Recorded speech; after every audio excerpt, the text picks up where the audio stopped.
The Mo family of Yinqing, bolstered by its affiliation with the Yunlan Sect, had rapidly risen to prominence. The Mo family's Grand Elder served as an outer disciple steward of the Yunlan Sect, while Mo Chengsun was a direct disciple of Yunling, the Grand Elder of the Yunlan Sect.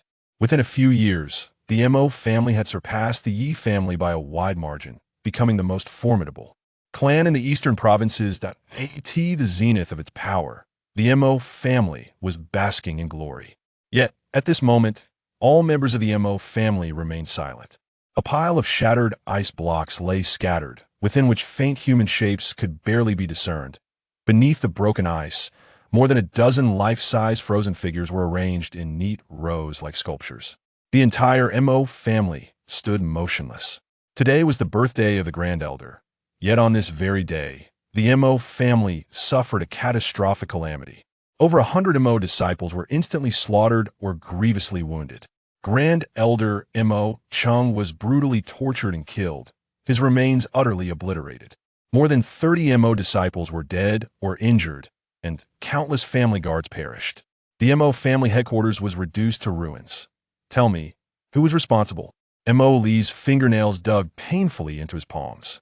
The family elder had his limbs severed, chest shattered, and was ultimately consumed by a strange flame before being reduced to ashes.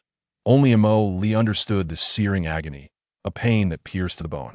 That man was cloaked entirely in black, wielding a strange white flame. His power was overwhelming, though. I do not know the young man's identity. I recognize the Dou Huang beside him. He is Hebedong, the Ice Emperor, one of the top 10 warriors of the Kama Empire. And Mo Lan, the last surviving head of the Ma family, almost seemed to burn with rage. This time, the Mo family was nearly exterminated. The Ice Emperor? Hebedong? The middle family? Mo Li roared to the heavens in fury. Such a grudge must be avenged, or else all is in vain. Yet with his strength as merely a great Dou Shi, how could he possibly seek retribution? Coughing blood, Mo Li collapsed unconscious. When he awoke 7 days later, the Mo family, once the mightiest clan in the Eastern Kama Empire, had become little more than prey for others to devour. Their fortunes had dwindled, their lands swallowed by neighboring powers, though. No one knew the full extent of the Mo family's wealth and foundation. It was clear that they were now a defenseless lamb to be slaughtered. Yi Tsong, does your Yi family truly intend to act so? Do you not consider the Yunlan Sect? Mo Lan's angry voice rang from the front hall as Mo Li had just awakened. Mo Lan, don't blame me for turning ruthless. Your Mo family has swallowed much of our Yi family's territory over the years. Everyone knows this. Now, your family has offended those who cannot be trifled with. Fortune shifts, and this year it's our turn. Your vast estate would be better off under Yi family protection than being carved up by others. At the very least, I, Yi Tsong, can ensure the Mo family's legacy endures. Really? Do you truly think the Yunlan Sect will stand idly by as my Mo family is devoured?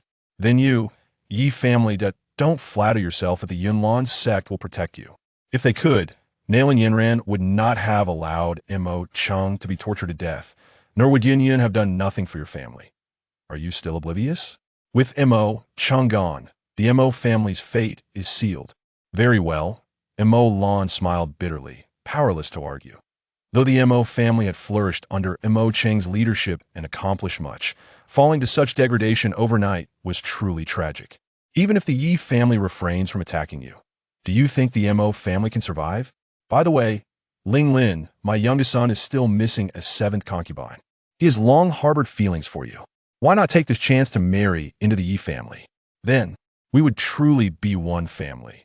This proposal to absorb the Mo family would not deal a fatal blow, but bringing the Mo family's cherished daughter into his household as a concubine for his son would be perfect. You, Mo Lan's face flushed with fury as he shouted, Mo family disciples, hear the order. Today's battle determines our survival. We are not cowards. Draw your weapons. We fight to the death. They say a dying camel is still larger than a horse. Today's battle was their last chance to turn the tide, lest they face annihilation. Yet, such a reversal was no easy feat. Only a dozen or so Mo disciples remain alive, surrounded by others. Ling Lin's face was pale as death. Brother Mo Lan, since you refuse this clear path, don't blame me, she declared. Ye family disciples, charge. The front hall erupted into the sounds of clashing weapons that Oli's newly awakened eyes slowly closed again as silent tears fell. Strength, strength, strength. In this world, without power, one was no better than a dog. Even with extraordinary talent and raging fury, his feeble strength was his curse. The realm of Dou Huang was one he could only admire from afar. Suddenly, as Oli closed his eyes, a deafening explosion resounded in his ears. He fainted once more. Phew, finally awake. Where am I? Oli realized he had successfully transmigrated. Ding! Host, this is the world of Dou Xiao. I am the strongest Hokage system, designated for you as the chosen Hokage. Is this the so-called divine gift? Oli asked excitedly. You may understand it as such. Wait, you said this is the Dopa world, so how does the Hokage system appear here? Due to an anomaly in transmigration, the host arrived in the Dopa world, but this does not impede the use of the Hokage system. What can you grant me? Through this system's blessing, you will become the strongest Hokage, wielding godlike power. Is that all? Yes. Other functions require the host to explore. Host identity verified. By now, hearing the system's mechanical voice, Oli responded promptly. Of course, having already died, and transmigrated, this second chance must be seized. Ding. Strongest Hokage system bound. Host name, Oli, age, 20, current rank, 4-star Great Dou Sure. Bang, like thunder cracking beside his ear. Wait, what did the system just say? Who am I? Oli. Suddenly, Oli grasped his identity. He was the original story's spare tire of Nalan Yanran, accompanying her to the Xiao family to break off their engagement, silently pining for her for years, only to be ignored. Who was Nalan Yanran, betrothed by her grandfather at birth, publicly humiliated upon attempting to annul the engagement, repudiated, defeated again 3 years later, and yet the once despised wastrel rose to become the unrivaled protagonist. The most tragic part was that her fiancé was entangled with her teacher, an absurd twist. Yet now, Oli could not laugh. This plot was not what he desired. System, show yourself, he silently demanded. But no matter how he called, the system vanished, silent and unresponsive. Oli, so be it, Oli it shall be. The identity one assumes is inconsequential. What truly matters is strength. Should my conjectures hold true, possessing power on this continent affords one the liberty to eliminate whomever they desire, to pursue any ambition they wish. Even the annihilation of one's clan bears little consequence. It was Xiao Yan who eradicated the family. Ever since he acquired the exotic fire, he could vanquish any foe with but a thought. Indeed, once I have mastered all the ninjutsu, I shall undoubtedly shine brilliantly, then seek an audience with Yun, tease Sun Air, and wander the vast seas with Xiao Yan. How exquisite! As such thoughts crossed his mind, Oli focused and activated the system within his consciousness. The Naruto ninjutsu system, in essence, is a conversion system. This system is categorized into 9 tiers, corresponding to the 9 ranks of the Dou Qi continent, ranging from F level to SSS level, paralleling the journey from Dou practitioner to Dou saint. Progressing through the system signifies the host's ascent in power. Advancing the system is a straightforward endeavor. One merely needs to collect the rarest items from the Dou Qi continent. Magic cores. To ascend from F level to E level requires 2 first-tier magic cores. From E level to D level necessitates 4 second-tier cores, and so forth. To enhance one's strength, the host need only elevate the system's rank. Thus, if the system is at F level, the host's power is confined to that of a Dou practitioner. Within the tier, the host may recover corresponding medicinal materials to exchange for points, which can then be used to redeem various ninjutsu, scrolls, ninja tools, summoning beasts, and tailed beasts. Oli quickly grasped the system's utility. Currently, his strength was that of a 4-star Great Dou Master, which aligned him with the D level of the system. At this level, recovering 3rd-grade medicinal materials would yield 400 points, which could be utilized to exchange for advanced ninjutsu within the system. Moreover, should he acquire 6 third-tier magic cores, the system would advance to B level, thereby elevating his power to that of a Dou spirit. Well then, embracing the identity of Oli seems quite enjoyable, especially considering this fellow is a disciple of the Grand Elder of the Yunlan Sect. The fact that he once accompanied Nalan Yanran to the Xiao family implies a significant connection between them. Heh. How delightful it would be to ensure Nalan Yanran's pregnancy before she visits the Xiao family. That would indeed be amusing. Fear not. I shall navigate the path ahead on your behalf. Mo gently pressed the confirmation button. In an instant, he found himself immersed in the world. The game was about to commence. Nalan Yanran, Yun, Sunair, I am coming. He. Suddenly, Mo's vision brightened. From this moment forth, he was Mo. Yet, the instant he opened his eyes, fragments of memory lingered in his mind. If his deductions were correct, they must belong to the original consciousness of this body. After a brief moment of contemplation, Mo's expression shifted dramatically. Wait, the Mo family has been annihilated? This implies that it is now 3 years after the events of Dou Qi. In 2 months, Xiao Yan will challenge Nalan Yanran at the Yunlan Sect? Has he arrived 3 years too late? Has everything already passed him by? Xiao Yan has already developed an intimate connection with Suner, cultivated feelings with Xiao Yixian, and shared a bond with Yun in the cave. He has also encountered Qing Lin in Stone Desert City and effortlessly dealt with Medusa. In essence, all the leading ladies have gravitated towards Xiao Yan. Alas, what is left for me to pursue? The spark of ambition that had just ignited within me has been extinguished in an instant.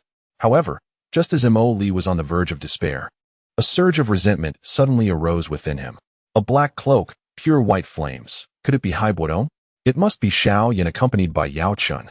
In his quest for Qing Lin, he annihilated the Mo family. Feeling the simmering anger within, Mo found himself in full agreement. Indeed, if my family were to suffer such brutal slaughter, regardless of the opponent's stature, I would fight tooth and nail to retaliate. Unbeknownst to him, as Mo sensed that resentment, he too was ablaze with fury. This must be the last lingering tie of this body. Since I have taken possession of another's body to survive, I ought to lend a hand. Hearing the sounds of battle outside, Mo deftly accessed the system. According to the system's assessment, Mo's current strength should be at the D rank level. Recovering medicinal herbs would yield points, while collecting magic cores would enhance the system's capabilities. Thus, everything would be manageable. Herbs and magic cores are certainly not in short supply for the Mo family. Yet, when Mo opened his spatial ring, he was taken aback. The ring was brimming with medicinal herbs and magic cores, all above the 3rd rank. It seems that after such calamity, the Mo family's assets were entrusted entirely to Mo. After all, Mo is a disciple of Yunling, the esteemed elder of Yunlan Sect, and no one dares to touch him for the time being. Therefore, everything was well in hand, sparing him the trouble of scavenging for herbs and cores. Host, would you like to recover 200 3rd-rank medicinal herbs for 80,000 points? Yes. Without a moment's hesitation, Mo proceeded with the recovery. Yet, this was not the end. Host, would you like to recover 6 3rd-rank magic cores to enhance the system level? Yes. Congratulations, host. The system level has been upgraded. Your current strength is at the C-rank system, doling level. Congratulations, host, for gaining the spiral sphere and the bloodline limit, the red eye, during the system upgrade. Host, would you like to recover 24th rank medicinal herbs? Yes. A series of notifications followed. When everything finally quieted down, Mo had undergone a complete transformation. With the strength of a 9-star doling and mastery over C-rank ninjutsu, he had also received 2 lottery chances during the system upgrade. Although the rewards may not be exceptional, they were still valuable. The spiral sphere and the bloodline limit, the red eye. Moreover, Mo's system contained 50,000 points, and his strength was firmly established at 9-star doling. As for the 8 4th-rank magic cores required for system enhancement, he was merely 1 short. Kill. Charge forth. Find Mo. The Mo family's assets will undoubtedly be in his possession. Suddenly, the frenzied voice of Yi Tsong echoed from outside. At this moment, the conflict had commenced, and the enmity had been forged. Who would still ponder their identity as a disciple of the Yunlan Sect? Listening to the anguished cries outside and the clashing of weapons, a profound sorrow enveloped Mo's heart. The initial exhilaration of acquiring the system quickly transformed into boundless fury. Bang! The door was forcefully shattered from the outside. Thud! A delicate figure stumbled in, and before reaching Mo, she coughed up a mouthful of blood. Linglin, the second young lady of the Mo family. At this moment, her garments were drenched in crimson, with various injuries marring her arms and legs. Perhaps it was due to her status as the second daughter of the Mo family, coupled with her striking beauty, that she had not been slain. At least not yet. Big brother Mo, we must flee. Ling Lin gasped, struggling to call out to Mo Li upon spotting him. Mo Li had always cherished his younger sister, but now, ha ha ha, dear sister Ling Lin, if you agree to marry me, I can guarantee that no harm will come to your family. Yi Kong, the young master of the Yi family, laughed heartily as he strode in, casually disposing of a Mo family disciple who attempted to obstruct him. Oh, look who's awake, the brother-in-law, Yi Kong remarked, noticing Mo Li standing at the center of the room. Although surprised, he showed no restraint. The Mo family's might had waned, and who could impede him now? Even if Mo Li was a disciple of the Yunlan Sect, what did that matter? The recent battle had been clear to all. The black-clad assailant had slain the Mo family's elder, Mo Cheng, right before the eyes of the Yunlan Sect's young master, Nalan Yanran. The sect's leader, Yun, had merely passed by the Mo residence without taking any action. This indicated that the Mo family had been forsaken by the Yunlan Sect. I hear you wish to marry my sister, Mo Li stated coldly. It's not just a wish, it is something I can accomplish immediately. Moreover, what I share with Ling Lin cannot be termed as marriage. It is merely a game. Yi Kong laughed uproariously. Would you like to know how I intend to treat her? I will confine her with a dog and parade her through the streets of Yin City. And of course, she will be devoid of clothing during this spectacle. However, as his laughter echoed, his words were abruptly halted. He was merely a Dou Qi. Even the former Mo Li could have easily dispatched him. His arrogance stemmed from his belief that Mo Li would not dare retaliate. Yet, suddenly, bang, Mo Li vanished, only to reappear before Yi Kong in an instant. With a resounding kick, Yi Kong was sent hurtling away. Like a lifeless dog, he smashed through two walls and skidded across the ground for dozens of meters before finally coming to a halt in the dilapidated hall of the Mo family. His chest was caved in, blood streaming from the corner of his mouth, and it was evident he would not survive. The Mo family disciples, who were struggling within the hall, were startled by the sound. They exchanged bitter smiles, realizing yet another member of the Mo family had fallen victim. Yet, they were left wondering, who could it be? As they recognized the figure that had been expelled, astonishment washed over them. Yi Kong. How could it possibly be Yi Kong? Konger. Yi Tsung was momentarily taken aback upon seeing Yi Kong, then let out a heart-wrenching cry, his fury igniting in an instant as he turned away in anger. In the direction of Yi Tsung's gaze, Mo Li emerged slowly. Mo Li? Elder brother? In that moment, all the members of the Mo family stared at Mo Li in disbelief. Hadn't he collapsed from the overwhelming rage? What had transformed him into an enigma? Had he been the one to inflict harm upon Yi Kong? Very well, Mo Lan. The deeds of your Mo family will not go unpunished. Ye family disciples, heed my command. Kill them all. Leave no one alive. Today, I shall cleanse the Mo family in blood. Yi Tsung's imposing presence erupted, radiating the power of a 4-star doling. The Mo family members turned ashen. This old man had actually broken through to the 3-star level. It was over. The Mo family's only expert was Mo Cheng, a 5-star doling. Now that Mo Cheng was deceased, who could possibly stand against this 3-star doling? Even Mo Lan had only just reached 2-star. Flee, Mo family. Everyone, escape while you can. I will hold him back. Mo Li, you are now the last hope of the Mo family. Lead them away and ensure the continuation of our lineage. Mo Lan spat out a mouthful of blood, swiftly forming hand seals, clearly prepared to fight to the death. He is merely a 4-star doling. There is no need for the Mo family to retreat. Mo Li scoffed, extending a single hand. Suddenly, a violent torrent of wind attribute energy coiled rapidly around his palm. The speed increased dramatically, and in the blink of an eye, a pale blue energy sphere materialized. The spinning energy orb stirred up fierce winds, causing the garments of everyone in the hall to flutter wildly. Yi Tsung squinted slightly from the pale blue energy sphere. He sensed a menacing aura. Doling. Mo Li, you have actually broken through to the doling level.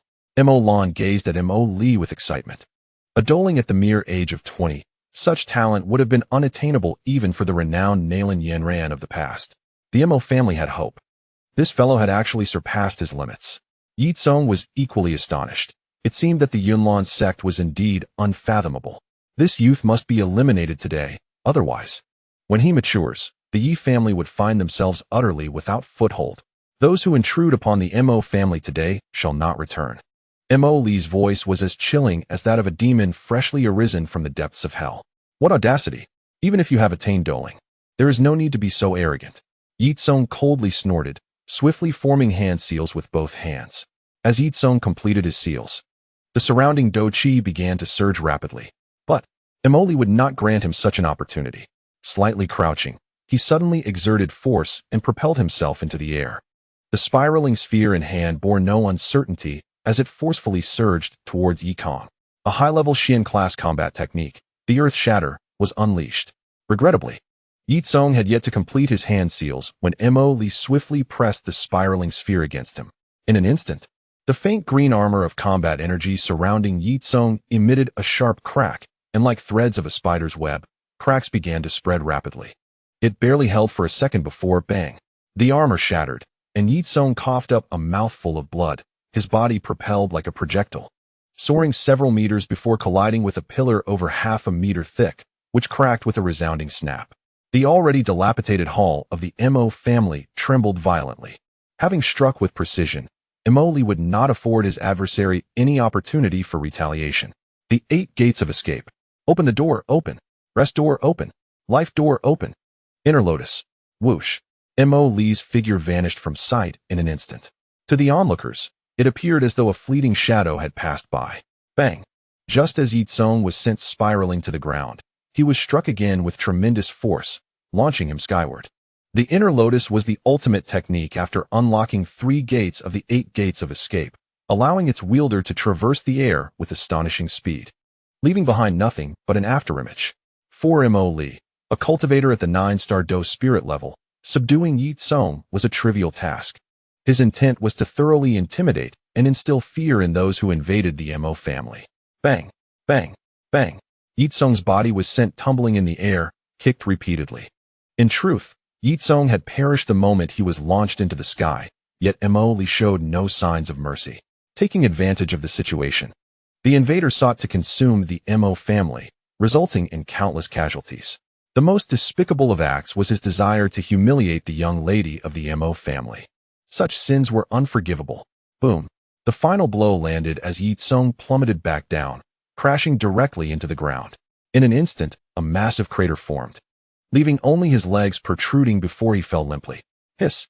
The members of the Yi family turned pale, gasping in shock. Had their leader truly perished? Run! It was uncertain who first reacted, but a shout rang out, prompting a hasty retreat. Watching the Mo family members scatter like headless flies, Emoli's lips curled into a cold smile. Since they had come, none would be allowed to leave. Explosion. Emoli mouthed the word explosion. It was only at that moment that someone noticed the explosive talismans affixed to the fleeing Yi family members. Boom.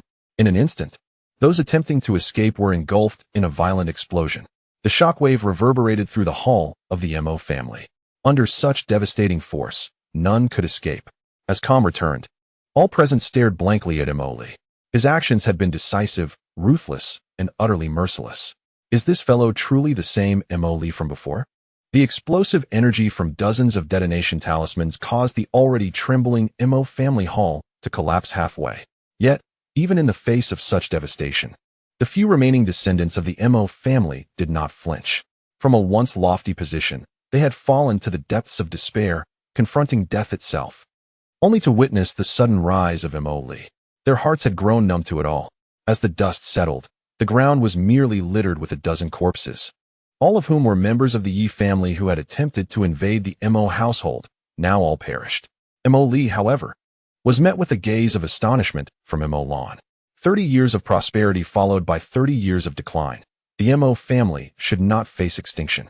From this day forth, perhaps we shall forge our own path, severing ties with the Yunlan Sect to fulfill the late elder's wishes and establish our own Mo alliance.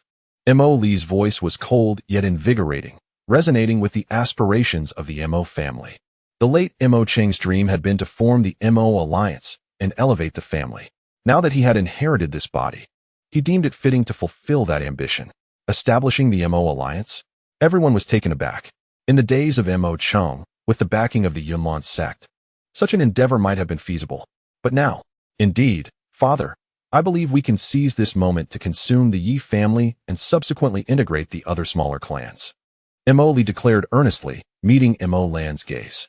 Your idea is commendable, Lan replied hesitantly, before a thought struck him. Everyone, heed my command. From this day forth, I shall pass the position of the Mo family patriarch to Mo Li. After speaking, Mo Chung turned and knelt before Mo Li. 7th generation patriarch Mo Chung pays homage to the 8th generation patriarch Mo Li. I hope you can lead our Mo family to greater heights in the days to come. The others, witnessing Mo Cheng's gesture, quickly followed suit, bowing in unison. Momentarily taken aback by the sudden display of allegiance from the Mo family members, Mo Li nodded in acknowledgement without any hesitation. Very well, I shall temporarily assume the role of patriarch. Once the Mo family is stable, I shall relinquish the title. With Mo Li's acceptance, a collective sigh of relief spread among the crowd. The Mo family was akin to a fragile boat swaying in a storm. Vulnerable not only to formidable forces, but even to ordinary clans eager to take a bite. However, this situation was about to change. The Mo family was poised for genuine resurgence. All members of the Mo family, heed my command. Those capable of action, follow me. We shall eradicate the Yi family. Mo Li proclaimed decisively, without a trace of hesitation. Seizing the moment while the news of Yi Tsung's demise had yet to spread, they would charge into the Yi family and resolve this matter swiftly. Excellent. The remaining dozen Yi family members let out a cry. After enduring such humiliation for days, they preferred death over being butchered slowly. In Yinqing, everyone believed the Mo family was doomed, abandoned by the Yunlan Sect, and targeted by Tu Do Huang. The tragic demise of Mo Chung, alongside the slaughter of the majority of the Mo family, cast a chilling pall over the remaining kin, especially at the sight of the bodies frozen like icicles. Moreover, today, the head of the Yi family, Yi Tsung, stormed into the Missouri estate with an imposing entourage. It was not long before a resounding crash echoed from the Mo family's hall, signaling its collapse. The fall of the Mo hall inevitably heralded the family's extinction. After decades of dominion over Salt City, the Mo family was uprooted overnight, a turn of events that evoked profound lamentation. Alas, Salt City shall now be devoid of the Mo family. Someone sighed. Though the Mo family had ruled with an iron fist, it must be acknowledged that wherever they reigned, chaos from mercenaries was kept at bay, something that other cities could not boast. Rumor had it that Yi Tsung personally led the charge against the Mo family, and at this moment, success was likely within his grasp. The collapse of the Mo Hall, a symbol of their power, signified their utter downfall. Before the observer could finish his thoughts, a companion nudged him with his elbow. "Hey, why are you poking me? Look ahead." As he spoke, his gaze was fixated on the grand entrance of the Missouri estate. At that moment, the heavy doors slowly creaked open, and from within, a herd of second-tier magical beasts known as flying deer horses burst forth. These creatures, a hybrid of deer and horse, were renowned for their swiftness and stamina, typically serving as mounts for affluent families. The Mo family, being of such stature, naturally possessed these magnificent beasts.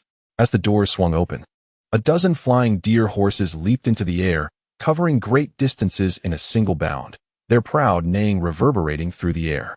The chorus of their calls echoed, and they galloped away with remarkable speed, leaving the onlookers in bewilderment. What does this mean? Wasn't it said that the Yi family invaded the Missouri estate, leading to their annihilation? Why are Mo family members emerging? Where is Yi Tsung? Suddenly, realization struck a bystander, and his expression transformed. Yi Tsung is dead. It was undoubtedly so. Otherwise, the Mo family would not be alive. Given Yi Tsung's nature, it was inconceivable that he would allow the Mo family to endure.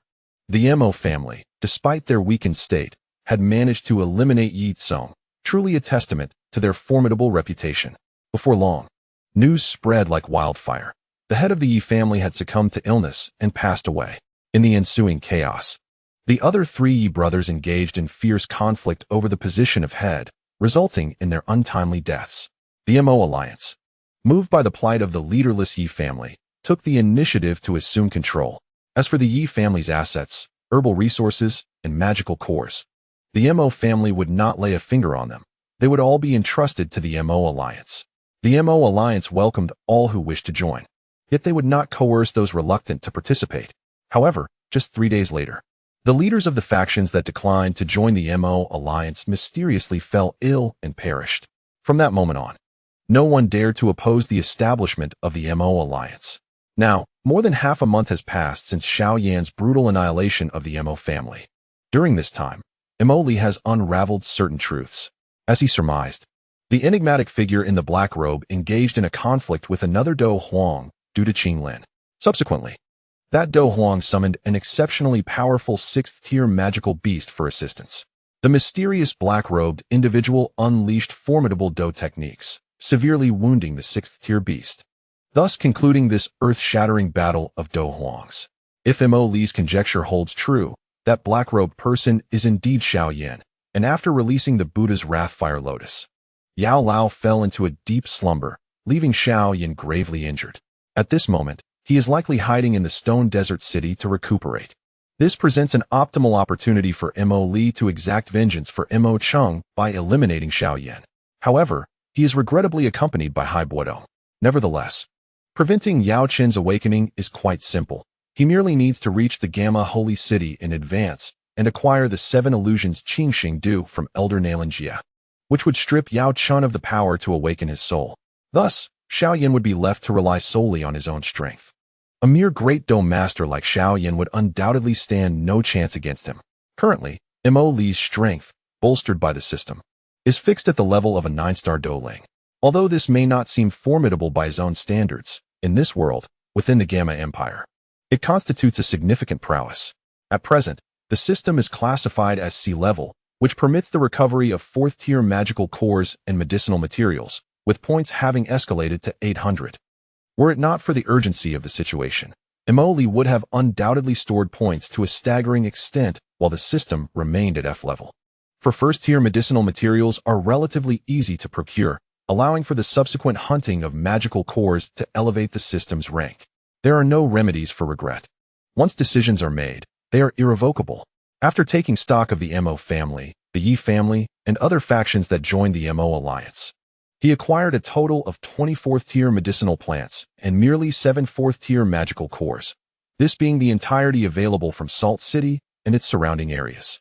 Although he still requires 1 more 4th-tier magical core to advance to Douwang, Mo Li remains unperturbed, believing that he can exchange for one upon reaching Gamma Holy City. However, before his departure, he made ample preparations. He exchanged the accumulated 70,000 points in the system for 80 explosive talismans, which are fundamental for the Mo family to sustain itself in his absence. Each talisman costs 800 points, totaling a substantial 64,000 points. Of the 80 talismans, Mo Li allocated 50 for the Mo family, while retaining 30 for his own defense. The Mo alliance is situated within the fortress of the Mo family. Although damaged, repairs are currently underway. At this moment, every member who has joined the Mo alliance has dispatched an elder to serve as a council member. Following Mo Li's council, the Mo alliance, while established, is not solely the dominion of the Mo family. The approach taken resembles a shareholding system. Naturally, the Mo family possesses 60% of the shares and wields absolute authority. The allocation of resources and distribution of materials are executed in proportion to the shares held.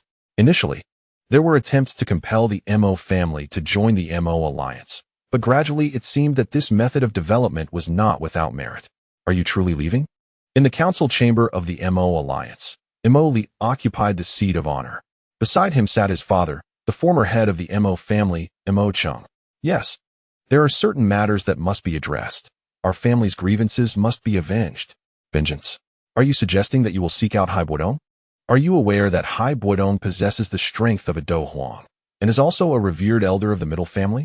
The Middle Family is one of the 3 great families of the Jama Empire. It is said that wherever there are people, there will be a middle auction house. Mo Lan gazed at Mo Li in astonishment. Setting aside Hai Buodong's formidable power, the strength of the Middle Family is not something the Mo family can contend with. He acknowledged that Mo Li was indeed powerful, exceptionally so. However, this prowess was limited to such a small city. In comparison to the Middle Family, it would be akin to striking a rock with an egg. You cannot go. After much contemplation, Mo Lan stated decisively. Indeed, Alliance leader Mo Li, you must refrain from going. Our Mo alliance has just been established, and your departure would leave us leaderless. Yes, yes. The other members of the Mo alliance echoed this sentiment.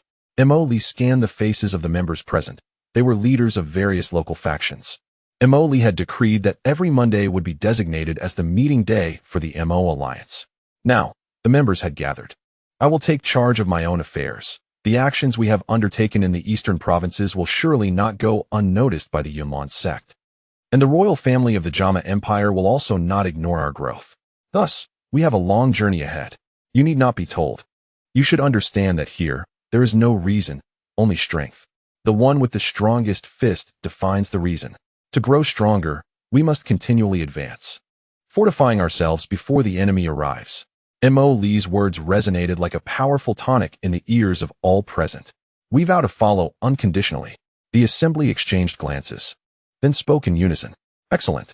Mo Li, not one to be ambiguous, nodded.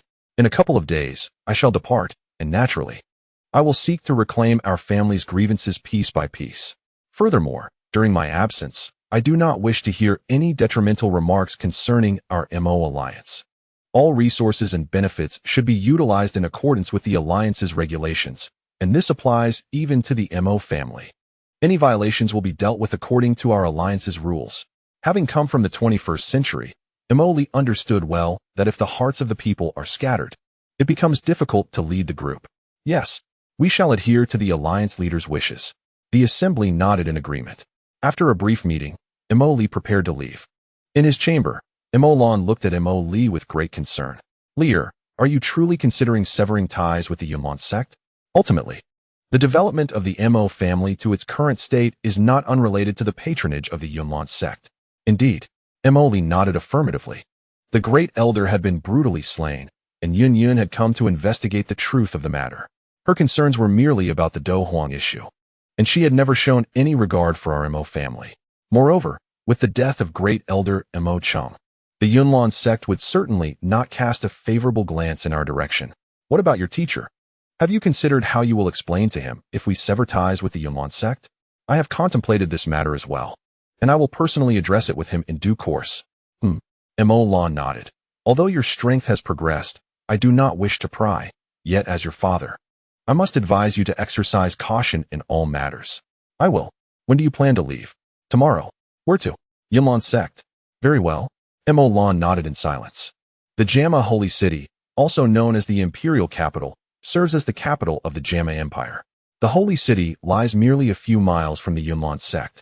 Situated at the foot of Yunlan Mountain, the Yunlan Sect stands as the most formidable sect within the Jama Empire, with disciples spread throughout the realm. Even within the military and the royal family, the rapid development and strength of the Yunlan Sect have instilled unease within the royal household. The long princess of the Jama royal family, Yao Yi, has directly stationed 50,000 elite troops at the foot of Yunlan Mountain. As the proud disciple of Yunling, the great elder of the Yunlan Sect, Mo Li is acutely aware of the ongoing tensions between the sect and the royal family. However, without Yun's orders, no disciples of the Yunlan Sect would provoke the royal family. The prosperity of the Holy City is incomparable to that of peripheral cities like Yin City or Shimo City. 7 days later, Mo Li appeared in the capital of the Jama Empire, the Jama Holy City. Just as he had predicted, a message had already spread throughout the city. Nalan's patriarch had collapsed due to the venom of the 5th-tier magical beast, the iron poison python. Whoever could cure the patriarch's ailment would gain the friendship of the Nalan family and receive a rare medicinal herb, the 7 illusion spirit nectar. Majestic architecture surrounded him. Throngs of people bustling about, various mounts and magical beasts, and a tapestry of diverse cultures.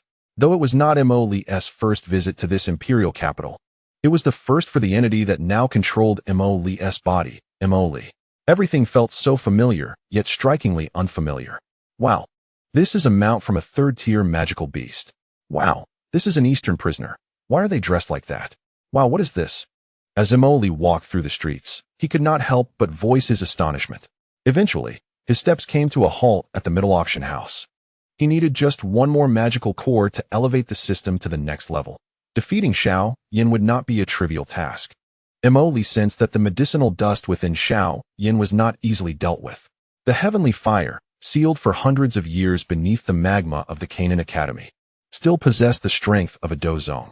Having just perished a few years prior, with the aid of the medicinal dust and the protection of the nailing ring, how could it possibly be merely the strength of a Dou Huang? Even if he were a Dou Emperor, he is not someone that Mo Li could contend with at this moment. If it were possible to elevate one's strength to that of a Dou Emperor within the Mytel auction house, it would indeed be a perfect scenario. However, such an occurrence is nearly impossible. To even attain a B-level system, one requires 8 fourth-tier magic cores, and reaching the B level merely corresponds to the strength of a Dou Wan. To ascend to the realm of a Dou Emperor necessitates an A-level system, which demands 10 fifth-tier magic cores. Suddenly, Emoli found himself momentarily dazed. Does this imply that to progress further, one must possess 12 sixth-tier magic cores for a Dou Zone, 14 seventh-tier for a Dou Zun, and 16 eighth-tier for a Dou Sheng, while a Dou D requires 18 ninth-tier magical beasts? My goodness, are there truly so many ninth-tier magical beasts on the entire Dou Qi continent? Ultimately, would this not lead to the annihilation of all beast clans? The ancient void dragon, the heavenly demon phoenix, the 9 nether earthly underworld python, the devouring python, Mu Qingwan, the heavenly poison scorpion dragon beast, and the ancient dragon bear. Emoli sighed softly, feeling that this path ahead seemed far from simple. Gazing at the towering auction house that reached for the skies, he realized this was merely one of the establishments belonging to the Meitel family. Indeed, the strength of the Mo family pales in comparison to that of the Meitel family. His ambition to eliminate Hai Buodong and eradicate the Meitel family is no less daunting than Xiao Yan's quest to overthrow the Yunlan Sect.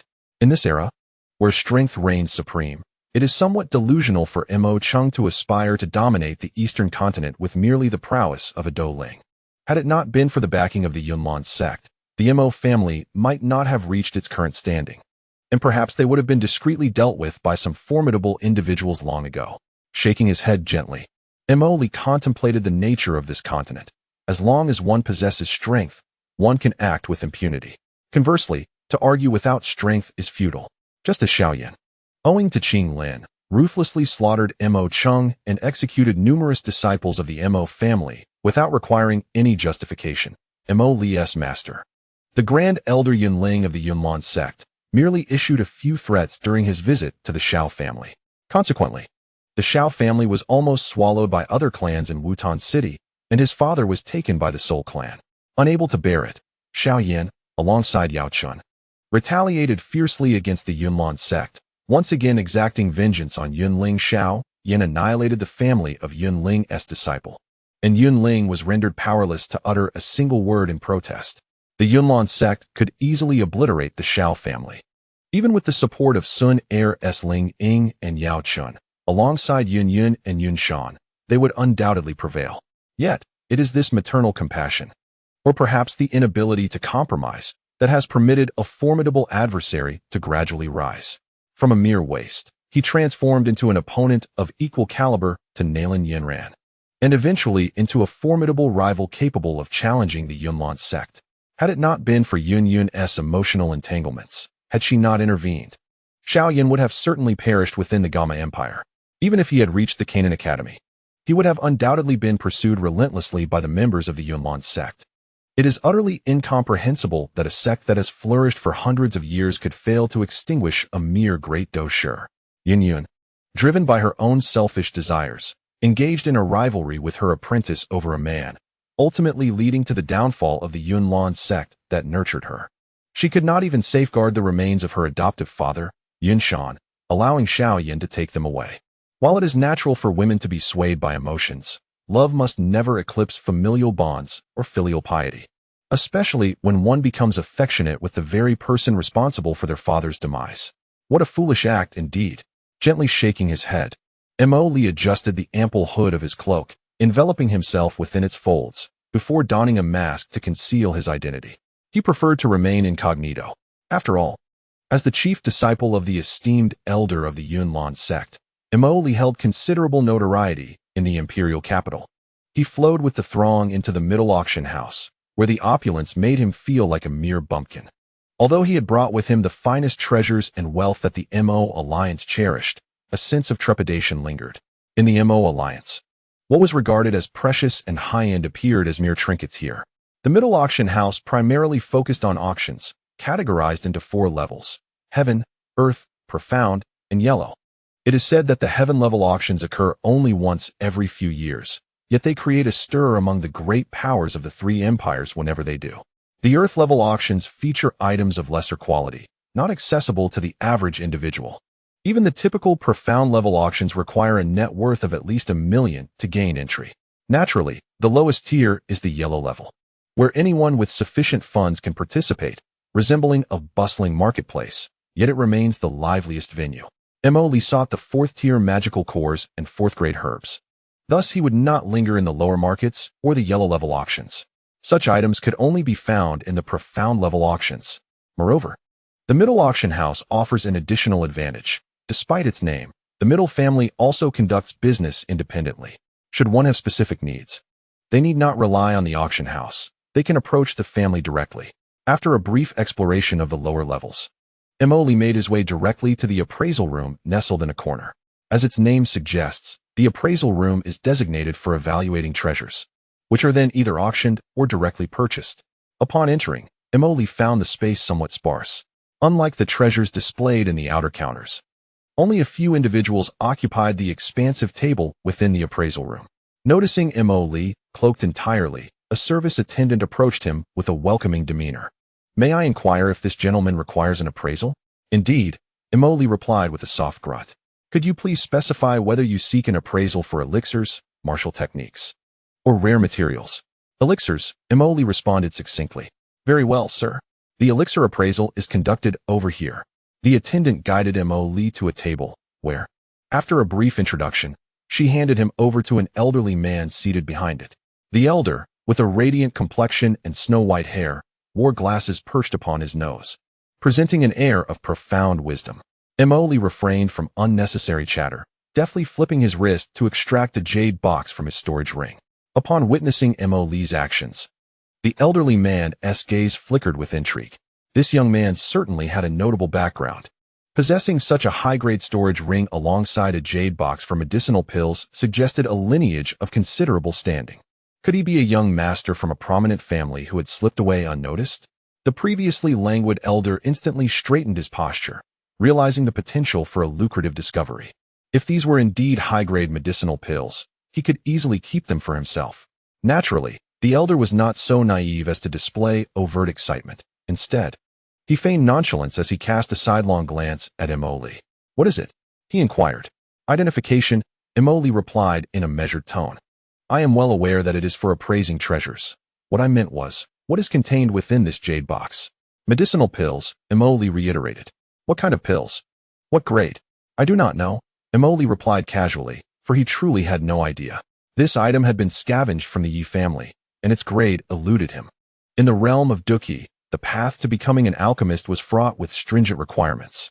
One's Dou Qi must possess a fire attribute, complemented by a trace of wood attribute. Alongside formidable soul power, an exceedingly rare combination, perhaps one in tens of thousands.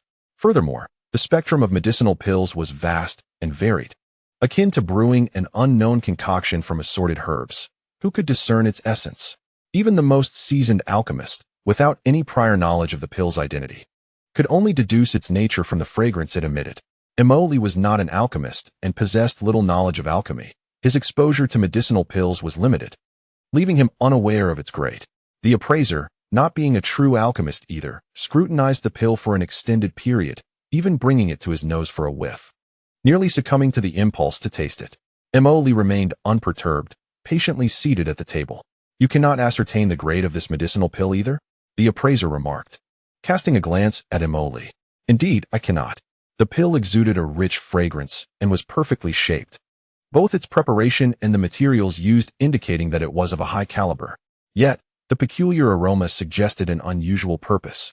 It neither served to halt bleeding nor heal injuries, nor did it enhance physical prowess or attributes. Truly strange. The appraiser shook his head, muttering to himself, "If you cannot identify it, then return it to me. The Miter family is not so easily dismissed." Impudent. The appraiser's countenance flushed with indignation. "I am but the most junior appraiser of the Miter family. My status bears no significance.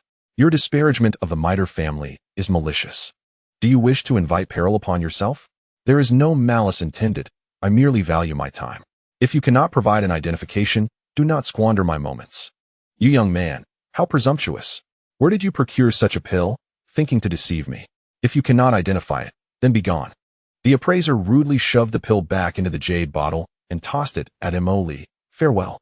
Mo Li caught the jade vial and was about to leave when suddenly the door connecting the treasure appraisal room to the auction hall swung open. A relatively young elder emerged, his hair flowing freely, unconfined, garbed in a green robe that exuded an ethereal charm.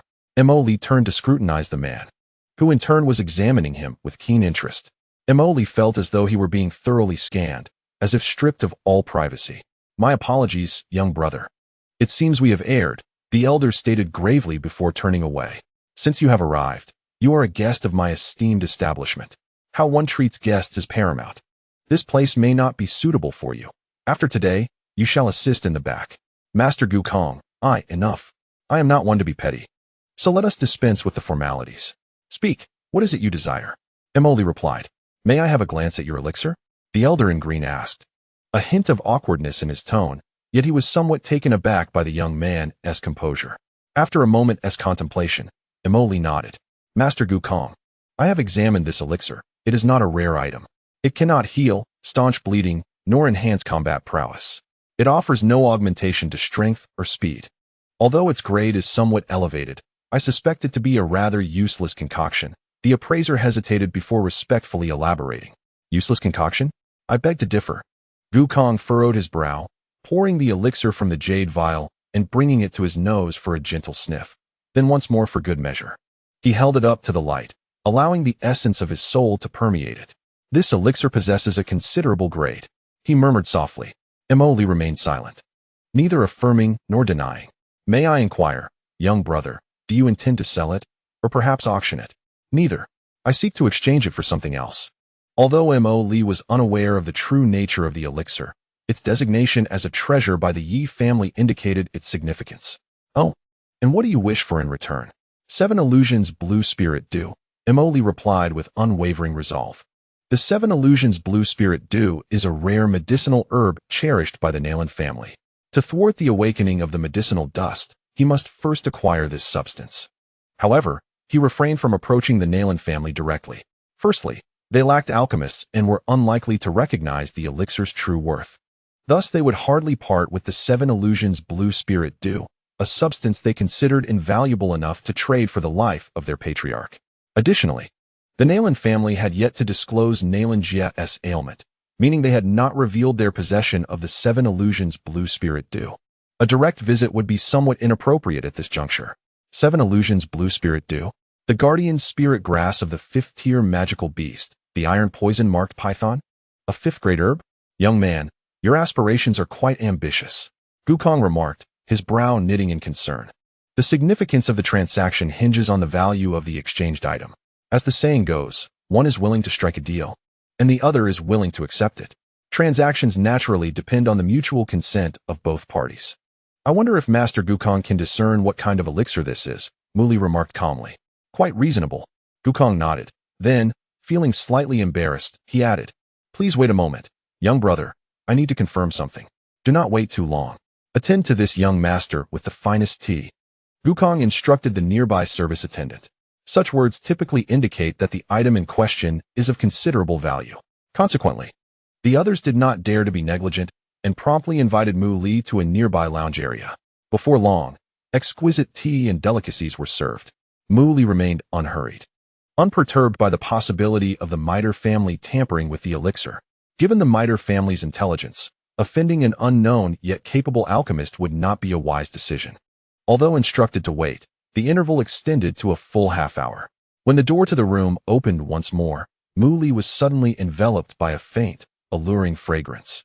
Accompanied by a tinkling laughter, he heard, upon the arrival of a master, Yafei, could not resist coming to take a look. Mo Li's heart skipped a beat. So this is Yafei? A woman whose presence captures the attention of men wherever she goes. Some would gladly spend thousands of gold coins for merely a glimpse of her. Her reputation truly precedes her. She possesses a generous bosom, a slender waist, and long legs. If a woman excels in these 3 aspects, even if her face is somewhat less than perfect, she remains the object of men's desires. Furthermore, she herself is not lacking in beauty. With features as exquisite as a painting, a high nose, and fair, smooth skin, she is stunning. However, to merely describe her beauty through these attributes would be rather superficial. In truth, It is the captivating aura she exudes in her every gesture that enchants the observer. As she approached with serene grace, her presence radiated a regal maturity that felt akin to the arrival of a queen. Like a ripe peach, a gentle bite would yield its sweet nectar. While Nalan Yanran is often celebrated for her beauty, Muli found no particular impression of her. As for Yun, he had yet to encounter her since his arrival.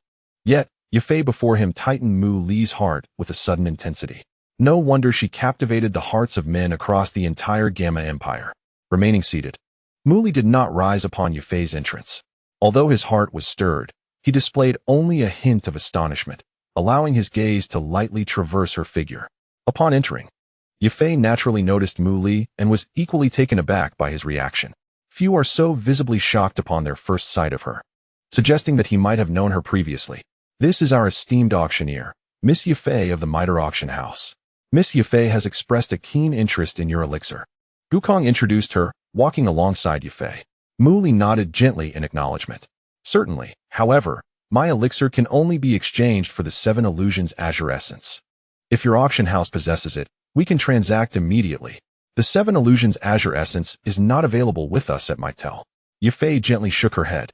Upon hearing Yafei's words, Emoli immediately rose. Since it is unavailable, I shall seek elsewhere. Wait, are you not considering other options? We have an abundance of martial techniques and skills here. No need for that. Emoli left no room for Mitel's proposal.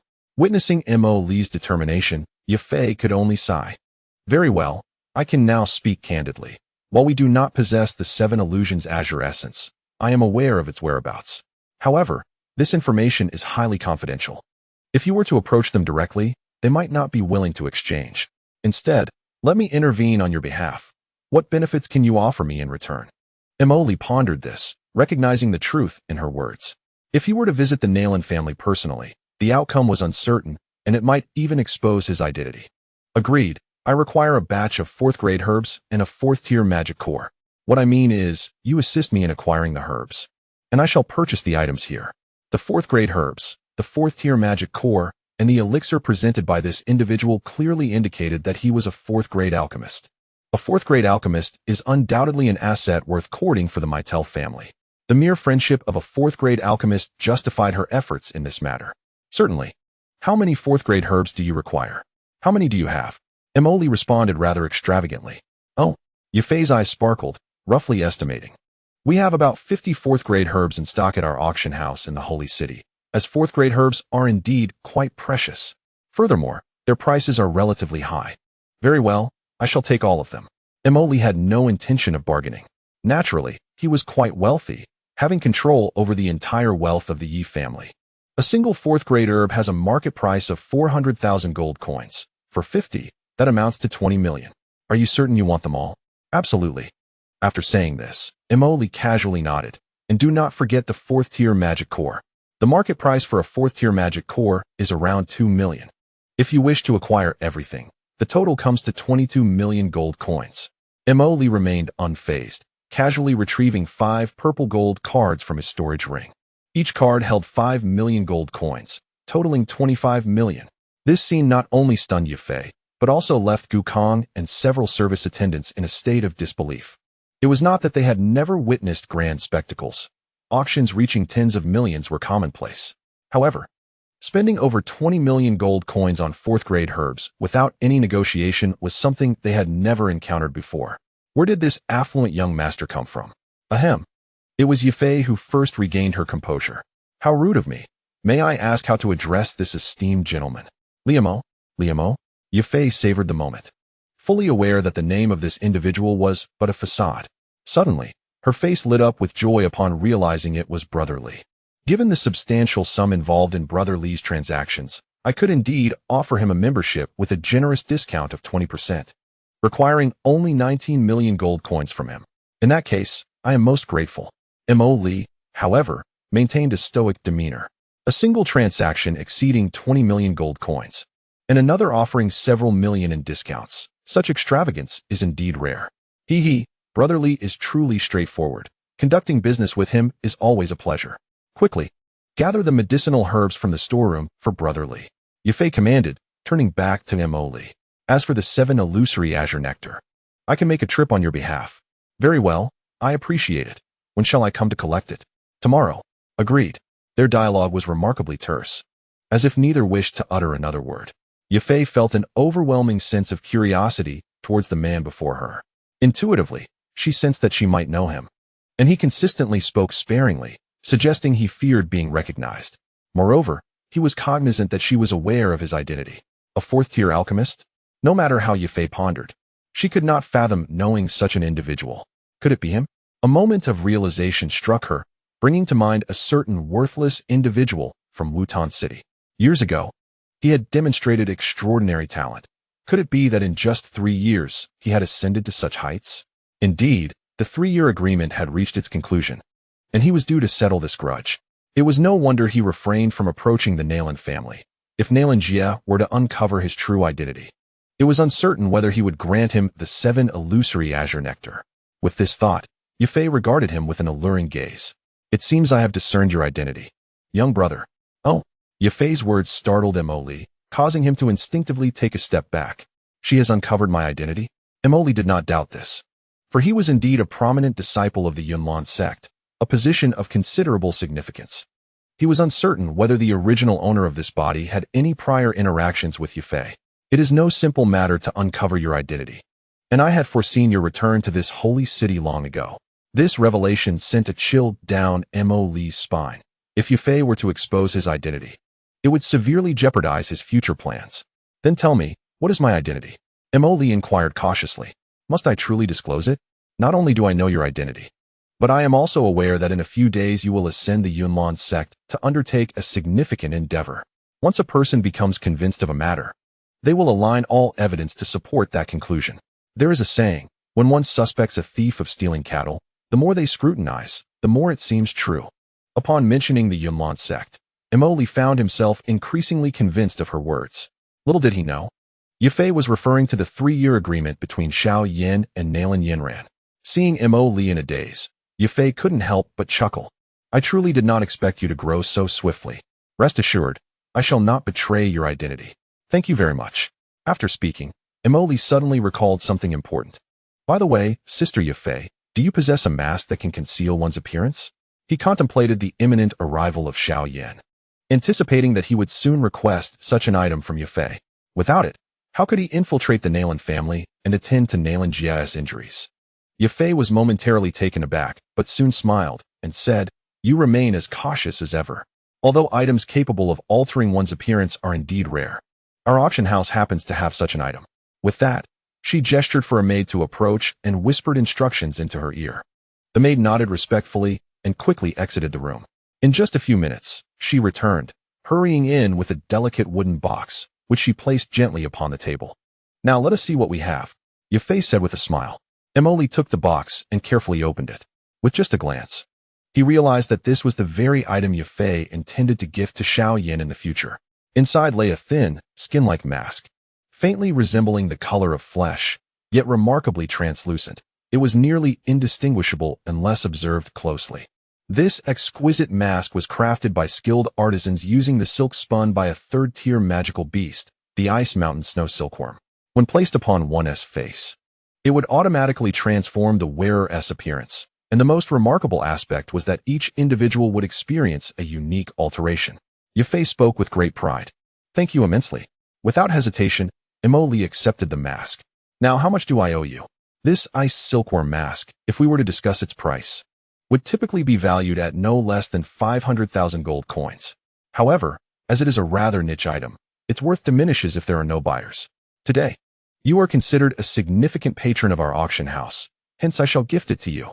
However, Yafei included a caveat. But, I would like you to owe me a favor. In the future, should my brother Miter require assistance, I hope you will not decline. I understand that this request may seem somewhat excessive, so I shall offer you an additional compensation. I have here a 5th-tier magic core, which I will also give to you as a gift. A 5th-tier magic core? Emoli was momentarily stunned. Indeed, with 7 4th-tier magic cores in his possession, and this one from Miter, he would possess 8 in total, allowing him to advance to a B-grade system. The next objective would be to acquire a 5th-tier magic core. If it were available at the auction house, how fortuitous that would be. Yet, considering that a 4th-tier magic core costs around 2 million, A fifth-tier core would surely command an exorbitant price. Was this woman truly offering it to him for free? I can grant you this favor. But how many fifth-tier magic cores do you possess? Upon hearing Mo Li's inquiry, Yafei's eyes sparkled with excitement. What? Does my brother still need a fifth-tier magic core? Yes, I require a few. How many do you need? 10. The elegant Yafei suddenly found herself at a loss for words. 10 fifth-tier magic cores, a figure that is far from trivial. Even if I were to exhaust the entirety of the middle family's resources, I would still fall short. Fifth-tier magical beasts are akin to the combat king level among humans. Our family's collection of fifth-tier magic cores, inherited from the esteemed elder Hai Buodong, amounts to merely 5. Mo Li, on the other hand, was overjoyed. He had not anticipated that in middle, he would not only gather the fourth-tier magic cores, but also acquire 5 fifth-tier ones. This revelation suggested that he was one step closer to an A-grade system. Attaining the rank of Dou Huang was essential for him to gain a semblance of self-protection. Name your price. I require those 5 fifth-tier magic cores. He declared, goods are meant to be traded. A brother's need is a sister's willingness. Yet the transaction requires the consent of the Elder Council, and I must report to the higher-ups. Of course, the crux of the matter lies in the price. State your offer. The fourth-tier magic cores command a price of 2 million gold coins, while fifth-tier ones typically start at 5 million in the market. If I were to gift you one, you would owe me a favor. However, for the remaining 4, the price would be around 20 million. Even with a discount, it would still require 18 million. This situation had become rather awkward. The earlier sum of 25 million gold coins represented his entire fortune. Although Yafei had requested a mere 19 million, leaving him with a bit over 200,000, it was still far from sufficient. Now, where could he possibly procure 17 million? He would rather opt for the 5 fifth-tier magic cores than 54th-tier medicinal herbs. After all, the herbs were only useful for exchanging points, and while he currently lacked points, they were sufficient to elevate him to the 9-star Dou Huang. What do you plan to do? Yafei seemed to sense that this young man was running out of funds. I owe you 5 favors. How about you give me the 5 magic cores? Mo Li said, somewhat shamelessly, the moment those words left his lips. Not only did the others in the room freeze in astonishment, but even Yafei herself seemed momentarily taken aback. 2 million gold coins were enough to sustain a small family for several years. To request a favor in exchange for such a significant sum was audacious. Who did he think he was? Even the favor of Dan Wanggu he could not equate to 20 million.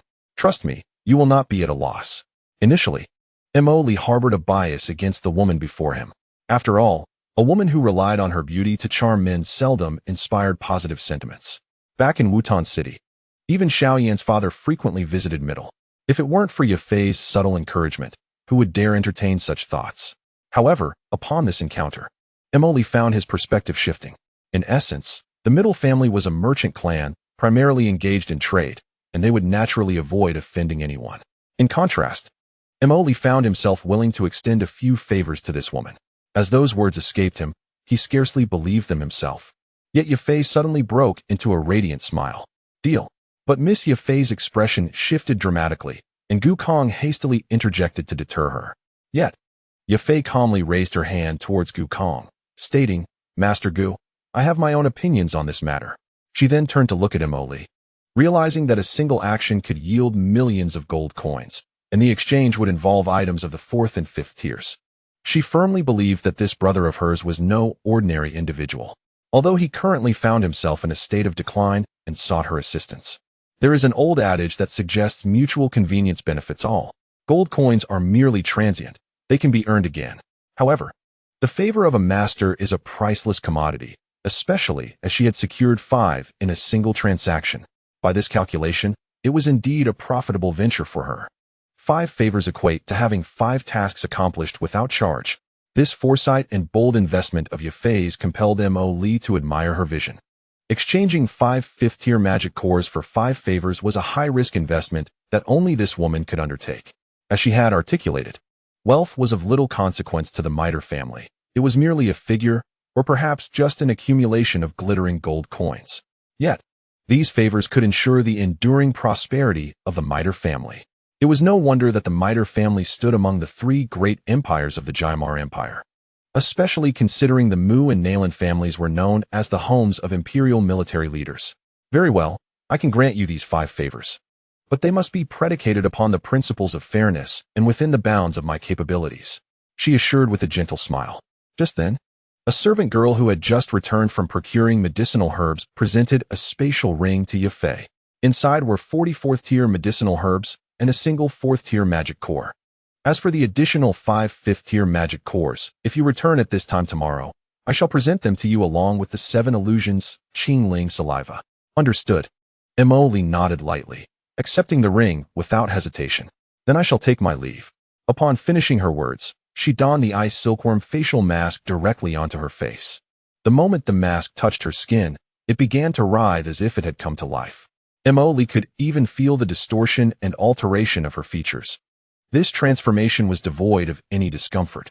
Rather, it felt as if she had always possessed such a visage. It was indeed a mask crafted from a 3rd-tier magical beast. All right, keep it up. Your sister is rooting for you.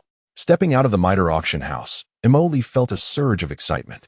His system had previously amassed 70,000 points, but upon exchanging for the explosive talisman, he had diminished it by 64,000 points, leaving him with merely 6,000 points.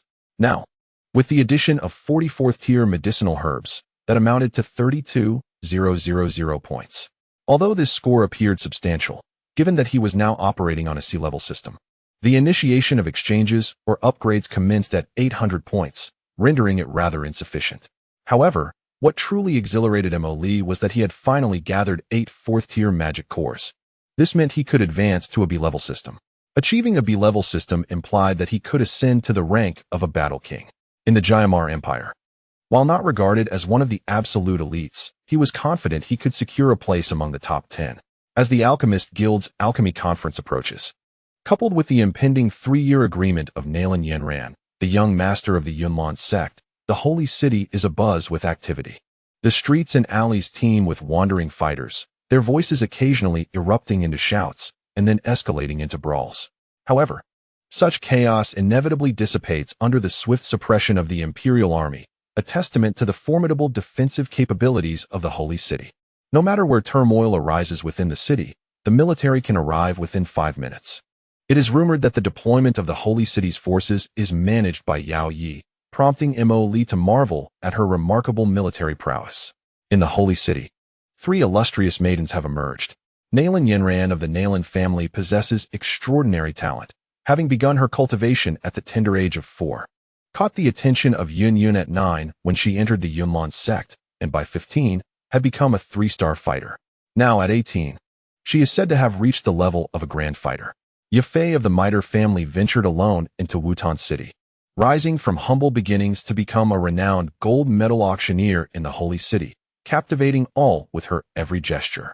Even a pair of tattered shoes in her hands could fetch an astronomical price, a testament to her unparalleled business acumen.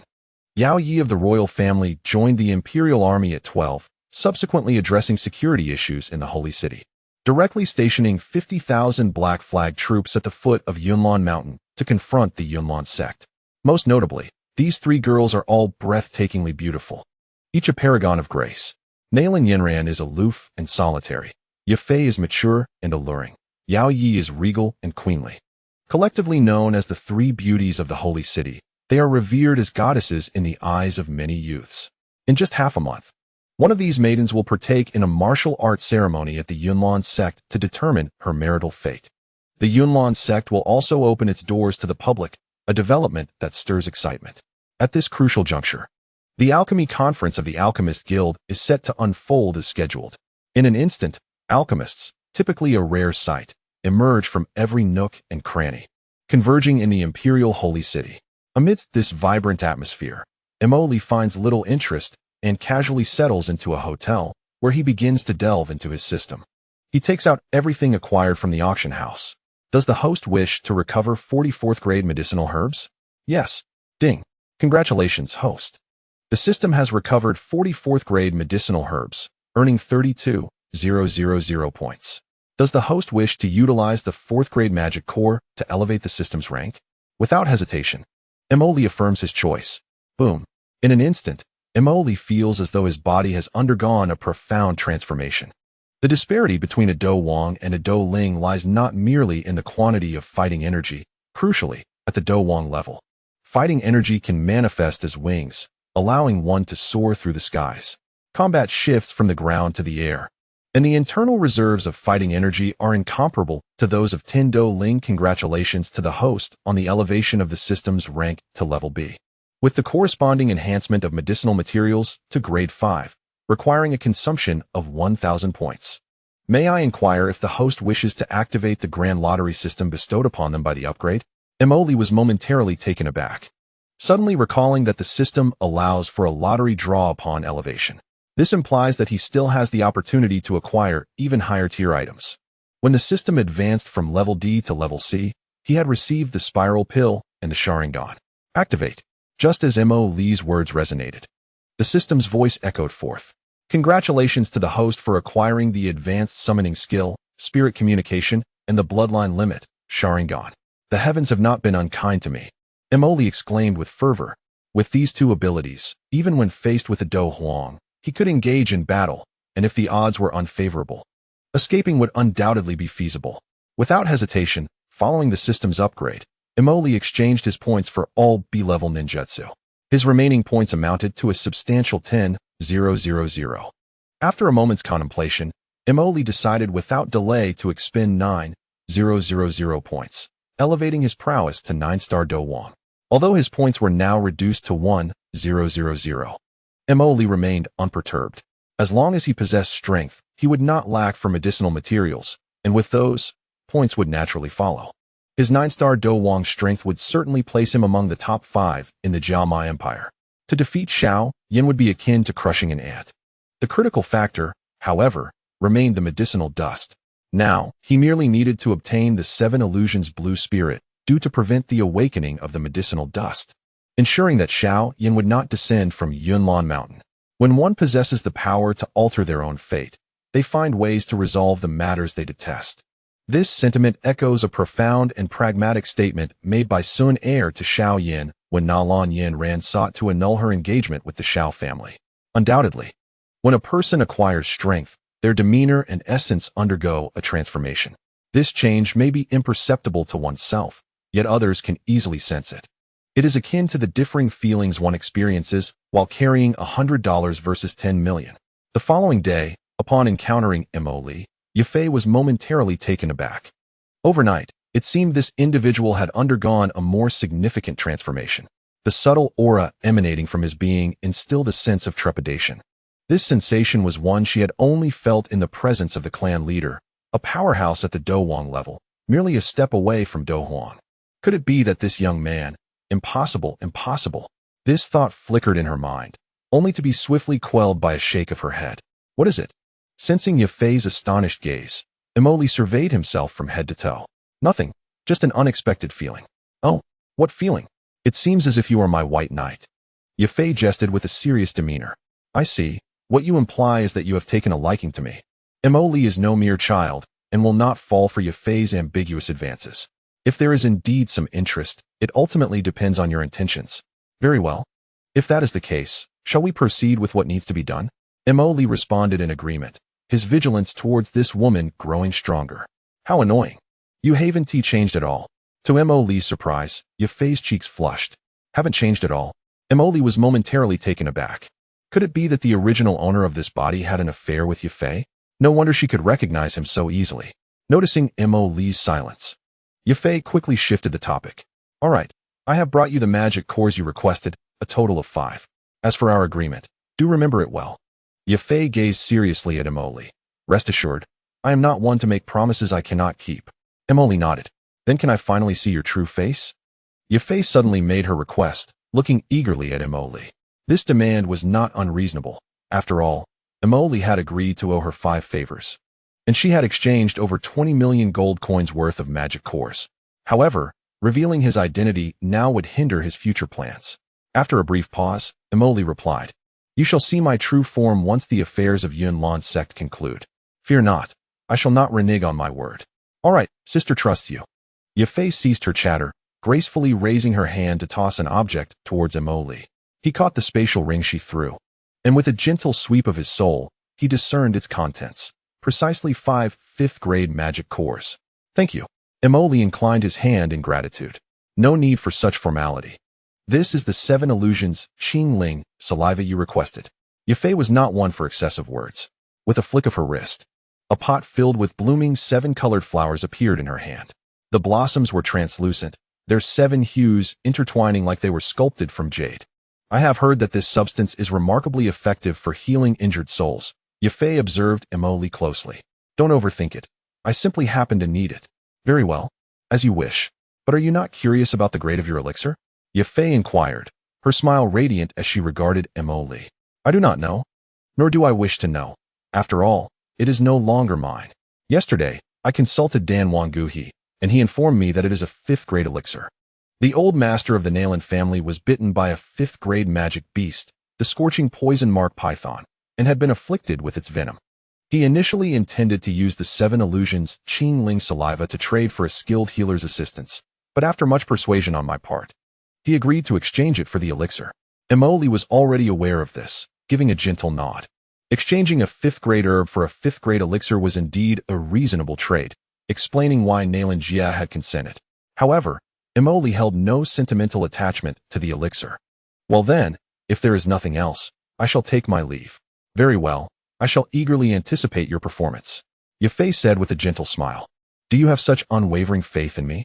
Emily inquired, casting a puzzled glance at her. Certainly, she replied without a hint of hesitation. Emily was momentarily taken aback. What is the matter? Noticing his sudden bewilderment, Yafei asked with curiosity. It's nothing. I must take my leave. With that, Emily hurriedly departed, but after taking just a few steps, he abruptly halted. Oh, by the way, I am still short 5 5th-tier magic cores. I hope you could assist me in collecting them. As for payment, I shall find a way, or perhaps, I can exchange my combat techniques with you. Combat techniques? That sounds intriguing. What tier do your techniques belong to? Yafei's eyes sparkled with interest. You possess 5th-tier magic cores? Not yet, but I know where to find them. While 5th-tier magic cores are indeed difficult to obtain, they are not entirely out of reach. It all depends on what 5th-tier item you can offer in exchange. Well, could we perhaps settle this with a favor? Emily chuckled. Huh. Yafei rolled her eyes at him. Your 5 favors have already sufficed for my needs. Besides, I cannot simply trade your favor with others. Emily was well aware of this reality. Fine, I possess a ground-tier combat technique. Would that be sufficient for your assistance in acquiring the 5th-tier magic cores? A ground-tier combat technique? Yafei's eyes brightened significantly. There are hardly any ground-tier techniques available throughout the entire Gamma Empire. I have only heard that Yunlan Sect and the Gamma royal family possess such techniques. And even the 3 prominent families cannot procure them. What's wrong? Is that not acceptable? She teased. Little brother, I can hardly believe you have struck it rich these past few years. Are you planning to reveal all your secrets? It's not that I cannot accept it, but rather, I cannot afford such a ground-tier technique. How about this? If you include me in the deal, what do you think? Yafei swayed her hips playfully, exuding charm and beauty. Emily could only manage a wry smile. What? Do you think I find you unworthy of my attention? With the way you constantly tease me. Are you not afraid of stirring my desires? What nonsense. TSK. Little brother has grown up. Emily realized that engaging in flirtation with this woman often left him at a disadvantage. Seeing his face flush, Yafei laughed heartily. All right, I shall cease my jesting. However, I speak the truth. If you wish to marry in the future, you might consider me. I am quite capable in both the parlor and the kitchen. PFF. Ahem. Emily suddenly began to cough violently. Moreover, dear brother, I could even bear you children. All right, enough. Do you not find me appealing? Before Yafei could say more, Emily turned to leave. This woman is truly invincible. Watching him turn away, Yafei burst into laughter. Emily attempted to escape, but she was relentless in her pursuit. Brother, you still need a few more 5th-tier magic cores. Just tell me, and within a month, I shall gather them for you. If we speak of the might of the Mytel family, acquiring 5 5th-tier magic cores is indeed within our grasp. Should we succeed in locating these 5 cores, an immediate ascension to the rank of Battle Emperor would be attainable. However, dear brother, while your Earth-tier combat techniques are commendable, they will only shine when Sister's magic cores are in place. I possess an abundance of Earth-tier techniques at my disposal. It is not mere boastfulness on Mo Lee's part. Rather, he was astonished to discover yesterday that the combat techniques he had exchanged for within the system could be imparted to others.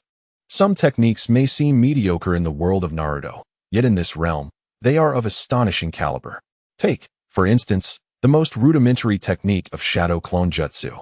In the world of Dou Qi, the sole technique capable of creating clones is the advanced Earth-tier skill, 3000 Thunder Illusions. Furthermore, the prerequisites for mastering it are exceedingly stringent.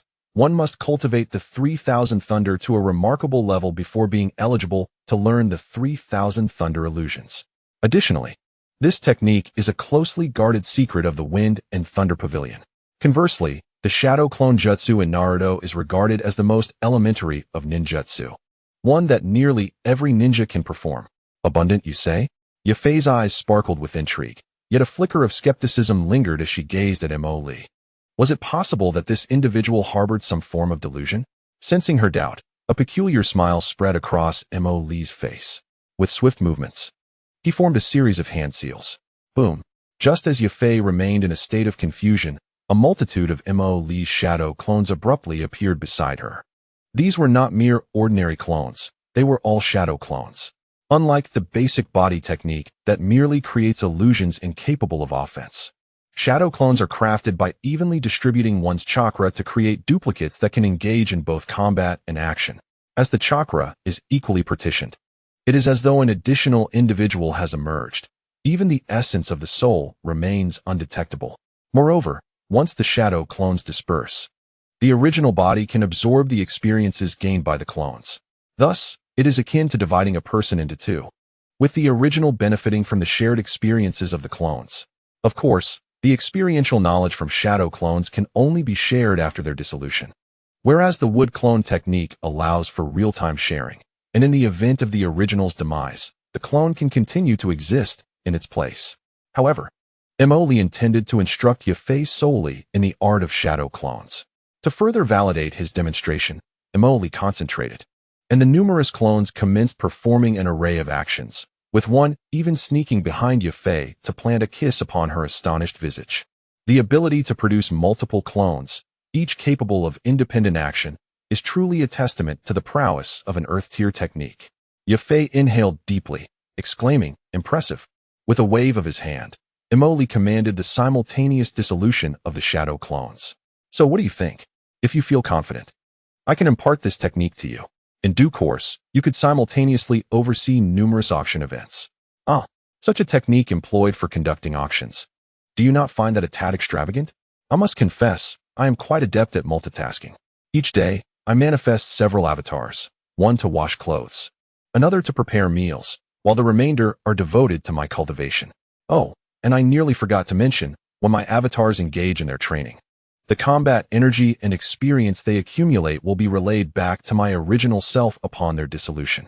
This means that I am not required to engage in training myself. I merely need to maintain a few avatars in their cultivation, and my internal combat energy will remain inexhaustible. I must say, I now regard you with newfound respect.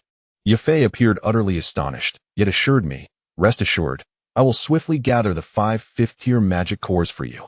Upon finishing her sentence, she suddenly stepped closer and whispered in my ear, "Sister, I have truly taken a liking to you. You cannot escape." As I stood there in a daze, Yafei burst into a fit of giggles. "With such formidable combat skills, wouldn't one hold a distinct advantage in battle? You might need to exert yourself. For I have little interest in ordinary women. Well then, I bid you farewell. And I hope you can hand me those 5 magic cores before I ascend to the Yunlan Sect. Fear not, I shall do my utmost." With that, I turned and exited the room, with Yafei accompanying me. In the city of Jayamar, it is indeed a rarity for someone like Yafei to personally see one off. At that moment, many gazes were fixed upon us. Watching my departing figure, Yafei suddenly felt an unsettling premonition. Given time, this individual would undoubtedly evolve into a formidable force. Nalan Yanran, you may find yourself regretting this. If Yun were to learn that the so-called waste they had discarded years ago has now reached such heights, I wonder what her reaction would be. In Yafei's heart, she had already convinced herself that I was none other than Xiao Yan, the one with whom she had shared a past flirtation. This matter is of great significance. I must convene with the elders of my clan once more. With that thought in mind, Yafei swiftly departed from the middle auction house. However, just as she rounded the corner, Haibudo, his hair as white as snow and clothed in a grayish-white robe, along with Xiao Yan, shrouded in a black cloak, stood at the entrance of the middle auction house. Observing the bustling crowd, Xiao Yan sighed softly. Indeed, the splendor of the imperial capital is unparalleled by any mere small town. Just the presence of the middle auction house is enough to leave one in awe. Come, perhaps we might encounter the woman who has captivated countless men in Wutan City. Yafei? Strange occurrences seemed to abound this year. 2 months prior, the largest family in the eastern provinces, the Mo family, was annihilated by 3 Dou Huang in unison. The news has just reached the holy city, sending shockwaves throughout the entire imperial capital. It is well known that Mo Chung was an outer steward of the Yunlan Sect, and the tributes he provided annually were immense. Who in the holy city was unaware of this? Yet, such a family has been extinguished, and many are eager to learn how the Yunlan Sect will respond. However, before they could witness any actions from the Cloudlan Sect, news reached them concerning 2 key events. It was reported that the granddaughter of the Cloudlan Sect's young master, Nalan, had broken off her engagement in Wutan City 3 years prior, and the 3-year agreement was nearing its conclusion. Whispers suggested that Nalan Yanran would confront the extraordinary genius from Wutan City atop the Cloudlan Mountain to determine their fates. Furthermore, in just a few days, the Quadrennial Alchemist Conference would commence, bringing together alchemists from across the empire for this grand assembly. In an even more fortuitous twist, one of the 3 prominent families of the Holy City, the Lionheart Marshal Nalan Jia of the Jama Empire, had issued a nationwide announcement seeking individuals with extraordinary flames to cure the lethal poison afflicting him, a consequence of his solitary battle against a 5th-tier magical beast, the scorched poison python, many years ago. Such significant events left the citizens of the Holy City in a constant state of discourse, particularly among those eager to gossip. Yet, Mo Li remained indifferent to most matters, with only one concern gnawing at his mind. Currently, he held a notice from the Nalan family, meticulously detailing their search for a master possessing extraordinary flames capable of alleviating Nalan Jia's affliction. All seemed well until he noted the reward promised, a 5th-grade elixir. The revitalizing purple pill. The revitalizing purple pill? How could the Nalan family possess such a treasure? This pill serves as a vital resource for restoring one's strength, particularly for those whose powers have waned due to sealing, enabling them to regain their peak abilities. In essence, this elixir is primarily intended for the likes of Dou Huang Haibo Dong. Haibo Dong had been ensnared by Medusa's serpent seal, resulting in a drop to Dou Ling, but he later exchanged remnants of the pure lotus demon fire to obtain Xiao Yan's breaking calamity pill, thereby restoring his powers to Dou Huang, albeit not to their zenith. His allegiance to Xiao Yan was predicated on the hope that Xiao Yan would assist him in concocting the revitalizing purple pill. Should he discover that Nalan Jia possessed such a pill, even if Xiao Yan were reluctant to aid the elder, Haibo Dong would undoubtedly demand it. He might even resort to storming the Nalan family to seize it. After all, Haibo Dong currently wielded the strength of a 2-star Dou Huang, with his pinnacle prowess being 5 stars.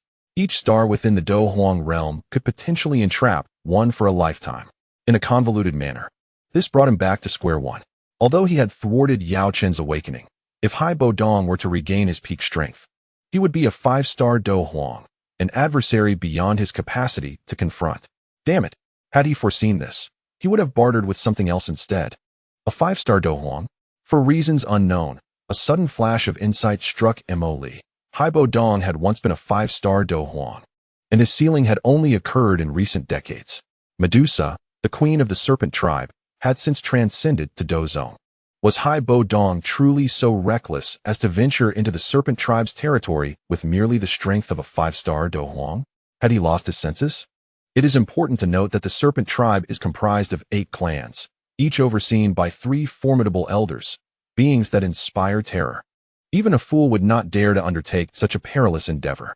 There must be other hidden truths within this matter. Upon careful reflection, Xiao Yan once discovered a treasure alongside the little doctor in a cave within the monster beast forest. The little doctor obtained the 7-colored poison scripture, while Xiao Yan, in a moment of cunning, pilfered a fragment of the pure lotus demon fire map and also received a fractal combat technique. Why is it that the same map is in the possession of Hai Buodong, while another fragment resides within that cave, and yet another appeared at an auction in the Black Corner region?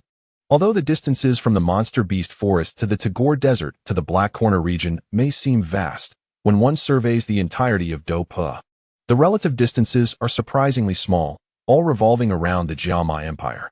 The pure lotus demon fire is an extraordinary flame that once caused a sensation throughout the continent, ranking third among such flames.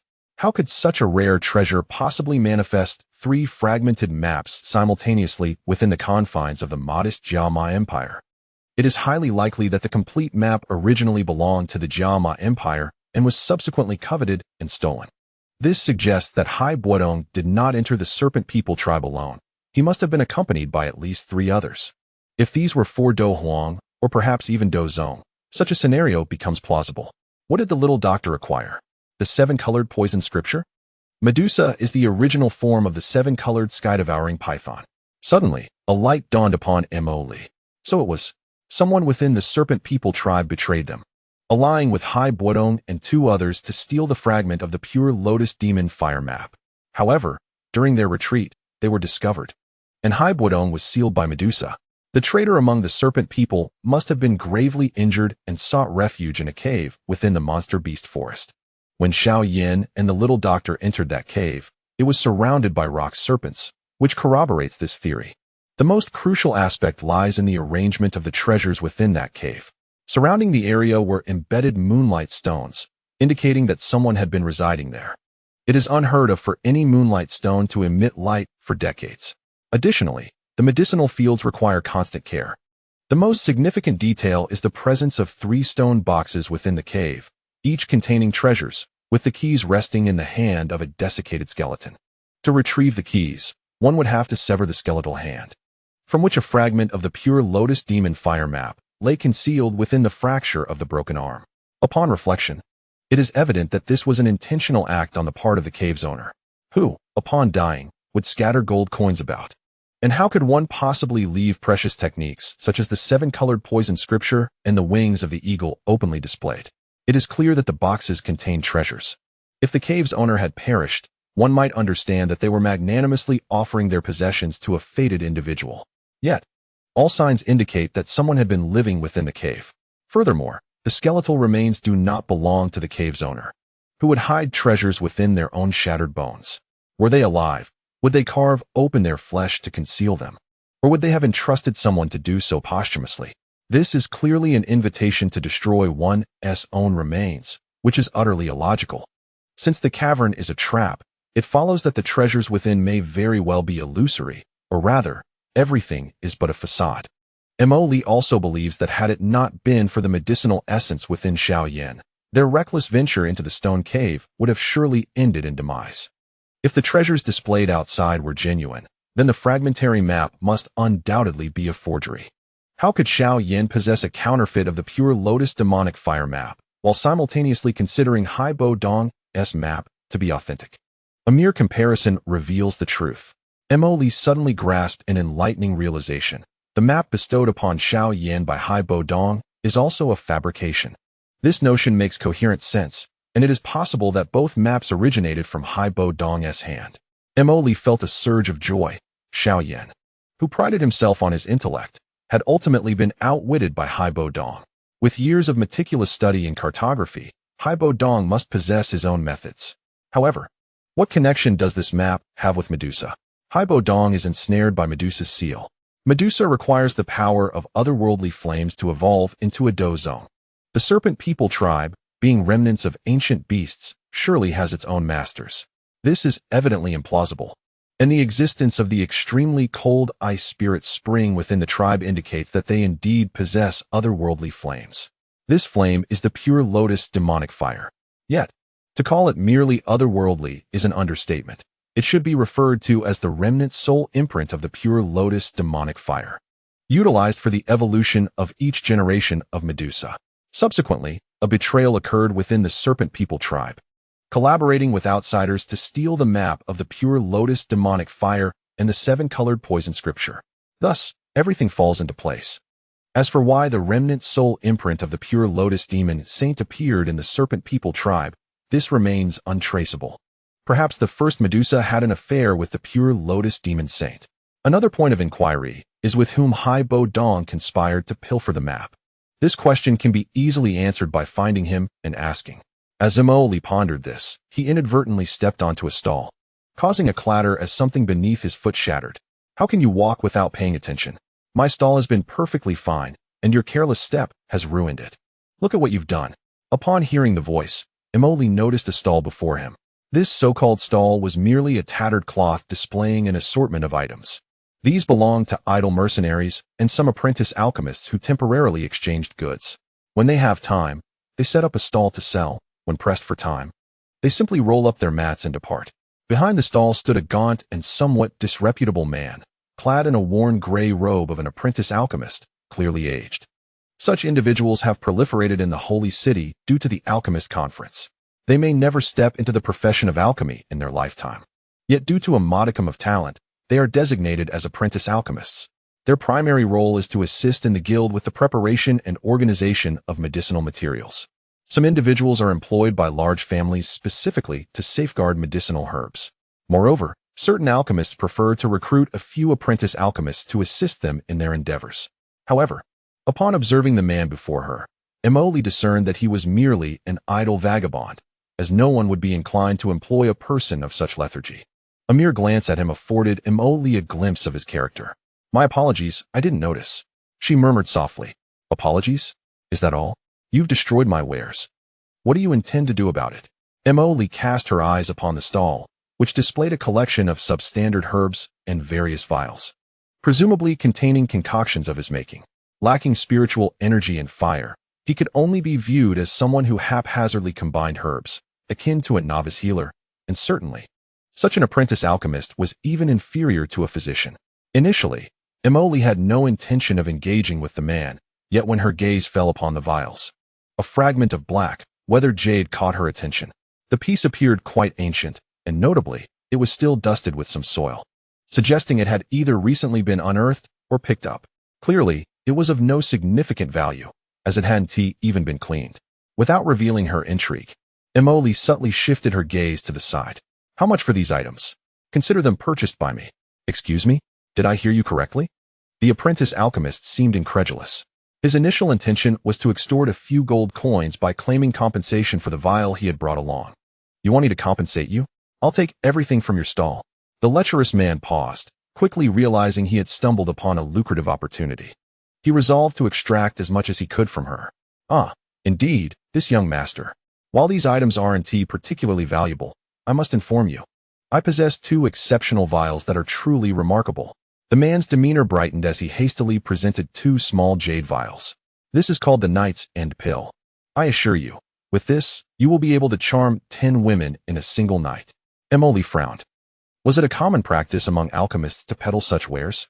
If her memory served her right, Xiao Yan's first concoction as an alchemist was of a similar nature, and it had won him Yunyan's affection. "Just tell me the price," Emoli urged, her brow furrowing further. 1,000 gold coins. Cough, cough.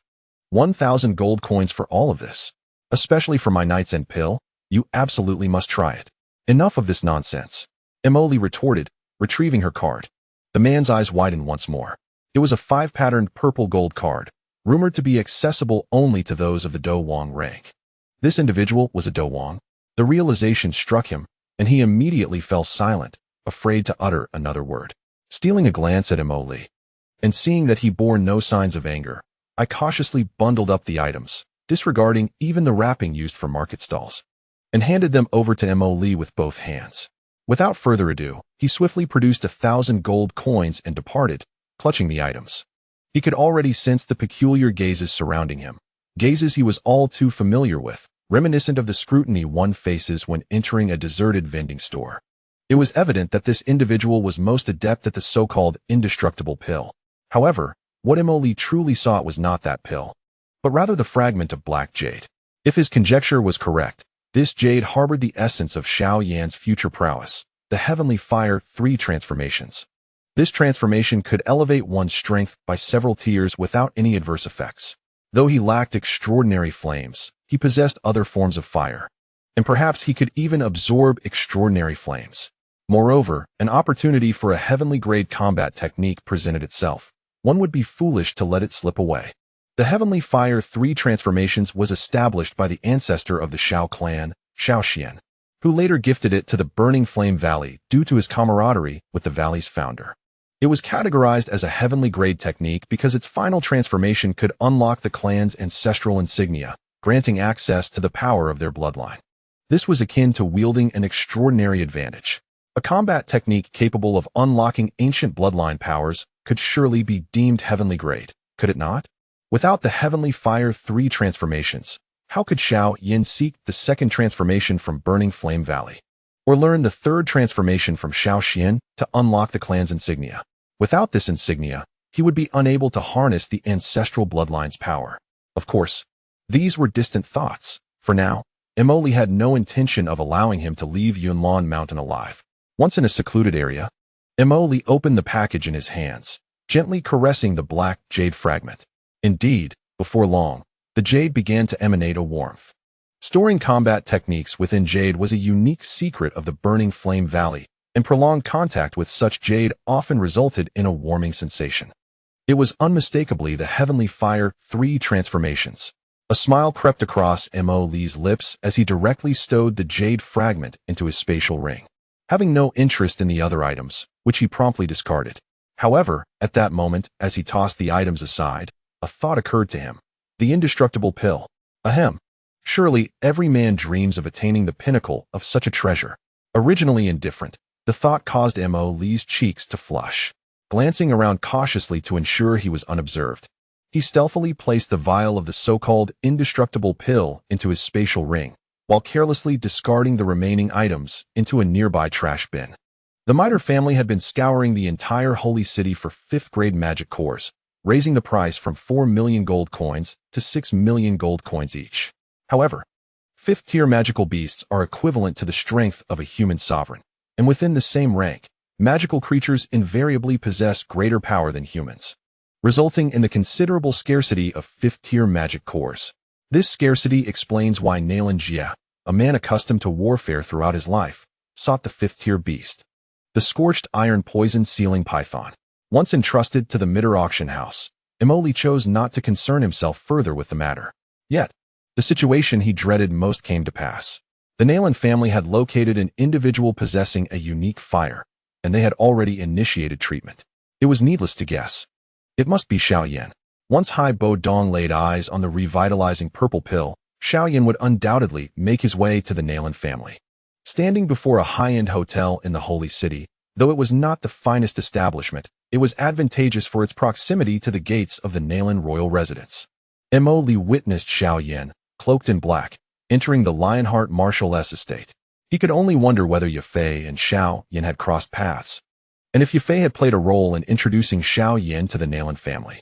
All he could do was wait in silence. However, on the following day, Yafei sought out Emoli, stating that she had gathered 3 5th-tier magic cores, with one already confirmed. But the other party insisted on meeting him in person to facilitate the exchange. Who possessed the 4th 5th-tier magic core? Emoli regarded Yafei standing before him, not particularly curious about how she had discovered his whereabouts.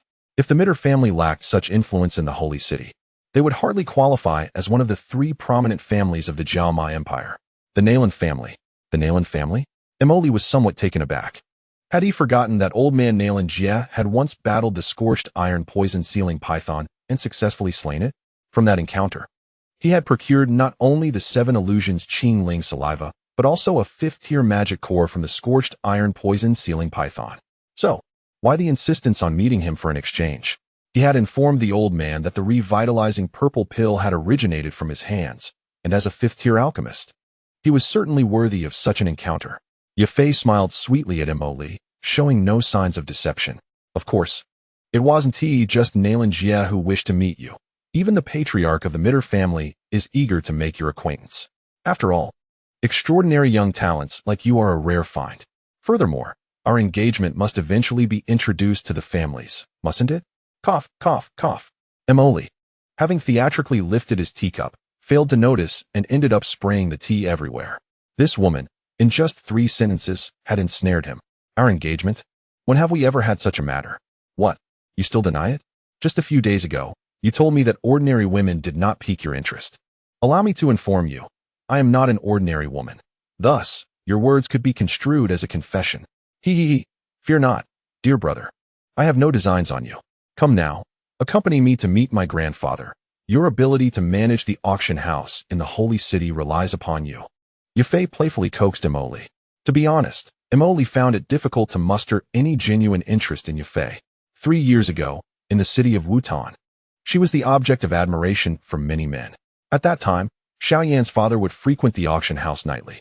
It was evident that a woman who could captivate someone like Xiao Yan, at his age, could not possibly be very young. Otherwise, it would indeed reflect poorly on him. However, as Emily scrutinized the woman before him, he found it impossible to discern her actual age. In this world, age is a curious concept. For instance, Sun Er's father must be several hundred years old at the very least.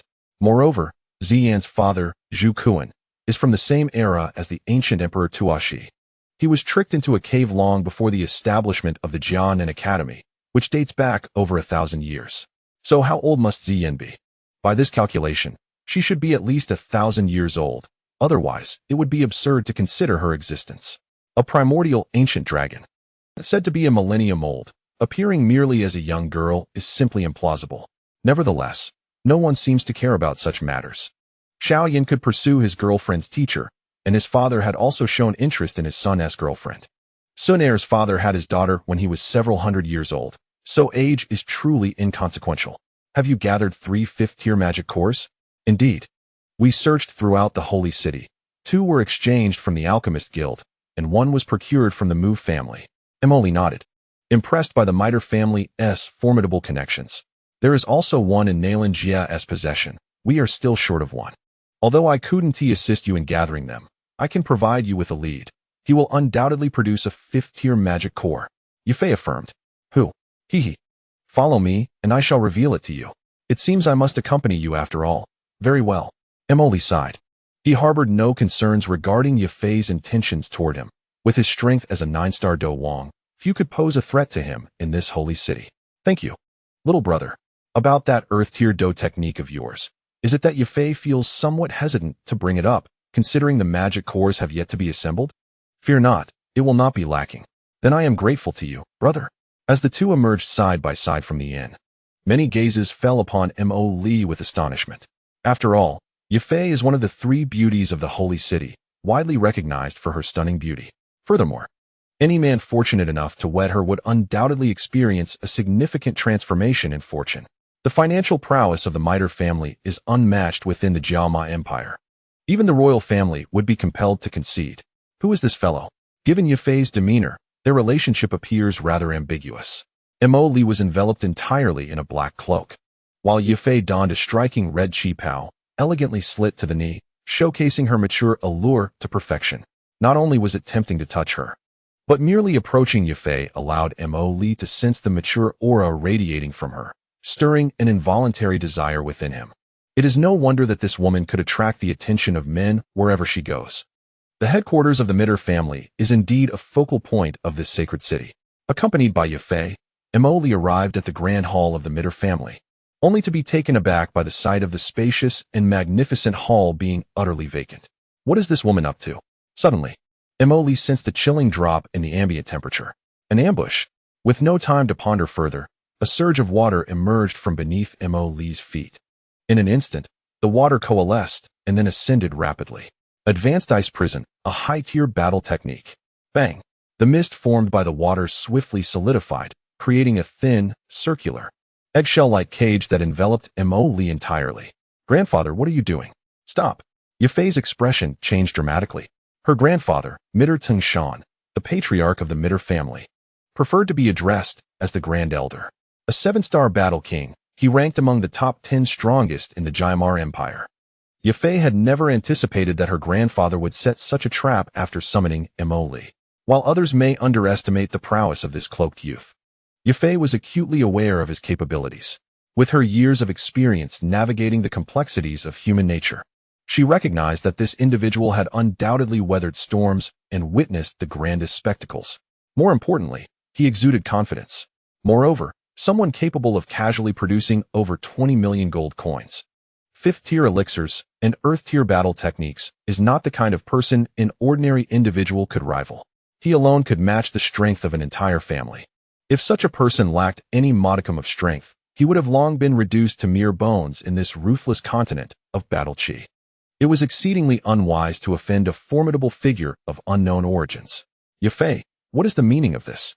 Trapped within the ice prison, Li refrained from retaliating.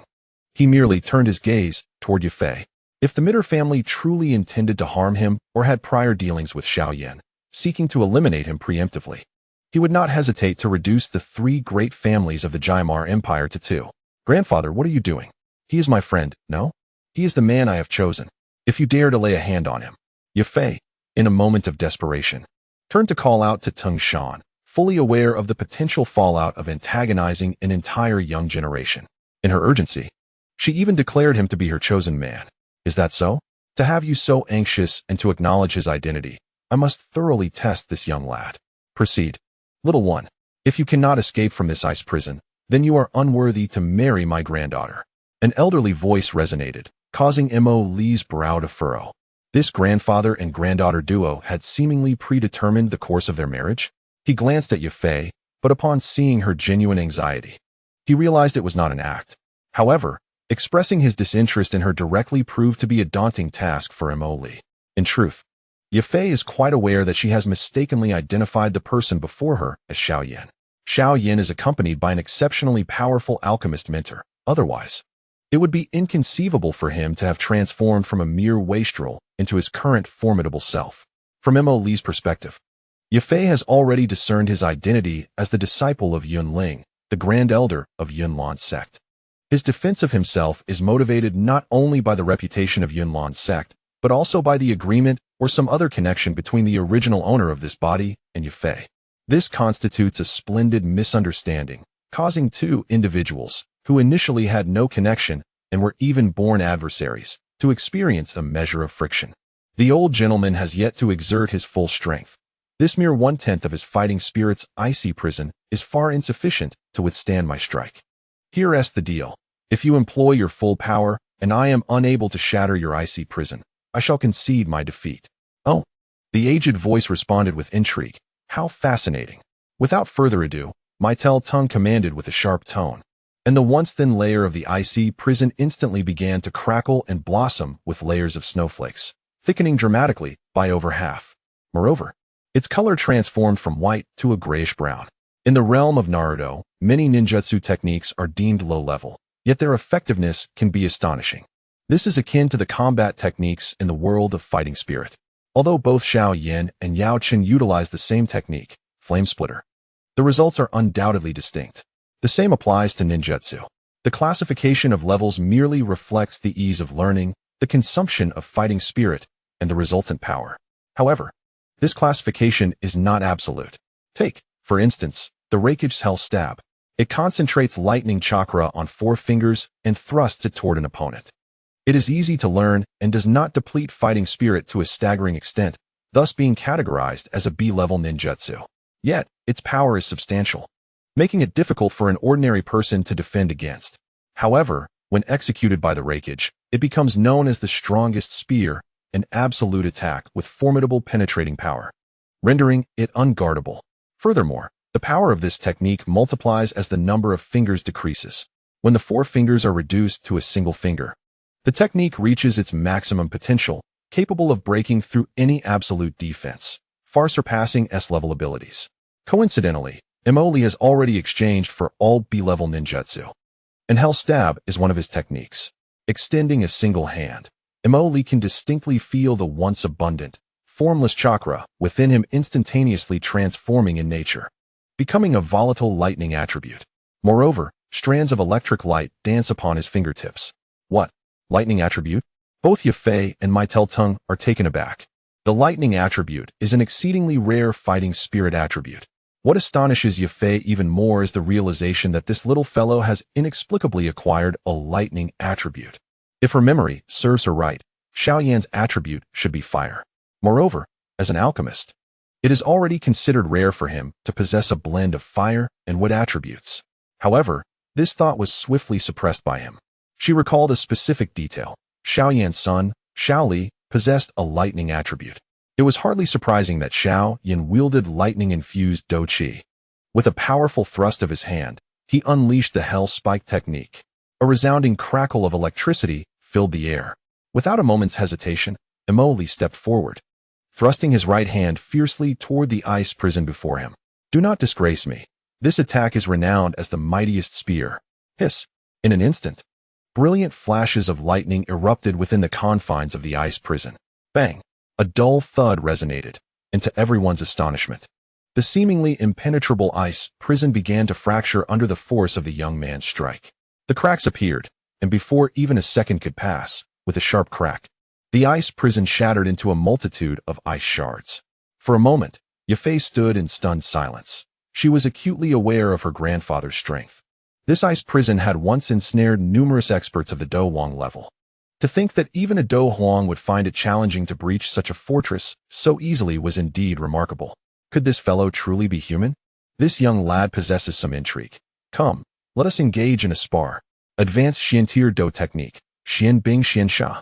As the ancient voice echoed, several razor-sharp ice blades coalesced above Mo Li, who had just breached the ice prison. The blades shimmered with a frigid glow, and before Mo Li could brace himself, they shot forth with alarming speed. Watch out! Yafei exclaimed in alarm. Bang! Without any suspense, the multitude of ice blades pierced through Mo Li's body. The speed at which a Dou Huang expert executed their techniques left no room for evasion for those lacking such power. It's over. Is this how it ends? Grandfather, what are you doing? Yafei stamped her foot, gritting her teeth in distress. This little fellow is quite extraordinary. Do not fret, my dear. Your young lover is not dead yet. The voice of Tung Shan resounded once more. At that moment, just as the ice blade struck, Mo Li suddenly transformed into a chair with a loud bang. The chair splintered into fragments upon impact, leaving no trace of Mo Li behind.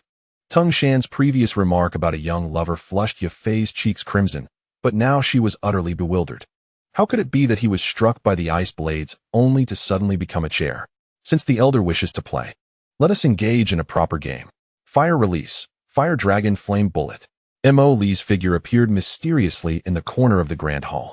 Upon his arrival, he swiftly formed seals with his hands, then took a deep breath. As he exhaled, a massive surge of searing flames erupted from his mouth. The flames bifurcated into 3 fire dragons that surged from the left, center, and right, racing toward a specific point within the hall. The fire dragon flame bullet made its inaugural appearance as a technique of the 3rd Hokage, Hiruzen Sarutobi. Among the myriad of jutsu mastered by the 3rd Hokage, this technique stands out as one of the most formidable offensive ninjutsu, classified as a high-level fire release technique capable of evaporating the water in a pond in an instant. When executed within the hall, Yafei felt an immediate surge in temperature, as though she were engulfed in a sea of flames.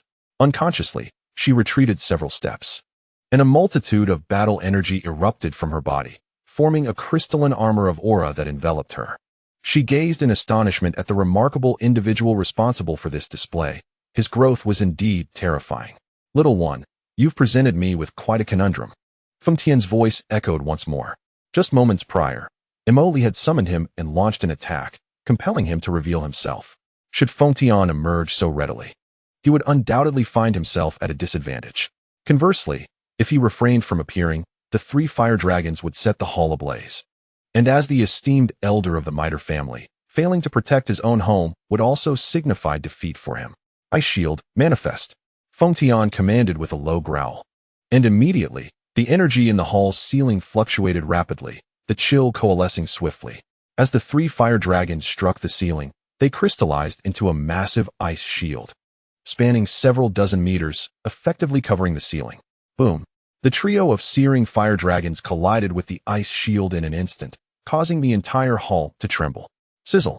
The solid ice shield melted under the assault of the fire dragons, transforming directly from ice into vapor. However, upon contacting the cool ceiling of the hall, the vapor condensed back into water, cascading down like a torrential stream. In an instant, the hall transformed into a veritable river. A battle king, wielding only his own battle energy, was capable of summoning such a phenomenon, leaving Mo Li somewhat astounded. It was said that the Ice Emperor, Hebedong, once, in a fit of rage, encased an entire city in ice. Indeed, true masters have the ability to act with such spontaneity. Truly formidable techniques. Elder, allow me to test your mettle with this move. Mo Li sneered, swiftly forming hand seals once more with a speed that dazzled the eyes. Fire release, head hardship. Following the completion of the seals, Mo Li exhaled a small fireball towards the ground. The previously concealed Confronting suddenly exclaimed in surprise, for this diminutive fireball bore no comparison to the 3 grandiose fire dragons. What was he attempting to accomplish? Just as Confronting of the Miter family pondered the disparity between this technique and the previously manifested fire dragons, the fireball struck the ground with a resounding bang, instantly expanding. Boom! The entire hall erupted into a sea of flames. In ancient times, there were no steel and concrete structures. All buildings were constructed primarily of stone and timber. This was precisely why Emoli opted to employ fire release attacks. On one hand, it could counter the Miter family's ice shield, while on the other, Confronting would be compelled to defend against the very flames that could potentially consume his family, thus rendering him restrained. The head hardship was a high-level jutsu of the Akatsuki. The only remarkable aspect of the head's tenacity lies in its explosive nature. Its intensity is such that, upon the fireball's descent, it can instantly ignite the surrounding earth into a blazing inferno, further intensified by the nature of the wind. Naturally, Emoli would not rely solely on this singular force. A hint of a smile graced his lips as he formed another seal with his hands. Wind release, gale. As the small fireball erupted, a colossal whirlwind materialized from thin air. The swirling tempest exacerbated the spreading flames, enveloping the entire hall in a sea of fire. Even from the reserved windows around the hall, flames leaped outward. In an instant, the Meitel family's grand hall was engulfed in flames. The fire, aided by the wind, crackled and roared incessantly. This commotion inevitably drew the attention of the other members of the Meitel family, who swiftly darted in from all directions. Could a hall that accommodates thousands truly be burning like this? Such damage could not be rectified with mere millions of gold coins. In a fleeting glance, Emoli noticed the fiercely determined Yafei, her face flushed with indignation. To his surprise, she was a formidable Dou master, evidenced by the aura of Dou Qi enveloping her body. A moment of realization dawned upon him. Beautiful women are rarely foolish. Moreover, considering the financial prowess of the Meitel family, even an ordinary talent could be transformed into a Dou master with the aid of elixirs. Would she dare venture alone to Wutan City without such strength? With her beauty, she could easily fall prey to misfortune in such a small place. Brother, cease your actions. This hall cannot withstand your antics. Yafei implored urgently. Fear not, it shall not burn. Emoli chuckled, adding, the house is safe. But if you do not leave soon, you may not be. With a flick of his sleeve, he sent Yafei out of the hall. Grandfather, brother, please stop. If this continues, the hall will be lost. Yafei exclaimed as she was propelled outside, still contemplating how to salvage the hall. Yet, in the heat of the moment, no one was inclined to heed her warnings. Haha, this little one possesses quite the prowess. At such a young age, such strength is no small feat, pray tell. Who is your teacher? You are not without merit yourself, old man, to have such a trick up your sleeve. I underestimated you, Emoli retorted. Huh, what else could I do? I cannot allow you to incinerate my home. I must inform you, these are all Yafei's dowry. If you truly set them ablaze, you would be burning your own possessions. Meitel Tingshan suddenly erupted in laughter, seemingly quite pleased with his grandson-in-law. However, their exchange was inaudible to those outside. The flames crackled on, leaving no one aware of the events within. Should they continue to fight? Emoli deftly sidestepped the matter of marrying Yafei. No more. No more. I am too old for this. I cannot endure such tumult. Little one, quickly extinguish your flames. If you do not cease, my modest estate shall indeed be consumed by your fire. Fengshan's tone grew increasingly anxious as the flames had been blazing for more than a minute with no sign of abating. Most concerning was the swirling hurricane entwined within the fire, which continued to whirl fiercely. I cannot extinguish this blaze. It is up to grandfather now. This is Yafei's dowry, and if it is consumed, you shall bear the consequences, you wretched boy. Yafei, having been brought outside, waited anxiously, utterly oblivious to the events unfolding within. She could only pace nervously, her foot tapping against the ground. What is the Meitel family thinking? Why are they allowing a fire to threaten their own home? Someone observing from a nearby rooftop, witnessing the raging inferno, voiced their confusion. Who knows what schemes the Meitel family is up to? Where is Elder Fengshan? Such potent fighting spirit. Suddenly, a powerful aura emanated from the direction of the royal palace, sending tremors throughout the entire holy city. Simultaneously, two distinct and formidable fighting energies appeared from another direction, and several figures hastened towards the scene. Yafei, What is your grandfather doing inside? Questioned an elderly man clad in a hemp robe, his gaunt face displaying perplexity as he regarded Yafei below, casting a glance at the still-burning inferno within the hall. This flame did not resemble any conventional fire, nor was it a beastly fire. The sheer intensity of fighting spirit alone was remarkable. Given that the Meitel family's affinity lies with ice, it was impossible for them to conjure such a vast conflagration. Elder Jia, my grandfather, huh? Elder Jia has arrived as well. I thought something significant had occurred. Is Fengshan roasting sweet potatoes? Spoke Mu Chun, the head of the Mu family, one of the three prominent families in the Holy City. Although Mu Chun ranked lower than Fengshan and Jia Xingtian, his prodigious talent had propelled him to the level of a fighting king by the age of 50. Such aptitude marked him as a true genius, and thus, he felt little trepidation in the presence of these esteemed individuals. Oh, there's another? Such unfamiliar fighting spirit. When did the Mu family acquire another fighting king? Mu Chun regarded Yafei with astonishment. Yafei, what on earth has transpired inside? Elder Jiao looked at Yafei, perplexed. However, before Yafei could respond, a sudden clanging sound erupted from within the hall, accompanied by the sound of shattering objects. Are they fighting in there? Mu Chun remarked with a chuckle, as he seemed to uncover some peculiar revelation, stroking his beard and shaking his head. It appeared that Fengshan was at a disadvantage, hindered by the need to protect the house. No, even without that burden, he seemed destined to lose. Yet, who was his opponent? If given the opportunity, I must pay my respects. I've heard that the Meitel family is recently in search of a 5th-tier magic core. Could it be that individual? Just as the discussion continued, the flames in the hall extinguished instantaneously, leaving only a trail of black smoke. What puzzled everyone, however, was that the fierce blaze had not left a single mark on the hall, nor had it caused any destruction. How could this be possible? Is it merely an illusion? Grandfather. Upon witnessing the flames extinguish, Yafei swiftly rushed inside.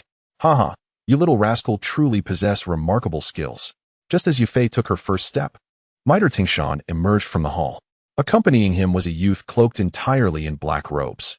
Emoli could not help but admire the prowess of this old man. Just moments ago, he had unleashed flames, yet to his astonishment, Tingshan had frozen every object within the hall, rendering it entirely encased in ice. Thus, Emoli's flames had inflicted no harm upon the Miter family. Similarly, the two had exchanged no less than dozens of moves within that space. The outcome of their duel was known only to them. The old gentleman is indeed formidable. I am in awe, Emoli respectfully remarked. At times, mere prowess in combat does not guarantee victory over an opponent. The crux lies in the application of one's skills.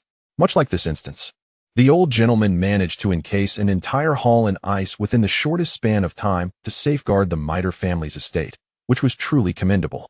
So, Tingshan, won't you introduce us? Mu Chun approached with a beaming smile. This young lady is Miter, he began, only to suddenly divert. Looking at Yafei with a grin. This is our Miter auction house's esteemed gold medal auctioneer, Yafei, who happens to be the fiancé of my granddaughter. What? Both Yafei and Emoli were taken aback. Although Yafei often jested about being his little man, Emoli had merely brushed it off. He understood that Yafei was merely joking, perhaps to draw closer to him. But this old man, in front of so many people, had just made such an admission. Yafei appeared equally astonished. Her grandfather had indeed surprised her. Grandfather, she stammered, her cheeks flushing despite her vast experience with auctions and grand events. Emoli quickly sought to clarify that there was nothing between him and Yafei. The Miter family members seemed overly eager, creating an unsettling sense of possessiveness. Haha. So it turns out you old rascal have found a splendid son-in-law. I must extend my congratulations. Mu Chun chuckled, while subtly probing Emoli with a hint of spiritual energy. Not only Emoli but also Jian Tian and the others atop the roof quietly engaged in their own subtle explorations. Before Emoli could act, Tingshan discreetly stamped his foot, causing the ground to tremble. Everyone felt a sudden jolt, and the probing spiritual energies dissipated into nothingness. Congratulations are in order.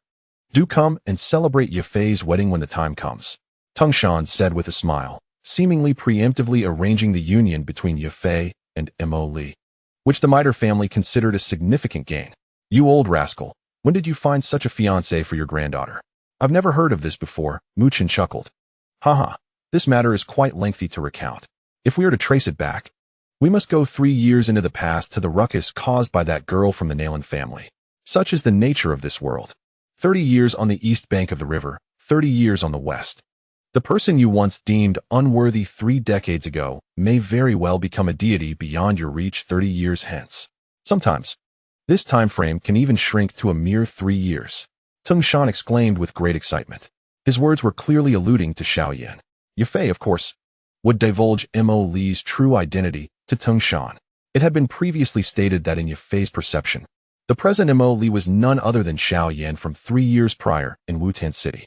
Not only that, but he also had a mysterious mentor behind him, which was the reason for his rapid growth.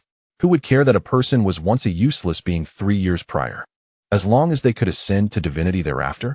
Tung Shan implied that the man Nalan Yanran looked down upon was of no concern to the Miter family. It was during that time that Yafei became acquainted with Xiao Yan. However, upon hearing this, Mo Li was somewhat taken aback, yet he did not dwell on it. After all, it was Mo Li who accompanied Nalan Yanran to Wutan City. Having traveled great distances to reach Wutan City, it was inevitable that Nalan Yanran would meet with Yafei, given their relationship. If Nalan Yanran wished to see Yafei, then naturally, Mo Li would also have the chance to meet her. Perhaps the original owner of this body had known Yafei at that time. After all, their dialogue suggested that their acquaintance must have begun then. However, Mo Li never expected that Yafei was referring to Xiao Yan. The ruckus caused by that girl from the Nalan family? Those present were all representatives of the forces from the Gamma Empire. What could possibly escape their notice? As Tung Shan's words left his lips, it seemed that the crowd began to discern the identity of the figure clad in black before them. Could it be that he was the so-called waste of the Xiao family, spurned by the girl from the Nalan clan? How could this be? In just 3 years, he had transformed from a useless individual to such a formidable presence? Indeed, Xiao Lin must be quite pleased with his grandson. Mu Chen sighed. Xiao Lin was Xiao Yan's grandfather, and he had a good relationship with Nalan Jie, one of the 3 great families and among the 10 most powerful figures in the Gamma Empire. Both Mu Chen and Jia Xingtian were naturally acquainted with Xiao Lin. Xiao Lin, what connection does this have with Xiao Lin? Nevertheless, Mo Li did not refute the correctness of Mu Chen's statement. This young man possesses the strength of a Dou Wang. Although Mu Chen could not discern anything further, Jia Xingtian's expression suddenly shifted dramatically. He appeared to be no older than 20, and a Dou Wang at such a young age. Such talent was rare in the Gamma Empire, second only to the leader of the Yunlan Sect.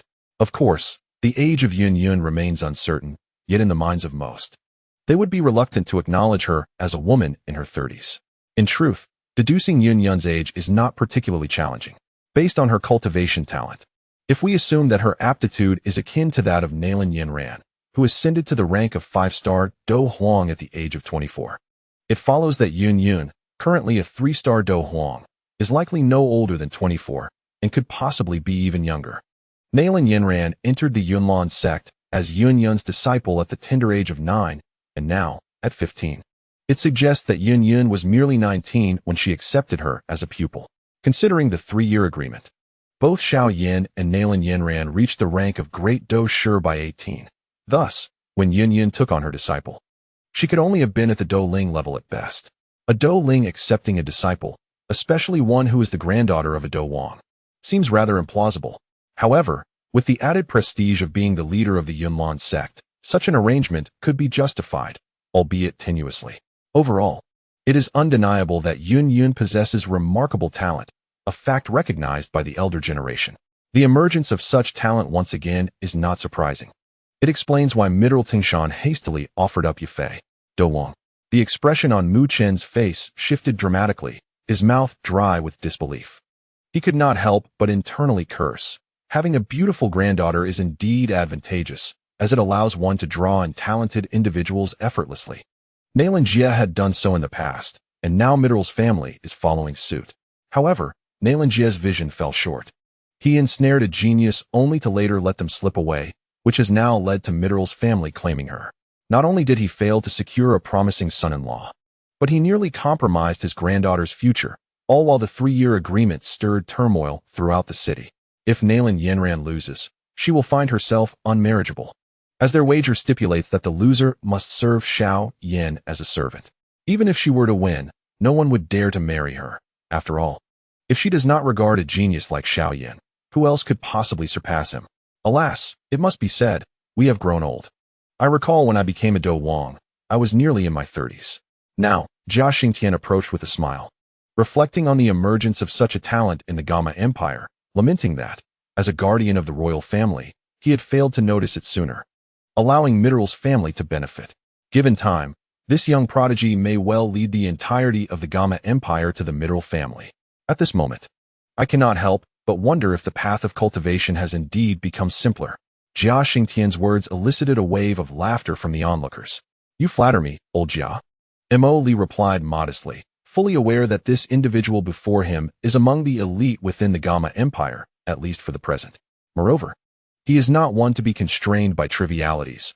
The order of the entire Gamma Empire is upheld by the royal family. Your talent is the most prodigious I have ever encountered. This young one is exceptional, unlike my two daughters, who have only just reached the rank of Great Dou Qi. Jia Xingtian said with a cheerful smile. He then added, seemingly casually, do visit our royal family more often, especially you. Yao Yi, you are far too rigid. It would be beneficial for you young people to engage more. Certainly, grandfather. When I have the time, I will take Xiao brother to visit sister Yao Yi. Mo Li did not engage in painting. Instead, Yafei gracefully assumed the role of the hostess and took over the conversation. However, the Xiao brother mentioned by him was automatically interpreted by Mo Li as a younger sibling. Yafei was not foolish. How could he possibly allow such a genius to slip away, thereby granting the royal family an unearned advantage? Observing the several old fellows who were already starting to vie for attention, Mu Chun could only shake his head and sigh. Oh right, Grandfather Jia. The brother I mentioned to you last time, who requires a 5th-tier magic core, is indeed him. Now you have seen him, you may exchange the magic core with me. Yafei beamed at Jia Xingtian. So, it is this young brother before me. I assure you, I will not speak out of turn. However, the 5th-tier magic core resides in Yao Yi's possession. When you have the opportunity, take this young brother to the royal family to meet her. You both should converse well. This old fellow, Yafei mused internally, what does he mean by saying it is in Yao Yi's possession? He clearly wishes to create an opportunity for a meeting with Yao Yi. At that moment, he nodded discreetly while contemplating whether he should expedite matters regarding his marriage with this fellow, lest so many others have their eyes on it. Very well. I will surely take Xiao brother to visit sister Yao Yi when time permits. Splendid. Young people should indeed converse and communicate more, Jia Xingtian said with a smile, noting that it was getting late and that tomorrow marked the day of the alchemist conference. Everyone should retire early. Since Jia Xingtian had spoken, those around who were merely spectating also rose to clasp their fists in respect towards him and swiftly departed.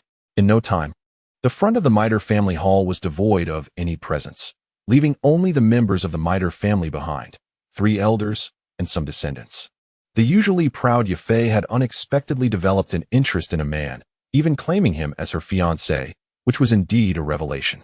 Moreover, this news emanated from the mouth of Miter Tengshan, leaving no room for doubt regarding its authenticity. To speak candidly, Yafei had indeed reached the age suitable for seeking a marriage. How old is Yafei? 3 years prior. She was already the object of affection for a man like Xiao Yan. One can only imagine her age. Yun is currently around 24 years old, possessing the strength of a 3-star Dou Emperor.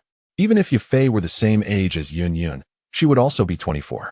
3 years ago, at 21, Xiao Yan, a man in his 40s, still frequented the Miter auction house daily, which speaks volumes about the decline of the Xiao family. However, comparing Yafei to Yun reveals a stark contrast in talent. Yun has already attained the rank of Dou Emperor, while Yafei remains merely a great Dou Master. 3 years ago, Mo Li accompanied Nalan Yanran to the Xiao family to annul the engagement at approximately 17 or 18 years of age. Now, 3 years have passed, and Mo Li should now be around 20.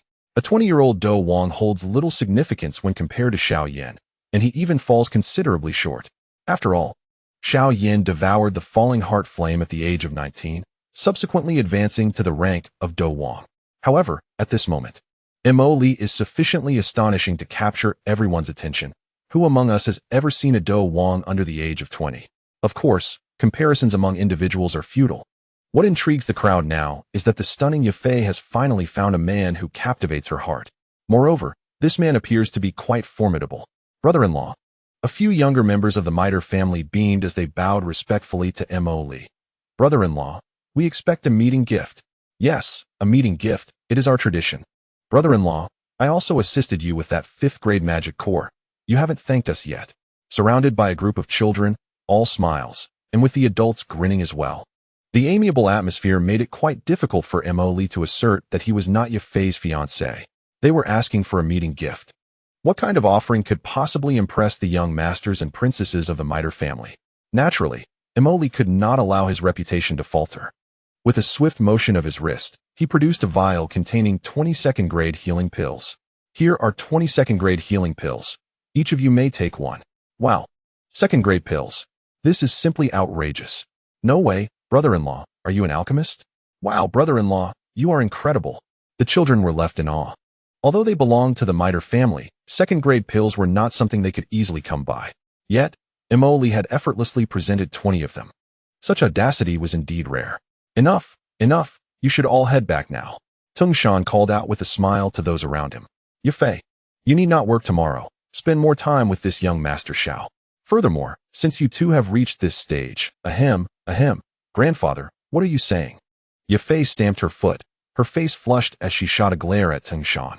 Haha, my apologies, I spoke out of turn. Miter Tung Shan chuckled, stroking his beard. Hearing Tung Shan's laughter, the other members of the Miter family joined in, chuckling in unison. The group of children then approached Mo Li to pay their respects before taking their leave. Although Yafei had been exposed to the grand world, when such matters pertained to her, she too found it somewhat overwhelming. Blushing, she hastily pulled Mo Li away. Am I really to marry Yafei? This cannot be. Wouldn't that mean becoming a son-in-law of the Miter family? How could I possibly seek revenge against Hai Bo Dong for the fallen members of the Mo family? Although those who perished were not directly killed by Hai Bo Dong, he was indeed an accomplice. Yet to reject this notion, Mo Li glanced at the captivating woman beside him. It was no wonder that a man like Xiao Yan would be drawn to her. Indeed, any man aware of a woman's allure would find it impossible to resist someone like Yafei.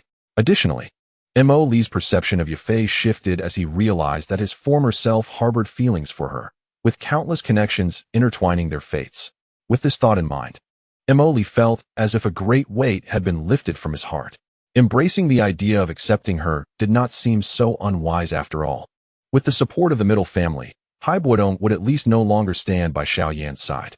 Furthermore, this could effectively undermine Xiao Yan's position in the future. As these thoughts swirled in his mind, Mo Li suddenly realized that he had been led to the entrance of a room by Yafei. It was a quaint wooden cottage, surrounded by lush flowers and plants, with winding paths leading into a serene retreat. The ambience exuded an air of a hidden paradise. The decorations outside, along with garments draped over the windowsill, indicated that this was a girl's room. It was unmistakably Yafei's sanctuary. Had she truly brought him to her room with intentions of something more? No. Even though he was contemplating accepting Yafei, without parental consent, a matchmaker's word, or any formal arrangements, it was absolutely out of the question. Upon turning around, Yafei caught the puzzled look on Mo Li's face and burst into laughter. Fear not. Although the old man Jia has his eye on you, I harbor no intentions towards you. If you genuinely have feelings for Yao Yi, she is willing. And I wouldn't mind sharing a husband. Mo Li's eyes widened in shock. What? This woman, this notion. Were the people of this continent truly so open-minded? Yun could fancy her disciple's man. Sun Er could share a man with others. And most astonishingly, even a woman like Queen Medusa was willing to share a husband among several women.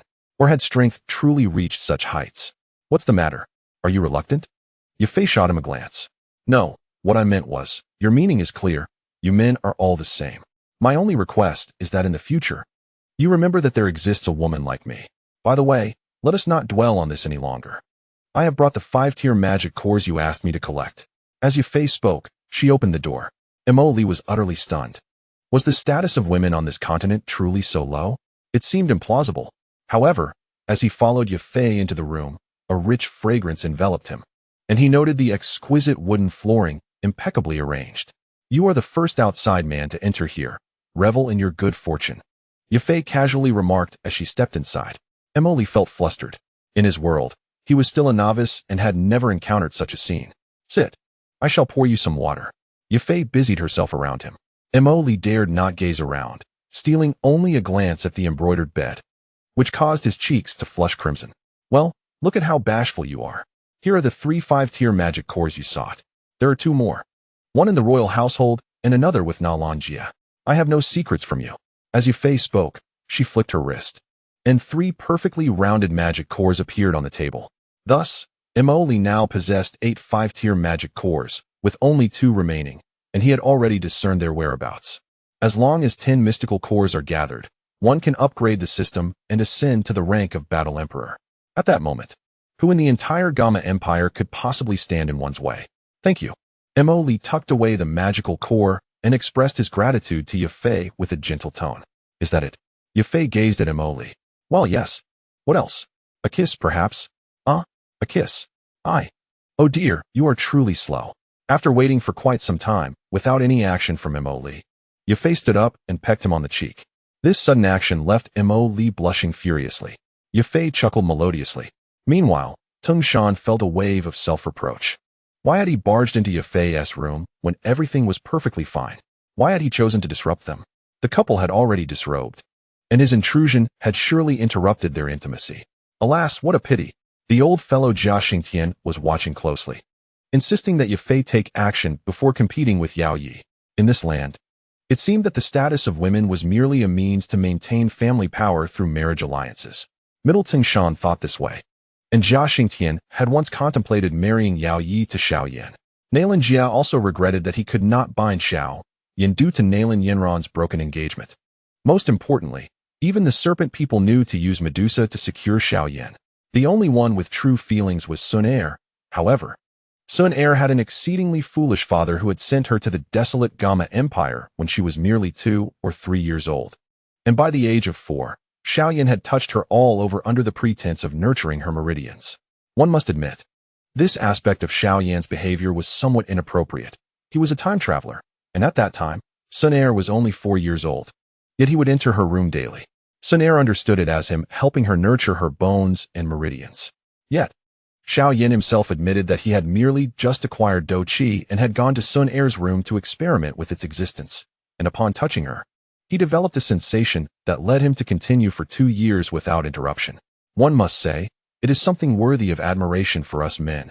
Given the ancient family's strength and status, there was absolutely no need to resort to undercover tactics to obtain the ancient emperor, Dou Qi. A casual dispatch of an individual could annihilate the Xiao family without anyone being the wiser. Even if one were to employ an undercover agent, there was no necessity to use one's own daughter. Even if one were to use one's own daughter, there was no need to send her away from such a young age. Was the Gamma Empire truly safe? Pil King Gu was searching everywhere for exotic flames, and Sun Er possessed one within her. Did he not fear for her safety? Yun Shan of the Yunlan Sect had broken through to the Dou Zone, and Medusa of the Serpent People was also a Dou Zone, while Sun Er had only a Battle Emperor bodyguard by her side. Furthermore, the Soul Clan could infiltrate the Gamma Empire. Was there no concern that they might directly abduct Sun Er? These concerns were manageable, but at the very least, one ought to arrange for a bodyguard capable of ensuring Sun Er's safety. What was Ling Ying even doing? He had accomplished nothing within the Xiao family. Witnessing the brutal demise of Xiao Yan's grandfather was a sight to behold, as was the tragic death of his mother. Xiao Yan, too, became the vessel for the spirit of Yao Chun. While it may be understandable for others to remain unaware of Yao Chen's presence, it seems rather implausible that Ling Ying, who has resided within the Xiao family for over a decade, could not perceive him. Ling Ying's inaction has allowed Sun Er to fall prey to Xiao Yan's advances for 2 long years. Furthermore, her negligence has prevented Sun Er from discovering the ancient imperial jade of Dou Qi during her 2-year stay at the Xiao residence. In truth, the jade is located in the hall of the Xiao family, serving as a repository for the soul imprints of past clan leaders. Given that Sun Er sought it out, it is inconceivable that she would be ignorant of its appearance. Why then does Ling Ying persist in feigning ignorance? This raises significant concerns. Gu Yuan's head was caught in the door, and then he was kicked twice by a foolish beast. Not only did he fail to acquire the ancient imperial jade, but he also squandered his daughter's youth. It is well known that in this realm, training in Qi begins at the tender age of 4, a crucial developmental stage. Yet, instead of receiving the nurturing she deserved, Sun Er was sent to the Xiao family. Gu Yuan seemed to disregard his daughter's talents and future. Indeed, While Suner found a man who cherished her, the fate of the divine maiden from an ancient clan was reduced to sharing a husband with a serpent. Medusa is a serpent. Her first appearance was in a half-human, half-serpent form, and upon evolving to the Dou Zone level, she transformed entirely into a serpent. Is Gu Yuan truly a fool? A simpleton could hardly reach the pinnacle of Dou Sheng. His actions must be interpreted through another lens. The foundation of the Gu clan was precarious at the time. By sending Suner away, he aimed to protect her and preserve the bloodline of the Gu clan, along with the Golden Emperor's burning heaven flame, especially since other clans had been devoured by the Soul clan. Additionally, is Ling Ying's strength genuinely that of a Dou Huang? In the Gu clan, a Dou Huang's prowess would scarcely surpass that of a minor leader, relegating him to a mere errand boy. Would Gu Yuan entrust his daughter's safety to someone of such low standing? Therefore, Ling Ying's capabilities must be at least on par with the Dou Zun, possessing the ability to tear through space and, at critical moments, to whisk Suner away to safety. This elucidates why a lofty Dou Zun would find himself in the Jiama Empire, where only Dou Huangs reside, much like a human entering a kingdom of monkeys. He would have neither the time nor inclination to concern himself with which monkey is the king or which one met its demise at the hands of another. Crucially, Suner's mastery of heavenly and earthly level combat techniques, her foundational training, and her innate potential, along with her profound understanding of the entire Dou Qi continent, indicate that she knows she is the divine maiden of the Gu clan. She is aware that the Dou Qi continent is vast, with many sects even larger than Yunlan Sect, and she comprehends everything around her. This suggests that she has not diverged from the realities of the continent. Rather, it implies that Ling Ying has imparted this knowledge to her. Ling Ying is not merely a bodyguard. He is also Suner's mentor. As Tingshan stepped out of the chamber, Yafei and Mo Li's faces flushed a deep crimson. Even though Yafei could be carefree and boisterous, the sudden exposure of her form was undeniably embarrassing. Though Yafei appeared quite liberal and somewhat promiscuous, one must remember that she was merely a novice. I apologize. I did not anticipate that practicing this combat technique would leave you without attire. Mo Li lowered his head, overwhelmed by the tumult of emotions within him. The enchanting scene from moments prior lingered in his mind. Suddenly, Yafei burst into laughter, and Mo Li's eyes brightened as he focused on her, revealing a handkerchief she had extended towards him. You should wipe your nose first. Nose. Mo Li was momentarily taken aback, only then noticing a peculiar itch on his nose. Upon touching it, he found his fingers stained crimson.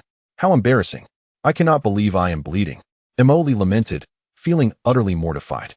5 minutes later, both Yafei and Mo Li had managed to compose themselves. Yafei fetched water for Mo Li to cleanse his face. I am beginning to understand why my doppelganger lacks clothing, Yafei remarked earnestly, yet as the words left her lips, the memory of the earlier incident seemed to strike her again, prompting another fit of laughter. Mo Li shot her a resentful glance. If you keep this up, I might truly lose my composure. And you should fear that I might actually put you in your place. All right, I would welcome that. Yafei was well aware of his patience and felt no fear. Then you shall truly belong to me, Mite. Mo Li sighed. Let us discuss the issue of this combat technique. If the doppelganger cannot wear clothing, that would indeed be awkward. The technique would be rendered useless. Just imagine, a stunning beauty like Yafei creating a doppelganger with unparalleled lethality. But what about others? Like that old man Mite Tingshan? That would certainly be rather embarrassing. I believe I now understand why my doppelganger is devoid of clothing. Yafei pondered, finally managing to compose her expression. You know? Mo Li was taken aback. It was his technique, and he had yet to grasp this aspect. Yet she claimed to have insights. How is that possible? It is quite simple. In this continent of combat, only at the Douling level can one condense combat energy into physical form. If one were to create a doppelganger while simultaneously utilizing their internal combat energy, it would be achievable. Yafei winked at Mo Li. Indeed. Mo Li smacked his thigh. Why did I not consider this before? What is your current strength? Mo Li inquired. Gazing at Yafei. I am a 9-star great fighter, just one step away from Douling. Ah, so you are currently a 9-star great fighter. It seems we must wait until you reach the Douling level to employ this doppelganger technique. Mo Li shook his head in resignation. However, a thought nagged at him. No wonder this woman dared to venture alone into Wutan City. Her strength was indeed formidable. That may not necessarily be the case. I currently possess 2 methods to utilize this doppelganger technique. Oh, it is quite simple. I merely need to wear clothing myself, and after creating the doppelganger, I can have it don the attire. Emily nodded, recognizing it as a viable solution. And what is the other method? Another option is even simpler. This doppelganger requires no attire. Emily was drenched in cold sweat. This woman, who could endure her? Observing Emily's distress, Yafei laughed unabashedly once again. While this woman often displayed a carefree demeanor, Emily understood that she could jest with you, but should you take her seriously, you would inevitably find yourself at a disadvantage. There seemed to be a subtle aura surrounding her, a quality that kept others at arm's length. Friendship was permissible, yet any attempt to advance further was utterly impossible. In the days that followed, Emily took residence with the Meitel family. The next day, she heard news regarding the Alchemist Conference, where a fellow named Yin Xiao emerged as a dark horse in the Alchemist Guild's trials, even surpassing the esteemed Dan Wang Gui's disciple, Lu Ling, while others remained oblivious. Emily knew all too well that this Yin Xiao was none other than Xiao Yan. Everything was progressing according to the familiar script. After a few days of enjoying the highest standards of hospitality at the Meitel residence, with her every need catered to in Yafei's small building, Emily had not engaged in any substantial relationship with Yafei. Yet, the entire Meitel family, along with the citizens of the Holy City, were almost universally aware that the Meitel family had recruited an extraordinary talent. A few days later, Yafei returned from outside and suddenly informed Emily of a gathering scheduled for that evening. A gathering? Emily was taken aback. Quickly recalling something, the recovery of Nalan's injuries had prompted a feast. Was it not premature to celebrate before he was fully healed? This hardly seemed like the conduct of a seasoned veteran. Or was there some ulterior motive at play? Never mind, I shall refrain from attending. Emily shook her head. This body had spent many years in the company of Nalan Yanran, and she feared being recognized, which would lead to unnecessary complications.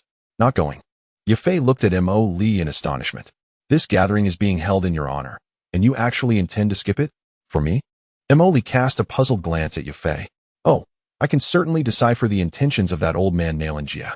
He claims to celebrate the improvement in his health and invites guests, but from what I know, that is simply improbable. A soldier, especially a general, should possess more patience than to display such delight.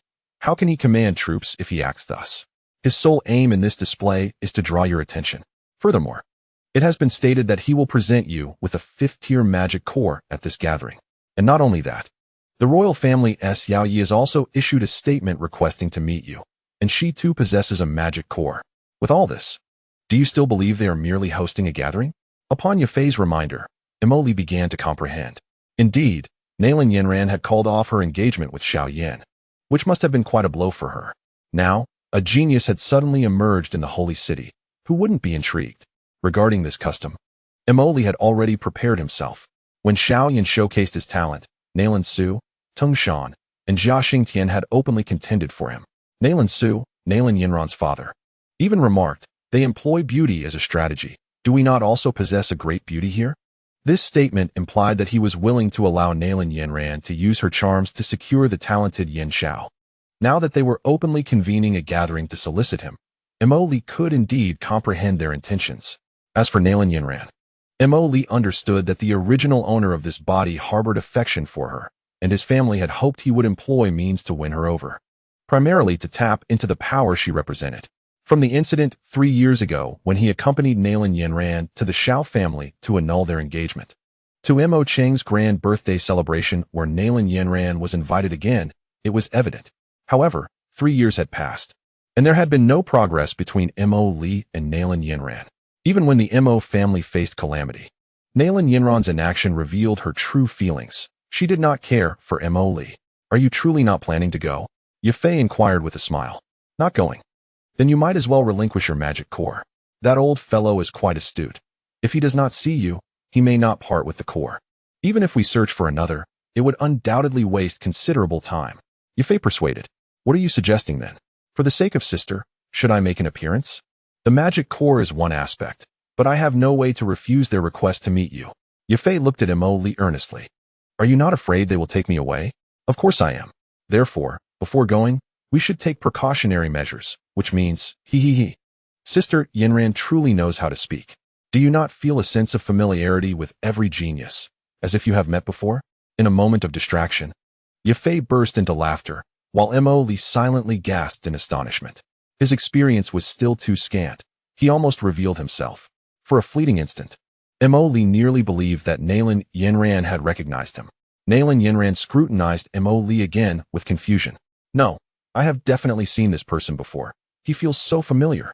Mo Li and Nalan Yanran had been together for 7 or 8 years, a span ample enough for a profound understanding of one another. Furthermore, the fact that Mo Li accompanied Nalan Yanran to the Xiao family to annul their engagement indicated that there had once been mutual intent between them. However, due to certain circumstances, they had drifted further apart. Nalan Yanran was no match for Yafei. Upon hearing Yafei's words, Nalan Yanran's face flushed slightly, and she shot an embarrassed glare at her sister. Sister, you jest. Are you truly concerned that I might steal your fiancé? Concerned? You, a paragon of beauty. The young master of Yunlan Sect, the esteemed daughter of the Nalan family. I cannot hope to compete. Yafei remarked candidly. Sister, you are not getting any younger. If you do not find a man soon, no one will want you. Giggling, Sister Yafei, when did you become so lacking in confidence? Or is it that this remarkable gentleman has left you feeling inferior? My dear sister, you are truly astute. Yafei offered no denial whatsoever. The subtle rivalry between Yafei and Nalan Yanran was far from over when another voice resonated at the entrance of the hall. Upon hearing this voice, Yafei and Nalan Yanran exchanged glances and simultaneously turned their heads, each donning a smile as they did so. Sister Yaya has arrived. Sister Yaya, your visit to our humble abode is an immense honor. Yafei and Nalan Yanran greeted her in unison. After all, as a member of the royal family and the commander of the Black Flag Army in the Holy City, it was only fitting for them to extend their respects. I apologize for my tardiness. Yanran, do not take offense.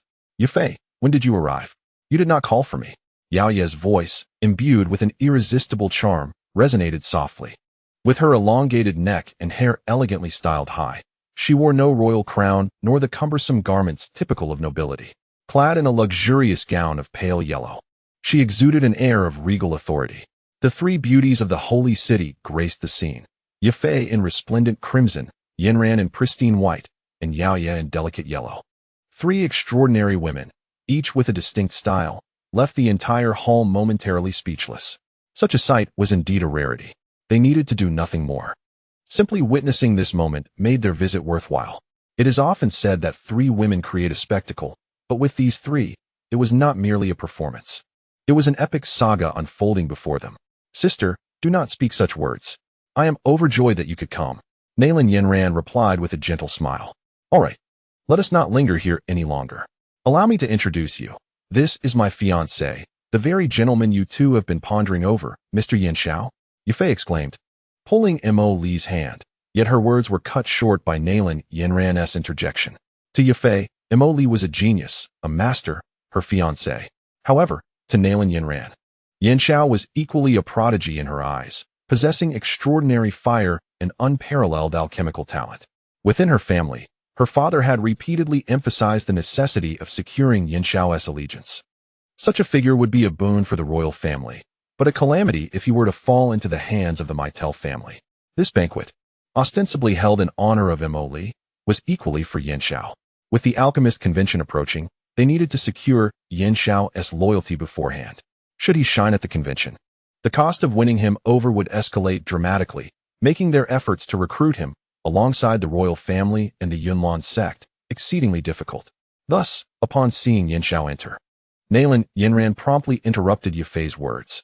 Yafei instinctively halted her speech, following Nalan Yanran's gaze, and indeed, a young man cloaked in black robes approached slowly. It was evident that he was momentarily taken aback upon witnessing the brilliantly illuminated hall. Greetings, I am Yao Yi. Just as Nalan Yanran called out, Yao Yi seized the opportunity to extend her hand toward the somewhat awkward Mo Li. Her fair, slender fingers, and the delicate wrist concealed beneath her pale, yellow robe elicited a startled reaction. Clearly, Yao Yi had chosen the man before her. Mo Li and Yao Yi exchanged a gentle handshake. Perhaps due to his lack of experience in official matters and encountering someone of such high status in the royal family for the first time, Mo Li felt a twinge of restraint. The subtle aura of a queen emanating from her made it somewhat difficult to feel at ease. In simpler terms, she was akin to a proud and pure lily, one could only admire from a distance, never daring to defile her with proximity. To put it plainly, even if she were to bare herself before him, he would not have the courage to act upon her. That very presence was enough to make one retreat in trepidation. I have long heard that Mr. Li Mo requires 5th-tier magic cores. Indeed, I am still short of 2. Mo Li responded nonchalantly. Might I inquire what Mr. Li Mo needs the magic cores for? Are you an alchemist? Not quite. I simply have a particular need for them. Mo Li felt compelled to add. Due to the unique nature of my cultivation method, I require the enhancement that magic cores provide. Oh, Yao Yi raised an eyebrow, surprised to discover such peculiar cultivation methods existed in the world. I have heard that Princess Yao Yi possesses 5th-tier magic cores. May I ask if Mr. Li Mo requires one? Yao Yi naturally would not create difficulties, as she indeed had such a core in her possession and was willing to offer it willingly. However, she had a small favor to request. Go on. Noticing Mr. Li Mo's accent, Yao Yi surmised he was from the Gamma Empire, and if her intuition was correct, he hailed from the eastern provinces of the empire. Consequently, she hoped Mr. Li Mo might agree to assist the royal family in the future, should the need arise. Mo Li was taken aback. He had overlooked the matter of his accent. If Yao Yi could discern it, others surely could as well. After all, Yin City was not too distant from the Holy City. When Xiao Yan had caused a ruckus at the Mo family in Yin City, it had taken mere minutes for Xiang Tian and Yun Yun to arrive. Very well. I appreciate it. Yao Yi did not linger on idle chatter. She swiftly revealed a magic core radiating a verdant glow. Of course, Yao Yi understood that exchanging a single magic core for a favor from a Do Wang was somewhat excessive. Hence, she added, should Mr. Li Mo require assistance in the future, do not hesitate to seek me out within the royal family. Thank you.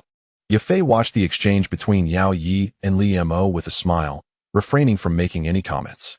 Mr. Yin Xiao, I have heard that your performance in the internal alchemist examination was commendable. Congratulations. Nalan Yanran's voice suddenly rose beside them, drawing the attention of the entire hall once more. It was merely luck, Yin Xiao replied coolly. Seeing Yin Xiao's indifferent tone, Yafei and Yao Yi both felt a surge of joy in their hearts. For some unknown reason, it appeared that Yin Xiao was rather indifferent to the presence of Nalan Yanran. In the realm of alchemy, there is no room for luck. Nalan Yanran remarked dryly. With her beauty and charm, she would not have stooped to ingratiate herself with Li Mo if not for her family's command. A proud figure like her, the young master of Yunlan Sect, had never debased herself in such a manner. This statement held its truth, and Yin Xiao nodded in agreement. Suddenly sensing something, he looked up in surprise. The gazes of Xiao Yan and Mo Li met in the air, causing both of their expressions to shift momentarily before they quickly averted their eyes. This was troubling. Mo Li silently exclaimed within, as he felt an elusive wave of soul power sweep over him. In an instant, he felt as though he had been seen through completely. Such strength to perceive him meant that the other party must possess at least the power of a Do Huang. Moreover, that soul energy seemed to emanate from Xiao Yan, indicating that Yao Chun had awakened, or perhaps he had never truly been unconscious. With this realization, Mo Li lamented inwardly, berating his own foolishness. To block Xiao Yan's most rudimentary Buddha's fury lotus, Yao Chun would require little strength. How could he possibly be in a state of unconsciousness? What level of power did Yao Chun possess? Reflecting upon the Yao Tian fire elucidates this point. According to its own account, it had encountered 2 fallen heart flames in the underground magma world, sustaining grave injuries in the process of trying to devour them, before being ambushed by a Do Zun level fire lizard and perishing. Just before death, its soul had attached itself to the seed of another fallen heart flame, allowing it to survive. The establishment of the Jianan Academy was fundamentally linked to the fallen heart flames from the underground magma world. In essence, Yao Tian fire had died long before the founding of the Academy. The Academy had been founded how many years ago? Hundreds? Thousands? Even so, Yao Tian fire's soul power still retained the strength of an 8-star Do Zone. Originally, Yao Tian fire was a 6-star Do Zone, while Yao Chen's prior strength was at the pinnacle of a 9-turn Do Zone, a rank 8-9 colored Dan Lei alchemist. Yao Tian fire had perished a millennium ago, while Yao Chun had only died a few decades prior. Yao Tian fire was not an alchemist, and the unique flame it possessed, the fallen heart flame, only ranked 14th, whereas Yao Chen's unique flame ranked 11th, the bone spirit cold fire. Thus, why would Yao Chen need to be unconscious to block Xiao Yan's Buddha's fury lotus? All of this leads to one conclusion. Yao Chun had concealed his true power from Xiao Yan. Logically speaking, Yao Chen's soul power should at least be at the level of Dou Zun. This makes it easier to comprehend why Ling Ying, possessing the same Dou Zun strength, had failed to detect Yao Chun. Why would Yao Chun choose to hide his strength from Xiao Yan? Why has Yao Chun inexplicably reappeared in the Xiao family? Why does the Soul Clan relentlessly pursue Xiao Yan, abducting Xiao Zhan? The answer seems self-evident. Yao Chun is affiliated with the Soul Clan. Or perhaps he has already pledged allegiance to them. How did Yao Chun meet his demise? He was ambushed and killed by the Elder Magoo of the Soul Palace, in collusion with Han Feng. With Elder Magoo possessing the peak strength of a 3-star Dou Zun, combined with Han Feng's stealthy attack, Yao Chun had no chance of survival. Therefore, it is likely that after his death, his soul was captured by the Soul Palace. But is that the entire truth? Why has Yao Chun come to the Xiao family? Why does he primarily teach Xiao Yan body refinement techniques? He even uses the Xian Zhong Qi to strengthen Xiao Yan's physique. Techniques like Ba Jibang and Yin Fen Shi Lang Qi all focus on physical training. Why is that? The answer appears simple. Yao Chun once mentioned his ability to seize a body and be reborn. Considering Xiao Yan's forging of a body for Yao Chun, it is plausible that Yao Chun could indeed be resurrected. If Yao Chun were to possess Xiao Yan, it would be implausible to believe it was merely for Xiao Yan's physique.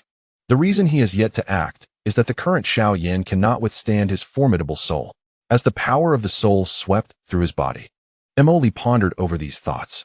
Yao Chun has concealed his strength and infiltrated the Xiao family, waiting for the opportune moment to seize Xiao Yan's body. He may also have another mission, which is to obtain the Tuasha ancient Emperor Jade. In other words, after Yao Chun was captured by the Soul Clan, it is unlikely he would remain unscathed, waiting for Xiao Yan to rescue him. What kind of person is the Soul Emperor? How could he possibly let a top-tier alchemist from the Dou Qi continent slip away? What could his motives be? It is improbable that he infiltrated the Gamma Empire solely for a physical form. Thus, it becomes understandable that Yao Chun has been dispatched to seize the Tuasha ancient Emperor Jade. With the presence of the ancient clans Ling Ying and the Soul Clan's Yao Chun, the Xiao family is indeed bustling with activity. All of this has led Mo Li to the correct conclusion. The one thing he did not anticipate was that Xiao Yan had already awakened Yao Chun. Even if Yao Chun pretended to be in a deep slumber, he would refrain from conversing with him. However, upon seeing Mo Li, Xiao Yan immediately inquired in his mind, "Master, can you sense this fellow's strength? I have an unsettling feeling." Him? Haha, he is an old friend of yours. Do you remember the guy who accompanied your girlfriend 3 years ago to annul the engagement with your family? Yao Chen's aged voice chuckled warmly. Him? The disciple of the Grand Elder Yunlan from the Yunlan Sect, the young master of the Mo family? Xiao Yan was taken aback, astonished by how quickly his strength has surged. Perhaps he has had an extraordinary journey. I have also heard that the Yunlan Sect possesses a life and death gate. Crossing that gate could yield immense enhancement. Be cautious. I sense he harbors ill intentions towards you. Ill intentions are only natural. I have brutally slain Mo Chung and many disciples of the Mo family. When one possesses the power to alter their fate, they naturally seek to eliminate those and things that pose a threat. His strength surpasses that of a 9-star Do Wang, merely a step away from Do Huang. Aren't you afraid? Afraid? When have I, Xiao Yan, ever known fear? The trials I have endured throughout this journey are beyond the comprehension of others. Now, I truly lament not having eradicated the Mo family entirely. What a bold young man. Rest assured, with my guidance, you shall not come to harm. The voice of Yao Chun resonated with unwavering confidence. In this land of the Gamma Empire, where not a single Dozong has ever emerged, even if Yao Chun were rendered blind and crippled, he would still be more than capable of dominating the Gamma Empire. A mere Do Wang does not even warrant his consideration. If Yao Chen's prowess were to ascend to the Do Zun level, or even Do Zong, he would undoubtedly be a formidable opponent. Mo Li's brow furrowed deeply. He must hasten to enhance his own strength. With 9 out of 10 5th-grade magic cores already gathered, he is but one step away from acquiring the power of an A-grade system. Moreover, even against a Do Huang, one must exercise caution when confronting Yao Chun. A method to restrain him must be devised. This is... A faint smile graced Xiao Yan's face. Mr. Yin Xiao, allow me to introduce. This is Yafei. She promptly stepped forward. Naturally, Yafei dared not offend Xiao Yan, given his remarkable talent and strength. I am Li Mo, Mr. Yin Xiao. It is a pleasure to finally meet you. Li Mo interjected, stepping forward, his gaze fixed upon Xiao Yan with unwavering determination, as if poised to devour him whole. Liamo? Xiao Yan snorted disdainfully, simultaneously scoffing internally. Liamo? Emoli? Have you reversed your name? Yin Xiao, too, regarded Xiao Yan, though he was somewhat taken aback to notice a delicate mask upon Xiao Yan's visage. If he was not mistaken, it bore a resemblance to the icy silk mask he himself wore. Could it be that the Mitre auction house possessed two such masks? Had Xiao Yan and Yafei met before? Why had he never heard Yafei mention it? An eerie silence enveloped the atmosphere, thick with an unmistakable tension. What was the matter with these two prodigies? Why did it feel as though they were destined to clash upon their very first encounter? This could spell disaster. If they were to engage in combat, what is happening? Is this what they call heroes cherishing heroes? Yafei's voice suddenly chimed in cheerfully. Being the eldest present, it would naturally fall upon her to mediate any potential conflict. However, both Yao Yi and Nalan Yanran were equally puzzled. Logically, this should be the first meeting between Yin Xiao and Li Mo, yet they sparked such intense animosity. As Li Mo and Xiao Yan averted their gazes from one another, a maid emerged from the inner chamber, whispering a few words into Nalan Yanran's ear. Nalan Yanran nodded in response. Oh dear, I got so caught up in conversation. Let us introduce ourselves. I am Yafei, the auctioneer of the Mitre auction house. Mr. Yin Xiao here is an alchemist. If you require anything, do feel free to visit my auction house. Suddenly, Yafei took 2 cups of wine from a tray held by a passing maid, offering one to Xiao Yan and the other to Emoli. Upon hearing Yafei's words, it became apparent that she had never encountered Xiao Yan before.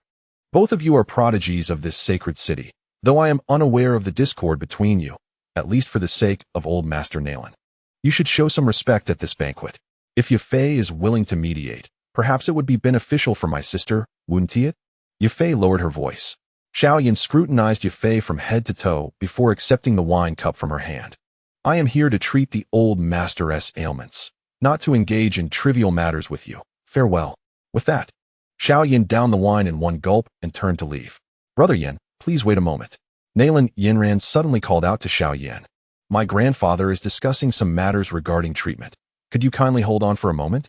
Upon hearing Nalan Yanran's words, Xiao Yan paused for a moment before nodding and directly moved to sit on a nearby chair. Nalan Yanran then turned to Yafei. Sister Yafei, my grandfather wishes to meet your fiancé. May I ask if that would be possible? Well, you little girl, trying to persuade your sister. I am well aware of the intentions of your Nalan family. As long as you can present something that captivates Li Mo, you are free to proceed. Yafei cast a glance at Nalan Yanran. Thank you, sister. Nalan Yanran replied sweetly, then turned to Mo Li. Brother Li Mo, my grandfather would like to see you. Would that be agreeable? He will personally present the 5th grade magic core. The final 5th grade magic core was something Mo Li could not refuse. Old Master Nalan wished to see him, and coincidentally, Mo Li had a question he wished to ask as well. Observing Mo Li follow Nalan Yanran, Xiao Yan's astonishment was palpable. He had just heard Nalan Yanran's words. My grandfather wishes to meet your fiancé. When did the 3rd-rate scion from the northeastern province, Mo Li, become Yafei's fiancé? The enchanting Yafei, who once stirred the hearts of all men in Wutan City, was now engaged? For reasons unknown. A wave of despondency washed over Xiao Yan. He recalled the friction between himself and this woman 3 years prior, when his youthful indiscretion led him to speak disrespectfully to her. Now, 3 years had passed, and she was to be wed?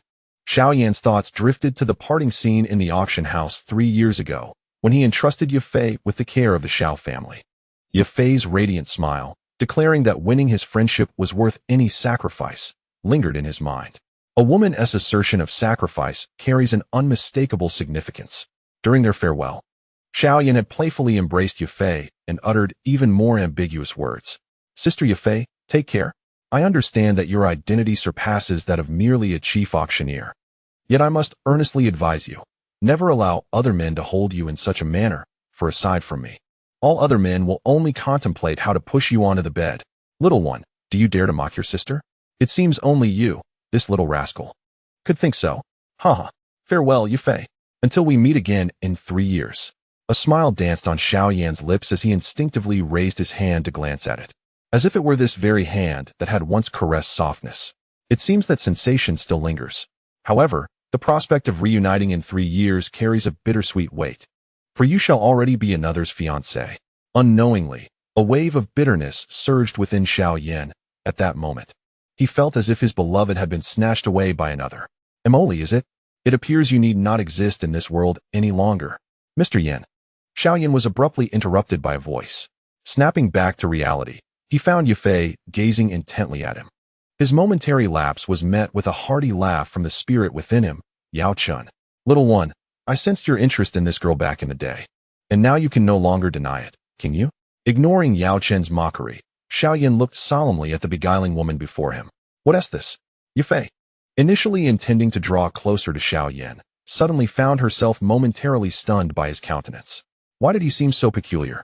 Or perhaps, there was something significant destined to unfold between them. The mask upon his face. It must be crafted from the silk of the ice silkworm, a rare treasure. There were 2 such masks at the Maitel auction house, one of which she had gifted to Liemo. It appears this one has fallen into his possession. Yet, even beyond the matter of the mask, Yafei felt an inexplicable connection to him. What could it be? A lingering sensation enveloped her, as though an unfinished business loomed in the air. Why do I feel as if we've met before? Who exactly are you? Yafei furrowed her brow. Sister Yafei, your memory serves you well. May I inquire if you recall, 3 years ago, in Wutan City, a brazen young lad once uttered a few words to you? 3 years ago? Wutan City? Take care, sister. I am aware your identity extends beyond that of a mere chief auctioneer. Yet, I must earnestly advise you, never allow another man to hold you like this, for aside from myself, all other men can think of is how to possess you. Xiao Yan, the once derided youth who astonished all of Wutan City, the remarkably talented boy in alchemy, whose prowess was overshadowed only by a mysterious master. It is he. Oh, so it is you, brother Xiao Yan. Yafei stepped forward excitedly, grasping his hand, her astonishment evident upon her face. Who would have thought that the little brother from before had matured? Not only that, but he had also acquired the coveted exotic fire that the entire Gamma Empire coveted. His alchemical prowess had been magnified immensely, making him a dark horse within the Alchemist Guild, surpassing even the esteemed disciple of Dan Wangguhi. 3 years apart had seen him grow tremendously. It is I, still the same useless boy from 3 years ago. Yet, Sister Yafei, it seems that Xiao Yan has glanced at you with longing. Indeed, I have come too late in search of spring, and there is no need to lament the early blossoming of flowers. The fierce winds have stripped the deep crimson petals, and the verdant leaves now cast shadows. Laden with fruit, Xiao Yan recited a poem, filled with melancholy. The essence of these lines conveys the sentiment of arriving too late to witness the beauty of spring, now faded and past. One should not blame the flowers for blooming prematurely, as the vicissitudes of nature have led to their wilting. Spring has indeed passed, leaving behind lush foliage and bountiful fruit, heralding the season of harvest. However, at this moment, amidst this scene, Xiao Yan reciting these verses evokes a sense of despair. He feels he has arrived too late, for Yafei has already been promised to another. The winds have stripped the deep crimson, and the green leaves now provide shade, heavy with fruit. Yafei was momentarily taken aback. With her keen intellect, how could she fail to grasp the implications of Xiao Yan's words? A myriad of emotions surged within her. For a fleeting moment, they stood facing each other, hands clasped, as if they had been transported back 3 years to that carefree little town, one calling out Sister Yafei, the other brother Xiao Yan. But wait. Suddenly, Yafei recalled something. If this was indeed Xiao Yan, then who was the one who had just entered? In an instant, her complexion turned ashen. She instinctively stepped back, stumbling against the table behind her. In that moment, she felt as though she had been deceived, not merely in matters of the heart, but in her very essence. For just before they arrived at the Nalan Wangfu, Yafei had completely surrendered herself to Emoli. Yet now, she felt as if she were plunging into a suffocating abyss. This sensation left her breathless. She never anticipated that she could be so foolish. What is wrong? Xiao Yan hastily grasped Yafei. Are you truly Xiao Yan? The Xiao Yan from Wutan City? The one who was once betrothed to Nalan Yanran? Yafei bombarded him with 3 questions in quick succession. Xiao Yan adjusted his sleeve, enveloping himself and Yafei in a gentle aura of spiritual energy, then cautiously surveyed their surroundings before lowering his voice. What is it? Is there someone impersonating me? From their earlier exchange, Yafei had already deduced that the man before her was indeed Xiao Yan. Yet, who was this so-called Liemo? I. Yafei stammered, unable to articulate further. Had her lifelong happiness been so carelessly surrendered to another man? What had transpired? Were you forced against your will? Xiao Yan's gaze gradually turned icy. If Yafei had been coerced, he would not hesitate to act as her protector. Yafei slowly shook her head, suddenly collapsing into Xiao Yan's embrace. I mistook you for someone else. Someone impersonated you, and in my moment of confusion, I failed to discern the truth. As her words tumbled out, Yafei felt an overwhelming sense of grievance. Burying her face against Xiao Yan's shoulder and weeping softly. Upon hearing her confession, Xiao Yan's expression darkened. That Liamo? He impersonated me? And deceived you? Xiao Yan was filled with a profound sense of resentment, his teeth grinding in frustration. He felt as if his beloved had been sullied under the guise of his own name. The vengeance for his father's death and the anguish of having his beloved taken from him swirled within him. Though he and Yafei had not yet formalized their union. 3 years prior, their parting had been marked by mutual affection. Moreover, Xiao Yan had taken advantage of Yafei, and she had offered no resistance. This was precisely why. Upon arriving in Mo Li and believing him to be Xiao Yan, she had harbored no doubts whatsoever. Yet, she had never anticipated that the man before her was a mere impostor. Tears welled in Yafei's eyes as she nodded in acknowledgement. With a resounding crack, the chair beneath Xiao Yan shattered into pieces. The once bustling hall fell into an abrupt silence. Flames of fury ignited in Xiao Yan's gaze. I will kill him. Calm yourself. A cool voice resonated in his mind, belonging to Yao Chun. How can I remain composed? How can I not be disturbed? Xiao Yan roared internally. The rage within him threatened to erupt. His beloved had been played with by another. How could he maintain his composure? He longed for vengeance. To exact a brutal retribution upon the one who had wronged him. Even if it meant draining the Pacific Ocean or obliterating the entire Dou Qi continent 100 times over, it would scarcely quench the fire of his wrath. Suddenly, a formidable aura surged from Xiao Yan's being. You must calm down. Yao Chen's voice grew stern, as he directly suppressed the flow of Dou Qi within Xiao Yan. The overwhelming energy that had erupted was swiftly subdued. Release me. I will kill him. Xiao Yan clenched his teeth tightly. Consider this. You are far from a match for that man, and in this situation, I cannot intervene. Several powerful auras around us are locking onto you. And have you thought this through? Do you truly wish to marry this woman before you? What of your little girlfriend? Yao Chen's voice paused momentarily. Moreover, have you considered that she is already promised to another? Gradually, Xiao Yan's fury began to dissipate. The die was cast. The meal was already prepared. What more could he do? Even if he were to slay Mo Li, what would it change? Could Yafei return to the woman she once was? Could he and Yafei ever reclaim their former bond? Slowly releasing Yafei, Xiao Yan took a couple of steps back. Yafei understood his unspoken words. Everything had irrevocably changed. Why did Yafei weep? It was partly due to the feeling of betrayal she experienced. Additionally, as a woman, after expressing her grievances and finding solace, her vulnerability surfaced. There was no formal engagement between Yafei and Xiao Yan, nor any promises made. Their relationship had merely been a playful flirtation, which she had not refuted, nothing more. I'm sorry. Yafei gently wiped away the tears at the corners of her eyes. The formidable woman, the prodigious businesswoman who had ascended from humble beginnings to become a gold medal auctioneer at the prestigious Mitre auction house, had returned. With a melodious laugh, Yafei suddenly brightened up, her eyes glistening with tears and reddened with emotion. Yet, the way she smiled so cheerfully belied the earlier sense of grievance. Instead, there was a playful glint in her expression, as if she had just pulled off a mischievous prank. Little fellow, I didn't expect you to be so infatuated. Were you frightened by me? Yafei giggled, clutching her stomach as if struggling to catch her breath. You can't possibly have genuine feelings for your sister, can you? Have you been deceived? Played for a fool? No, that expression of yours just moments ago. Even Xiao Yan was momentarily taken aback. What on earth is going on? We've known each other for 3 years. Do you really think I could mistake you for someone else? And to mistake me, and then foolishly go to bed with someone? Even if you did, there was no need to gamble away my entire life. Little fellow, I didn't realize you harbored such affection for your sister. Had I known, I would have waited for you to grow up. She teased, irresponsibly patting Xiao Yan's face. Enough of this nonsense. Xiao Yan retorted in a hushed, furious tone. I am not causing trouble. Yafei replied earnestly, though a strange emotion glimmered in her eyes. In a world filled with faded yet unattainable connections, surely, you would not lack for one woman. By the way, I heard your relationship with that Suner is quite favorable. She must not be one of the Xiao family, right? Yafei was no fool. She understood the implications of Xiao Yan's earlier retreat, which felt like a dagger piercing her heart. Though unspoken, she grasped his meaning. Are you toying with me? If I weren't, would you even consider marrying me? Killing my fiancé and then coming to propose? Yafei fixed her gaze on Xiao Yan, leaving him momentarily speechless. Giggling, little fellow, your sister has high hopes for you.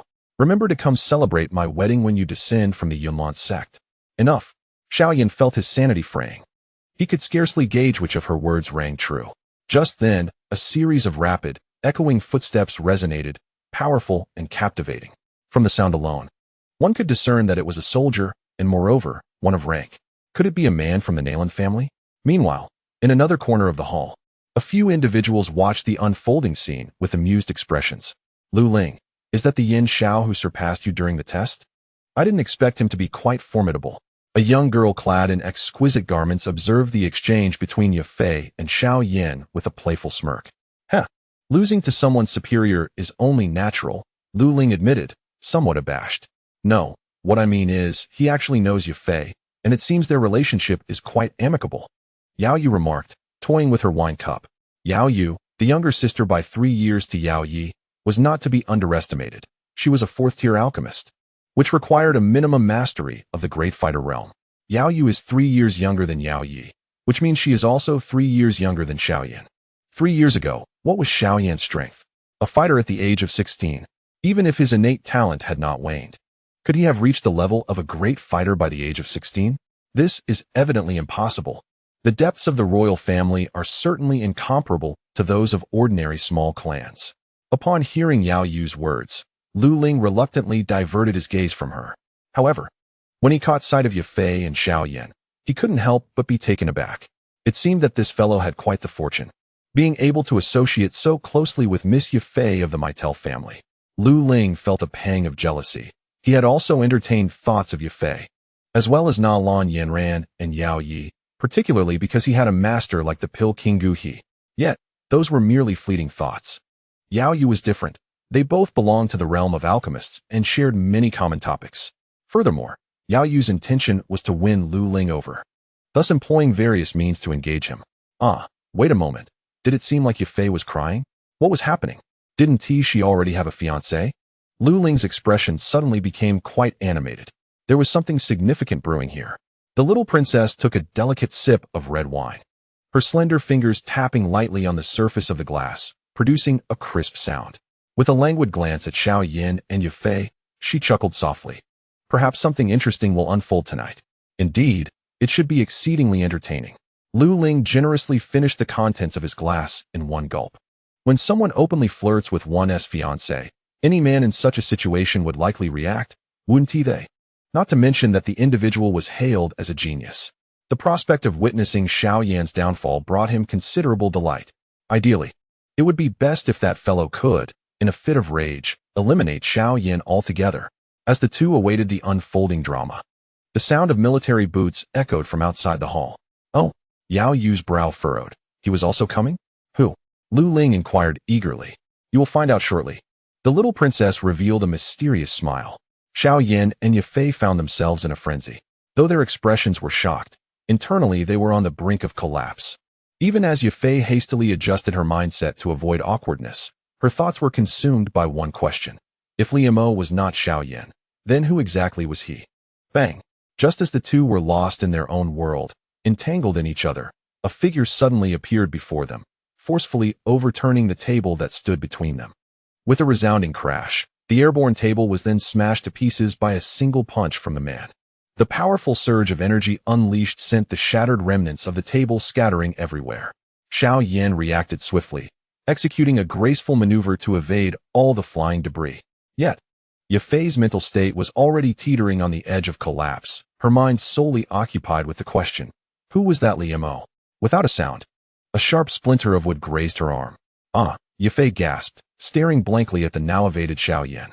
3 years ago, he would have saved her, wouldn't he? Observing the guilt in Xiao Yan's eyes, Yafei let out a bitter smile. This instinctive gesture revealed that he had utterly relinquished any hope for her. As if numb to the pain, Yafei allowed the fabric of her clothing to tear, blood seeping forth, appearing almost dazed. Seeing Yafei in such a disheartened state, Xiao Yan wished to utter something, yet merely opened his mouth, redirecting his gaze towards the brooding young man nearby. What could she say? What could she do? She was now another's fiancé. The young man, named Mu Zhan, was the son of Mu Chun, the head of the Mu family. It was said that 2 years prior, Mu Zhan had already attained the rank of Dou Master, and after 2 years of rigorous training on the borders, his prowess had surged remarkably. Everyone in the capital knew of Mu Zhan's long-standing desire for Yafei. He had even boasted that anyone who dared to covet her would meet their demise. The sudden arrival of Mu Zhan today ignited excitement among everyone in the hall, hinting at an impending spectacle. Hey, newcomer to the capital? Do you not know that Yafei is the fiancé I have chosen? Mu Zhan said, arms crossed, showing no concern for Xiao Yan's awkward retreat. Who are you? Xiao Yan's ire simmered beneath the surface, and this provocateur was merely fanning the flames. He began to summon his internal energy. Mu Zhan, have you caused enough chaos? Yafei turned, glaring at Mu Zhan. Chaos? How could this be mere chaos? I have long declared that you are the woman I, Mu Zhan, have set my eyes upon. Whoever dares to touch you shall face dire consequences. Mu Zhan proclaimed audaciously, then fixed his gaze upon Xiao Yan once more. I hear you have a fiancé. It must be this fellow before me. Tell me, if I were to eliminate him, would there be any more foolish souls daring to approach you?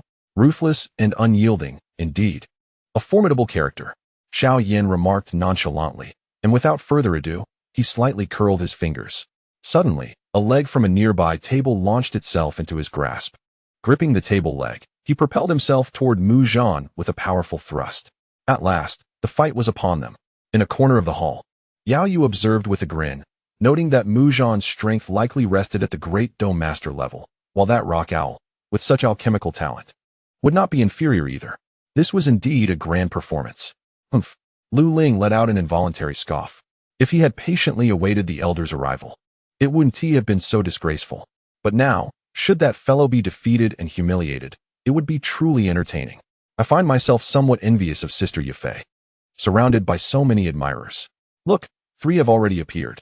Yao Yu mused, resting her chin on her hand, her eyes sparkling with intrigue. That is because the little princess is not so promiscuous. Otherwise, suitors would have long since trampled down the royal gates. Lu Ling flattered with a remark. Humph. I do not believe it. However, it is said that beautiful women are but skeletons, and those who could topple nations turn to mere bones. This statement rings true, indeed. Just look at those foolish men who fight desperately for an unattainable woman. An unattainable woman? Lu Ling was utterly perplexed. Are you foolish? Sister Yafei already has a fiancé. And yet, such a married woman can still attract 2 men to contend for her affection. To achieve this as a woman is indeed remarkable. What you mean is that Yafei is already. You do not understand women. Hence there are matters about them that elude you. When Yao Yu uttered this line, she was but 15 years old. Old sir, you wish to see me? Following Nalan, Yanran into a private chamber behind the hall. Mo Li beheld Nalan Jie seated at the head of the table. Beside Nalan Jie sat a robust middle-aged man, whose features bore a resemblance to Nalan Yanran. He was presumably her father, Nalan Su. Indeed a striking figure. You must be Mr. Liemo. The silver-haired Nalan Jie exclaimed with a wave of his hand, gesturing toward the chair beside him with a jovial smile. Yanran, do hasten and serve tea to Mr. Liemo. Observing the bustling family, Mo Li remained silent, graciously accepting the tea handed to him by Nalan Yanran, merely nodding in acknowledgement. I wonder what brings old Master Nalan to summon me. Mo Li set down his teacup and inquired. It is nothing of great consequence. I merely heard of a genius emerging in the imperial capital and wished to make an acquaintance. Mr. Liemo would not take offense, would he? Nalan Jie chuckled. That old fellow. Mo Li sighed inwardly. The younger generation would naturally not take offense. The old gentleman's dedication to the Gamma Empire deserves our admiration. I have heard that old Master S' health is still recovering, which brings me great comfort. Who cannot engage in light banter? Mo Li began to steer the conversation. Oh, these are matters we ought to address. By the way, may I inquire from which school Mr. Liemo hails? And who is your esteemed teacher? My apologies, old sir. When I descended the mountain, my master instructed me not to mention his name. Oh, quite right, quite right. With age comes a desire for tranquility. You see this old man, at my age, I nearly lost my life. Had it not been for acquiring 2-7 illusion blue spirit dew, this venture would not have been worth it. 2-7 Illusion Blue Spirit Dou? Emoli abruptly rose from his seat. How can this be? Was it not 1? How has it transformed into 2? If that is the case, then the soul energy that had been probing me in the hall must belong to Yao Chun. Regardless of Yao Chun's pretense of unconsciousness, under the influence of the 7 Illusion Blue Spirit Dou, he should have regained consciousness by now. Yao Chun feigning unconsciousness, then pretending to be awake, implies that Xiao Yan has already discerned his true identity. He undoubtedly knows. Consequently, dealing with him will be even more challenging. Indeed. What is it? Moreover, I have already procured both of the 7 illusions' spirit saliva. One was bestowed upon the Mytel family, while the other was given to that little rock owl who aided in my recovery. I must say, it is quite impressive that such a young rock owl can master the extraordinary flames. Speaking of the rock owl, Nalan cannot help but sing its praises. Old sir, I recall your announcement stated that you were recruiting alchemists with extraordinary flames, offering the revitalizing purple elixir as remuneration. Indeed, however, that rock owl mentioned it also required ingredients capable of restoring the soul, which I happen to possess, hence I provided it to him. By the way, Mr. Emoli, I have heard you are in search of a 5th-tier magic core. Nalan and Emoli have finally circled back to the main topic. Yes, I am still in need of the final piece. Emoli nodded. I have one right here. Nalan replied with great enthusiasm. This unexpected generosity left Emoli momentarily stunned. After a brief hesitation, he responded, If you, old sir, are willing to part with it, I am truly grateful. However, I am aware of the saying one should not seek favors without merit, so I am curious about your expectations. Haha. Nalan chuckled heartily, stroking his beard. There are no expectations, though, of course, it would be inaccurate to say there are none. I merely hope that you can lend a helping hand to Yanran during her most challenging times. When Yanran encounters difficulties, Emoli was genuinely taken aback by this request from the old man. What? Do not tell me that even with the 5th-tier magic core as a condition, you remain unmoved by the young lady's beauty? Nalan laughed heartily, his tone suggesting amusement. But if you take it seriously, that is certainly acceptable as well. You exaggerate. Old sir, Miss Yanran is the vice master of the Yunlan Sect, and her master is a Do Huang expert. Furthermore, upon entering, I notice she gets along quite well with that rock owl. Why would you need to meddle in matters of the heart? Given Miss Yanran's talent and beauty, she certainly does not require my assistance. This was a clear rejection. It was not that Emoli harbored any dislike for Nalan Yanran. After all, this body had pursued her for many years, and he understood those feelings all too well. Yet, he genuinely disapproved of Nalan Yanran's manner of conduct. 3 years ago, when she accompanied Emoli to the Xiao family to annul their engagement, the impression left on the Xiao family was that she had an affair with this young man. Naturally, the Xiao family would uncover the young man's background, thereby inciting unwarranted animosity towards Emoli. This ultimately led to Xiao Yan harboring murderous intent when he encountered Emoli, resulting in the tragic downfall of the Mo family. What was most infuriating, however, was that despite all this, Emoli could not elicit even a smile from Nalan Yanran. During Mo Cheng's grand birthday celebration, when Nalan Yanran came to pay her respects, she merely greeted Emoli coldly, failing to even acknowledge the friendship they once shared. Nalan Yanran entered the Yunlan Sect at the age of 9 and is now 18. 9 years. A girl who has not cultivated even a semblance of affection over 9 years is truly daunting to contemplate. Initially, when Emoli accompanied her to the Xiao family, one would think that it was evident Nalan Yanran had already given her heart to another. In the end, it was merely a ploy on her part. You harbor no affection for Emoli, yet why did you initially accompany her to the Xiao family to annul the engagement? Moreover, such a matter as annulling an engagement could certainly involve outsiders. Pride and coldness define a girl's temperament. However, to be proud solely towards one person, while eagerly fawning over a genius like Yin Xiao, is not pride, but rather a form of degradation. Neither Nalan nor Nalan Su possessed the magnanimity befitting a national marshal, pondering instead how to tether a man with their daughter or granddaughter. Yin Xiao's attitude towards me was clear. He was not oblivious, yet now he speaks such words. Nalan Yanran cast a resentful glance at Emoli. Alas, I truly do not comprehend the love of your generation. Very well, pursue your own path. The old man is no fool. His words have been spoken, and there is no possibility of retraction. Even if Emoli were to decline, could the magic core be withheld? With a flick of his wrist, A magic core flew before Emoli. The old man gently shook his head with a sigh. A splendid hand, 2 kings, 4 twos, 4 aces, and a dragon, has ultimately been rendered to mere fragments by the Nalan family. In the end, they nearly faced annihilation. The 2 kings have been dismantled, the 4 aces rendered useless before others, and the dragon ultimately languished in hand. Thank you for your generosity, old sir. Though Emoli did not explicitly agree. From the moment he accepted the magic core, he understood that he must offer some insight regarding this so-called favored daughter of heaven. After all, one is at a disadvantage when accepting favors from others. Oh no, oh no. Young Master Mujan has engaged in a scuffle with young Master Yin Xiao in the main hall. A maid rushed in, flustered. Mujan. Emoli was taken aback. Suddenly, he recalled something. The original plot is unfolding. This is absurd. Nalan Jie trembled with anger. If this fellow fancies Yafei, he should pursue her directly. Why cause a disturbance here? Come, let us see. Upon uttering these words, the old man suddenly remembered that Emoli was still present. After all, Yafei is Emoli's fiancée. Such a remark might inadvertently sow discord. Ah, my apologies, young Master Liemo. It was my loose tongue, my old mind is muddled. However, I shall not conceal from you that Mujan has long coveted Yafei, your fiancée, creating trouble everywhere. And he has issued threats that anyone who dares to approach her shall meet their end. Emoli was fully aware of the old man's insinuations. He chuckled nonchalantly. It matters not. The more individuals who admire Yafei, the more it attests to her allure. I have faith in her. In Emoli's understanding, a person with Yafei's temperament is the most challenging to manage. She is spirited and uninhibited, seemingly able to bond with anyone, free-spirited and unrestrained. Yet her inner essence is remarkably conservative, allowing no man to penetrate her heart. However, once her heart is opened, she would give her all for you, unwavering for a lifetime. From the very beginning, Emoli silently vowed never to let her suffer even an ounce of grievance. Whether in reality or within this realm of combat, Yafei is indeed Emoli's first woman. Very well, indeed.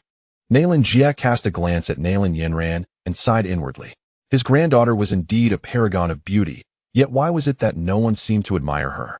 He had heard whispers of the rise of a young man from the Xiao family in Wutan City. With that thought, Nalan Jie hurriedly exited the inner hall. Stop this at once. Nalan Jie bellowed, his voice resonating with such intensity that it left everyone's ears ringing. Beside him, Emoli felt the strong sound waves crashing against him, clearly testing his limits. He remained composed, channeling his fighting spirit to withstand the onslaught. The roar contained the power of a lion's call, which explained why this old man was known as the Lionheart Marshal. As a few emerged, Nalan Jie directly approached Xiao Yan. With a hint of concern, he inquired, "Young friend Yan, are you well?" "I am fine." Yan shook his head gently, though his chest rose and fell violently, revealing that both he and his opponent had exerted themselves to the utmost. One must admit, Xiao Yan had made substantial progress. Mujan, at merely 25 or 26, had honed his skills at the frontier, exuding a murderous aura that even seasoned Dou masters found hard to bear. The fact that this fellow had endured for so long was indeed commendable. Seeing that Xiao Yan was unharmed, Nalan Jie breathed a sigh of relief. He then turned to Mujan, who stood to the side. "You still exhibit that fiery temperament, my boy. It seems the trials at the border have not quelled the turbulence within you. However, I must make it clear that Yin is a valued guest of the Nalan family. Should he suffer even the slightest harm, I shall hold you accountable." "Ha! How could that be, Grandfather Nalan? You are far too courteous." "I was merely jesting with my friend," Mujan replied with a grin. "We are great friends, are we not, Brother Yin? Enough with your deceptive antics. If you feel wronged, then return to your post at the border." Nalan Jie insisted. No, Grandfather Nalan, please be lenient. I have just returned. You cannot send me away again. Besides, I have yet to enjoy a proper conversation with Sister Yanran. It has been years since we last met." Mujan said, feigning innocence. All right, I know you too well. Now, tell me, what brings you back this time?" "Heh, is it not because of my fiancée? I have heard that the woman I cherish has become engaged, and I cannot let that stand. I have always said that any woman I desire must be mine. Whoever dares to lay a hand on her shall face my wrath," Mujan declared with a mischievous grin directed at Nalan Jie. The daughters of the Holy City were all offspring of officials, quite familiar with the 3 great families. As Mujan spoke, he cast a glance at Yafei, who sat nearby. However, that fleeting look reignited the fighting spirit that had previously waned within him. There, seated gracefully in a chair, Yafei had her sleeves rolled up, while a man sat beside her, attentively tending to her wounds. Fresh scratches marred her snow-white skin, yet despite her composed expression, the scene evoked envy in the eyes of onlookers. Mo Li, with utmost seriousness, gently blew air as he retrieved a jade vial from his storage ring. Spilling a fine powder from within, he meticulously wrapped a piece of gauze around the injured arm. How does it feel? Still in pain? This is a third-grade healing elixir, capable of erasing the scars on your body. Mo Li felt a genuine pang of concern. Yafei gazed at Mo Li with a tinge of confusion. Who exactly was he? Why did he care for her so tenderly? Did he not realize she had seen through his ruse? What was his true intention in masquerading as Xiao Yan to approach her? Hey, Mu Zhan, rather boisterously, gestured towards Mo Li from a distance. Are you her fiancé? His voice filled the hall with a palpable tension. Yet, this time, Nalan chose not to intervene. He gently pulled down Yafei's sleeve and carefully supported her before turning his attention back. Did you inflict this injury? Mo Li lifted his gaze slowly. So what if I did? Besides, it was not intentional. Unfazed, Mu Zhan met Mo Li's stare. However, when their eyes locked, the darkness of Mu Zhan's gaze, under the hall's illumination, took on an unsettling transparency. Within that illusion, layers of swirling blood mist emerged, coalescing until his once jet-black eyes were transformed into a deep crimson. The darkness morphed into a pattern resembling three intertwined comma shapes, 3 Tomo Sharingan.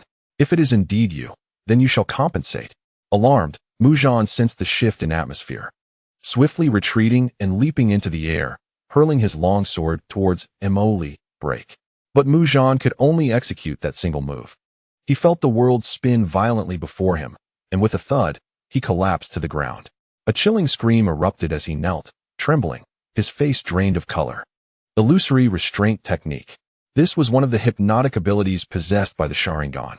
Within the mental realm constructed by the practitioner, the captured individual's limbs would feel as though they were being driven by wedges, rendering their body completely immobile while inducing a false sensation of physical pain. This technique required no hand seals. Mere eye contact was sufficient to activate it. Clang. The longsword Mu Zhan had thrown fell helplessly before Mo Li. As a member of the Mu family, Mo Li would not kill him, but he would not allow him to escape unscathed. The pain he inflicted upon Yafei would be repaid 100-fold, 1,000-fold. Crack. Without any visible movement from Mo Li, Mu Zhan suddenly felt his elbow twist backward, the sound of bone fracturing echoing, leaving his already pale visage devoid of any color. Very well, haha. You are quite skilled at trying to kill me. Mu Zhan, tempered by years at the border, surprisingly endured the torment without yielding. Many remain oblivious to the unfolding situation. How could Mu Zhan, merely exchanging a glance with that individual, suddenly kneel? I am aware that you may have harbored affections for Yafei in the past, but I must inform you that she is now my woman. The anguish you have inflicted upon her shall be repaid 100-fold. Consider yourself fortunate to belong to the Mu family. Otherwise, you would already be a lifeless corpse. Mo Li's demeanor was chilling, as if he had just emerged from the depths of hell. The sheer intensity of his presence sent shivers down one's spine. Illusion? Xiao Yan's eyes sparkled with realization. Indeed, it is an illusion, and of a remarkably high caliber. Pay close attention to his eyes. The voice of the medicinal elder within Xiao Yan resonated. In future confrontations, one must be wary of his gaze, for it is highly peculiar. Who would have imagined that after encountering a Baishi San Huatong, another master of ocular techniques would emerge? It appears that this ocular art can induce hallucinations, the pain of which can manifest in a physical form. The tone of Yao Chun was grave. Is there no solution? Xiao Yan inquired. None. From the moment he cast his spell to Mu Zhan's reaction, it is evident that this technique requires no hand seals. Merely locking eyes with the opponent suffices, making it exceedingly difficult to guard against. In future encounters, one must either incapacitate him at the first opportunity or close one's eyes. What if one falls victim to it? The means to dispel it is not overly complex. One merely needs to employ a different force to disrupt the opponent's control. Typically, once someone is ensnared, their opponent will directly seal their Dou Qi, rendering this tactic ineffective against the average person. Yao Chen elaborated. However, it proves advantageous for me. For within me resides your teachings, master. Even if ensnared, You can effortlessly release me. You are quite astute, yet remain cautious. He is formidable. Formidable, you say?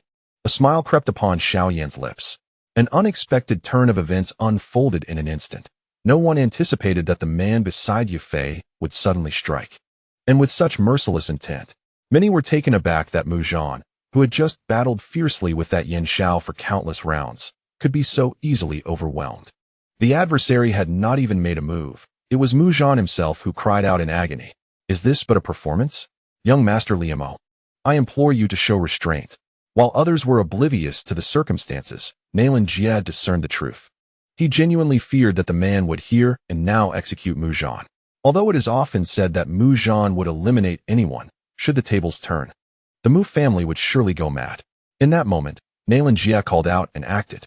The mid-level Xian ranked Dou technique, frenzied lion's wrath. With a sudden, deep roar akin to a lion's fury, a powerful surge of Dou Qi erupted, instantly sweeping Mu Zhan away. The frenzied lion's wrath is the highest level technique of the Xiao family. How could Nalan Jia also wield it? Xiao Yan was momentarily stunned. You need not doubt this. This technique actually belongs to the Nalan family. Yao Chen's voice came forth calmly. Nay, this technique is a closely guarded secret of our Xiao family. The Xiao family possesses many matters that remain obscure to you. Otherwise, how could you presume that the title of the Lionheart Marshal, Nalan Jia, was bestowed without merit? The Wild Lion's Fury is his signature skill, and it must have been a gift from the elder Nalan to commemorate your engagement with that girl from the Nalan family. Xiao Yan was momentarily taken aback. So, it seems the old man placed considerable weight on the marriage contract from back then. It was merely ruined by that woman. Nalan Yan. Had she not rushed over to annul the engagement, Xiao Yan would have found himself in quite a predicament. Where would he place Sun'er? Where would he accommodate Medusa? Even if Nalan Yan were to consent to him taking multiple wives, there must be a hierarchy. Would Medusa and Sun'er be relegated to subservience beneath Yan? Humph, what difference does it make if he gifted combat techniques? Xiao Yan snorted coldly, his gaze once again settling on Mu Zhan. At the same time, he couldn't help but regard Mo Li's strength with newfound respect. It appeared that he had indeed reached the realm of the Dou Wang. Do you intend to stop me?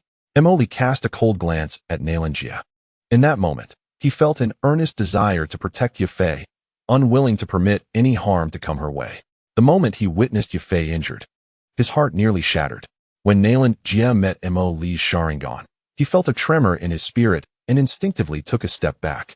Brotherly Mo, please temper your anger. Mu Zhan is from the Mu family. Should you slay him here, it would be detrimental for both of us. If it provokes that lunatic Mu Chan, it could bring about considerable trouble. What do you think? I care not for the Mu family's demise. Mo Li's voice was frigid, leaving no room for doubt. Had it not been for Nalan Jia's interference, Mu Zhan would already be dead. Very well, you may disregard the Mu family's standing. But could you at least grant me some consideration? I wish to know why. Nalan Jia felt vexed. This individual did not seem to be jesting. Because he harmed my woman. Mo Li's gaze shifted to Yafei beside him. Is it merely due to this minor injury? As warriors, with adequate training, when has any of us not suffered worse? Mu Zhan felt wronged. Having traversed the battlefield for so many years, he had never felt so humiliated. Just because he had inadvertently injured someone, he found himself nearly sacrificing his own life. Enough, I am weary. Yafei suddenly expressed her weariness. Observing the sudden fatigue in her demeanor, Mo Li felt puzzled. What was troubling her? He cast a questioning glance at Xiao Yan and then at Mu Zhan. After uttering those words, Yafei intended to depart. Naturally, Mo Li would not linger. Young friendly Mo, please hold on. Nalan Jia hastily called out to Mo Li. What is it? It's nothing significant, only that I wish to share a drink with you later. I wonder if you might be interested? Nalan Jia urged him to stay. If the rumors of Li Mo being a Dou Wang were somewhat dubious, the aura he had just exhibited confirmed his status beyond a shadow of a doubt. I apologize. Brother Li Mo's infatuation with sister Yafei is truly enviable. I, Yao Yi, would also like to share a drink with Brother Li Mo, hoping he might grant me this small favor. Yao Yi approached as well. No more. My dear sister Yafei. Yao Yi turned to Yafei, reminiscing about the long time since they last shared a drink. If this opportunity were to be missed, future chances would surely dwindle. Oh, that sounds delightful. I shall indulge in a couple of drinks with my dear sister Yao Yi. Yafei suddenly smiled sweetly, gracefully approaching Yao Yi without a word or glance towards Mo Li as she passed by. Yafei intended to stay, and naturally, Emoli had no reason to leave. Yet, he found himself puzzled. What was troubling this woman? Was it because he had arrived late? Or perhaps, upon seeing Nalan Yanran, Emoli began to comprehend. So it was because of her? This woman was indeed upset. She was displeased because he had just accompanied Nalan Yanran to the back hall. Women, it seems, are often contradictory. Though they claim indifference towards their partner's interactions with other women, deep down, they still harbor feelings of jealousy. It appeared that tonight, he must take care to soothe her. Emoli believed that his recent actions with Nalan Yanran had provoked her ire. Indeed, no matter how formidable a woman may be in the world, she still requires tender care from her man. He chuckled. Ah, my young friendly Emo. Yafei and Princess Yaya have gone off to drink. How about we share a drink later as well? And you, young friend Yanxiao, are both prodigies of the Giamatti Empire. Nalan Jia chuckled heartily. Old Master Nalan, let us first tend to our wounds. Yanxiao replied sternly. Ah, very well. Yanran, please take good care of young friend Liemo. Nalan Jia commanded. Watching Nalan Jia and Yanxiao retreat into the back hall, Emoli could only manage a wry smile as he sought out a table to sit alone. Following his earlier actions, the atmosphere in the hall seemed to have lightened considerably. Mu Zhan, nursing his arm, slinked away without leaving. For he was a notable figure in the holy city, and to depart thus would be a loss of dignity. Moreover, being defeated by a Dou Wang was not a disgrace. At least Mu Zhan had not begged for mercy. Brother Emoli, have we truly never met? Yet I feel a strange sense of familiarity. Nalan Yanran poured a drink for Emoli. Perhaps, Emoli replied ambiguously. I truly envy you, brotherly Emo, for your unwavering affection. Sister Yafei is indeed fortunate. Nalan Yanran remarked naturally, her face glowing with envy. In their eyes, Emoli was a man who nearly obliterated Mu Zhan for the sake of Yafei's injury, illustrating a profound devotion. Surely, she must be the happiest woman in the continent. Nalan Yanran, after all, was merely a girl of 17 or 18. At such a tender age, regardless of her pride or nobility, the yearning for love is inescapable. A powerful figure who can soar through the skies. Emoli glanced at Nalan Yanran and spoke. Miss Yanran, may I ask you a question? Oh, Nalan Yanran paused, her expression taken aback. Please, brother Emoli, go ahead. Not long ago, I passed through Yinqing and heard that Elder Emo Chung is an external deacon of your Yunlan Sect. Upon learning of his brutal demise, as the young master of the Yunlan Sect, what are your thoughts on this matter? Upon hearing Emo Li's inquiry, Nalan Yanran was momentarily taken aback. This incident was a source of humiliation for her. Throughout her life, no one had ever dared to treat her in such a manner. Setting aside her identity as the young master of Yunlan Sect, even as the esteemed princess of the Nalan royal family, one would expect respect. However, that man in the black robe brazenly belittled the Yunlan Sect, as if it were utterly worthless in his eyes. No. It seemed he harbored a deep-seated vendetta against the sect. The Yunlan Sect is bound by strict rules, and under the leadership of Sect Master Yun Yun, it has become even more stringent. The sect has never been one to bully the weak. Otherwise, the Jammer royal family would not allow the Yunlan Sect to remain so formidable. She truly could not fathom who would dare to so openly disdain the Yunlan Sect and kill an external deacon before the young master herself. Is this question so difficult to answer? Emoli gazed at Nalan Yanran. It is not difficult. This incident is Yanran's oversight. Oh, how so? When the incident transpired, Yanran had done her utmost to intervene, but the individual seemed to regard the Yunlan Sect with disdain, and given that he was accompanied by two Dou Emperor-level fighters, even Yanran was powerless to act. Yanran felt immense guilt over Elder Emo Li's death. Her master has not returned to the sect these past few days, as she is reportedly investigating this matter. Nalan Yanran's voice grew somber, clearly feeling a loss of face. Yun Yun? Emo Li then recalled that Yun Yun had yet to return to the sect, while others believed she was pursuing the annihilation of the Emo family. Emo Li knew she was actually searching for her beloved Yanxiao. After discovering fragments of the heart of the sea in Yinqing, she had fallen into a state of despair. She had even failed to keep an important 3-year appointment with her own prized disciple. To be frank, Emoli held no interest in a woman of such weak character as Yun Yun. Does brother Emoli know our sect master? No, he does not. Emoli shook his head, hoping it was as you imagined. Yet I have heard that due to Elder Emo Cheng's brutal death, the Yunlan sect has turned a blind eye, allowing other families to oppress the Emo family, leading to devastating losses that nearly resulted in their annihilation. Mo Li finished speaking and looked at Nalan Yanran, who fell into a pensive silence. Yanran felt deep remorse over this incident. Is that all? Despite her esteemed position as the young master of the Yunlan Sect, her strength is rather meager. So, you and the Yunlan Sect will simply allow the Mo family to fend for themselves, disregarding Elder Mo Cheng's services and contributions to your sect, letting him perish in agony while his family is bullied?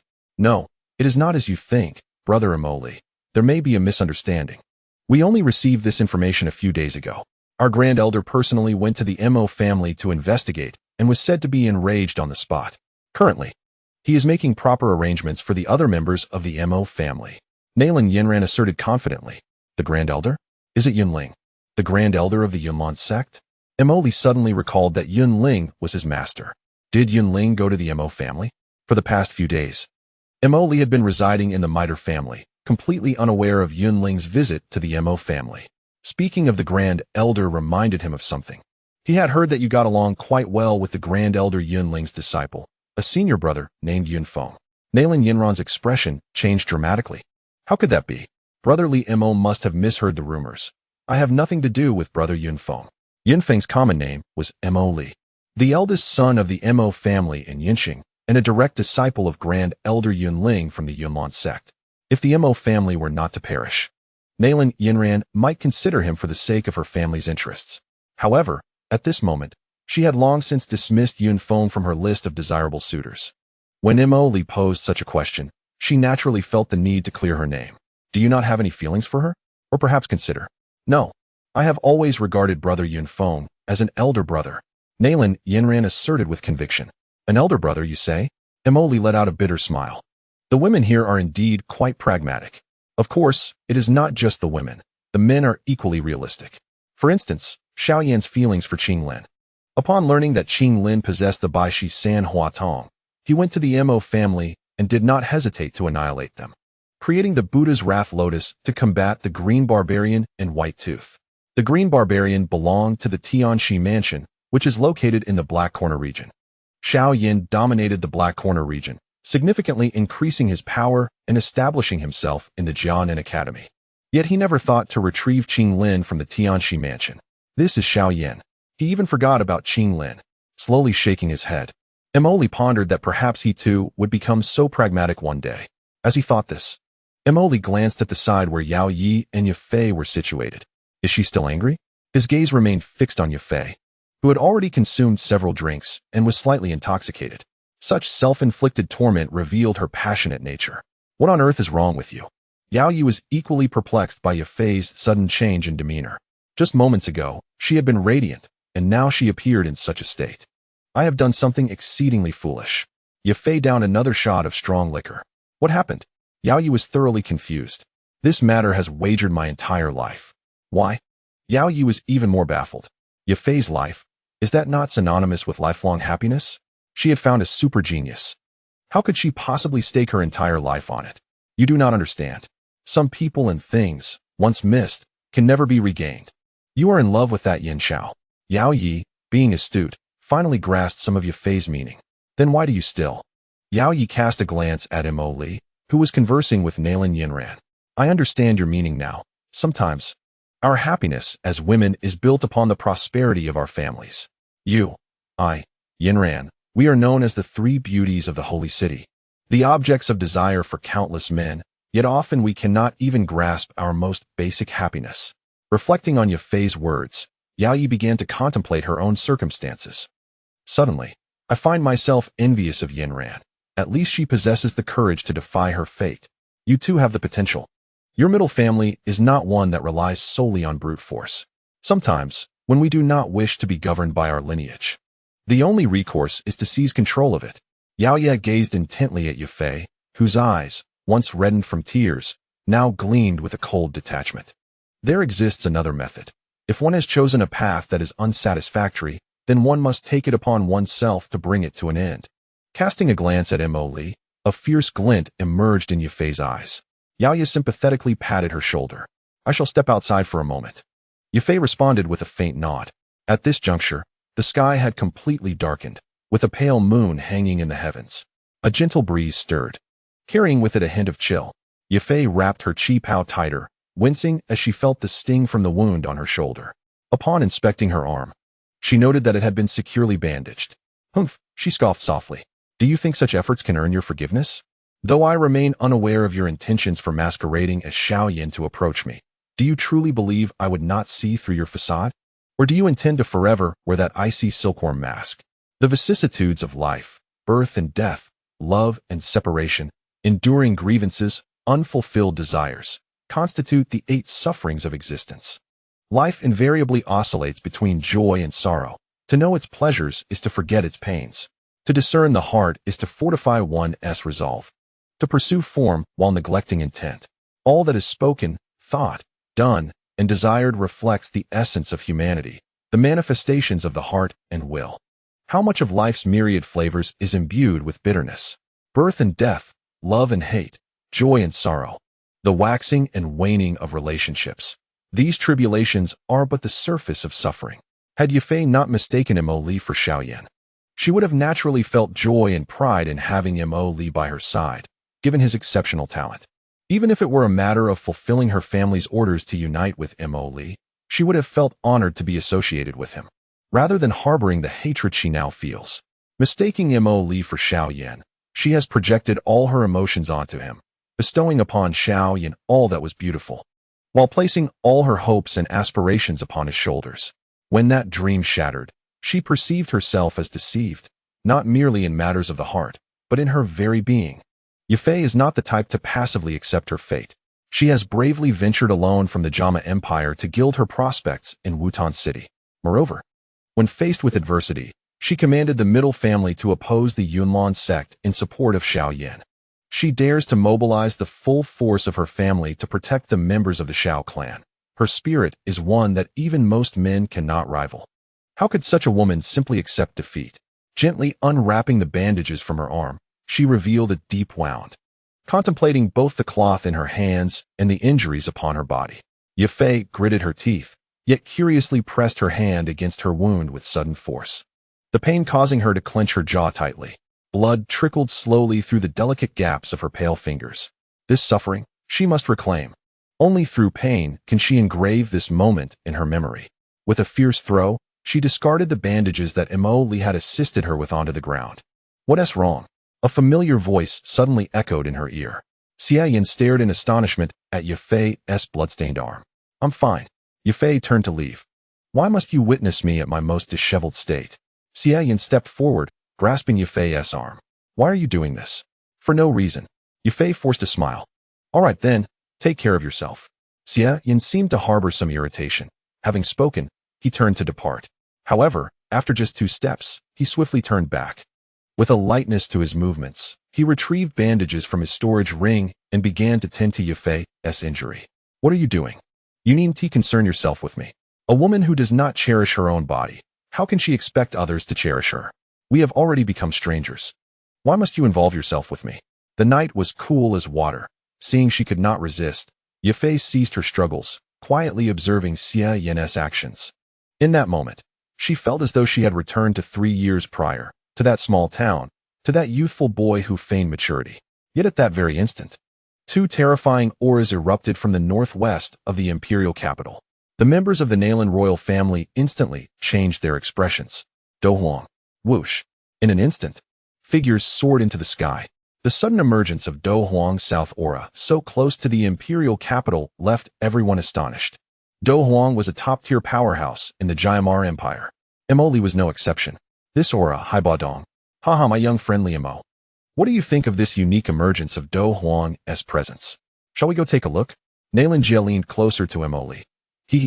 How could I possibly miss such an event? Old man Nalan, it seems your health has improved significantly. A voice chimed in, surprisingly belonging to my Telting Shan. Thanks to the help of my young friend Yan Xiao, it's been a long time since we last met, and your strength has surged. Moreover, you old fellow managed to secure such an enviable granddaughter-in-law. Nalan Jia unabashedly expressed his envy. Ha ha ha, you old coot. Remember when your granddaughter jumped to the Yunlan Sect? That made me green with envy.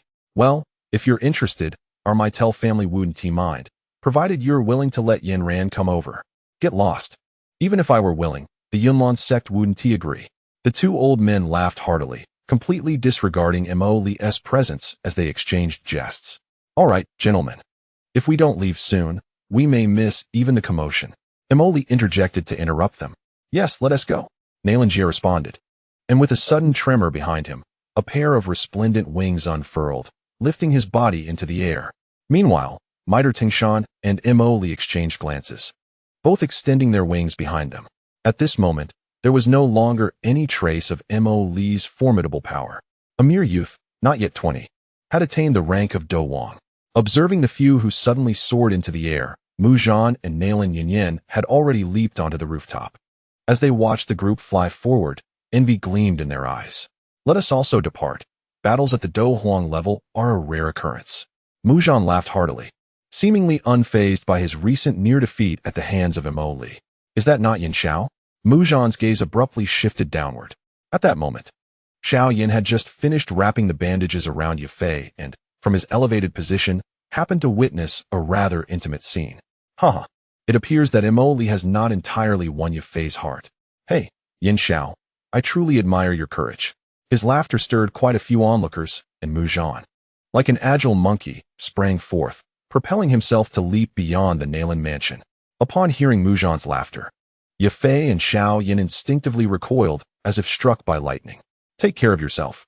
Xiao Yan, feeling somewhat awkward, summoned his Dou Qi. A pair of violet wings erupted from his back. Suddenly soaring into the air, he pursued the horizon with fervor. By the heavens, a Dou Wang.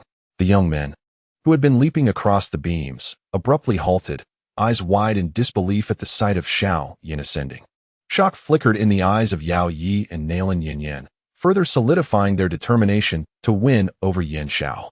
This is absurd. Why are there so many Dou Wang? I feel utterly useless. They shook their heads and leaped forward once more. Yafei, witnessing Xiao Yan's actions, instinctively bit her finger, her face a picture of disbelief, while her heart swelled with a tumult of emotions. Swish! Mo Li leisurely descended beside Nalan Jie and Mitre Tingshan, but at that moment, a figure suddenly zipped past them. Heh! Clan leader Mitre, Elder Nalan. If you do not hasten, there will be no excitement left by the time we arrive. With that, Xiao Yan accelerated once more, leaving the three far behind. A Dou Wang? Nalan Jie was taken aback. Surely, this resembles a long-lost aerial Dou skill from the continent. Aerial Dou skill? Nalan Jie gazed at Mitre Tingshan in astonishment. Having spent countless days on the battlefield, he was scarcely familiar with such matters. Mitre Tingshan, on the other hand, was well informed, as his family-operated auction houses nationwide. This individual appears quite extraordinary. Whoever manages to ally with him will significantly enhance their family's strength. Nalan Jie remarked enviously. Ha! Tingshan chuckled, offering no further comments. Is this what an aerial Dou skill looks like? Mo Li scrutinized Xiao Yan closely. The art of aerial combat is a significant weakness for him, for throughout the realm of Hokage, there exists no ninjutsu capable of swift flight. In future confrontations, this could prove to be a considerable disadvantage. Whoosh! Several figures rapidly vanished into the horizon. It was not until a considerable time had passed that Mu Zhan and Yao Yi slowly caught up, observing the already invisible silhouettes of those formidable warriors. They could not help but sigh at the vast chasm that separated them. Regarding the intense aura of the Dou Emperor that had just erupted, Mo Li needed no guesswork to ascertain its source. It was none other than a Dou Emperor who had suddenly emerged from the Gamma Empire, instilling a sense of unease in Jiaxingtian. However, as the ruler of the royal family, one would expect a broader perspective. Otherwise, the royal family would have long been embroiled in conflict with the Yunlan Sect. Yet, when the Yunlan Sect faced annihilation, the royal family unhesitatingly turned to Xiao Yan for support, which seemed rather illogical. Mo Li's intent in coming was not merely to observe Haibuodong, but to engage with Jiaxingtian. Jiaxingtian, alongside Yinshan, was the most formidable warrior within the Gamma Empire. If he could persuade this old coot, dealing with Xiao Yan would undoubtedly become significantly easier. This aura, indeed, even before approaching, Mitre Tingshan had sensed Haibuodong's presence. Who is he? Does the clan leader know this Dou Emperor? Nalan Jie looked at Mitre Tingshan with some concern. If Mitre recognized this Dou Emperor, their Nalan clan might be in peril. Ha! Not only do I know him, but I wonder if you, old man Nalan, still remember the Grand Elder of the Mitre clan? Mitre Tingtian exclaimed with excitement. Are you referring to the Ice Emperor, Haibuodong? The one who stands alongside Jia Xingtian and Yun Shan as one of the three greatest powers of the Gamma Empire? Indeed, that is he. Is he still alive? Haha, our Grand Elder was never dead. Listening to the exchange between the two elders, Emily felt somewhat embarrassed, akin to children boasting, I have candy. And you do not. Indeed, a Dou Emperor plays a pivotal role for families such as theirs. A single Dou Emperor could effortlessly obliterate clans like theirs. Should the royal family lose Jia Xingtian, their demise would be inevitable in mere moments. In this realm, there exists no right or wrong, only power. The one with the mightiest fist dictates what is just. However, when Nalan Yanran sought to break off her engagement with the Xiao family, Xiao Yan's actions clearly placed the Xiao family in jeopardy, provoking the Yunlan Sect and challenging Nalan Jia, even if Nalan Yanran was at fault. If his actions truly incited their wrath, he would swiftly learn his place. Moreover, in this continent, notions of right and wrong are non-existent. Neither Nalan Jia nor the Yunlan Sect took action against the Xiao family, which ultimately contributed to the later downfall of the Yunlan Sect. As the group drew nearer, the inky night sky above the garden was nearly vanquished, illuminated as if it were daylight. In that expanse above, two luminous orbs appeared, one white, the other a radiant yellow. The white orb, exuding an unparalleled chill, caused the moisture in the air surrounding it to crystallize into solid ice with each surge of energy. In stark contrast, the yellow orb emanated a sense of earthy solidity and weightiness, effortlessly evading the fierce assaults of the white orb. Its movements were remarkably swift, indicating that the opponent's attacks posed little threat to it. It is said that Jia Xingtian's fighting spirit embodies the essence of earth-shattering energy, categorizing it within the earth element. With a resounding clash, the white orb was propelled backward, while the yellow orb swiftly advanced once more. All right, enough. I concede. You old rascal, still as formidable as ever. Haibuodong's voice echoed, leaving everyone momentarily stunned. It truly was him. Huh, how is it that your strength seems to have regressed instead of advanced? I heard you were sealed by Medusa. It appears that seal has been lifted. Jia Xingtian chuckled heartily. Upon mentioning Medusa, Haibuodong's expression shifted. My power hasn't increased. Nor has yours diminished, it seems. These past decades, you've hardly made any progress. If you do not break through soon, your time may be running short. If you were to perish, the royal family would not fare well. Haibuodong retorted, his tone brimming with bravado. Jia Xingtian laughed heartily, fully aware of the implications. Should it come to that, he would not hesitate to drag down a few others with him. Willing to sacrifice the strength of all families to buy time for the royal family, ensuring it did not fall into other hands. With his prowess, eliminating threats like Haibuodong, Nalan Jia, Mu Chun, and Mai Tingshan would be a trivial matter. Of course, Jia Xingtian now possessed numerous methods to restrain them. Oh, it seems our actions have attracted quite a number of observers, Jia Xingtian remarked, glancing at Mai Tingshan and Nalan Jia before his gaze settled on Mo Li and Yin Xiao. His brow furrowed slightly. Unquestionably, these two were the most prominent talents in the holy city at present. Yet, for reasons unknown, he sensed an undercurrent of discord between them. Natural adversaries. These two are, the old man seems a bit out of touch. This individual is my benefactor. My escape from Medusa's seal was entirely thanks to him. Haibuodong said with a beaming smile. Yin Xiao, this is Jia Xingtian, the guardian of the Gamma royal family, a 9-star Dou Huang. Just one step away from Dou Zong. Younger generation, Yin Xiao pays respects to Elder Jia. Yin Xiao stepped forward, speaking with utmost reverence. And this is my granddaughter's fiancé, Li Mo. Mai Tel proudly introduced Mo Li. Li Mo pays respects to Elder Jia. Mo Li also approached to greet Jia Xingtian. The highest ruler of the Gamma Empire commanded a deep sense of respect from all present. As the formidable Jia Xingtian assessed Mo Li and Xiao Yan, he was taken aback to discover that this young friend possessed the remarkable strength of a peak Dou Wang. Merely a stroke of luck, Mo Li thought. Casting a glance at Jia Xingtian, the lad modestly expressed his desire to challenge the esteemed elder alongside his brother Yin Xiao. Oh, Jia Xingtian was momentarily stunned.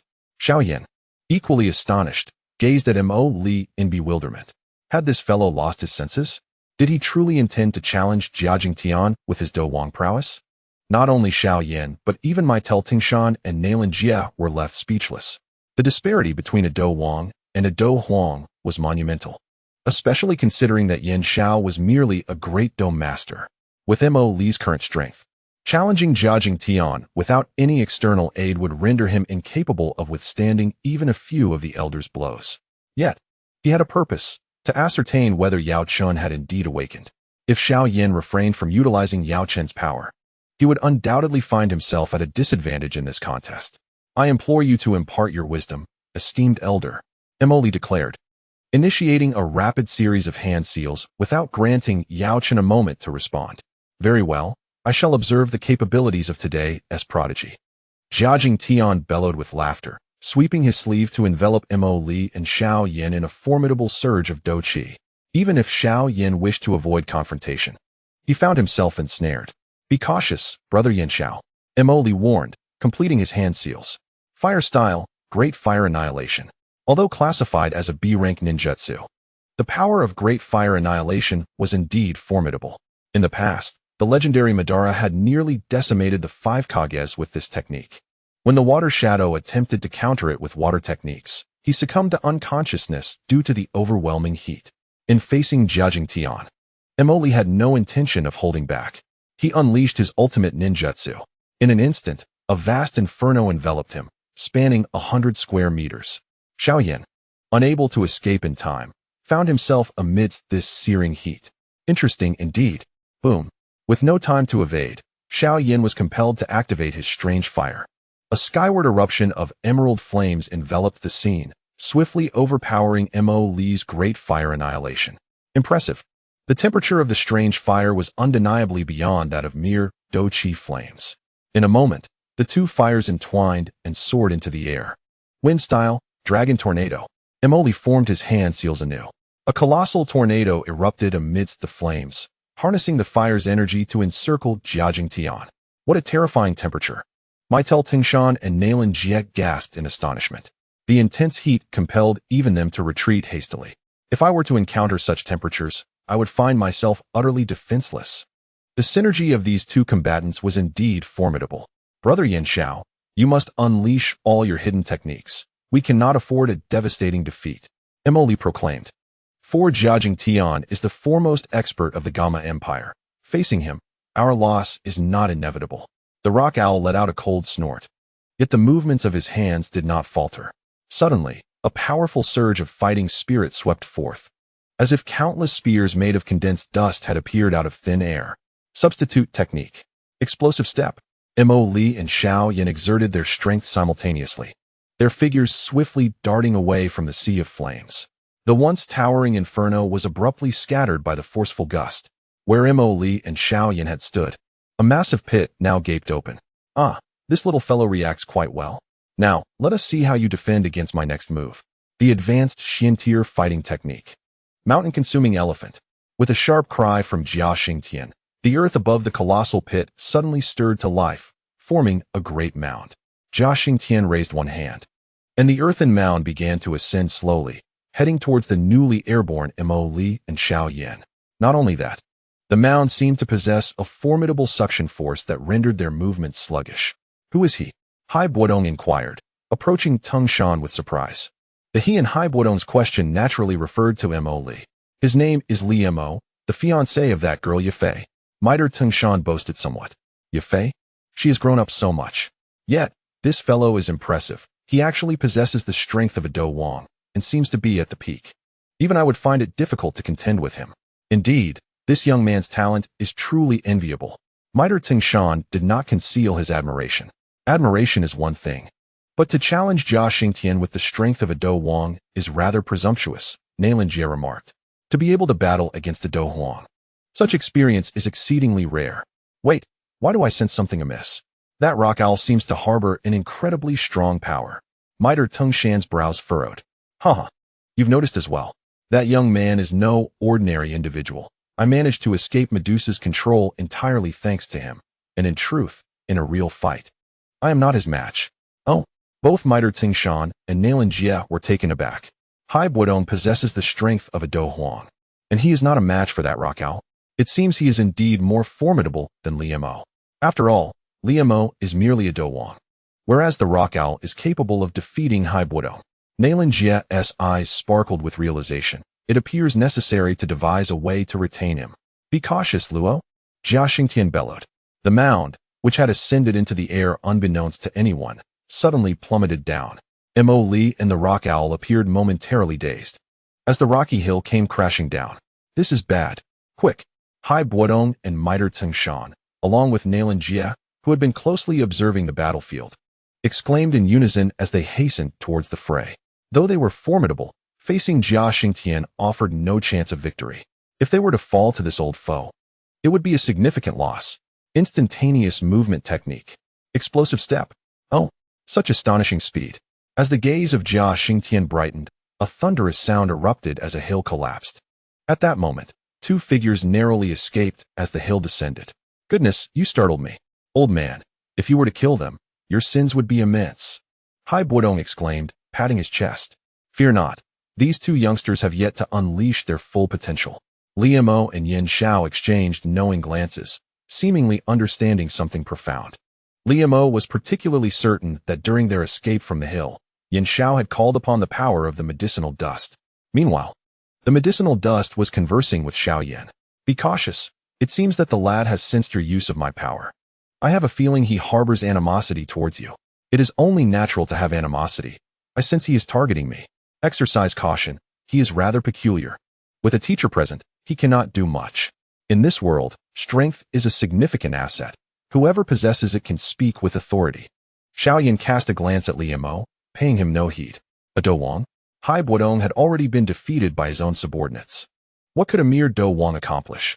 Marvelous, truly marvelous. Nalan Jie and Miter Tengshan exclaimed in unison. Indeed, these two youngsters are quite impressive. If I am not mistaken, this young man possesses an extraordinary flame, which is quite rare. Jia Xingtian observed Xiao Yan. Youngster, by mere fortune, I have acquired a unique flame. Yin Xiao did not conceal this fact, as it was no longer possible to hide. The extraordinary flames of this world are bestowed upon those fated to possess them. It is rare for someone of your youth to have such an opportunity. Thank you for your praise, old Jia.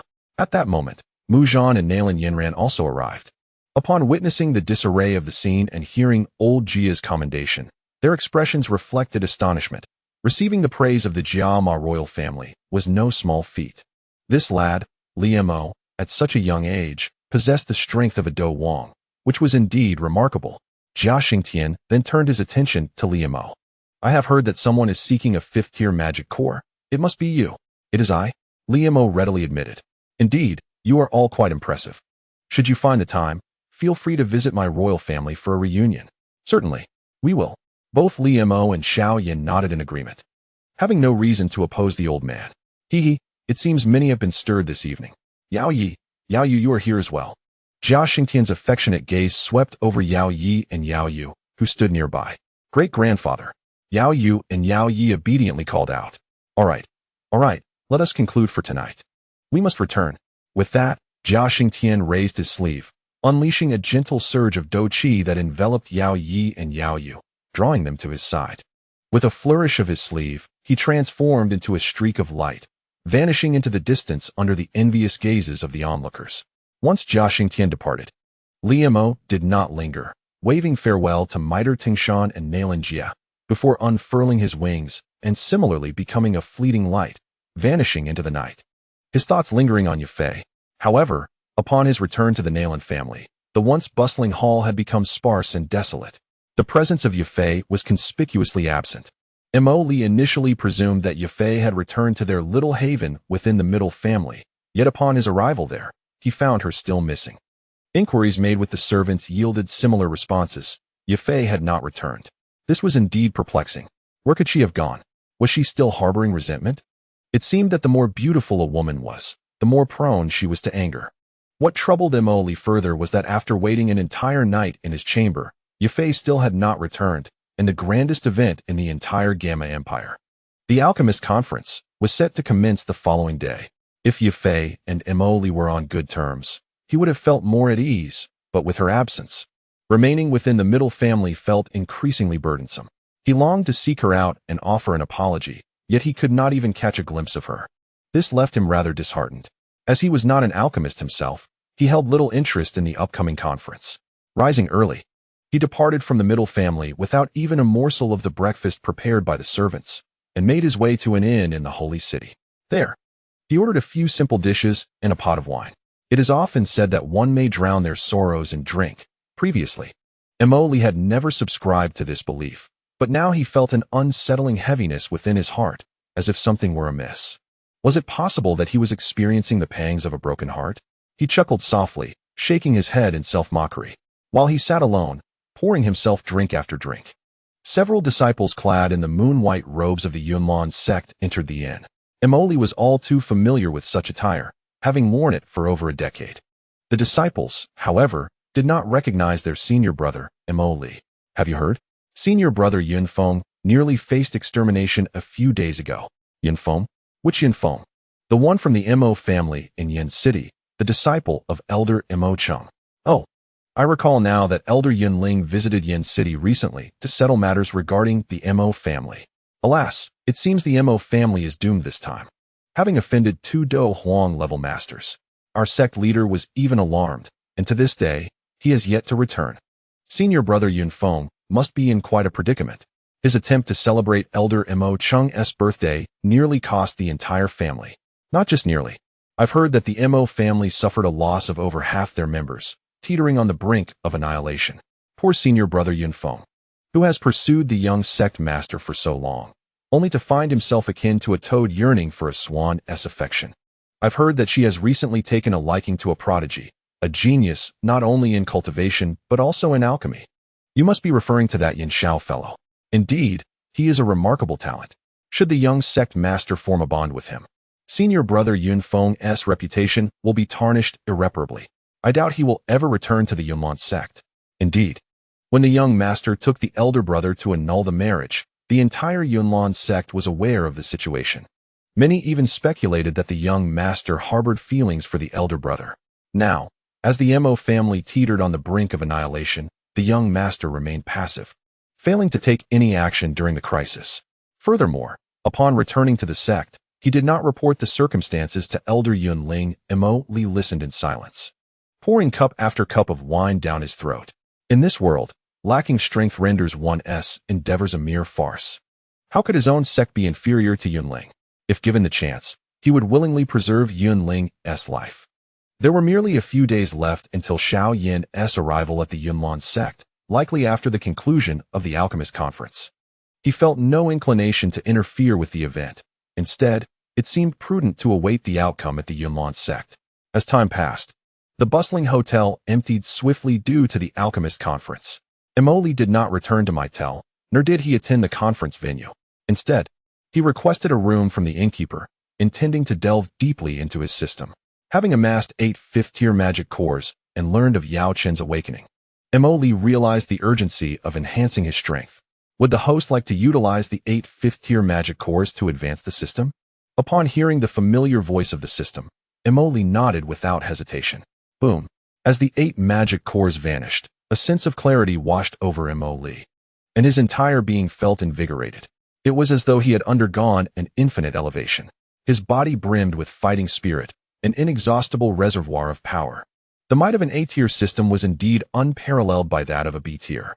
Was this the chasm separating a Dou Huang from a Dou Wang? Reflecting on his battle with Jia Xingtian the previous night, he realized that the latter might not have even exerted a fraction of his strength. While he and Xiao Yan had found themselves in a precarious situation, even with their utmost effort, they might not have matched their opponent. Indeed, those capable of battling beyond their rank were truly prodigious. Congratulations, host. Your strength has elevated to the A-tier system, and you have randomly acquired the bloodline limit, Ice Shield, and Wood Release. Emoli was momentarily taken aback. The system had not disappointed him. Having previously gained the Red Eye and Spiral Sphere, followed by the 3-Tomo Sharingan and Summoning Technique, this time he acquired the Ice Shield and Wood Release. It appeared that these bloodline limits were obtained in such a manner. With the Ice Shield, he could wield the white magic Mirror Ice Crystal, while Wood Release represented the most formidable bloodline limit within the Naruto realm. Wood Release, a synthesis of Water Release and Earth Release, transformed chakra into the essence of life, accelerating and controlling plant growth, unleashing powerful attacks, subduing foes, and providing defense, such as the Wood Release, Wood Blockade, as well as gathering intelligence, like would clone. Its most potent aspect was its ability to counter tailed beasts. Undoubtedly, what Li valued most was the capability of wood release to convert chakra into the essence of life, granting the potential for immortality. Throughout the entirety of Naruto, those capable of utilizing wood release are all individuals who have undergone transplantation of the cells from Hashirama Senju. The most extraordinary aspects of wood release are twofold: the wood clone technique and the concept of immortality. The wood clone is reputed to be one of the most elusive forms of shadow manipulation. During the legendary battle between Hashirama and Madara, even with the Sharingan at his disposal, Madara failed to discern Hashirama's wood clone, ultimately suffering a fatal betrayal from behind. Ordinary clones possess the ability to gather intelligence and share experiences. For instance, renowned figures utilize shadow clones to amass natural energy and ascend to sage mode. However, this ability only activates upon the destruction of the clone, whereby the experiences accrued during its existence return to the original.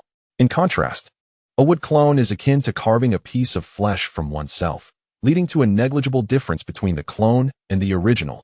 Their experiences are shared in real time. Engaging in combat with two wood clones is tantamount to a single individual divided into two, akin to the Rinnegan, where all actions and perceptions are mutually shared. After Madara assimilated Hashirama's cells, the wood clones exhibited even more incredible capabilities, as they could invoke Susanoo. The sight of 25 Susanoo wreaking havoc upon the 5 Kages was indeed breathtaking. As for immortality, it is better understood through Hashirama's technique, known as without seal healing. This technique allows rapid recovery from injuries without the need for hand seals, effectively granting him a form of immortality. As long as he is not instantly decapitated, even grievous wounds can be healed instantaneously. Tsunade's healing abilities reportedly do not even reach 1/10 of Hashirama's prowess. The god of shinobi, Hashirama Senju, truly exemplifies unparalleled strength. Although the system has advanced to A rank and his power has reached the level of Dou Qi, it remains challenging for Xiao Yan to secure a place within the Yunlan Sect. Should he manage to elevate his system to S rank, his chances would significantly improve. However, time is no longer on his side. Taking a deep breath, Li began to delve into the intricacies of his internal system, and without a moment's hesitation, he converted all his points into ninjutsu, subsequently elevating his strength to the pinnacle of 9-star Dou Qi. Meanwhile, the Alchemist Conference was in full swing outside. The seed competitors from the various empires, Yin Xiao, Lu Ling, and Yao Yu, had entered in succession. Nalan Yanran accompanied Nalan Jia, while Yafei was with Mineral Tingshan. Yao Yu was alongside Jia Xingtian, all seated in the front rows of the plaza. "Hey, Sister Yafei, why haven't I seen Brother Liamo?" Nalan Yanran inquired, glancing around in confusion as she noted Li's absence. Logically, given that the Mineral family had publicly declared Li as Yafei's fiancé, he should have made an appearance. He claims he has no interest in such an alchemist conference. Yafei replied with a gentle smile towards Nalan Yanran, offering no further elaboration. Nalan Jia and Mineral Tingshan exchanged surprised glances with Yafei. It seemed there was more to the situation than met the eye. Nalan Jia cast a knowing glance at Nalan Yanran, while Yao Yi looked at Yafei in astonishment. From their conversation the previous night, it was evident that Yafei had lost interest in Liamo, indicating that significant issues had arisen between them. Did this not signify the emergence of an opportunity for them? The Alchemist Conference commenced, with flames dancing and thrilling moments unfolding. With no disruptions from Li, the event proceeded as scheduled. After enduring several setbacks, Xiao Yan ultimately claimed the championship title of the Alchemist Conference. However, despite 2 days of the event, Li's presence was conspicuously absent. This absence even surprised Yafei, who, upon inquiring with the servants, received no definitive answers. Could it be that he had realized his secrets were exposed and fled in advance? Not only was Yafei unable to locate Li, but Yao Yi and Nalan Yanran also dispatched numerous inquiries, ultimately concluding that Li had seemingly vanished from existence. On the evening following the conclusion of the Alchemist Conference, Mitre Tingshan solemnly entered Yafei's chamber. "Yafei, speak frankly with me. What has transpired between you and Liamo? Have you quarreled?" Mitre Tingshan regarded Yafei with concern. Having watched her grow up, he understood her well. Though she appeared cheerful outwardly, she harbored deep-seated conservatism within. "Has he mistreated you?" Mitre Tingshan gazed tenderly at Yafei. This inquiry shattered the facade of strength that Yafei had maintained over the past few days, causing her to collapse into tears upon the table. All the grievances she had endured and the absurdities she had experienced surged forth as a torrent of tears. What on earth happened? Mitre Tingshan's heart sank as he observed her state. It seemed the talent he had hoped to nurture had vanished without a trace. Grandfather, I was wrong. Yafei sobbed, raising her head defiantly. You were wrong. What did you err in? Did you offend Liamo? Yafei, he is now your fiancé. Cannot matters be resolved through discussion instead of resorting to your temper as a young lady? No, it is not like that. He is not Xiao Yan. Yafei replied, locking eyes with Mitre Tingshan. Not Xiao Yan. Who is Xiao Yan? Who is this Xiao Yan, and who is not? Mitre Tingshan was momentarily taken aback by Yafei's abrupt declaration. Liamo is not Xiao Yan. Liamo is Liamo. How could he possibly be Xiao Yan? Are you referring to that useless Xiao Yan from Wu-Ten City, the one betrothed to Nalan Yanran? Mitre Tingshan seemed to finally grasp the situation. Indeed. Yafei nodded. Grandfather, do you remember 3 years ago when I visited Wu-Ten City? It was then that I met Xiao Yan, and you were betrothed for life? Not quite, but nearly so. During my recent visit to Mitre Auction House, I encountered Liamo, who impersonated Xiao Yan and deceived me. As Yafei's fragmented narrative unfolded, Mitre Tingshan began to comprehend the sequence of events. This girl had mistaken Liamo for the real Xiao Yan and had willingly entrusted herself to him, only to discover now that he was not Xiao Yan after all. Curse it! Mitre Tingshan forcefully struck the chair beneath him and questioned. How can you be certain he is not Xiao Yan? I know for a fact, for that rock owl is indeed Xiao Yan. I have always believed him to be Xiao Yan. Yafei lifted her tear-filled eyes, her face a canvas of grievance and regret. Suddenly, Mitre Tingshan sprang to his feet. Are you suggesting that the champion of the Alchemist Conference, the rock owl who held his own against Mujan, the one possessing the enigmatic flame and mysterious aerial combat skills, is Xiao Yan? The Xiao Yan who was a useless waste 3 years ago? Yes, indeed. He is the very Xiao Yan who came to annul the engagement. With a resounding thud, he sat back down. This young man is certainly extraordinary. We must find a way to retain him, for we cannot afford to offend him. Yafei nodded. Even back in Wu-Ten City, I discerned his tenacity was beyond ordinary. My covert strategies have finally connected us, yet I never anticipated that it would all be ruined by someone named Liamo. Fury nearly ignited in her eyes. Where has that Liamo gone? I do not know. He must have sensed his cover was blown and fled ahead of time. Yafei clenched her fists in resentment. Now it makes sense. No wonder I haven't seen him these past few days. However, I do feel a bit wronged. Mitre Tingshan regarded Yafei. For the prosperity of our family, your welfare is of little consequence. Nevertheless, I shall ensure that scoundrel pays dearly. He patted Yafei's shoulder and trembled as he exited. What a promising hand they once held. With Liamo as Yafei's fiancé and Xiao Yan having deep ties with Hai Lao, the Mitre family could ascend to new heights. Yet now, Mitre Tingshan lamented inwardly. He could not allow Yafei to persist in her errors. Logically, embracing the mistake would have been the best outcome, allowing them to wield both Liamo and control over the rock owl. Yet, seeing Yafei in her current state, oh well. At least her relationship with the rock owl seems to be progressing well, and with Hai Lao's connection, it is fortunate they could establish ties with him. However, Liamo, a genius who cannot be utilized, is an enemy. It is said that the royal family and the Nalan clan are secretly probing into his whereabouts. Where has Liamo disappeared to? Since the banquet of the Nalan family, no one has laid eyes upon him. Yaoyi even dispatched troops to discreetly gather information, but to no avail. It is as if Liamo has vanished from the face of the earth. In truth, Liamo had not gone anywhere. He remained in his hotel room, engrossed in studying the system and mastering ninjutsu. Perhaps he himself did not realize that in this state of meditation, several days had slipped by. When he finally awakened, the daylight outside was bright. Peering out, he wondered how long he had been in this trance. Why did the sky seem unchanged? Ah, young sir, you have emerged. Just as Suchin opened the door to the room, he encountered the hotel attendant. Ah, esteemed guest, you have been inside for 5 days without emerging. If you do not come out soon, I shall begin to suspect that some misfortune has befallen you. Just now, my employer was about to ask me to unlock the door and check on your condition. Fortunately, you have awakened. The innkeeper said politely. It's nothing. Thank you for your concern. Emoli responded as he prepared to leave the room, only to suddenly remember something and turned abruptly to face the innkeeper. What did you just say? I have been here for several days. Mo Li's sudden movement startled the innkeeper, who stammered, "5 days, indeed. 5 days." Mo Li exclaimed in disbelief. How could this be? Have I truly missed it? Has the alchemist competition concluded? Yes, indeed. The champion was a young lad named Yan Xiao.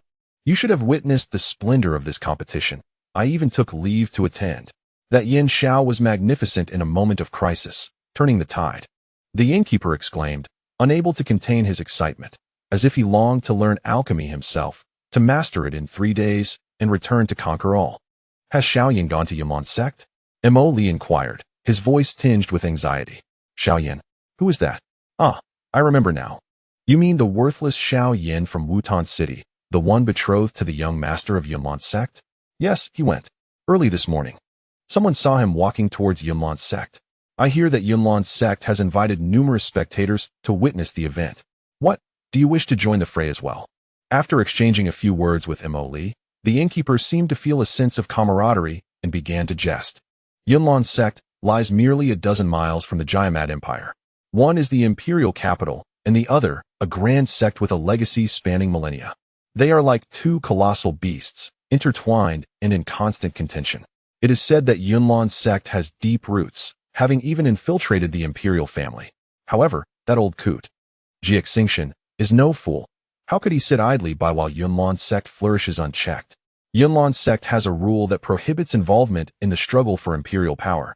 Yet who would willingly surrender their claim to sovereignty based on such a promise? After taking power, Yao Yi stationed 50,000 elite troops at the foot of Yunlan Mountain outside the imperial capital, a provocative move that Yunlan Sect seemed to ignore completely. This situation is far from simple. Mo Li glanced at the sky, realizing it was nearly noon. According to the innkeeper's words, Xiao Yan should have already begun his battle with Nalan Yanran by now. This confrontation appeared to favor Nalan Yanran. However, in truth, her defeat was inevitable. As for their respective talents, Xiao Yan's abilities were not particularly remarkable on the continent, barely reaching the level of mediocrity. Nalan Yanran's teacher was a Dou Huang, and she had access to a single Dan Wang in terms of alchemy, provided by her sect. In contrast, Xiao Yan's mentor was a pinnacle 9-turn Dou Zun, a superlative alchemist specializing in the 8-grade 9-color Dan Lei, providing one-on-one instruction. Under such unequal cultivation conditions, after 3 years, and with the aid of medicinal pills, Xiao Yan barely managed to match Nalan Yanran. The reason Nalan Yanran is destined to fail lies in the unique fire possessed by Xiao Yan, once unleashed. It spells doom for anyone. Furthermore, when Xiao Yan withstands Nalan Yanran's assaults, a mysterious force within him counteracts her strength, a phenomenon perceived by many. This explains why he remains unscathed even under the formidable attack of the Yunlan Sect's secret technique, the Thousand Winds Gale. With the power of Yao Chun at his disposal, dealing with Nalan Yanran becomes a trivial matter. This seemingly fair and extraordinary duel, which appears to showcase Xiao Yan's hard-earned victory, could allow even a fool to reach such heights given the resources available. In this continent, rigorous cultivation is not a prerequisite. For instance, Yun harnessed the power of the flower matron to directly ascend to Dou Zun, while Xiao Zhan and Xiao Li both used medicinal pills to achieve Dou Wang. If one speaks of after effects, even the repercussions of Xiao Li's life-devouring pill can be resolved. What cannot be remedied? As for willpower and tempering, those are mere distractions. No matter how hard you strive, a high-level Xian tier martial skill cannot surpass a low-level Earth tier, regardless of your strength. Even if you stand at the pinnacle of a 9-star Great Dou Master, you cannot defeat a 1-star Dou Wang. As the saying goes, good fortune outweighs virtue, and quality is inferior to good deeds. You may toil your entire life, yet you might not even reach the starting point of someone born with advantages. Exiting the hotel, the bustling capital was now in uproar, with discussions swirling around the upcoming alchemist convention. Indeed, alchemy is a highly regarded profession, though regrettably, it is not within my skills. Perhaps I could recruit a few alchemists to keep close. Whenever I desire a specific pill, they could concoct it for me. A delightful idea indeed. A smile graced my lips as I gazed upon the towering Yunlan Sect in the distance. Have you finished your skirmishes? If so, it is now my turn. Xiao Yan, you have devastated my Mo family and slaughtered the Mo family's grand elder. This debt we must settle. I traversed the 50,000 elite soldiers positioned by Yao Yi, ascending a steep stone staircase. Indeed, The Yunlan Sect's terrain is treacherous, easy to defend yet difficult to attack. There exists but this solitary, steep path leading up the mountain. However, what perplexes the world is why Yun would permit the Gamma royal family to station 50,000 elite soldiers at her doorstep. 50,000 is not merely 50. The commotion from their daily needs and drills is beyond the tolerance of ordinary folk. The Gamma Empire is a mere 10 miles from the Yunlan Sect. One could shout from here and be heard on the other side. Is Yun foolish? This woman, despite her somewhat lacking emotional intelligence, possesses undeniable talent. However, why is it that the Yunlan Sect has a rule forbidding involvement in any royal power struggles? This very principle is what allows the royal family to coexist peacefully with the Yunlan Sect, and it undoubtedly indicates that a significant relationship exists between them. The dispatch of 50,000 elite troops from the capital, stationed just a few miles away, overlooking the entire city like a vigilant predator, speaks volumes. As Imoli walked, he began to comprehend the strategic purpose of Yao Yi. It is no wonder that Yun consented to this arrangement. Those 50,000 soldiers were not intended to confront the Yunlan Sect, but rather to intimidate the likes of Nalan Jia, Mitre Tingshan, and Mu Chun. Anyone among them contemplating rebellion must reckon with the presence of these 50,000 troops outside the city. Indeed, Yao Yi's tactics leave Imoli feeling somewhat inferior. As he traversed the area guarded by the 50,000 soldiers, he encountered disciples of the Yunlan Sect coming to inspect. Imoli casually tossed a token belonging to an inner disciple of the Yunlan Sect. The inspecting disciple promptly bowed to him in respect. With an air of calm and composure, Imoli strolled as if he were merely out to admire the flowers and the moon. Occasionally, he would pause to meticulously examine herbs by the roadside or take a moment to observe the chirping birds nearby.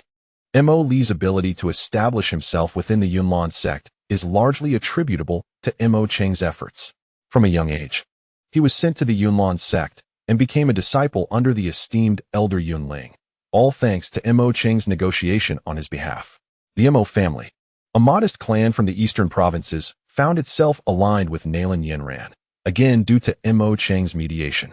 Strictly speaking, Imoli is not considered a prominent figure. In the presence of the young masters from the Holy City, particularly before individuals like Mu Zhan and Yafei, he often feels inferior. However, his ability to carve out a niche for himself in the Holy City and gain recognition within the Yunlan Sect is undeniably attributed to Imo Cheng's influence. For Imoli, Imo Cheng is the closest and most cherished person in his life.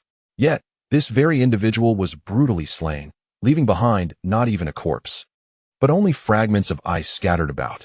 No one can truly fathom such a feeling. Xiao Yan, having gone to the Xiao family due to Yunling, resulting in his father's abduction by the Soul clan, caused a great uproar at the Yunlan Sect, culminating in the immediate death of Yunling at his hands. If one were to reckon this debt, how would it be divided? Everyone has their temper. In this world, there is no distinction between right and wrong, only the magnitude of one's strength. Xiao Yan, you have triumphed. According to our agreement from years past, should I lose in the final contest, I, Nalan Yanran, would be bound to servitude.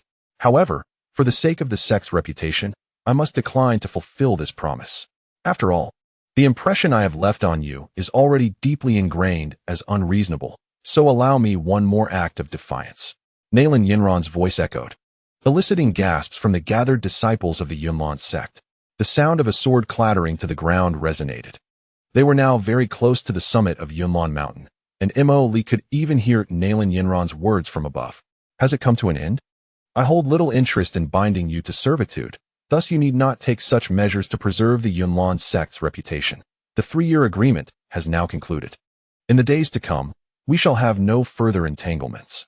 Your failure today shall serve as a mere price for the misguided approach you adopted in the past. I now repeat the words I spoke 3 years ago. Nalan Yan, the betrothal between our two families is hereby dissolved, and between you and me, there shall be no further ties. You are free. As Imoli walked, he listened intently to the conversation above, his pace neither slowing nor hastening. As if he were merely a spectator at a film, Nalan Yan, upon hearing these words, must have been filled with a myriad of emotions. She had believed she was discarding a worthless individual, yet 3 years later, that very individual had risen to prominence. Had Xiao Yan remained a mere wastrel, it would have been easier to bear, but now it was likely that Nalan Jia was regretting his decisions dearly. Alas, Dear friends, the show has come to a close. Let us all return to our respective homes. Xiao Yan's voice carried a sense of nonchalance. Sunlight poured from the heavens, illuminating the young man, imbuing the atmosphere with a sense of solitude that lingered in the hearts of the onlookers. This youth is surely no ordinary person. Whoever manages to win him over will see their family ascend to great heights. Yao Yi gazed at Xiao Yan with fervent eyes, inexplicably sensing that, overnight, among the three beauties of the holy city, only she still possessed the strength to compete. Yafei had found herself a fiancé, and the prospect of Nalan Yan and Xiao Yan was utterly impossible. Silence enveloped the crowd as Xiao Yan descended the stone steps of Yunlan Sect. However, just as he reached the side of the steps, his expression suddenly froze. Before his eyes appeared the figure of Emoli. From his elevated position, Xiao Yan looked down, while Emoli bravely approached. The moment their gazes met, an undeniable tension crackled between them. Emoli did not pause, steadily ascending the steps. And then, Liamo. The prominent figure seated in the Yunlan Mountain Square gasped in astonishment. Middle Tengshan cast a puzzled glance at Yafei beside him. Their eyes met with questions. Had he not vanished? Had he not fled upon his identity being revealed?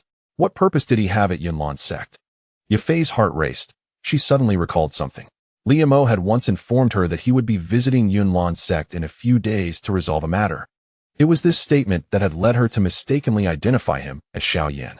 Could it be that his words did not carry that meaning? As Emoli ascended, Xiao Yan halted his steps. Ultimately, the two stood upon the same plane. Mr. Xiao Yan, Emoli called, please hold on a moment. There are matters concerning Yunlan Sect that require your personal verification. Just as the atmosphere turned peculiar, and many spectators believed a confrontation was imminent, the Grand Elder of Yunlan Sect, Yunling, suddenly called out to stop Xiao Yan. Damn it! Xiao Yan inwardly cursed, realizing the peril he faced. Had he been recognized? Haibo Dong felt a surge of anxiety for this young man. While others may be unaware of the power of Yunlan Sect, he was all too conscious of it. Opposing Yunlan Sect was akin to courting death. From the outset, when Xiao Yan witnessed the slaughter of Mo Chung by the Mo family, he sensed that something was amiss. However, due to the fury of that individual cloaked in black, he believed that as long as he remained unrecognized, he would not encounter significant issues. Yet now, it appears he has indeed been recognized. Elder Yunling, what brings you here? Xiao Yan's tone had grown somber. In an instant, the atmosphere in the square felt as though it had been frozen in time. Each individual lost in their own thoughts. Having suffered from a cold in recent days, my updates have been somewhat delayed, but I shall hasten them in the coming days. Those holding recommendation votes, I kindly ask for your support. If anyone requires a minor role, feel free to reach out to me in the group or message me directly. Kong Tian and Nalan Jia also regarded Yunling with a hint of surprise. If Yunling were to confront Xiao Yan over Nalan Yanran's defeat, it would seem rather unreasonable. Just moments ago, Yunling had been conversing with Gu Yi. Upon hearing Gu Ye's account, he called out to Xiao Yan. However, as he began to speak, he turned to see Emoli approaching. Without responding to Xiao Yan, he furrowed his brow and inquired, who might this young man be? I am Emoli, honored elder. Emoli replied respectfully, bowing to Yunling. Emoli? Yunling repeated the name twice, his eyes narrowing slightly as if he began to grasp its significance. Very well. Yet, none could decipher what he meant by very well. If the elder has no further matters, I shall take my leave, Xiao Yan stated, preparing to descend from Yunlan Mountain. I have a disciple named Yunfeng. I wonder if Mr. Xiao Yan has heard of him? Yunling posed a rather curious question, neglecting to answer Xiao Yan's previous inquiry. Yunfeng?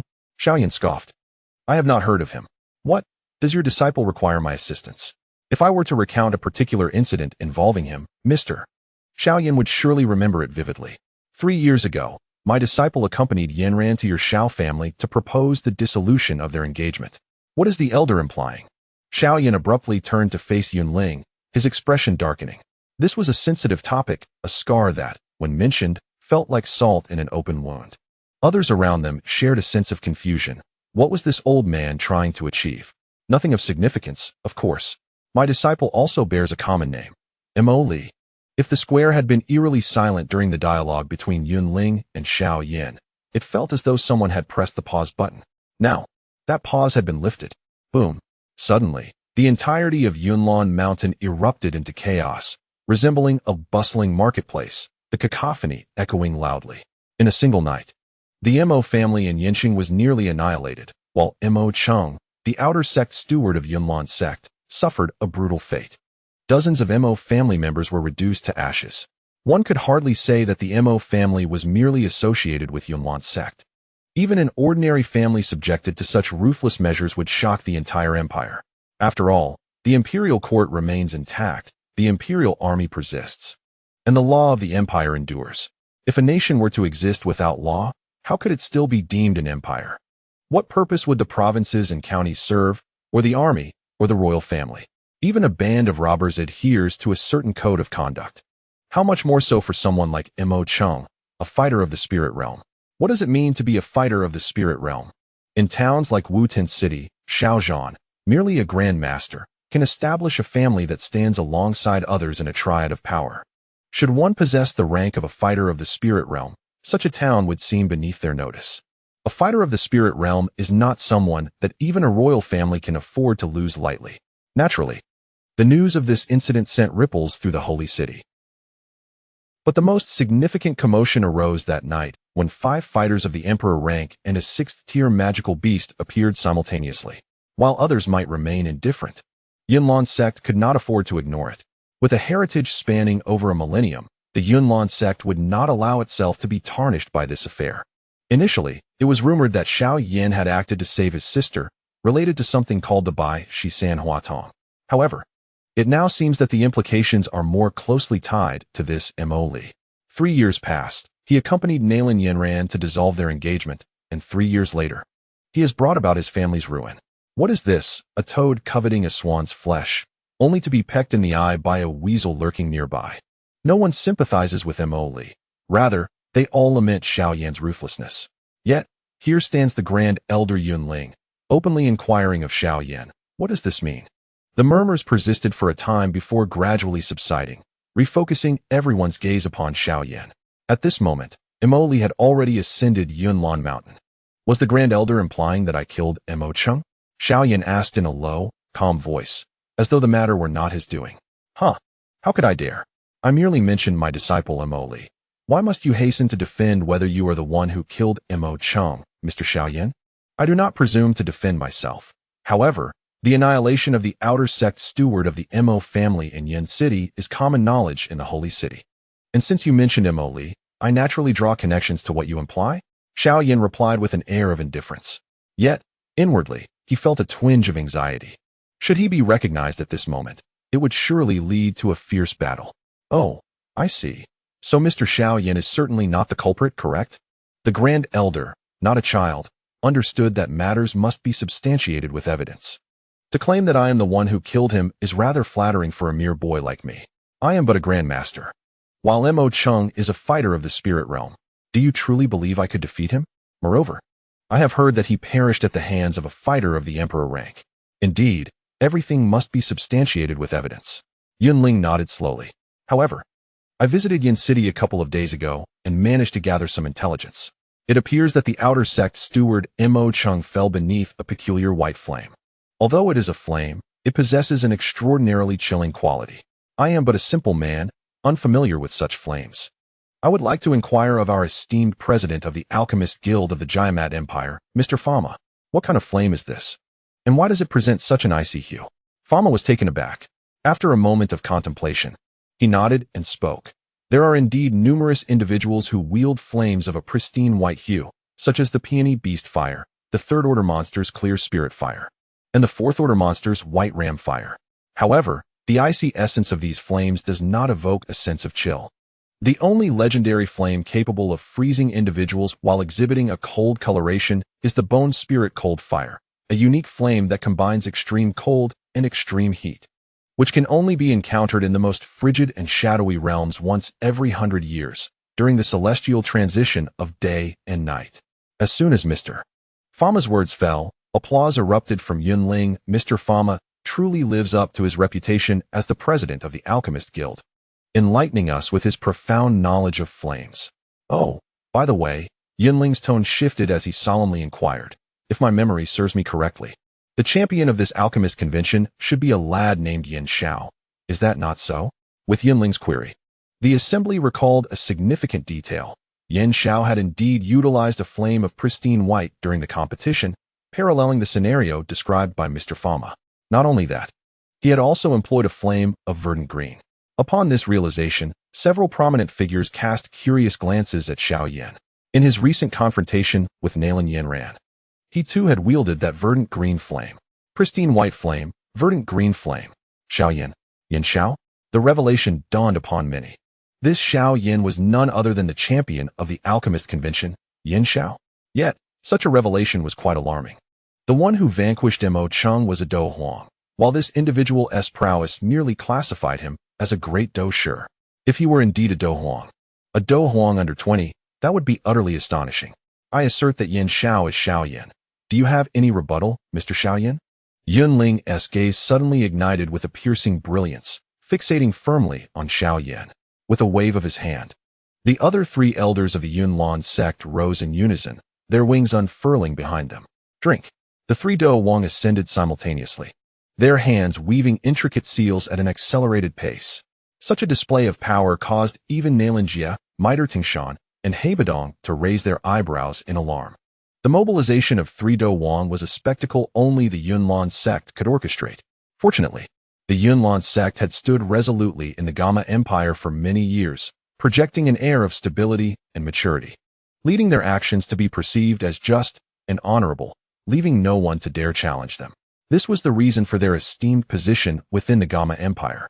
However, today, the sudden deployment of three Dou Huang to besiege a mere great Dou Shi seemed rather excessive, bordering on indignation. Mr. Fama glanced at Jia Xingtian. Old man, do not look at me. That individual is also the champion of your alchemist guild, and you just conferred upon him the title of honorary elder. If you refrain from intervening now, it may prove problematic in the future. Jia Xingtian turned his gaze towards Mr. Fama as well. These old men sought to curry favor, yet hesitated to offend the Yunlan Sect.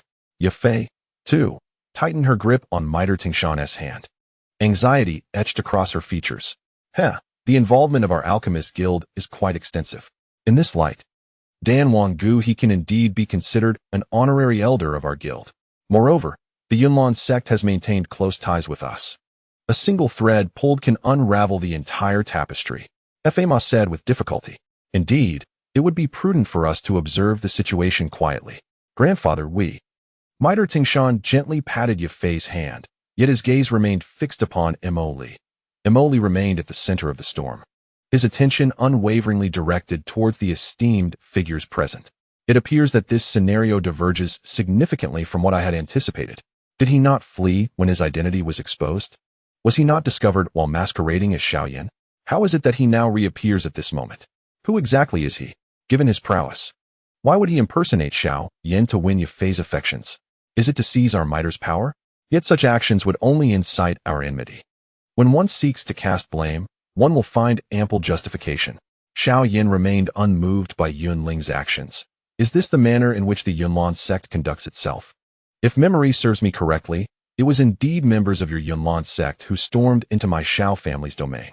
Under the command of the Yunlan Sect's leader, led by an elder's disciple, such an imposing display is quite stifling. And now, in defeat, do you wish to retract your stance? I have stated before, this matter has no bearing on your engagement with Yanran. Mo Cheng serves as an outer sect elder of the Yunlan Sect. Your unwarranted slaying of him places our sect in a precarious position. Elder Yunling, I would like to inquire, aside from our sect's regulations, how should one address the unjust annihilation of an innocent family within this empire? Elder Yunling, please choose your words carefully. One cannot determine whether Xiao Yan and Yan Xiao are the same individual based solely on your assertions. Furthermore, the reasons behind Mo Cheng's demise are likely not without merit. Does having a reason grant one the liberty to kill indiscriminately? Is that not the case? Xiao Yan and Yunling stood at odds with one another. Very well. It is rare for a young person to possess such determination. Yunling sneered, but as the elder of the sect, I lack the authority to adjudicate this matter. Mo Cheng, being an elder of our sect, warrants an explanation for his death, regardless of the circumstances. For the next few days, you shall remain within our Yunlan Sect, awaiting our leader's return for further action. Is that so? I perceive that your motives are more aligned with your disciple. 3 years prior, you sent your disciple to lead Nalan Yanran to withdraw from her engagement with my Xiao family, merely to exert pressure on us using the might of the Yunlan Sect. Is this your justification for the annihilation of the MO family? I have stated that actions and words must be substantiated with tangible evidence. Unless you can personally witness or capture me committing murder, I suggest you temper your rhetoric.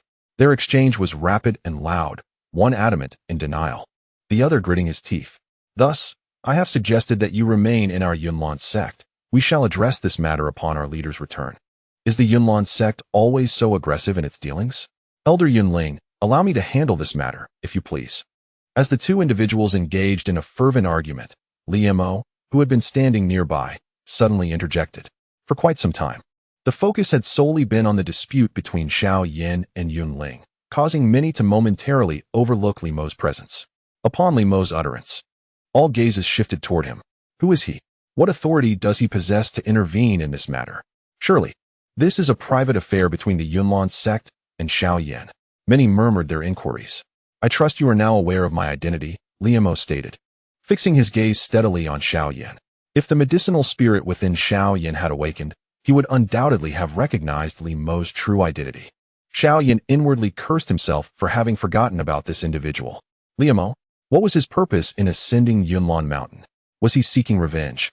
Or perhaps alerting the Yunlan Sect to apprehend him? How could he have been so foolish? If he could not prove himself to be the one who had slain Mo Chang, the Yunlan Sect would have no justification to act against him. Even if he was a Dou Huang, what of it? The power bestowed upon him by the medicinal spirit was that of a Dou Huang. Indeed, I had momentarily overlooked you, Xiao Yan remarked, meeting Li Mo's gaze. No matter, I shall not forget you henceforth, for after today, you shall be no more. You seem rather confident in yourself, Xiao Yan retorted, his eyes now fixed on Li Mo. As a Dou Huang, vanquishing a mere Dou such as yourself would be trivial, unless, of course, you are that enigmatic Dou Huang. Li Mo chuckled in response. Mr. Li Mo, this is a private matter of the Yunlan Sect. Your involvement is unwarranted, Yunling interjected. Not at all. I share a certain rapport with Yunfeng. His affairs are my own. I possess a peculiar disposition. I cannot abide injustices, Li Mo concluded, his gaze unwaveringly fixed upon Xiao Yan. Xiao Yan, allow me to pose a question. Had Nalan Yanran brought not Dou Qi, but rather Yunling, the esteemed elder of the Yunlan Sect, or a battalion of the Nalan clan, directly annihilating the Xiao family, perhaps we would not be facing this predicament today. Had the Mo clan possessed a Dou Zong to thwart your facade of sincerity, might they have stormed the Xiao residence and executed the entire clan? Your justification was for Qinglin, but do you truly act for her sake? She has been taken by another. Why do you not pursue her? Why not risk your life to reclaim her? Is it merely because your opponent is formidable that you acquiesce? Is it not survival of the fittest? Is it not power that reigns supreme? Is it not the might of one's fist that determines the ruler? Then what are you waiting for? Let us fight. Let us battle, Xiao Yan. Let us duel, Li Mo. For the sake of your respective guardianship, you must be willing to wager your very lives. With a thunderous step, Xiao Yan recognized that the confrontation was inevitable. He plunged the massive Dou Qi deeply into the stone-paved ground, shattering it instantly. With fire blazing in his eyes, Xiao Yan executed a sudden burst of speed, vanishing from sight. When he reappeared, he was already behind Li Mo. Ba Ji Bong. With a tremendous force, Xiao Yan unleashed a devastating punch upon Li Mo. The astonishing speed and immense force rendered everyone present breathless.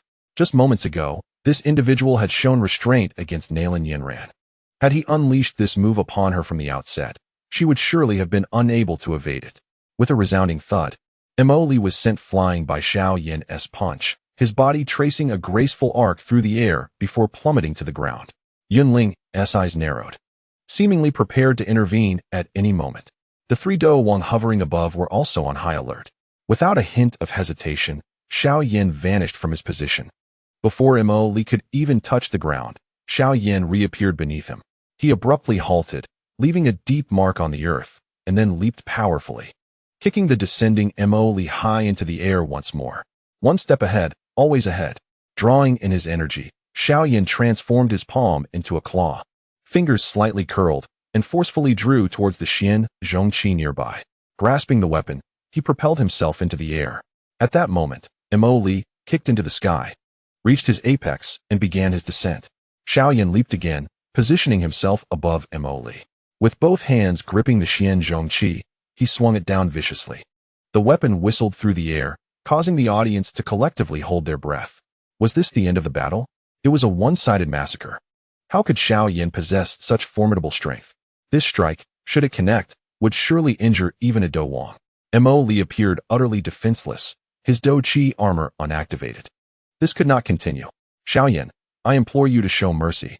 My Tel Tingshan remained motionless, as did Nalan Jia. Instead, it was Yao Yi, standing beside Jia Xingtian, who suddenly stepped forward, beseeching Xiao Yan.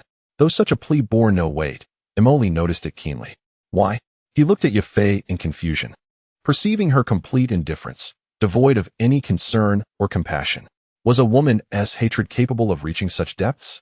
Even now, Mo Li believed Yafei was angry due to his prior association with her in the Nalan household. Ironically, it was an outsider pleading on his behalf. Was this the emotional coldness of the people on this continent? Boom. Despite Yao Yi's plea, Xiao Yan's Xianzhong struck Mo Li without hesitation. With a thunderous crash, Mo Li's body plunged into the bluestone ground like a cannonball, a cloud of dust erupting. The arena fell silent. Was it over? How powerful? Was this truly the might of a grand Dou master? Nalan Yanran's face turned ashen as she witnessed Xiao Yan's merciless demeanor. Yao Yi could only stamp her foot in frustration. Yet, the dust soon settled, revealing that Mo Li's figure had vanished from the bluestone surface. A clone. That was his clone. Yafei suddenly exclaimed from a distance. Xiao Yan immediately became vigilant. Be careful, he is above you. The voice of Yao Chun was tinged with urgency. You must be feeling quite exhilarated after that exchange. If so, it is now my turn to take action. In midair, Mo Li descended, wielding a rapidly spinning spiral sphere in his hand. Upon sensing the formidable power contained within that sphere, Xiao Yan's expression changed dramatically. A spiral sphere unleashed by a peak Dou Wang was beyond the capabilities of Xiao Yan, merely a Dou Shi. And there was no one of comparable rank who could withstand it. Teacher, it seems you are in trouble. This individual has come prepared. You must find an opportunity to retreat. Yao Chen's deep voice resonated, and without hesitation, he channeled his own power into Xiao Yan. Retreat? With the strength of my teacher. Is it necessary to flee from a Dou Wang? Today he shall perish. Boom. Xiao Yan's shoulders trembled as he felt the surging energy within him, his power rapidly escalating. Dou Ling, Dou Wang, Dou Huang. 1 star. 5 stars. 8 stars. Bang. The spiral sphere in Mo Li's hand slammed forcefully onto the top of Xiao Yan's head. However, to everyone's astonishment, just an inch away from Xiao Yan, the spiraling sphere was halted by an unseen force. Impossible. He truly is a Dou Huang. What the hell? This fellow has changed. How has he transformed? Time seemed to stand still, leaving a group of individuals in a daze. Not only were they stunned, but even Nalan Yanran and several members of the Yunlan Sect stood agape. This man was indeed a Dou Huang. This meant that the Mo family in Yin City had truly met their demise at his hands. I had intended to spare your life, yet you have come seeking me. With a fierce roar, Xiao Yan's imposing figure shook, and the terrifying energy sphere dispersed. Simultaneously, he brandished the Xianzhong Qi, and the peculiar patterns on its surface emitted a fiery red glow. As the ruler sliced through the void, the surrounding space began to warp and blur. Clutching the black ruler, now glowing like the setting sun, the surrounding invisible energy seemed to stir, all of it being absorbed by the ruler. The heavens and earth shifted ominously. Everyone instinctively took a step back. Earth rank Dou technique. This is the true essence of an Earth rank Dou technique. The Yin Fun Shi Lang Qi. This was the very move Xiao Yan had utilized during his battle with Nalan Yanran. But the power it wielded now was incomparable to that of their previous encounter. This is disastrous. Mr. Mo Li is in peril. Yao Yi exclaimed. Grandfather. A Dou Huang employing an Earth rank Dou technique against a Dou Wang. I am powerless to intervene. If I act, it will surely offend him, given his current strength. If he drags the royal family into this turmoil, we can only hope for a miracle. Mo Li, still suspended in the air, also caught sight of Xiao Yan on the ground, and his heart involuntarily sank. Shadow clone technique. In midair, Mo Li swiftly formed seals with both hands, and in an instant, hundreds of clones manifested, cascading down like dumplings. Regardless of the might of Earth-tier combat skills, they require a target to strike. The sudden appearance of 100 Mo Li clones startled Xiao Yan, yet he hesitated not for a moment, directing his attack towards one of them with ferocity. Alas, Mo Li overlooked a critical detail. Xiao Yan was an alchemist, and these clones could not obstruct his soul's probing. Time was of the essence. Summoning art, triple rebirth gate.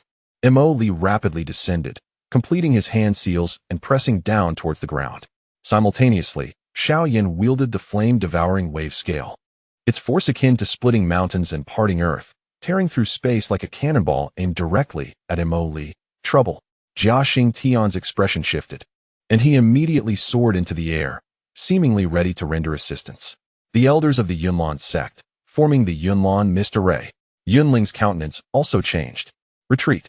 All disciples of the Yunlan Sect swiftly withdrew from Yunlan Mountain. The sect's stewards were equally alarmed, hastily orchestrating the retreat of their disciples. Concurrently, 3 Dou Wang elders joined hands, conjuring a faint mist that gradually coalesced into a bowl-shaped barrier, enveloping the summit of Yunlan Mountain. Was this his power? What trials had he endured over the past 3 years? Witnessing Xiao Yan, whose prowess could instigate fear across the entire Gamma Empire, Nalan Yanran felt a tumult of emotions. Had she not called off their engagement back then, this prodigious individual could have been her fiancé, and her family would have ascended to greater heights due to his presence. Alas, it was all too late. It was nearing its conclusion. Such an assault, even for a Dou Wang like Li Mo, would be daunting to withstand. Yet retreat was not an option. Jia Xingtian's expression grew increasingly strained. Oh, just as Jia Xingtian's words fell, his eyes widened in shock. What was that? Boom, boom, boom. The once solid ground began to upheave, the massive blue stones rising ominously. Then, a peculiar door, intricately carved with the visage of a blue-faced, fanged Grim Reaper, emerged from the earth. No, not one, but 3 doors. Bang! A tremor shook the very mountains. The entire Yunlan Mountain seemed to quiver in response. The 3 doors, recently summoned, were immediately obliterated by the violent energy contained within Xiao Yan's Xianzhong scale. Nonetheless, even as such, the force of the flame-devouring wave scale shattered 2 of the doors, and upon colliding with the 3rd, the rebirth gate merely swayed, its energy nearly depleted. Yet, it had managed to defend against the onslaught. The residual energy, though still fierce, posed no threat to Mo Li, who was sheltered behind the rebirth gate. As the air settled, Mo Li stood resolutely, his long hair dancing with the breeze, his garments rustling audibly. Baji collapse.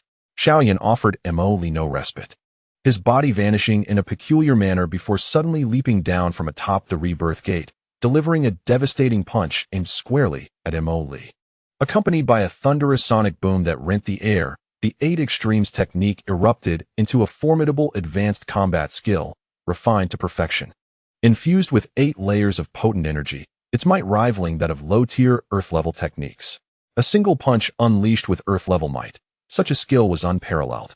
However, with a resounding clap, Xiao Yan's forward momentum abruptly halted, his striking fist captured deftly by Mo Li. In that moment, Xiao Yan's body froze, while Mo Li remained unmoving.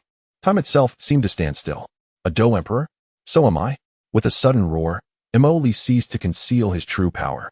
The aura that had merely hovered at the pinnacle of Dou Wang surged violently, akin to a flood breaking through a dam, spilling forth with overwhelming force. As the currents generated by Xiao Yan's advance collided with Mo Li's surging presence, silence shattered, giving rise to a fierce whirlwind of turbulence. Centered around Mo Li and Xiao Yan, a towering column of dust erupted skyward, engulfing the summit of Yunlan Mountain. The ferocious cloud of dust sent weaker disciples staggering, while those who had retreated to the edges of the spacious Yunlan Mountain Square now found themselves even further back, hastily withdrawing from the encroaching chaos. A Dou Emperor? Another Dou Emperor? Could it be that this man is indeed a Dou Emperor? The crowd was thrown into disarray. Even Yafei's complexion turned ashen. How could he possibly be a Dou Emperor? Mitre Tengshan glanced at her with astonishment. I cannot say for certain. He was merely at the peak of Dou Wang and may have advanced, she pondered, equally perplexed. Impossible. This aura does not emanate from someone who has just ascended to Dou Emperor. Furthermore, it instills in me a profound sense of danger. A sensation I have only ever experienced with Jialao. Mitre Tengshan gazed intently at Mo Li amidst the tempest. Moreover, the technique he just employed must be the Earth-level skill that you were taught, though I never anticipated its formidable prowess. Alas, Yafei understood all too well what Mitre Tingshan lamented. If only she could retain this individual, the Mitre family would possess 2 Dou emperors. An invincible status within the Jia Ma Empire. Not even the royal family, nor Yunlan Sect, could afford to underestimate them. He is indeed a Dou emperor? Yafei observed Mo Li, who still grasped Xiao Yan's hand, reflecting on their shared moments, their once inseparable bond, the happiness she believed to be everlasting. In that instant, she found herself bewildered, questioning her true feelings for him. In both Dou Pa and Naruto, few techniques or ninjutsu can be executed with a single hand seal. Yet, Mo Li possessed such a skill, the 1,000-kill water technique. While holding Xiao Yan's hand, he raised his other hand slowly, forming an intricate seal. In an instant, the temperature around them plummeted, and countless ice needles, formed from droplets of water, began to gather densely above their heads. The icy needles shimmered with a chilling radiance. And around them, the air seemed to shimmer with ethereal illusions. Xiao Yan believed that if these needles were to descend upon him, he would undoubtedly be pierced like a hedgehog. Straining to withdraw his right hand, which was tightly grasped by Mo Li, he found himself thwarted. Yet, how could Mo Li possibly grant him an opportunity to escape? Yaolao. Xiao Yan's complexion turned ashen in an instant. Whoosh. As those icy needles took form, they shot downward with the rapidity of meteors. Such force, such speed. If he did not evade, it would spell trouble. At that moment, Xingtian no longer worried for Mo Li's safety. He became wholly engrossed in the unfolding spectacle. Indeed, this was a tactic of mutual destruction. Mineral Tingshan's side as well. Inflicting 1,000 points of damage while suffering 800 in return was hardly prudent. Nalan Jie shook his head in agreement. It seemed you have forgotten that this fellow possesses the art of duplication. Yafei began to grasp Mo Li's intentions. Duplication? The 3 old men were taken aback. Yes, it was indeed his clone. Fa Ma's spiritual strength was the most formidable, and he sensed it first. Simultaneously, Xiao Yan on the battlefield also felt it. Retreat quickly. It is a clone. Yao Chen sensed it too. However, escaping was far from simple. Xiao Yan tugged forcefully at his arm, but found it utterly immovable. Tom was slipping away. The icy needles, like a torrential downpour, surged forth with an unstoppable force, piercing through everything in their path. Ethereal flames ignited. In a moment of dire urgency, Xiao Yan stomped his foot. A vibrant green flame erupted from within him. As the flames burst forth, the world altered in hue. The terrifying blaze melted the descending icy needles formed from frost in an instant. Surrounded by the emerald flames, Xiao Yan stood engulfed in a fiery inferno. This fire possessed an otherworldly quality, perhaps a remnant of a meteor's descent or the molten fire of a volcano that had simmered for centuries. Such flames were incomparably more potent than those catalyzed by fighting spirit. When refining medicines, they could enhance their potency. However, these celestial flames were notoriously wild and difficult to encounter, let alone tame. Many alchemists have spent their entire lives seeking such flames, only to find themselves disappointed. To control these flames, one must draw them into their body, yet these flames were inherently destructive. Even the most resilient metals cannot withstand their forging, and the frail human body would undoubtedly be incinerated. Once tamed, however, these flames could be wielded with precision, greatly augmenting the wielder's power. In the heart of the flames, Xiao Yan was ablaze, a figure of formidable intensity that dared not be gazed upon directly. He had instantaneously melted countless icy needles with his ethereal fire, yet unexpectedly. The clone of Mo Li that held him remained unscathed, maintaining its firm grip. Damn it! A flicker of change crossed Xiao Yan's countenance. Master, Xiao Yan called out softly, a hint of unease threading through his voice. Be cautious of your surroundings. Yao Chen also became vigilant. The physical form he had painstakingly located could not be allowed to be destroyed so easily. At that moment, an ethereal presence suddenly manifested in the 4 corners surrounding Xiao Yan. In those illusory spaces, 4 clones of Mo Li emerged simultaneously. As soon as the 4 avatars appeared, they began to swiftly dance and move their hands. The 4 purple flame formation. 4 beams of purple light shot up into the sky, and then, based on these beams, a purple cube was formed, encapsulating Xiao Yan and the raging flames within, creating a sealed space. Fire escape, clone explosion, boom. The instant the 4 purple flame formation was established, the Mo Li clone that grasped Xiao Yan's hand suddenly swelled, and without any hesitation, it exploded with a tremendous force. unleashing an immense wave of destructive energy that detonated within the confines of the sealed four-purple flame formation. Typically, when a ninja's shadow clone dissipates, it transforms into a puff of gas with no offensive capability. In contrast, Kakashi Hitaki's lightning release shadow clone explodes into lightning upon disappearance, while Itachi Uchiha's clone explosion results in a significant explosion targeting the enemy. Lee employed Itachi's technique of clone explosion. However, the mere force of a single clone-S explosion would not inflict any harm upon Xiao Yan. Yet, when combined with the sealing of the four-purple flame formation and Xiao Yan's own blue lotus earth core fire, the sudden detonation created a vacuum within the enclosed space. Even as a Dou Huang, it would undoubtedly leave him severely injured. The four-purple flame formation swelled violently with the force of the explosion, followed by a resounding boom. Not good. Retreat quickly. Jia Xingtian, accompanied by Yao Yi, Nalan Jia, along with Nalan Yanran, and Maitel Tingshan, carrying Yafei, swiftly took flight. Yunling ascended rapidly, her hands forming seals. Elders, unite your efforts. We must withstand this explosive energy. Yunlan mist formation condense. The faint mist that had been hovering over the entire Yunlan mountain suddenly solidified and pressed downward with great speed. However, in an instant, the Yunlan mist formation also erupted with a thunderous explosion. The four Dou Kings were sent flying as a result. An explosion occurs when energy transforms from one form to another or several forms within a short time and confined space, accompanied by intense mechanical effects. Lee utilized the four-purple flame formation to enclose the space. Within this confined area, Xiao Yan's blue lotus earth core fire served as the energy source, while Lee's clone explosion acted as the fuse. The rampant energy dispersed in all directions, and at the edge of the vast square, a millennia-old tree was sheared by the energy, causing a massive trunk to crash to the ground. Jia Xingtian's expression changed drastically. Such a potent attack would surely leave him gravely injured, even if he were not the one to endure it. Is it over? Who exactly is that individual? All eyes turned toward Lee at the edge of the square. Yet, Lee's brow furrowed slightly. Not dead yet. No, wait. Haibodong. Moments later, black smoke began to dissipate slowly, accompanied by dust. In the center of the square, amidst the chaos, a colossal white ice sphere gradually emerged into the view of the onlookers. The ground was already marred by a significant puddle of water. At this moment, although Haibodong was situated at the edge of the square, he knelt on one knee, hands forming an intricate seal, beads of cold sweat streaming down his forehead. Suddenly, a loud crash echoed. The massive ice shield shattered, and Xiao Yan appeared in a rather disheveled state before the crowd. Remarkably, he had managed to evade the attack.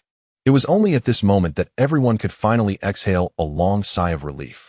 From the onset of the battle to the current tumult, every technique unleashed had been nothing short of breathtaking. The array of devastating skills had left the audience in awe, each one more spectacular than the last. 8 extremes collapse.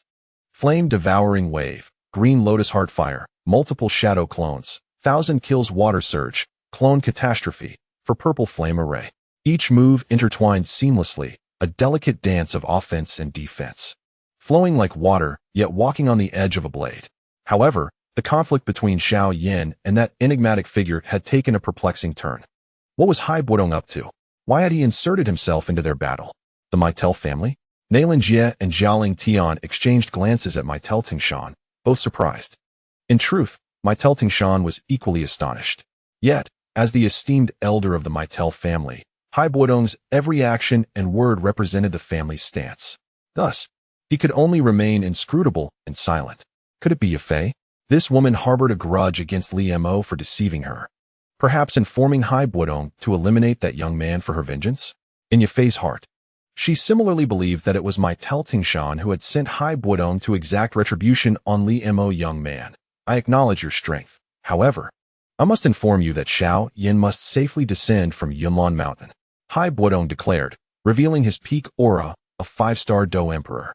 Lee felt as though he were lifting a stone only to have it crush his own foot. Logically, after being sealed by Medusa, Haibodong's strength had diminished to the Dou spirit level. Even if Xiao Yan were to break his seal, his power would merely have returned to that of a 2-star Dou Emperor, far from the 5 stars. Without the recovery spirit purple pill, he might have remained at that level for life. Even with the recovery spirit purple pill, it would be years before he could truly advance. Yet now, he had unwittingly exchanged an unknown elixir for the 7 illusion green spirit nectar, intending to hinder Yao Chen's recovery, only to discover that the elixir was indeed the recovery spirit purple pill, restoring Hai Buodong's power. The most infuriating part was that there were 2 portions of the 7 illusion green spirit nectar, allowing Yao Chen to recover alongside Hai Buodong. Are you certain you wish to proceed with this course of action? Out of respect for Yafei as my fiancé, I can grant you a chance to reconsider.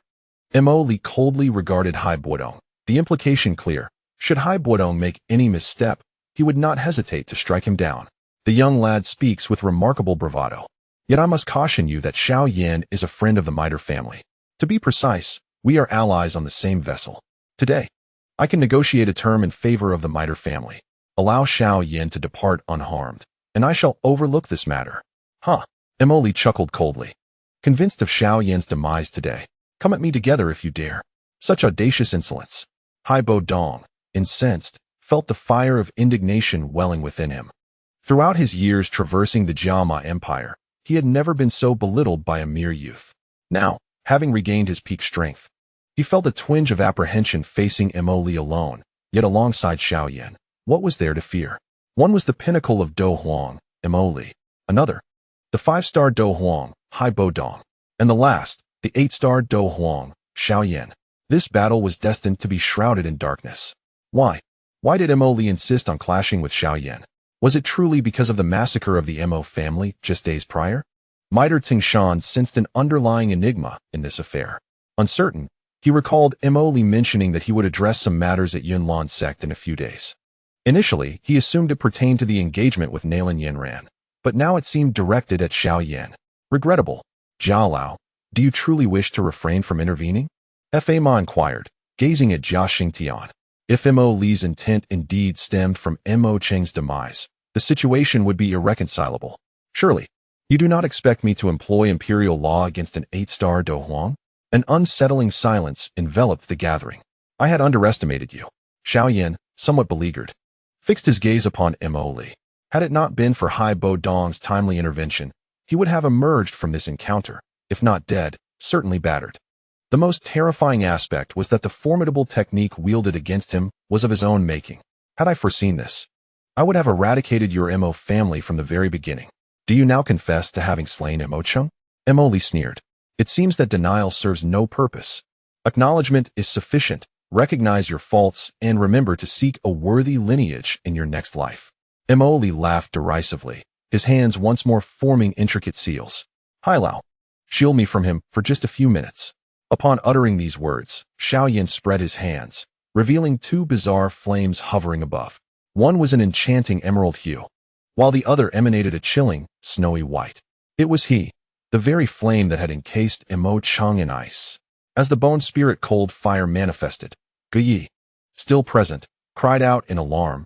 Memories of that day etched vividly in his mind. A Dou Ling level expert had been instantaneously reduced to nothingness. It was not only Dou Qi who noticed. All present realized the truth. Xiao Yan was indeed the one who had slain Mo Cheng, nearly annihilating the Mo family in its entirety. Such prowess was chilling, raising questions about Mo Li's true motives. Was he indeed acting for the sake of that girl, Qinglin? If so, why did he not pursue her when a stranger took her away? Yet, when Mo Cheng abducted her, he was to be slain. The formidable power of the Buddha's Wrath Fire Lotus, recently unleashed by Xiao Yan, was evident to all present. Now, astonishingly, he prepared to employ it once more. No, this fire is different. Young one, do you intend to raise the peak of Yunlan Mountain to the ground? Hai Buodong gazed at Xiao Yan in terror. Let us determine the victor. If this move fails to vanquish that foe, his only recourse will be to flee. Xiao Yan refrained from further words, gripping a unique flame in each hand, and slowly approached. Not daring to delay, Hai Buodong swiftly ascended above Mo Li. He only needed to hold this adversary at bay for a few minutes. Surely, he could manage that. At the pinnacle of the 5-star Dou Emperor, he felt as if he had returned to the days when a mere gesture could freeze an entire city. Shimbing spiral kill, with a wave of his hand. Numerous ice spikes, condensed from water attribute Dou Qi in the air, surged violently toward Mo Li. 2 against 1, that adversary was in peril. Hai Buodong. You, Yunling interjected sharply. As the elder of Yunlan Sect, I will stop him. Suddenly, Mo Li's previously closed eyes snapped open, revealing the crimson three-tomo Sharingan. Ding! Hai Buodong felt a flash before him, as a massive serpent lunged to attack. Medusa! He exclaimed, losing control of his body. This is bad, a seal. Ah! A chilling scream escaped Hai Buodong's lips. Bang! Countless ice spikes, formed from Dou Qi, struck Mo Li's body.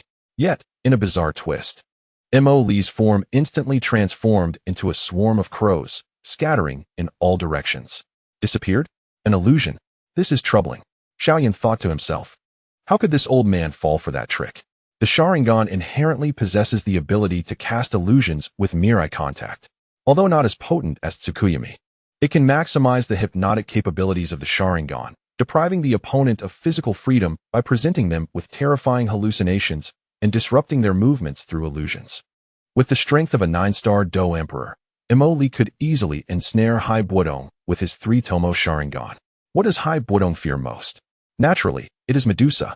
He had been sealed by her for decades, his power reduced from Dou Emperor to Dou Spirit. If not for his swift escape, he would have lost his life. Upon suddenly seeing Medusa, his body instantly lost its autonomy. How could he not panic? Having been controlled after just one glance, Hai Buodong, who had intended to rush forward, paused in his tracks. This young man is formidable. A single move, and he is several steps ahead. Since you have made your move, then farewell forever. Mo Li's figure gradually materialized in the air, his hands rapidly forming seals. Wood release, tree binding, eternal burial. Whoosh. As Mo Li completed his hand seals, roots and vines emerged around Hai Buodong, binding him tightly. Yet, it was not over. Those vines continued to grow larger and thicker before the watchful eyes of the crowd. It gradually transformed into a magnificent tree. This great tree continued to grow wildly, reaching the clouds in an instant. The vines that ensnared Hai Buodong morphed into roots, fiercely entangling him underground. The technique known as tree bind eternal entombment utilizes vine-like saplings to ensnare the opponent, which then grow into a towering tree, completely trapping the adversary beneath its boughs. Because it is wood and not earth, even if the opponent possesses the ability to escape through earth manipulation, there is no chance of evasion. However, due to the lengthy activation time of this technique, it is imperative to first ensnare the opponent. Otherwise, they may escape while the saplings entwine around them. Thus, the moment Mo Li gained control over Hai Buodong with an illusion, he unhesitatingly enacted the technique. It was over for the foolish Hai Buodong. Xiao Yan glanced at Hai Buodong, who was on the verge of being brutally slain. Knowing full well that the fool's eyes could set illusions, yet he still charged forward. He cannot die yet. With a swift turn, Xiao Yan directed a strand of the emerald flames emanating from his hand to attach itself to the towering tree formed by Mo Li's wood manipulation. Fire conquers wood. As soon as the flames made contact with the tree, it erupted into a fierce blaze. Even Mo Li was taken aback. The might of the otherworldly flames was indeed formidable. However, in this moment of delay, Xiao Yan's attempt to fuse the otherworldly flames was interrupted. Managing two opponents simultaneously was indeed quite troublesome. Thus, he decided to employ another technique, wood clone technique. Boom. With Mo Li's hand seals. For clones of him suddenly materialized in the air. A cacophony of crackling flames ensued as the enormous tree formed by wood manipulation was reduced to ashes. Meanwhile, Hai Buodong appeared in a disheveled state before the astonished crowd. He was nearly defeated in a single encounter, leaving him quite frustrated. However, upon regaining consciousness, he wished he had remained asleep. How did that fellow multiply into 4? Moreover, through his keen perception, he realized that all 4 clones were indistinguishable from one another. This meant they could all engage in battle, devoid of distinction between clone and original. When had this person become so formidable? Who exactly is he? Hai Buodong, I offered you a chance. Your demise is solely your own doing, one of Mo Li's clones coldly declared, beginning to weave hand seals for the technique. Fire release, fire dragon flame bullet. If he desired death, then so be it. Another clone smirked disdainfully, also performing hand seals, initiating fire release, great fire extinguishment. It was somewhat regrettable that he was used and would meet an ambiguous end. Mo Li's chilling words sent shivers through the crowd. From his tone, it was clear that Hai Buodong was already as good as dead. Fire release, great fire extinguishment. It was not anyone else's fault. It was over for Haibo Dong. The final clone of Mo Li slowly shook his head, enacting fire release, dragon flame song technique.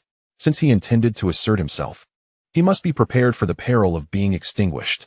Earth release, Yellow Springs Marsh. In the sky, the 4 clones of Mo Li each possessed the same formidable power as the original. As for Mo Li, his true form eerily materialized behind Haibo Dong, forming a seal with his hands before pressing them firmly against the ground. In an instant, the recently awakened body of Haibo Dong exhibited no reaction as it suddenly sank into the earth. The once solid ground transformed into a quagmire resembling thick sludge. The Yellow Spring Swamp, a signature technique of Jiraiya, one of the legendary Sannin, ensnares its enemies, rendering escape nearly impossible. In the skies above, Dou Emperors unleashed A-rank fire techniques, conjuring countless fire dragons and flames of searing intensity from every conceivable angle. If such a formidable assault could not obliterate Haibo Dong, then Mo Li might as well accept his own demise. This was precisely the outcome he desired. Did not Haibo Dong seek prominence? Did he not wish to display his might? How audacious for a mere Dou Emperor like Haibo Dong to meddle in the affairs of the Yunlan Sect. Mo Li was genuinely intrigued as to why, after Xiao Yan's escape, Yunshan had not eradicated the middle family entirely. The audacity of a Dou Emperor to challenge the authority of the Yunlan Sect was tantamount to courting death. Now, this fate would be executed by Mo Li. Please, Mr. Liamo, show mercy. Haibo Dong pleaded, knowing full well his significance as the supreme elder of the middle family and their bastion of survival. The middle family had flourished to its current stature, even eclipsing the wealth of the Gamma royal family, largely due to Haibo Dong's contributions. Even if he remained idle, his reputation as the Ice Emperor deterred any would-be aggressors from challenging the middle family. Yet today, none could fathom why this Ice Emperor had chosen to involve himself in the entanglement between that individual and Xiao Yan, a 5-star Dou Emperor. One of the foremost experts in the Gamma Empire was on the brink of annihilation. Everyone understood that Haibo Dong's Dou Qi affinity was ice, which was naturally susceptible to fire. Furthermore, he was ensnared in the quagmire. The 4 powerful, high-tier fire techniques descending from the heavens would be enough to severely injure even someone as formidable as Jia Xingtian. It was over. Everything was lost. Middle Tung Shan collapsed in despair. Even Jia Xingtian shook his head in sorrow. As the ruler of the Gamma Empire, every fallen expert represented a significant loss of strength. Yafei, stop him. Middle cried out weakly. At that moment, Yafei swiftly soared into action. With no other options available, she could only take a gamble. Just as the 4 high-level fire techniques were about to strike, Yafei's figure appeared within the Yellow Spring Swamp. Liamo, Yafei gazed at him with resolute determination. Mo Li harbored no mercy towards Haibo Dong, intent on delivering a fatal blow without hesitation. Yet, in the next moment, Yafei suddenly appeared. Out of both emotion and reason, he found no desire to harm her. She remained, in his heart, his woman, his first woman. Damn it! Mo Li's true form, standing behind Haibo Dong, had just initiated the Yellow Spring Swamp to immobilize him when he was compelled to release his grip upon seeing Yafei approach. With style, with shield. Boom, boom, boom. As Mo Li hurriedly assisted Yafei in forging the wooden barrier, a series of curved wooden beams emerged from the ground, enveloping her within their protective embrace. The overwhelming heat of the fire technique descended upon them. With a sudden gasp, Mo Li, feeling the instability of his vital energy, coughed up a mouthful of blood. The advanced fire technique unleashed by his clones continued unabated, while he, in his determination to protect Yafei, had to divert his focus to form seals, effectively subjecting himself to the effects of his own 4 clones' attacks. In an instant, a cloud of dust enveloped the area, the sizzling of water and fire mingling, leaving a shroud of smoke in their wake. The Yellow Springs Marsh was instantaneously evaporated under such intense flames. Suddenly, a cry of surprise escaped Mo Li's lips, quickly followed by the sound of blood being expelled from his mouth after sustaining a grievous injury. Within the swirling smoke, a somewhat disheveled figure was propelled out, crashing heavily to the ground, skidding several meters along the surface. Gasping, he spat out more blood. At that moment, a massive ice spike pierced through his right shoulder, crimson blood flowing down its length. There was no need to look. Only Haibo Dong possessed the ability to conjure such an ice spike out of thin air. He had retaliated against Mo Li at the very moment he chose to abandon his pursuit of him. Was it Hai Bodong's ruthlessness? Mo Li's folly? Or perhaps Yafei's cunning? As silence enveloped the scene, Mo Li knelt on the ground in agony. The immense piercing blow had caught him completely off guard. Had he not been at the pinnacle of the Dou Huang realm, he would undoubtedly have perished. In his effort to safeguard Yafei and defend against the attacks from his 4 clones, he found himself at a disadvantage when Hai Bodong launched a sudden strike. Bang! The wooden barrier shattered. Yafei emerged unscathed. Hai Bodong gazed coldly at the prostrate Mo Li, causing everyone to collectively draw a sharp breath. The turn of events had been too abrupt. Kid, you are indeed formidable, but this is where your journey ends. Hai Bodong declared icily, a surge of fighting spirit coalescing in his hand. As that energy gathered, another identical massive ice spike materialized, this time hovering ominously above Mo Li's head, radiating a chilling glow. The ruthlessness capable of freezing a city at will was now aimed at extinguishing Mo Li's life. And Hai Bodong did so without a flicker of hesitation. Betrayal and taking advantage of another's misfortune? Such concepts held no merit in this world. It was merely a matter of victors and vanquished. Yafei slowly rose, intending to speak to Mo Li, but upon meeting the gaze of Maitel Tingshan, she found herself at a loss for words, swallowing back her thoughts. She understood that even if she spoke, it would not alter the outcome.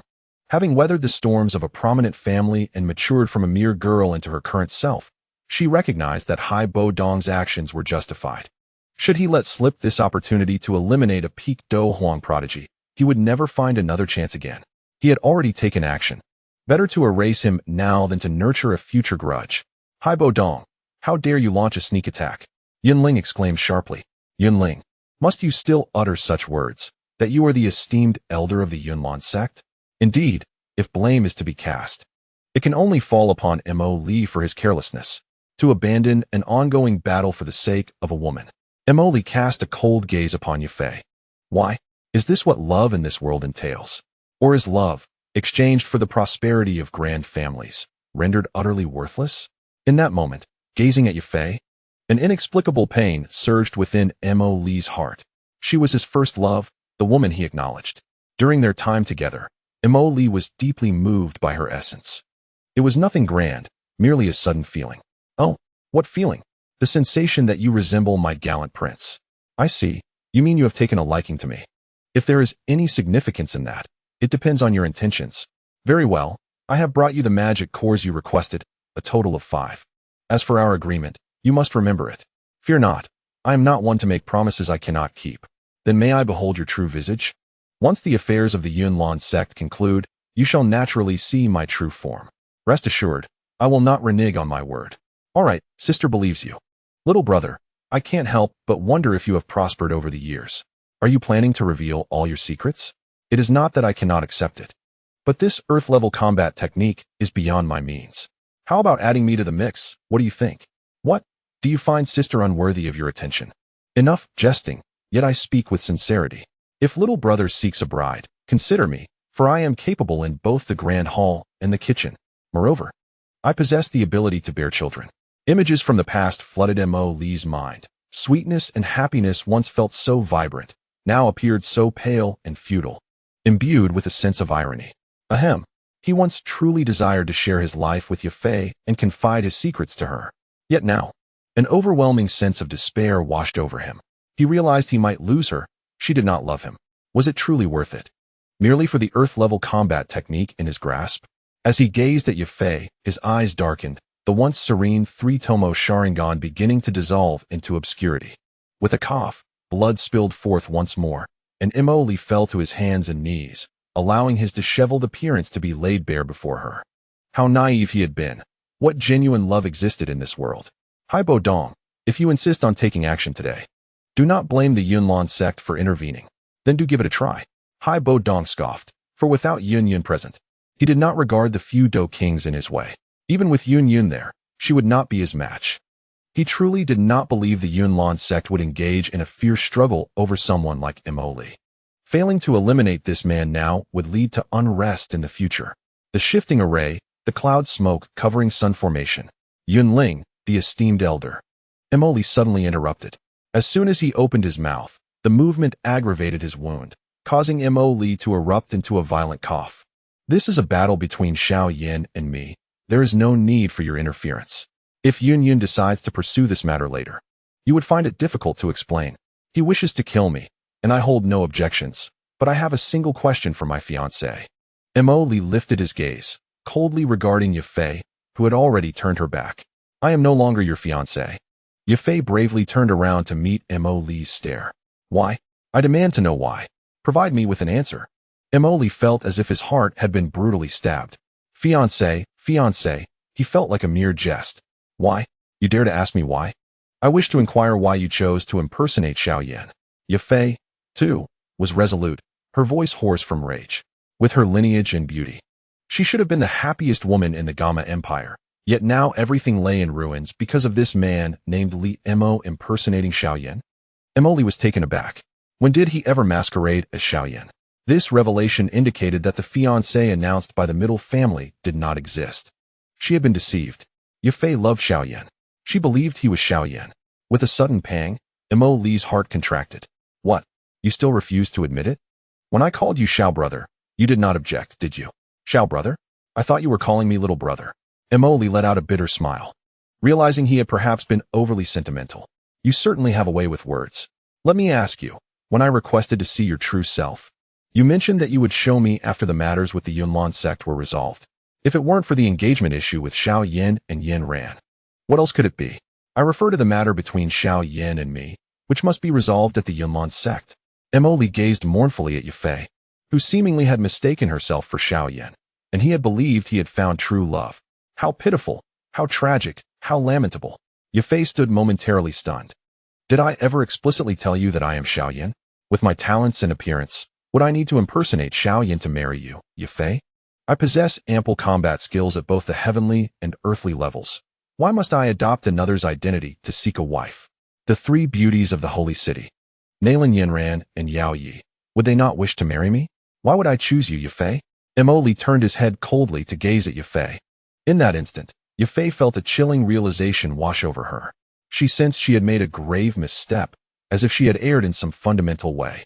And her heart ached inexplicably. Indeed, a combat king barely 20 years old, or rather, a peak combat emperor.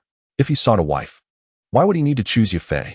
Given Yao Ye's recent behavior and the Nalan family's overtures, who would not be willing? Was there even a need to impersonate Xiao Yan? Weakly collapsing to the ground, Yafei's complexion turned ghastly pale. In times past, even if she had erred, she would have embraced the mistake, at least allowing her to retain Li Mo. But now, she would not only lose Xiao Yan but also forfeit Mo Li. Enough.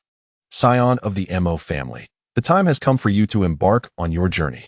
Hai Buodong let out a cold snort, his wrist twisting, causing the colossalized spear that hung above Mo Li's head to plummet instantaneously. Everything has come to an end. Wait, what did Hai Buodong just call out? The scion of the Mo family? Mo family. Li Mo? Mo Li? It is he. So it turns out it is him. He is Mo Li, the eldest son of the Mo family, the foremost disciple of Yunling, Yunfeng, also known as Mo Li. How enlightening. No wonder he was so determined to slay Xiao Yan. A rock owl, a Li Mo, a Xiao Yan, a Mo Li. They truly are a formidable pair. Alas, a generation's genius is about to. No, it is not yet concluded. Suddenly, an explosive surge of energy erupted. The heavens and earth shifted dramatically. Enormous energies surged forth, causing the surrounding air currents to swirl in response, with fierce winds howling and dust swirling around. At this moment, a gigantic purple arm, formed entirely from fighting spirit, ascended into the air, enveloping Mo Li in its embrace the instant it appeared. The so-called colossalized spear that Hai Buodong had just conjured appeared like a mere toy in comparison to that massive hand. The kaleidoscope Sharingan activated. The initial form of Susanoo. What? Everyone was taken aback. Such a powerful energy storm. That hand is entirely composed of fighting spirit. Astonishing. The battle is far from over. In fact, I dare say it has only just begun. Observe Mo Li's wound. It is healing at a terrifying speed. And his eyes, they have transformed. In an instant, those who were hailed as masters in the Gamma Empire, those who had been deified, were utterly stunned. They had never witnessed such a spectacle. This caliber of combat ignited their fervor. While transforming fighting spirit into material form is achievable at the dueling stage, Manifesting fighting spirit in such a tangible manner for protection and defense is something they were witnessing for the very first time. It seems the Miter family has made a grievous error in judgment. Someone let out a cold chuckle. Miter Tingshan shook his head, his face ashen. It is over. He sensed that the Miter family had inadvertently provoked a being far beyond their capacity to contend with, a being who could have been a tremendous asset to them. Initially, he mocked Nalan for losing Xiao Yan. Yet now, how was the Miter family any different? All their intricate schemes had ultimately led to their own downfall. Ah, Yafei, why did you have to voice your mistake in recognizing the wrong person? Now, it seems, you shall gain neither of these unparalleled geniuses. The bitterness in Yafei's heart was a secret known only to her. Upon introspection, did she truly favor Xiao Yan?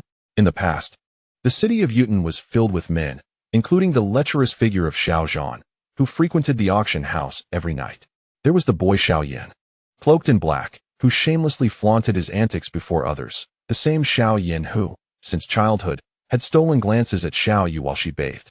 Once a prodigy of immense promise, he found himself shunned by his clan brothers, and when his fortunes waned, they trampled upon him with scorn, mocking him and belittling him.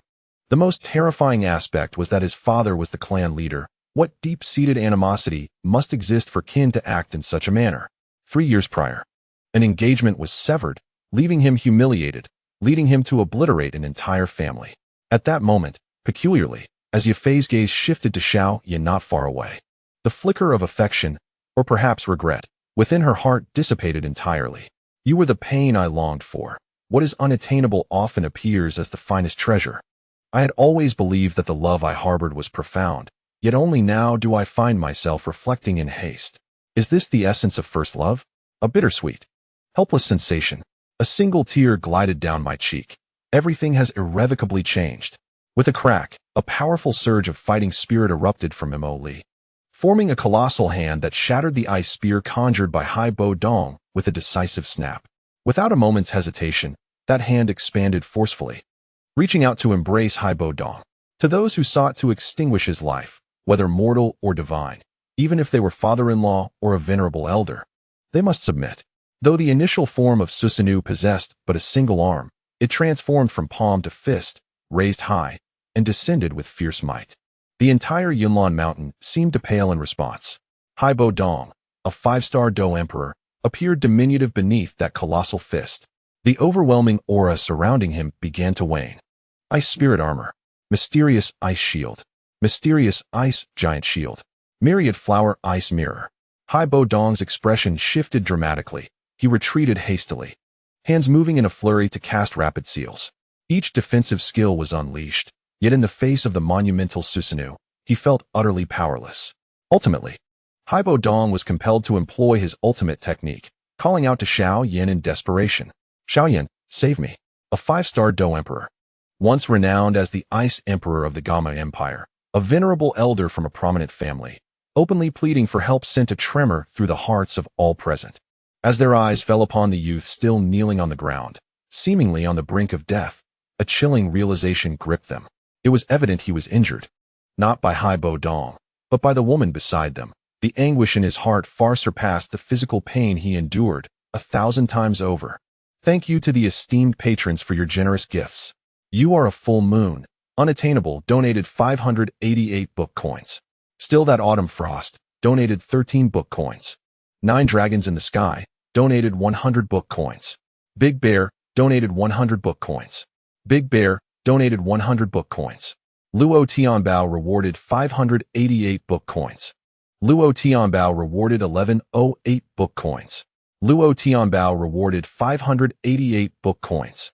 The once invincible Ice Emperor of the Gamma Empire let out a chilling scream of despair and begged for mercy at this moment. Just how terrifying was that figure across from him?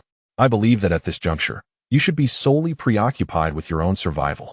Just as the colossal Susanoo arm conjured by Mo Li was about to strike Hai Bo Dong, Xiao Yan's voice coldly resonated behind Mo Li. At this moment, Xiao Yan held a dazzling fire lotus, gleaming in shades of azure and white.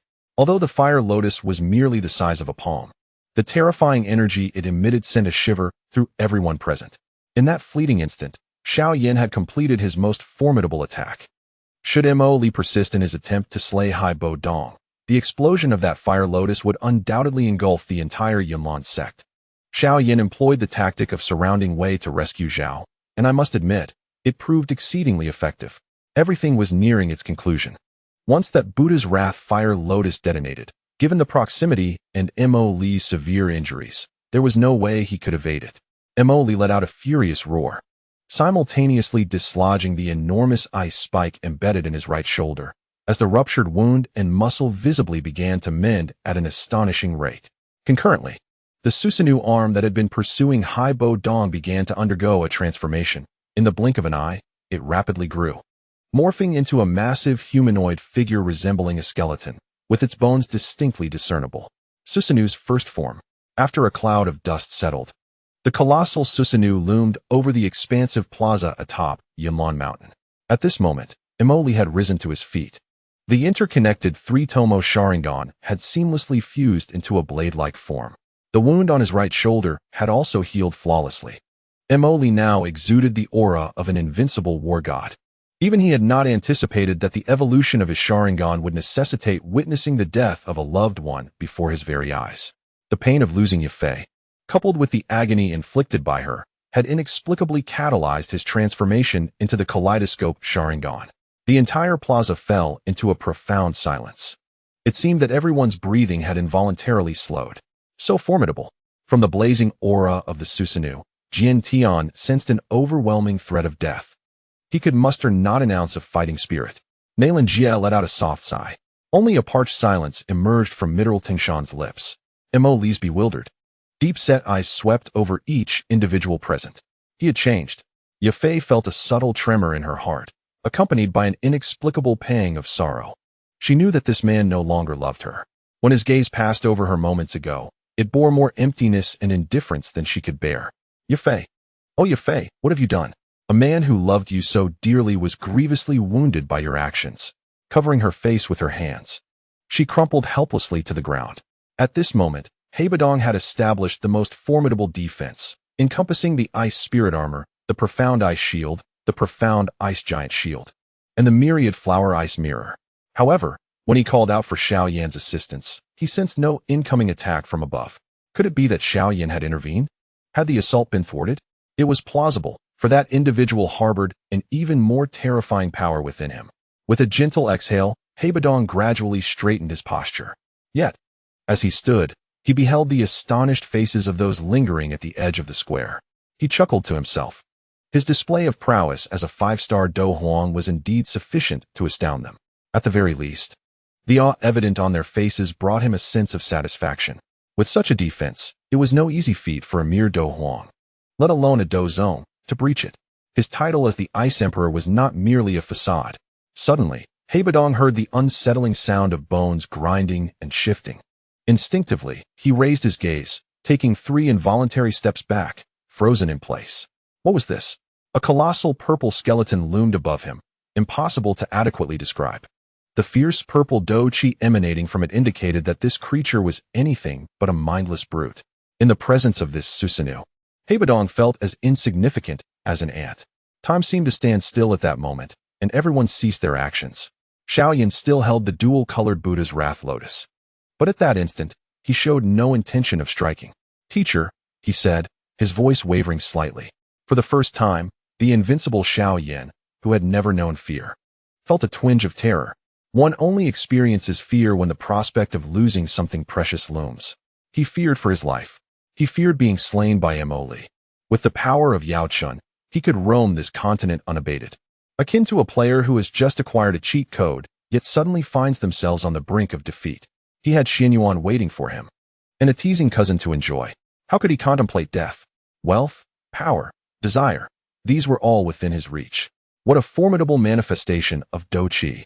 A manifestation of Dou Qi? Are you suggesting that its form is a result of his Dou Qi condensation? Moreover, his injuries have surprisingly healed. Just moments ago, I sensed that he possessed an exceptionally strong wood attribute Dou Qi, which inherently has the ability to heal wounds. Wood attribute? Xiao Yan was momentarily taken aback. "Old Jia, have you noticed a peculiar issue?" Farther away, Fa Ma trembled slightly as he spoke. "What is it?" Jia Xingtian's gaze remained fixated on Mo Li's Susanoo. "What is the attribute of that kid's Dou Qi?" Yafei asked, his focus unwavering. Indeed. They had just realized an important question. What was the attribute of Mo Li's Dou Qi? Wind, fire, earth, water, ice, wood? Astonishingly, this young man's Dou Qi exhibited all attributes. Everyone was left dumbfounded. No, he still lacked the lightning attribute. The sound of cracking bones echoed as Mo Li briefly spared the trembling Hai Bo Dong, turning instead to fixate on Xiao Yan, who had stealthily approached from behind. Poised for an ambush. You are formidable, Xiao Yan exclaimed, yet he did not retreat an inch, his wings of transformation unfurling behind him. I am aware, Mo Li replied, his voice slightly hoarse. However, the lives of dozens of Mo clan descendants and the esteemed elder Mo Chung could not vanish in vain. Let us battle. Unleash your true power and summon Yao Chun. Xiao Yan was taken aback, his complexion shifting. How did he know about Yao Chun? Who was he? Yao Chun had always been his secret, and now that Mo Li had unveiled it, how could Xiao Yan not be astonished? It wasn't just Xiao Yan. Even Yao Chun felt a sudden tremor. What is it, master? How does he know about you? I am uncertain, yet he exudes an air of mystery. When you wreaked havoc in the Mo clan, he was merely a lowly great Dou Shi, and now he has suddenly ascended to Dou Huang. Do you not find that peculiar? Yao Chen analyzed calmly. In the Jiamai Empire, he was an absolute enigma. No one could possibly be aware of his existence. Yet, why did this individual know? Once a peak alchemist on the Dou Qi continent, a master of the 8-petal 9-colored pill, his spiritual power had reached celestial heights. A being of such caliber could not simply perish. How could he fall prey to an ambush? Is Yao Chun truly the kind of old fool to be caught off guard? That was an impossibility, yet now it seemed feasible. Yao Chun had been killed, yet his soul power had escaped to this desolate northwestern continent. Coincidentally, it had ended up at the Xiao clan. After his arrival, Xiao Yan's grandfather, Xiao Lin, was murdered, and his mother met an untimely demise. The artifact containing Yao Chun then fell into Xiao Yan's hands. The intricacies of this situation were far from trivial. Furthermore, since Yao Chun was Xiao Yan's mentor, why had he not imparted more Earth-tier combat techniques? Logically, given his status, he should possess an abundance of such skills. Yet, upon reviewing Xiao Yan's abilities, apart from his body-refining techniques and the 8 extremities collapse, he had little else to showcase. In encounters, it was always the 8 extremities collapse. In battle, it was invariably the same. Even a fool could discern that Yao Chun's true intention lay in Xiao Yan's body. This man had been sold out, yet continued to assist others in profiting. What shall we do now? Xiao Yan asked nervously, gazing at the colossal figure before him. Eliminate him. I will emerge shortly. Maintain control over the Buddha's Wrath Lotus to disrupt him. And do not forget that little fellow hidden in your sleeve. Utilize it. This man's strength can barely be classified as peak Dou Huang. Removing him should be straightforward. Most importantly, my identity must remain concealed. But my strength. Without my master's Dou Qi support. Do not worry. I can share half of my power with you. Have we come to an agreement? If so, let us take action. Mo Li turned, the massive Susanoo following suit. Although much had been exchanged, it all transpired within a fleeting moment, a matter of mere seconds. Mo Li could not possibly idly await the assignment of tasks. With a single thought, one hand of Susanoo struck down towards Hai Bo, while the other reached out to embrace Xiao Yan. How could Mo Li possibly allow him to escape after inflicting such harm and nearly taking his life? Initially relieved to have evaded danger, Hai Bo suddenly felt a suffocating sensation. Boom. Enormous clods of earth erupted as the heavily fortified Hai Bo was forcefully slammed into the ground. In that fleeting moment when the colossal arm made contact, keen observers noted that Hai Bo spat out a mouthful of fresh blood. The so-called strongest defenses, the ice spirit armor and the profound ice shield, crumbled like mere tofu in the face of overwhelming power. Furious Lotus of the Buddha. Xiao Yan swiftly retreated, hurling the fire lotus from his hands while gesturing to channel its force, then shouted aloud. Suddenly, a blinding light akin to daylight appeared, expanding rapidly into hues of orange and red, unleashing a tremendous wave of energy. Fall back. Everyone evacuate Yunlan Mountain. All the elders and stewards of the Yunlan Sect activated the protective formation, summoning the cloud and smoke covering the sun array.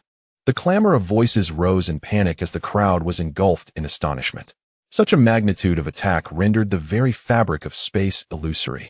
If struck by this concentrated force, Even a Dou Huang would surely perish without a chance to catch their breath.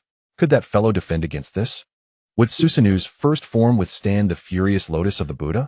Emoli pondered, but it was evident the answer was a resounding no. In the case of the second or third forms, there would be no doubt. Yet the first form alone would struggle to counter the devastating power of two types of strange fire, ranked 11th and 16th on the list of extraordinary flames. Nonetheless, under the pressing crisis, this was the only supreme skill Emoli could muster.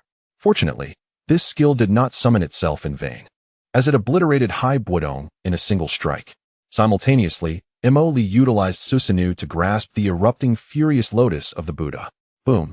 The powerful energy erupted, and Emoli felt as though he had been struck by a massive hammer. He quickly retreated 2 steps to dissipate the violent, explosive energy. The furious lotus of the Buddha represented Xiao Yan's most formidable blow. If this could not defeat him, then what would? Crack! The immense Susanu was adorned with fissures, shattering before the astonished gazes of the onlookers. The residual chaotic energy scattered in all directions upon the instant of Susanu's destruction. Dust and debris swirled, as fragments weighing over 100 pounds floated amidst the energy storm. Cloud and smoke covering the sun array, activate. Yet, when the vast energy waves collided with the layer of clouds above, they were astonishingly halted. The energy barrier merely trembled slightly. Yunling exhaled gently, casting a grateful glance towards Emoli. If it were not for his immense Susanu shielding them from the most violent surge of energy, the elders of the Cloud Mist sect would have had no hope of fully withstanding the attack. It would have been akin to chasing a mirage. Even if they could defend themselves, the impact would have been tremendous. Panting heavily, both Emoli and Xiao Yan found themselves weakly kneeling on the ground. The Susanu, a manifestation of the third-party power contained within the kaleidoscope Sharingan, was formidable, yet its after-effects were equally potent. Similarly, Xiao Yan's Buddha's Wrath Fire Lotus, a fusion of 2 distinct flames, exacted a considerable toll on his soul's strength. This was a battle of mutual destruction. Hai Dong, Mitre Tingtian and Yafei exclaimed in unison. At that moment, Hai Dong lay motionless on the ground, surrounded by shattered ice shards, remnants of his strongest defense.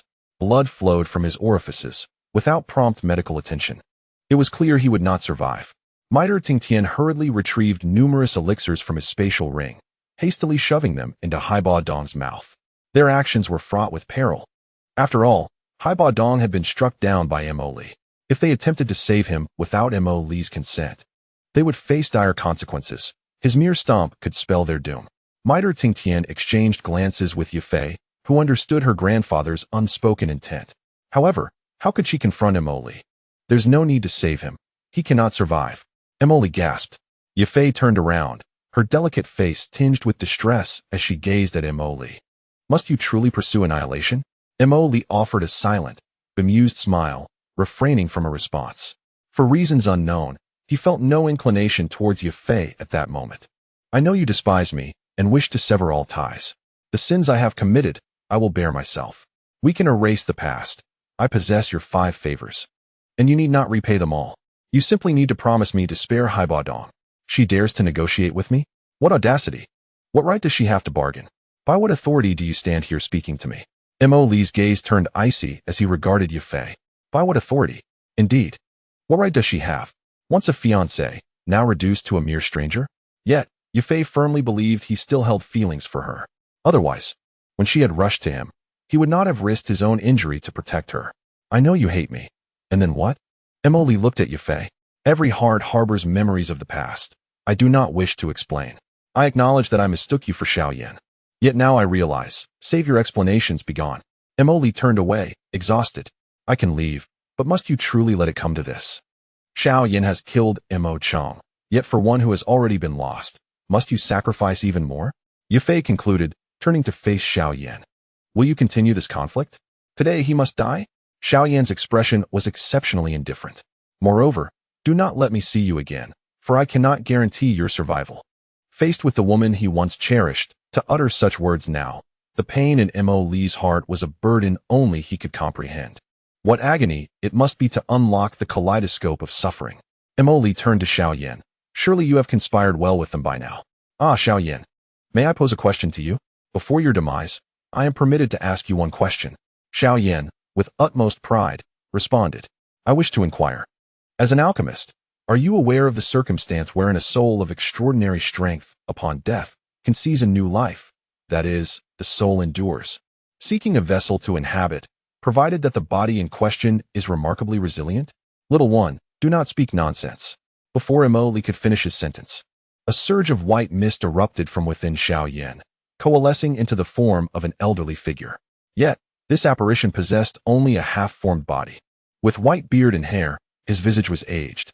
The sudden emergence of this entity stirred the hearts of those present, reigniting their tumultuous emotions.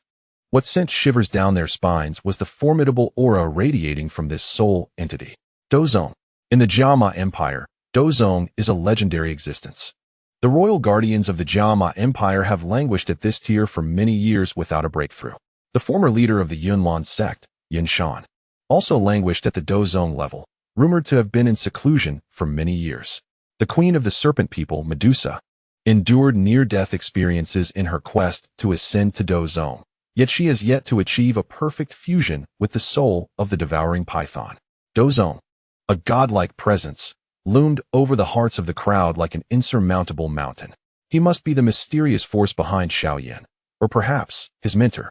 When one dies, the soul does not dissipate. This elder's power in life must have been at least at the Dou Qi level. This time, Li is likely facing dire consequences.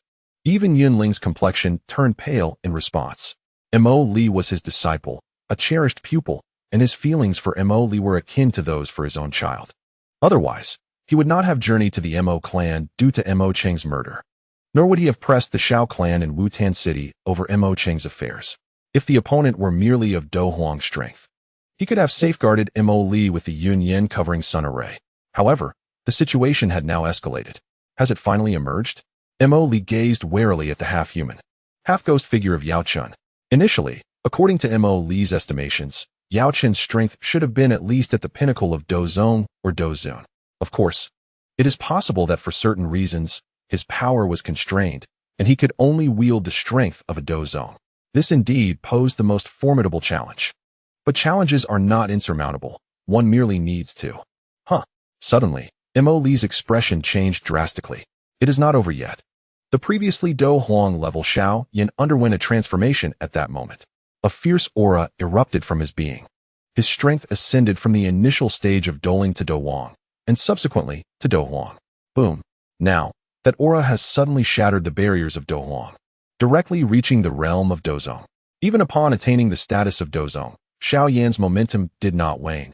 It surged to 1 star, 2 stars, 3 stars.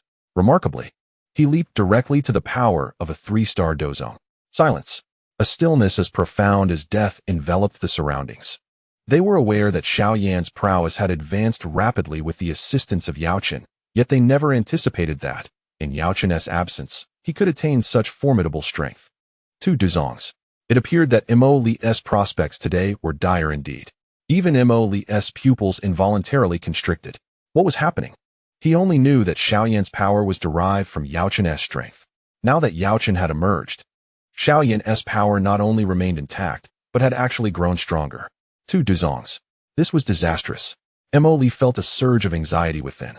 At that moment, Nalan Yanran, who had just suffered defeat against Xiao Yan due to their 3-year agreement, also turned pale. She had originally believed that the gap between herself and Xiao Yan was negligible, yet it now appeared that had Xiao Yan wished to eliminate her back then, he would not have needed even a fraction of his strength. He was astonishingly formidable. If I am not mistaken, your techniques are exhausted, and you have reached your limit. What a pity, for what follows is the true battle, one specifically designed for you. Xiao Yan's cold voice struck Li's heart like a shard of ice. Li felt a chill run through him. Indeed, he had miscalculated. He had only considered Yao Chun as a single Dou Qi. He had never anticipated that Xiao Yan would also become a Dou Qi. Damn! If his system were currently S-class, possessing the reincarnation eye and the physique of an immortal, he would not fear confronting 2 Dou Qis simultaneously. But as it stands, such formidable strength, yet I find myself puzzled. If you both possess such overwhelming power, why was Qinglin still seized? Why did your teacher refrain from utilizing such strength back then? Xiao Yan was momentarily taken aback. Yes. Why? His teacher's power was so immense. Why? No. His teacher had mentioned that the woman was an acquaintance, making intervention inconvenient. Would you like me to explain why? Because there is no need to waste time with him. He is merely stalling to recover. Yao Chen's voice abruptly interjected, followed by an overwhelming wave of frigid sensation. Ethereal flames, burning heaven. If he continued speaking, things would spiral beyond control. Yao Chen felt a flicker of fear towards Mo Li. Who was he? How did he know of him? How did he acquire such knowledge? The most suspicious aspect was his strength. Could he be from an ancient clan? Or perhaps from another prestigious family? There could be no further delay. It was imperative to resolve this swiftly. Mo Li's words caused Yao Chen to waver. The 11th ranked ethereal flame, the bone spirit cold flame, was said to appear only in the most frigid of locales. Furthermore, each manifestation of the bone spirit cold flame was characterized by a freezing effect. Yet many have forgotten that it remains a flame, possessing the extraordinary heat of ethereal fire. Regardless of whether it is frozen or ablaze, the efficacy of bone spirit cold fire in the hands of Yao Chen far surpasses that of Xiao Yan. In an instant, the atmosphere surrounding the Yunlan Sect turned frigid, causing every heart to tremble with apprehension. Those of lesser prowess, like Yao Yi and Yafei, stumbled, nearly succumbing to unconsciousness. Such a level of combat was beyond their capacity to merely observe. It was time to take matters seriously. Otherwise, the vengeance they orchestrated might well become their own grave. Mo Li slowly closed his eyes to face two opponents, especially when one of them was a Dou Zone. A Dou Zone, a being capable of communicating with natural energies, able to hover in the air without wings, and even command spatial forces. A single misstep could lead to utter annihilation. The thin veil of chill thickened, and before the eyes of the onlookers, frost began to form upon Mo Li's closed eyelids, brows, flowing hair, and skin. It was about to commence. Jia Xingtian and Fa Ma exchanged profound glances. Meanwhile, Miter Tingshan and Yafei were dragging Hai Buodong away. At this moment, Hai Buodong was on the verge of death, yet fortunate to have retained his life. Upon sensing the terrifying aura within the arena, he sighed deeply. With his strength, participating would be tantamount to courting death. Shaking his head slowly, he lamented that the world had changed. It was no longer the realm they once knew. Yao Chen's figure floated in midair, and with a wave of his hand, ethereal fire surged forth, enveloping the space. Using the chill of bone spirit cold fire to immobilize Mo Li, Yao Chen scoffed. Recalling the days when he roamed the continent, before Mo Li had even come into existence. Though he had fallen from grace, he was not a mere fledgling that could be trifled with. Phantom remnant. Yao Chen's figure flickered, doubling, then quadrupling, then multiplying to 64. Each manifestation executing a different action. 8 extremes collapse. With a soft exclamation, even Xiao Yan was taken aback. 64 Dou Zones simultaneously employing 8 extremes collapse. What immense power was required. Moreover, the onslaught was all-encompassing, leaving no avenue for escape. With pity, Xiao Yan gazed at Mo Li. Now frozen and immobile, a cold smile creeping upon his lips. To witness such a once formidable prey abandon its struggle was, in itself, a twisted delight. Perhaps this battle required no intervention from him. The 8 extremes collapse, perfected to such an extent, rivaled Earth-tier Dou techniques. The Earth-tier technique unleashed by Yao Chen possessed the power to annihilate all. Observing the torrent of Yao Chen surging toward Mo Li, it resembled a cascade of meteors. Utterly invincible. In this world, as a man, one must possess something to protect. One's belongings, one's beloved, one's family. It is through these guardians that an individual becomes profoundly stronger, unleashing a power that even they themselves could not have anticipated. With a resounding roar, the once closed eyes of Mo Li suddenly burst open. In that fleeting moment, the frigid barrier that had confined his powers shattered instantaneously. The 8th gate of the 8 gates of Duanjia, the opening of the scene. Towards the Pupil. Upon opening the scene gate, it allows the user to swiftly enhance their physical capabilities, employing countless punches to vanquish their foes.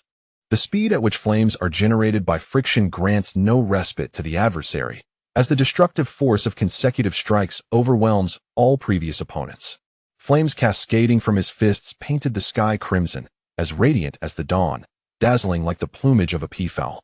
Mo Li let out a fierce howl, piercing and resonant, yet imbued with boundless strength. Bang, bang, bang. The remnants of the swiftly approaching medicinal dust had no time to react. They did not even glimpse their enemy's visage before being utterly dispersed in a single encounter.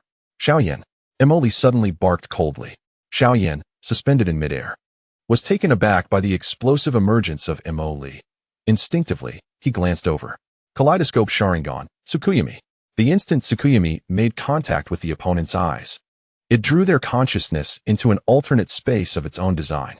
Within the realm of Tsukuyami, every factor, time, location, mass, geography, is under the dominion of the caster, delivering a devastating psychological blow to the adversary. It was once hailed as the most potent mental assault, corresponding to the most formidable physical attack of the Kaleidoscope Sharingan, Amaterasu. Generally, Tsukuyami cannot be countered.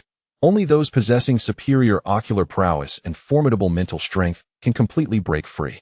Before Tsukuyami, no matter how robust the physical form or how swift the speed, all are rendered ineffective. Tsukuyami is deemed an unbreakable illusion because, regardless of how long it persists within its realm, in reality, it occurs in the blink of an eye, leaving no opportunity for the victim to escape its grasp. If successfully enacted, the psychological damage inflicted upon the opponent is immensely potent. Both Kakashi and Sasuke were left unconscious for nearly a month after experiencing its effects.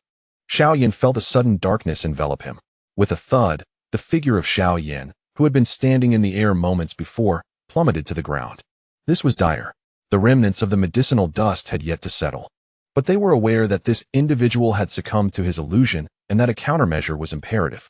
The seventh gate of the 8 gates of Duanjia, the opening of shock. With a sudden spurt of blood, Emoli gasped. It was insufficient. His chakra reserves were depleted, and his body had reached its limits. Emoli had originally intended to utilize the 7th gate of Duanjia to summon the Day Tiger and decisively end the battle. Alas, nevertheless, he could not allow his opponent to survive. Gritting his teeth, Emoli hurled hundreds of explosive talismans towards the unconscious Xiao Yan. A veritable storm of kunai, accompanied by the explosive talismans, shot towards Xiao Yan with the swiftness of a meteor. All was about to conclude.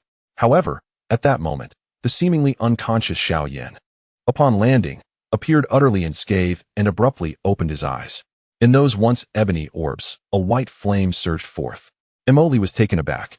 Had his moon reading technique faltered? No. Had he been usurped? Staggering back a couple of steps, Emoli collapsed once more to the ground. A series of intense battles had left his body utterly exhausted. Yet, such an assault was insufficient to vanquish Yao Chun. It seemed he had no choice but to summon them. This was his final gambit. The explosive talismans possessed considerable destructive power, and there were 3 memorable techniques associated with them. The first involved the mutual amplification of explosive talismans, capable of summoning those from another realm to ensure the adversary's demise. The second was Nara Shikamaru's clever use of explosives to eliminate Haiden. The third was Conan's nearly catastrophic deployment of 600 billion explosive talismans against the godlike Ibido. Boom. Hundreds of explosive talismans detonated in an instant. A colossal shockwave surged forth, enveloping Xiao Yan entirely. Was it over? No, not yet. In the very moment of the explosion, an aroma reminiscent of roasted meat wafted through the air, indicating something had been scorched. You old fool, how could you betray me? Suddenly, a voice, beguiling to the extreme, resonated. A woman? Where had this woman come from? Emoli was momentarily stunned. Could it be Yunyan returning? Impossible. Suddenly, a tremor coursed through Emoli's heart as a name flashed into his mind. At that moment, due to Emoli's halted attack, the effects of the peacock technique began to manifest, and fireballs began to rain down from the sky, like a peacock displaying its plumage. Coupled with the detonation of hundreds of explosive talismans, it was as if a meteor shower of flames descended upon the peak of Yunlan Mountain. The citizens of the sacred city of the Gamma Empire, numbering in the hundreds of thousands, looked up in awe at the luminous spectacle not far away. Their faces were alight with reverence. Celestial clouds descended, and all of nature bowed in homage. Many even knelt, prostrating themselves before the pinnacle of Yunlan Mountain. Emoli stood silently. As the dust settled, a colossal sky-devouring python, radiating a spectrum of colors, emerged into view. Its enormous head rose majestically, towering even above the ancient tree at the summit of Yunlan Mountain. Its immense scales shimmered with a kaleidoscope of hues, exuding an eerie yet formidable presence. The sky-devouring python coiled protectively around Xiao Yan, shielding him from the explosive force of the hundreds of detonated talismans. However, the energy from the explosives was formidable. The python bore significant marks of the blast along its midsection, with scales flung away, revealing bloodied flesh starkly contrasting with the resplendent colors elsewhere. Enough chatter. If we do not eliminate that wretch across from us, none of us shall leave here alive. Xiao Yan's voice, however, now resonated with an unexpected edge, as if he had suddenly transformed. Oh, with such power, you, old fool, still find yourself in such a predicament? Just moments ago, Yao Chun had manifested 64 soul clones, only to have them all shattered by Mo Li in an instant. Yao Chun himself sustained injuries as well. After all, the peacock was not to be underestimated. The force of the air currents was indeed the nemesis of soul power. Enough of this chatter, shield me from him. Who do you think you are? Daring to threaten this empress. Is that so? Then let us perish here together. It is you who shall meet your demise. I wish to depart. Who can stop me? The colossal form of the sky-devouring python had already left the members of Yunlan Sect in a state of astonishment. Another one appeared, and it was a 7th-tier magical beast. Damn it, what on earth is happening today? One powerful being after another emerges. You have yet to merge with the soul of this sky-devouring python, haven't you? If you wish to concoct that soul-melding elixir, do you still desire it? Very well, I can assist you this once. Medusa snorted coldly. The group, led by Ji Xingtian, was equally taken aback by the sudden appearance of the enormous serpent. That was the already gravely injured Haibuodong, who trembled all over upon sensing that aura. As the saying goes, once bitten by a snake, one is afraid of ropes for 10 years. Not to mention having been bitten by Medusa herself. Anyone would be terrified of the ropes for 100 years. What's wrong, Elder Hai? Do you recognize that serpent? That is no mere snake. It is Medusa. Haibuodong spat out a mouthful of blood.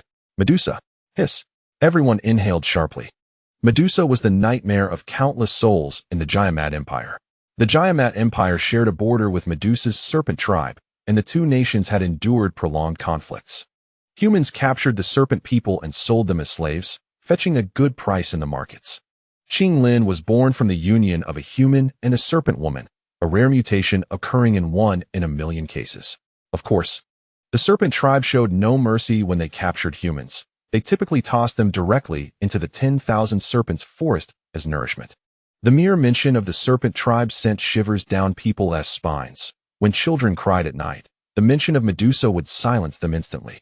It was said that Medusa had 9 heads, an immortal form, and a penchant for devouring children. Those who misbehaved would find her descending from the heavens to snatch them away. And now, this queen of the serpent tribe appeared right before them. A 7th-tier magical beast. Good heavens. The massive serpent head slowly turned, locking its gaze onto Mo Li. Little one, with your current strength, you are no match for me. Take your own life, and I shall grant you dignity. The seductive voice of Medusa echoed, leaving Mo Li momentarily dazed. This is bad. The serpent's eyes possess illusions.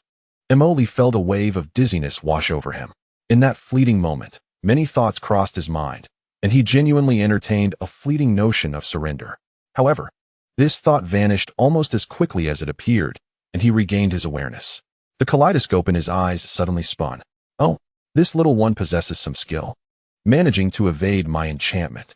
Medusa exclaimed in surprise. Be cautious. His eyes wield formidable illusion magic. Yao Chun, controlling Xiao Yan's body, gently warned. Illusions, huh? You underestimate my serpent clan far too much. With those words, Medusa hesitated no longer. The colossal serpent head suddenly reared up and swiftly lunged towards Mo Li. Initially engaged in combat with Xiao Yan, she had subsequently vanquished Haibuodong, then faced off against Xiao Yan's mentor, Yao Chun, and now, yet another opponent had emerged, Queen Medusa. At this point, everyone began to feel a pang of sympathy for Mo Li. What kind of strength Mo could sustain one until now? Is this what they term a war of attrition? They longed to assist. Yet who could possibly stand against Medusa? A Dou Zong, to them, was akin to a deity. Would he be able to endure this time? Grandfather, can you devise a way to make Medusa relent? Tears unexpectedly welled in Yao Ye's eyes. This proud girl was, at this moment, profoundly moved by Mo Li's resilience. To face 4 opponents, even a god would falter. He was on the brink of death, and I do not wish for him to perish. As she spoke, Yao Ye's voice trembled with emotion, her eyes brimming with tears. Medusa? Our Gamma Empire has been in opposition to Medusa's Serpent Clan for countless years. Who could have anticipated her breakthrough? Medusa had successfully ascended, and if we missed this opportunity, once she regained her senses, it would spell disaster for our Gamma Empire. Yao Yi turned to gaze at Jia Xingtian. Though she spoke thus, "Grandfather." "Very well, if that is the case, I shall make one last attempt. Though I wonder if these old bones of mine can withstand that girl for much longer." Jia Xingtian steeled his resolve, ready to risk it all. Just as Yao Yi had stated, if he refrained from intervening today, once Medusa fully integrated with the devouring python, the Gamma Empire would face endless turmoil. Despite his hesitation, Jia Xingtian swiftly acted upon his decision. In a flash, he dashed forward, hands coming together in a prayer-like pose, unleashing a torrent of overwhelming fighting spirit. The Earth Tier fighting technique, the sacred seal of shattering mountains. The sudden surge of fighting spirit immediately alerted the devouring python. "Old fool, are you seeking death?" Though the devouring python had yet to take form, the voice it emitted was unmistakably Medusa's. Since Jia Xingtian stood before Emoli, it appeared as though the devouring python intended to strike at him. "Queen Medusa, it seems you have violated our agreement.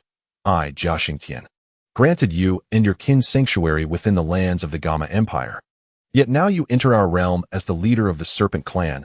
What is the meaning of this?" Jia Xingtian was no fool. Without a just cause, he could not act. Medusa and the Gamma Empire were in a state of enmity. Her intrusion into the Gamma Empire to commit murder, especially before Jia Xingtian, was utterly unacceptable. The functioning of an empire cannot rely solely on brute strength.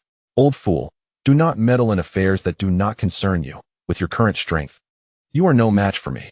Huh. This is the very distinction between humanity and your kind. If one's strength alone could suppress the other, we might as well perish outright. Moreover, you come to the Gamma Empire to wreak havoc. I cannot remain indifferent to such matters. Some issues must have clarity of right and wrong. Emoli gazed in astonishment at the confrontation between Jia Xingtian and the devouring python. It was utterly unexpected that the fiancé he trusted had betrayed him behind his back, while the royal family of Gamma, whom he had long underestimated, had chosen this moment to step forward. "Little one, this is as far as I can assist you. The matters between you and Xiao Yan must be resolved by your own hand," Jia Xingtian remarked coldly. "That suffices. Thank you, Elder Jia." Emoli had been troubled about how to contend against two adversaries, but now it seemed the situation was not without its merits. Fire escape, fire dragon flame bomb. A step ahead, every step ahead. Strike first to gain the advantage. Emoli swiftly formed hand seals.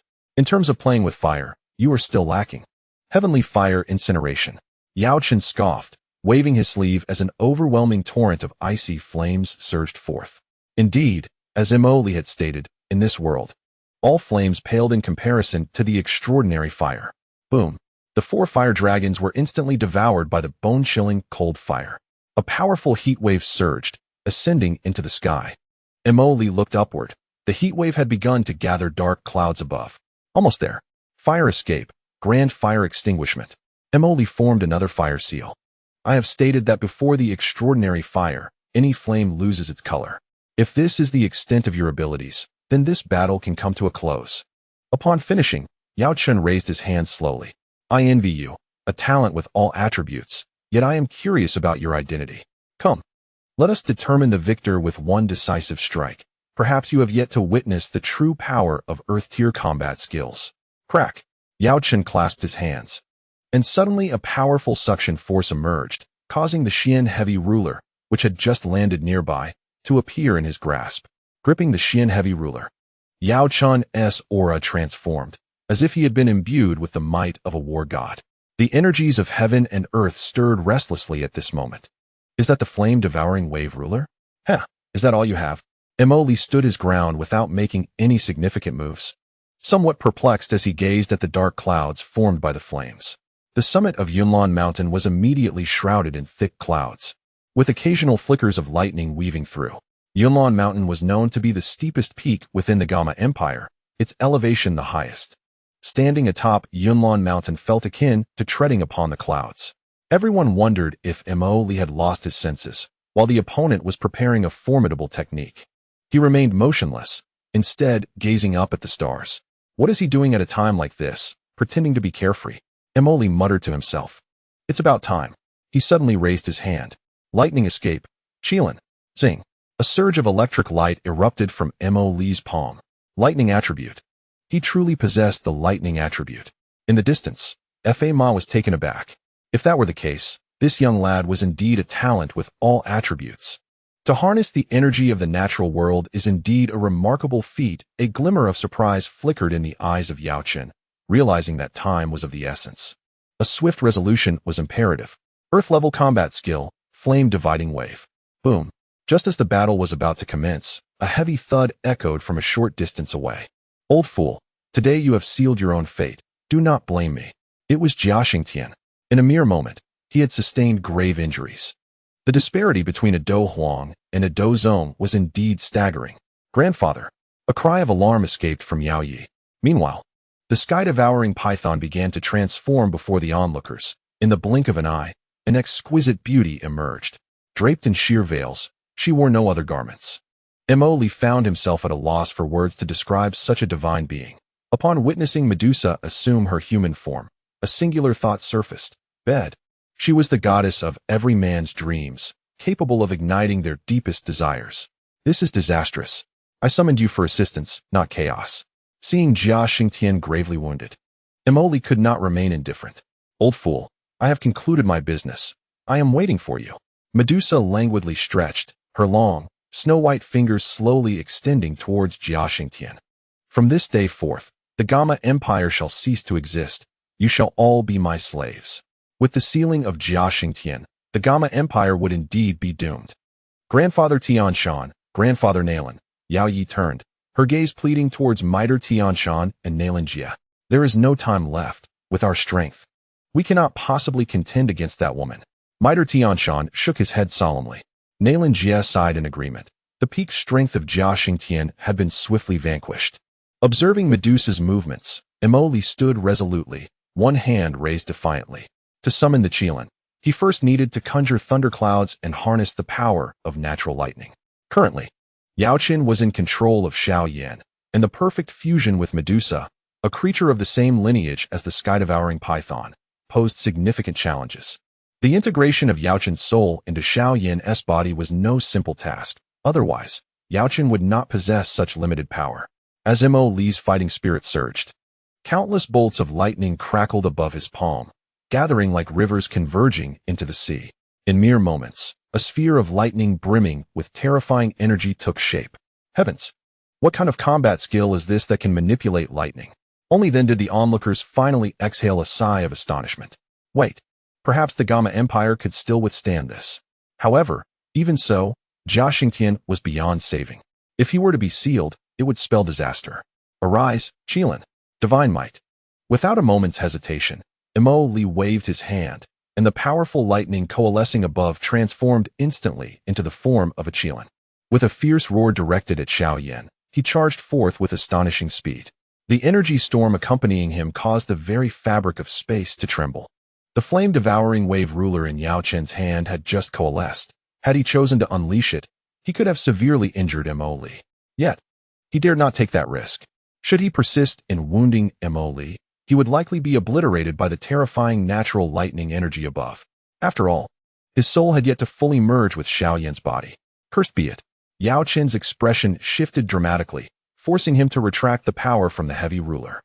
He swiftly retreated, his fingers dancing in the air as he conjured successive fiery ice crystals before him. Ignoring Yao Chen was sufficient. After repelling Yao Chen, Mo Li suddenly turned around. At this moment, Medusa formed an intricate rune with her hands and pressed it down towards Jia Xingtian.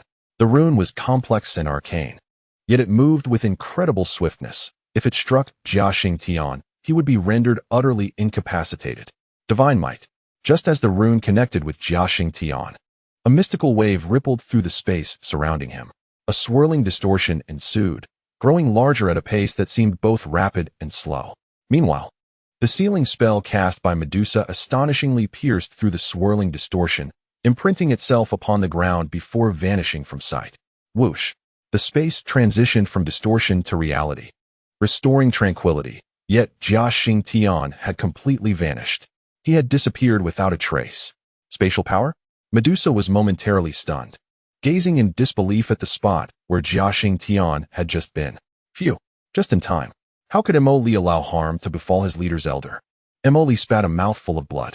It was no longer sustainable. The recently activated kaleidoscope had already been utilized twice, once for Tsukuyami and once for divine might.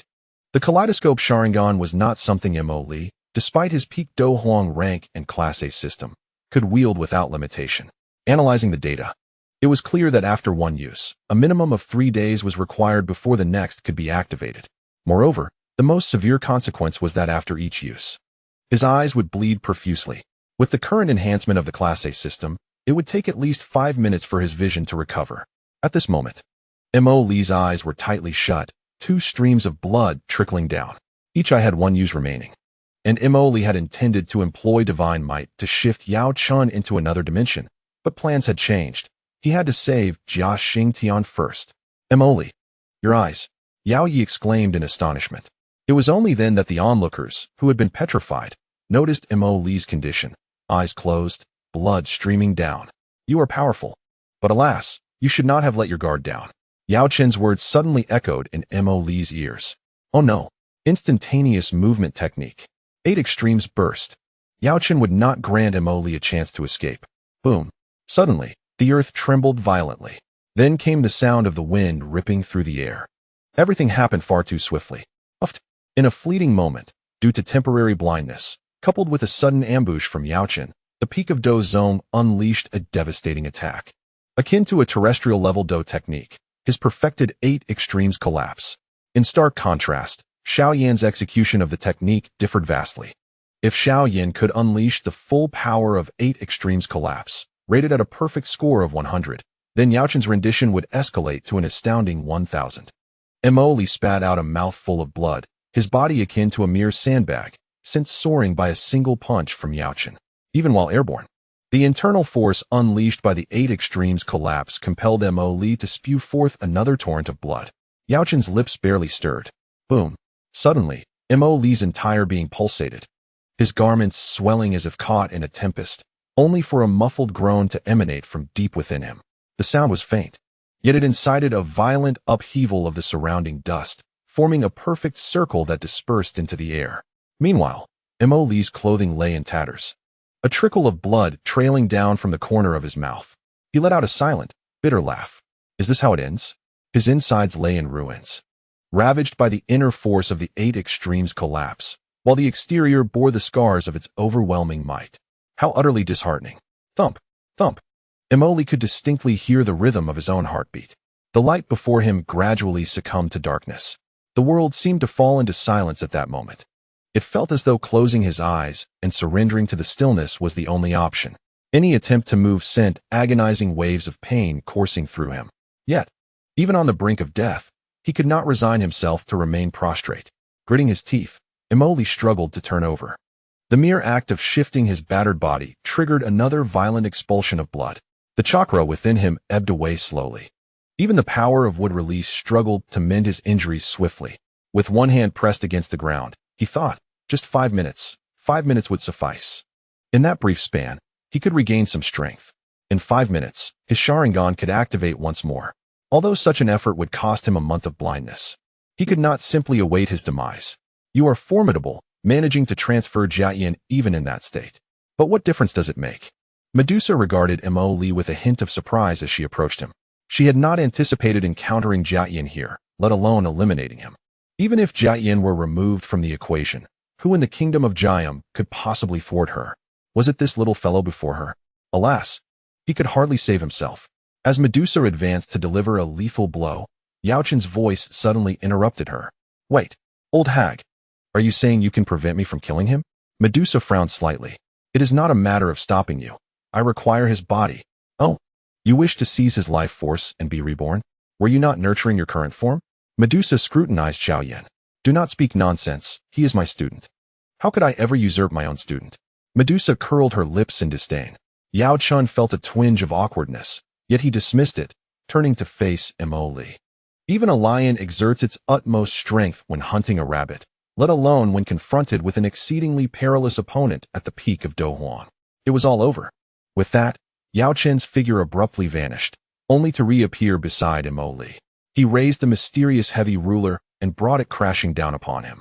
Though Mo Li's eyes were momentarily blinded, even with them tightly shut, he sensed an attack was imminent. He extended a finger, lightly touching the blood at the corner of his eye, and began forming seals with his hands. The pace was unhurried, yet each seal summoned the meager remnants of Dou Qi within him. Utilizing the last vestiges of his energy, he formed a seal and gently pressed it onto the ground. Spirit summoning technique, Toad Jar. In that instant, the previously tranquil space underwent a subtle transformation. With a resounding thud, a toad, resembling a gourd and tethered with a rope around its waist, appeared before everyone. The Toad Jar summoned the elusive Husu toad dwelling in the Miamu Mountain. Should the target be drawn into its belly, they would find themselves in an expansive, isolated barrier space. Within the belly of the Husu toad lay a secluded realm. Falling into its acidic lake could lead to dissolution. Even if the contractor were to inadvertently plunge into the lake, they would meet the same fate. Rather than a summoning technique, it resembled a barrier art. Within this realm, silence reigned supreme. In an instant, as the Husu toad manifested, Yao Chen vanished.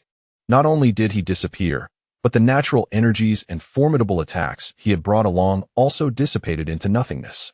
The anticipated colossal assault that everyone had looked forward to had abruptly vanished, and the world fell into an eerie stillness. Was it over? However, just as Mo Li summoned the gigantic toad, he felt a sudden lightness in his body, and before he could comprehend, someone seized him by the throat. A faint fragrance wafted through the air, and without needing to look, Mo Li knew who it was. Medusa. Ah, he thought, I cannot escape this woman. It is said that she possesses a heart as venomous as a serpent, and Mo Li was certain he held no value for her. She could effortlessly take his life. With his throat constricted, his face flushed crimson, he lacked even the strength to struggle. Little one, you are quite formidable. So much so that I find myself somewhat afraid of you. If it were your prime, even I might not be your match. Alas, a mischievous smile crept across Medusa's face, a stark contrast to her fearsome reputation. You are about to die. Do you have any final words? Mo Li's lips moved, but he had no strength to utter a sound. Medusa furrowed her brow, gripping his throat with one hand. She hesitated, unconcerned about the possibility of suffocating him, and drew him closer to her ear. With a flushed face and labored breaths, Mo Li summoned all his strength to utter 4 words.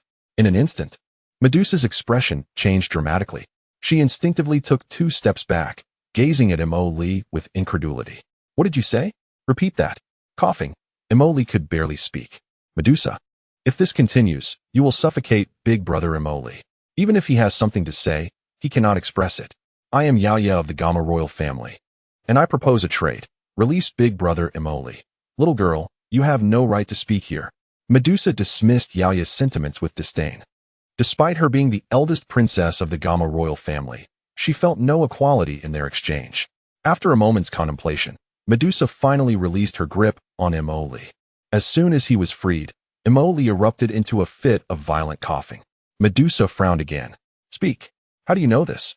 Yet, Mo Li's subsequent words left Medusa utterly astonished. You may kill me. Mo Li defiantly raised his head. What do you mean? Beasts do not possess the cunning of humans. Medusa was bewildered. Having released him, why would he now urge her to end his life? I know where that thing is, but I cannot take you there now. I am on the brink of death, and rather than be killed by that creature, I would prefer to perish at your hands. After all, there is a saying, to die beneath the peony is to be a ghost of elegance. Mo Li patted his chest, feigning an appearance of bravery. You refer to that creature? Rest assured, as long as I am here, he cannot kill you. I want more than that. I want you to help me kill him. Impossible. I have yet to merge with the soul of the sky-swallowing python. I cannot kill him. My control over this body is only temporary. Medusa immediately refused, speaking the truth. The sky-swallowing python was essentially Xiao Yan's pet, and upon opening her eyes, she first saw Xiao Yan. Since Medusa had not merged with the python's soul, she was incapable of killing Xiao Yan. Very well, then let us maintain neutrality. Upon finishing his sentence, Mo Li retrieved a handful of pills from his spatial ring and hastily swallowed them. He then sat down to recover. This barrier could confine Yao Chen for a time, but not forever. It would not be long before Yao Chen could break free, and that would be the moment of life and death. The Wood Escape's no-seal healing reached its zenith, and the restorative properties of the pills accelerated Mo Li's recovery from his injuries and the replenishment of his fighting spirit. In front of the enormous toad, Mo Li appeared as insignificant as an ant. The entire plaza fell silent. The alluring and seductive Medusa stood quietly before Mo Li, seemingly anxious that he might inadvertently perish. What had Mo Li said to Medusa that quelled her previously overwhelming murderous intent? Xiao Yan silently observed Mo Li. The fact that Jia Xingtian could act at this moment demonstrated his astuteness. Consider, if Mo Li were to lose, Medusa would undoubtedly wreak havoc upon the Gamma Empire. At that moment, who could withstand the onslaught of the Serpent Clan? The Serpent Clan had stood tall for many years, and it was not merely Medusa who upheld their might. The leaders of the 8 tribes were formidable in their own right. Should Mo Li emerge victorious, how would the royal family accommodate him? Their humble temple could hardly contain such a grand figure as Mo Li. Yet, in his time of dire struggle, they had refrained from intervening. How could they then seek his forgiveness afterward? Rather than allowing Medusa to triumph, it would be preferable for Mo Li to claim victory. This battle was sufficient to shake their very souls. Initially, the confrontation between Xiao Yan and Nalan Yanran was praiseworthy. But the subsequent clash between Mo Li and Xiao Yan opened their eyes anew. When Mo Li swiftly dispatched Hai Bo Dong and relentlessly tormented Xiao Yan, a sense of dread began to creep in. They were acutely aware that Xiao Yan's master had appeared, alongside Medusa, creating a 3-on-1 scenario against a single Dou Huang. The outcome was predictable even to a fool. However, from the outset, Mo Li had ensnared Xiao Yan in an illusion, subsequently pulling Yao Chun into a barrier, thus pacifying Medusa with a mere word. Is he truly the Mo Li of the Eastern Salt City? Is he still the disciple of Yunlan, the Grand Elder of the Yunlan Sect? Such prowess and audacity are likely unattainable even by Yun Shan. Just as Mo Li had surmised, the barrier of the Husu toad could not contain Yao Chun. As he observed the toad's body suddenly swell, Mo Li, who had been seated, sprang to his feet, battered and ragged, with tattered garments hanging in shreds. A gust of wind arose, followed by torrential raindrops cascading from the sky. Was it about to emerge? In mere moments, the expansive square of Yunlan Mountain transformed into a flowing stream. Gurgling, the Husu toad emitted a croak. Then, before the spectators, it abruptly expanded, bursting into a cloud of vapor. Simultaneously, a deluge of blinding white flames erupted, forming a lengthy fire dragon.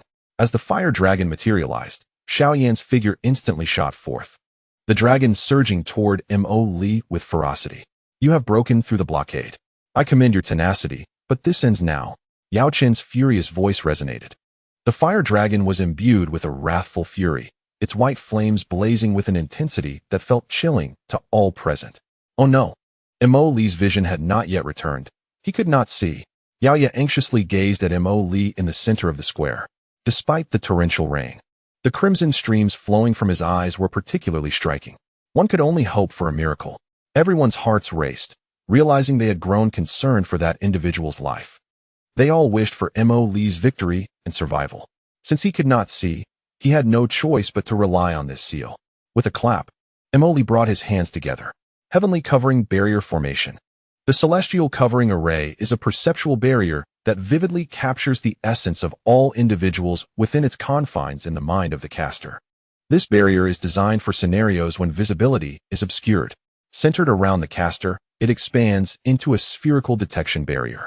The caster wields the ability to freely enlarge this perceptual domain, thus maintaining complete control over the spatial dynamics within. With a thunderous boom, a perceptual barrier formed around Mo Li, and as it manifested, a white fire dragon descended with a resounding crash. Everyone felt an immediate tightening in their hearts and swiftly evaded. The square was engulfed in chaos, as the fire dragon transformed into an inferno, spreading throughout the Yunlan Sect. At that moment, the protective grand formation of the Yunlan Sect, the smoke covering the sun formation, reached its zenith. After centuries of practice, many were drenched in sweat, channeling their internal fighting spirit to its utmost limit in a bid to withstand the searing heat of the strange flames. Today marks your demise. There is no escape, echoed Xiao Yan's voice, coldly accompanied by Yao Chen's disdainful scoff. The dispersing flames coalesced once more, manifesting an enormous humanoid figure behind Xiao Yan, resembling Yao Chun, albeit incomplete, only half-formed. Yet, This was sufficient to astonish onlookers, as the strange fire had taken on a humanoid shape.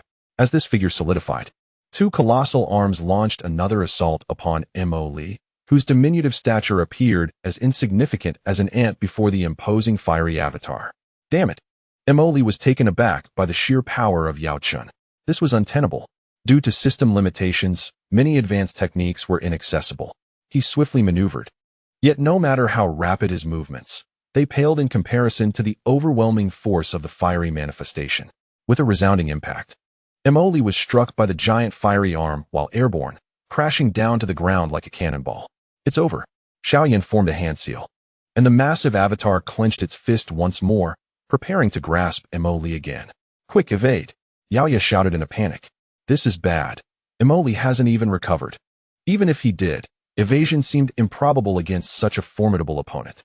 Indeed, the power of the strange fire was fully unleashed, and with the aid of his soul's strength, Yao Chun had shaped the flames into a humanoid form for assault, a technique achievable only at the heavenly level. What to do? What to do? Stay calm, stay calm. I sense that this adversary will not yield easily. However, devoid of any suspense, the massive fiery avatar effortlessly pinched Mo Li as if he were a mere chick, lifting him effortlessly between thumb and forefinger. Do you consider yourself a hero? Alas, your end is nigh. Yao Chen's voice dripped with indifference and a hint of mockery. The sensation was exhilarating, turning the tables on an enemy intent on one's demise. With a slight pressure between his fingers, a resounding crunch echoed, and Mo Li was obliterated. Ah! With a startled cry, Yao Yi nearly collapsed to the ground. Yao Chen's voice revealed a hint of surprise. A clone, perhaps? Attempting such a trick before an alchemist, you are still rather inexperienced. With a cold snort, Yao Chun made no visible move, yet suddenly, an overwhelming surge of spiritual energy erupted forth, enveloping the entirety of the Yunlan Sect. Come forth. The colossal manifestation of the strange fire flicked toward a nearby fragment of stone, and in an instant, a flame shot forth with a whoosh. Have I been discovered? Just as the strange fire was about to strike, Mo Li abruptly dashed out from behind. His body moved with great speed. Yet, even as he moved, Mo Li's hands remained steadfastly together. Yao Chen's eyes sparkled. He is forming a seal. Realizing this, Yao Chun hastened his assault.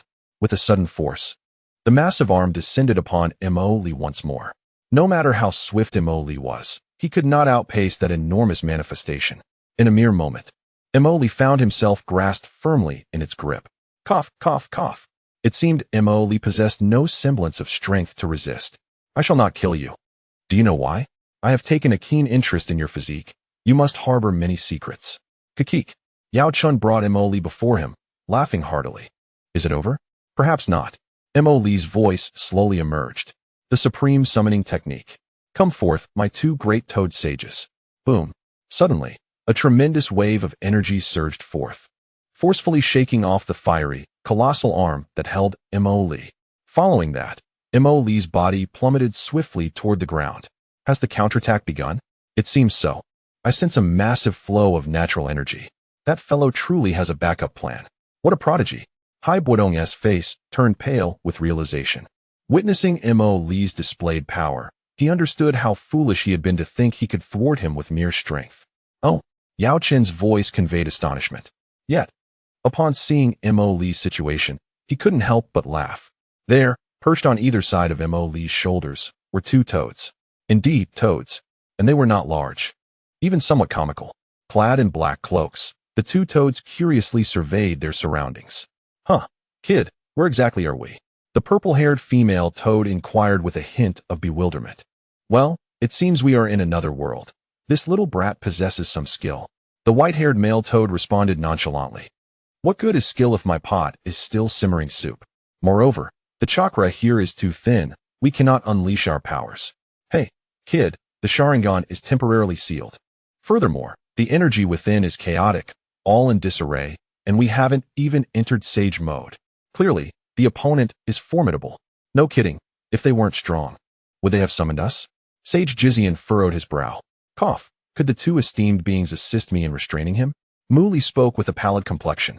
Typically, the summoning technique would not reach the two great sages. However, after the system's enhancement, Muli discovered that as long as she was willing and possessed sufficient chakra, she could summon at will. The two great toad sages were indeed among the most formidable in the realm of summoning. Restraining her is feasible, Ji Jian remarked, turning his head in perplexity towards Muli. But what follows after that? Indeed, young one, your Sharingan is sealed, and your strength is insufficient to effectuate anything. Your body is in a state of disrepair, and if not swiftly restored, it will significantly impact your future prowess, Shunzui added, equally puzzled. I have a notion that requires the assistance of both of you. Muli's lips quivered slightly. However, as soon as her words fell, Shunzui and Ji Jian were taken aback. What? That technique? Are you truly resolved to utilize that technique? Young one, that is a technique that leads to mutual destruction. Not merely mutual destruction. It is said that those who have employed that technique perish alongside their foes. There is no need for such drastic measures. If you wish to leave, we can escort you. No. Muli resolutely shook her head. I have my own guardians, and I abide by my principles. Today, I must subdue him, and I possess a method to circumvent the backlash of that technique. By avoiding the backlash? You mean, with Shunzui as your summoning beast. He is now connected with you and understands your body, Ji Jian remarked. Moments later, Muli nodded deeply. Indeed, this approach should be feasible. Indeed, this can work. But to execute this technique, we must immobilize the opponent for a certain duration. Thus, I must rely on both of you. Are you suggesting we use illusions to paralyze his body? That is merely one aspect. The most crucial part is to draw him into my technique. As he is a spiritual entity, he is quite challenging to contend with. A spiritual entity? Both Shunzui and Ji Jian nodded in unison. Understood. Are you prepared? It's time to act. In tandem, Shunzui and Ji Jian readied themselves for battle. Have you reached a consensus? If so, let us commence. Yachen's voice slowly resonated, filled with confidence. Wind release, sandstorm. Ji Jian leaped into the air, puffing his cheeks and blowing downwards towards the ground. Instantly, the entire plaza was enveloped in dust. Using a sandstorm to obstruct spiritual perception? Quite intriguing. However, such trivial maneuvers are inconsequential in the face of true strength. Heavenly Stage Combat Technique, Heavenly Path, / A colossal manifestation of otherworldly flame gradually lifted its hand, flames rising from its palm, coalescing into a gigantic heavy ruler. Its form resembled that of the heavy ruler itself. This is the second Heavenly Stage Combat Technique that Yachun is deploying today. As he claimed, a 9-turn combat sovereign and an 8th-rank alchemist would be embarrassed to possess so few Heavenly Stage combat techniques. This is likely the extent of Yachun's current capabilities. The heavens shifted hue, and the winds roiled. Due to the extraordinarily high temperature of the strange fire, the rainwater was evaporated before it even fell. At that moment, the torrential downpour appeared to pause, creating a most intriguing phenomenon atop Yunlan Mountain, where the air surged and not a single drop of rain descended. Beyond the mountain, the rain cascaded like a curtain of pearls, obscuring human vision. Father, the sudden display of power from Yaochen startled Ji Jian. Celestial technique, tongue battle / Suddenly, Ji Jian extended his tongue, darting swiftly towards Xiao Yan. Shielded by the swirling dust, the elongated tongue struck true. Yet, Xiao Yan remained unmoved. The immense manifestation of the strange fire behind him blocked the attack with one hand. With a hiss, the terrifying heat from the strange fire caused wisps of white smoke to rise from the elongated tongue of the frog. Fortunately, Ji Jian employed celestial magic, severing the connection to his tongue in an instant. Otherwise, he would have been scorched by the strange fire at first contact. Simultaneously, Yaochen unleashed a tremendous force in the form of a heavenly strike. Boom! Centered around Yaochen, energy radiated outward. With a resounding crash, the protective array of the Yunlan Sect was instantly shattered. Those who had retreated to the edges of the square were thrown back like leaves in a storm. What a formidable attack! The former revered Yao truly lived up to his reputation. In this onslaught, Emoli found himself without a chance to retaliate, merely managing to conjure a few rudimentary defensive armors that were obliterated upon contact with the strange fire. He was sent tumbling away heavily. With one successful strike, Yaochen showed no mercy, directing Xiao Yan's body to assault Emoli. Do you know why I have not killed you? Why I have kept you alive until now? It is because I covet your body. Yaochen's voice was chilling, yet laced with greed. He believed that if he could seize Emoli's body, he would undoubtedly regain his peak strength, free himself from the control of the Soul Hall, and even step into a realm only spoken of in legends. The mere thought of such a realm sent shivers through Yaoqin's entire being. With boundless combat techniques, mysterious eye techniques, and combined with his soul power, he could undoubtedly become the sovereign of this continent. Glancing at Mo Li, who lay paralyzed and devoid of any capacity for movement, Yaoqin realized that now was the perfect moment to seize his body. Seizing and possessing were distinct. To fully take over Mo Li's body, Yaoqin must enter when Mo Li's will was at its weakest, erasing his consciousness and transforming him into a mere shell before merging with the body. One of the conditions for this was that the body must possess immense resilience, capable of withstanding the upheaval of his soul. This was also one of the reasons Yaoqin had repeatedly urged Xiao Yan to strengthen his physique after joining him. All the combat techniques he imparted focused on physical training: 8 extremes collapse, profound heavy ruler, flame splitting wave ruler, each requiring a robust body. Why is it that the martial techniques that others can effortlessly cultivate require an immense capacity for endurance when it comes to Xiao Yan? This is precisely the preparation that Yao Chun has undertaken to seize Xiao Yan's body in the future. However, he has now resolved to abandon Xiao Yan. As Xiao Yan surged forward, rapidly advancing towards Mo Li, an ethereal figure abruptly materialized behind him. The moment this figure appeared, it darted towards Mo Li, while its already indistinct arms elongated swiftly, seemingly intent on grasping Mo Li's throat. Now is the moment. The two immortals, Mo Li exclaimed. Received, father of the child. Ji Jian also shouted. Ah, it has begun. Immortal art, croaking of frogs. A cacophony of disordered frog croaks ensued.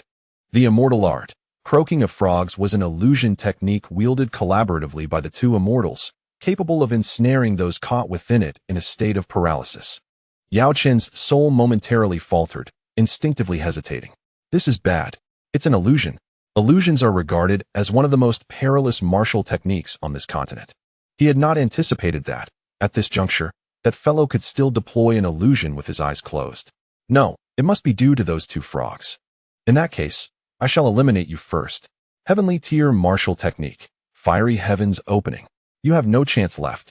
At that instant, Mo Li's previously closed eyes suddenly flew open. Time seemed to freeze. Ahem, cough. Did I say anything yesterday? Illusionary shackles technique. The shackles technique is a formidable illusion, causing those ensnared to feel as if their limbs are being driven in by wedges, completely stripping away their freedom, while simultaneously inducing a false sense of physical pain. It exerts a powerful effect akin to interrogation. In an instant, Yao Chun broke free from the binding of the two frog immortals' immortal art, croaking of frogs. Yet his soul was already at its limit. Just as he was about to possess Mo Li's eyes, which had been closed, opened once more, casting another illusion. Yao Chun is indeed Yao Chun. His soul's power is unmatched. In the moment he was ensnared by the illusion, his entire being abruptly rebounded, instantly freeing himself from the restraints. I have long stated that your trifling tricks are ineffective against me. Let us merge into one.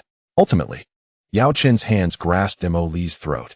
Like melting ice cream, half of his body immediately fused into Mo Li's form. I was thinking the same. Since you wish for us to become one, then let it be. What took everyone by surprise was that, at this moment, Mo Li unexpectedly ceased his resistance. The four-symbol seal. In an instant, a series of black spell runes appeared upon Mo Li's body. These runes seemed to come alive, emitting an overwhelming gravitational pull, forming a vast black hole. It appeared poised to absorb everything within reach into its very being. Yao Chen's complexion changed dramatically at this moment. He suddenly realized he had been deceived. Desperately, he endeavored to break free from the black hole's grasp. Ribbit, ribbit. The previously unceasing croaks of the frogs now quickened in tempo. Yao Chen's body suddenly stiffened. As the black hole's gravitational pull intensified, Yao Chen was once again drawn into its depths. This is a sealing technique, little ghost. You wish to seal me. A portion of Yao Chen's form remained outside of Mo Li's body, his gaze fierce as he regarded Mo Li. You're not foolish after all, but alas, it is too late. Mo Li's complexion turned pale. This is specially prepared for you. Do you like it? Mo Li let out a cold chuckle, then exerted his strength once more. If you intend to swallow me whole, you must first prove you possess such a voracious appetite.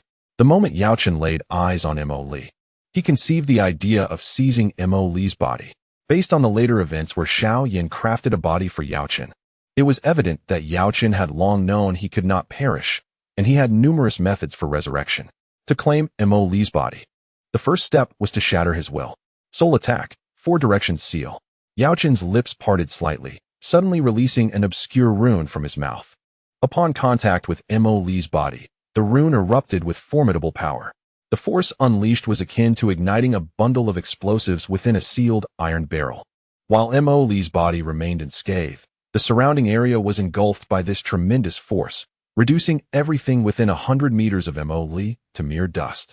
A trickle of blood escaped from the corner of Mo Li's mouth, yet his body remained as steadfast as ever. Not finished yet. Yao Qin's lips moved rapidly, emitting 4 additional obscure runes in succession. Each rune's impact sent tremors through Mo Li's body, causing blood to flow from his lips, eyes, and ears. Nevertheless, despite this, Mo Li's body remained unyielding. Let us see how long you can endure. Ethereal fire, manifest. In that moment, amidst the astonished gazes of the onlookers, brilliant white flames erupted around Mo Li. The intensity of the flames forced many to unfurl their wings and retreat from the summit of Yunlan Mountain. It was the primal fire of bone spirit, cold fire. The president of the Alchemist Guild, Pharma, let out a bitter laugh. I just wonder if Mo Li's body can withstand it. Nalan Jie wore a grave expression of concern. Let us hope for a miracle. If he cannot hold on, the future of the Gamma Empire will be dire. Mitre Tingshan voiced his apprehension. To withstand the bone spirit cold fire, ranked 11th on the ethereal fire list, is no easy feat. Just as the discussion ensued, Mo Li finally succumbed, expelling a mouthful of air. It is all over, Yao Qin sneered, abruptly breaking free from the confines of the 4-symbol seal and fleeing into the distance. He had calculated that once he escaped the binding of the seal, Mo Li's body would suffer the backlash of the sealing, allowing him to easily usurp it. Mo Li let out a thunderous roar, and the black hole within his body suddenly expanded fully, its pull growing stronger. Trying to escape? Mo Li glared at Yao Qin, who was fleeing like a rabbit. Since you have come, do not think to leave. 2 esteemed frog immortals. Arrive. Shinzaku and Shima suddenly appeared in the sky. Celestial method, tongue dual binding. The 2-toed immortals suddenly extended their lengthy tongues, which resembled ropes, swiftly ensnaring the medicine dust. In an instant, time seemed to stand still as they captured the medicine dust, and the 2 great toads propelled themselves toward the black void. The tongue-tied technique was a celestial art. Even if the medicine dust wished to extricate itself in a moment, it was utterly impossible. At that moment, a flicker of terror finally crossed the face of the medicine dust, for he believed that being drawn into that black hole would spell endless troubles for him. The technique he had meticulously prepared would undoubtedly not be so simple. Flame blasting palm. The essence of the medicine dust suddenly surged, hands flipping in an attempt to leverage the power of the flame blasting palm to propel himself away.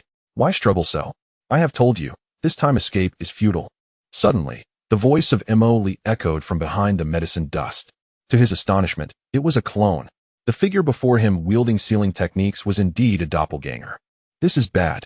Lightning release. 1,000 birds, sharp gun. A sharp bird call pierced the air, mingling with the crackling sound of electricity. With a sudden burst, the medicine dust's essence froze under the lightning attack. Simultaneously, the suction force from the 4-symbol seal on the clone intensified. Bang! Bang! The 2-toed immortals vanished in an instant. In that fleeting moment, the medicine dust was drawn directly into Mo Li's clone. Sealing. At the moment the medicine dust was absorbed, Mo Li sprang into action, his hands forming seals, and the runes atop the clone shifted instantaneously. As the runes transformed, the suction force emanating from the clone gradually dissipated, and the runes began to fade, slowly embedding themselves within the clone. The clone, too, began to exhibit wooden patterns emanating from its feet. It was indeed a wood clone. The wood clone, created using natural chakra, was tantamount to splitting a person in 2. Any injury or death to either half would be felt by the original and the clone alike. Thus, only the wood clone could withstand the medicine dust's assault and bear the inscribed seal. The consequence of this action was that Mo Li effectively sealed the medicine dust within his own body, becoming the medicine dust's human pillar. However, the absolute control over this human pillar resided with Mo Li, severing the connection between the medicine dust and Xiao Yan. The 4-symbol seal. A trump card devised by the formidable Danzo was also a method of mutual destruction with the enemy. Initially, Mo Li intended to seal the medicine dust and subsequently utilize the system's power to unravel it. However, after heeding the advice of the Toad Immortal, he inscribed the seal onto the clone.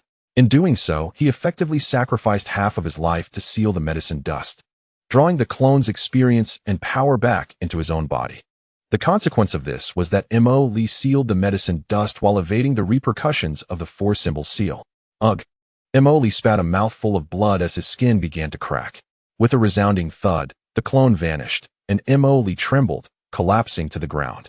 Though this path does not lead to death, it is undeniable that for Mo Li to restore his strength to that of an A-level system-enhanced Dou Huan, a period of 3 to 5 months of recuperation is essential. Yet, such details pale in significance compared to the fact that he has seized control of Yao Chun. Had Yao Chun not retaliated in desperation upon realizing he had been deceived, Mo Li would have been overwhelmed. It was only due to the two great Toad sages employing illusions to bind Yao Chun and Mo Li utilizing the power of his Sharingan to dominate Yao Chun's soul that the situation did not spiral into chaos. If not for the Toad sages risking being drawn into the black hole to pull Yao Chun with them, Mo Li would have been utterly incapable of restraining him. Considering Yao Chun's former status as a pinnacle Dozun, even so, Mo Li's body lay in tatters. At this moment, he found it nearly impossible to harness Dou Qi. Even the slightest breath caused him excruciating pain. The after-effects of the Sharingan and the agony coursing through his body compelled Mo Li to gently close his eyes, yearning for tranquility at last. This was the most harrowing and perilous experience he had encountered since embarking on his journey. Any moment of negligence could have cost him his very life. Was it worth it? For the sake of the Mo clan and to avenge Mo Chung, was this endeavor justified? Mo Chung was merely a Douling. Yet, Mo Li could sense the tranquility of the original soul inhabiting this body. Furthermore, in this world, the question of worth is irrelevant. What matters is whether something is right or wrong. If those closest to him were to be brutally slain, and the enemy stood before him unmoved, Mo Li was certain that even if he survived, his strength would never progress a single step. Everything has come to an end. At this moment, every inch of Mo Li's skin was marred, cracked, and bleeding profusely, resembling a figure drenched in blood. A soft chuckle escaped Mo Li as he relaxed, collapsing to the ground, lying supine. Observing the exhausted Mo Li, Yao Ye's eyes slowly brimmed with tears. She was not mistaken. This individual was willing to expend his very life for his guardianship. It only appeared somewhat foolish. Meanwhile, Yafei was equally lost in thought. Regret washed over her. How could she have so foolishly confessed to being mistaken about someone? Was her heart truly not yearning for Mo Li? Even if she did not harbor affection or the desire to be with him. If she were to persist in her error, recalling the initial moments when Mo Li treated her with utmost adoration, her heart ached with the realization of how she had treated him in return. As she rushed towards Hai Lao, he willingly endured injury to protect her. The pain within Yafei's heart tightened like a constricting vice. She regretted it deeply, but what could be done now? Everything had irrevocably changed. The world lay in oppressive silence. The entire Yunlan Sect was enveloped in an unusual stillness. In their hearts, that individual was nothing less than a hero. 3 years of a pact, the Nalan family has brought endless disgrace to the Xiao clan. After 3 long years, I have finally managed to cleanse this humiliation. Yet my teacher's life has been ruthlessly taken from me by your hand. This enmity must be avenged. Just as everyone was still reeling from the revelation, a chilling voice pierced through the air, and the enormous Xuanzhong ruler pointed menacingly at Mo Li's brow. Xiao Yan, he is still alive? Indeed, he has not perished. Mo Li rolled his eyes. Upon seeing Xiao Yan's solemn expression, Mo Li gently closed his eyes. Without the support of Yao Chen's power, he was merely a great Dou master at best. What could a mere great Dou master accomplish in front of him? Even with all his might, he could not break through his defenses. Even if he could not wield Dou Qi now, what difference would it make? Do you despise me? Mo Li said weakly with his eyes closed. Hate. I wish to drink your blood, feast upon your flesh, flay your skin, and pull out your tendons. Splendid. I quite appreciate your current sentiment, for it pales in comparison to the anguish I felt when you annihilated the Mo family. You have lost merely a teacher. A half-hearted mentor at that. While I have lost my entire clan, my relatives, and brothers who were as close as kin, they met a fitting end.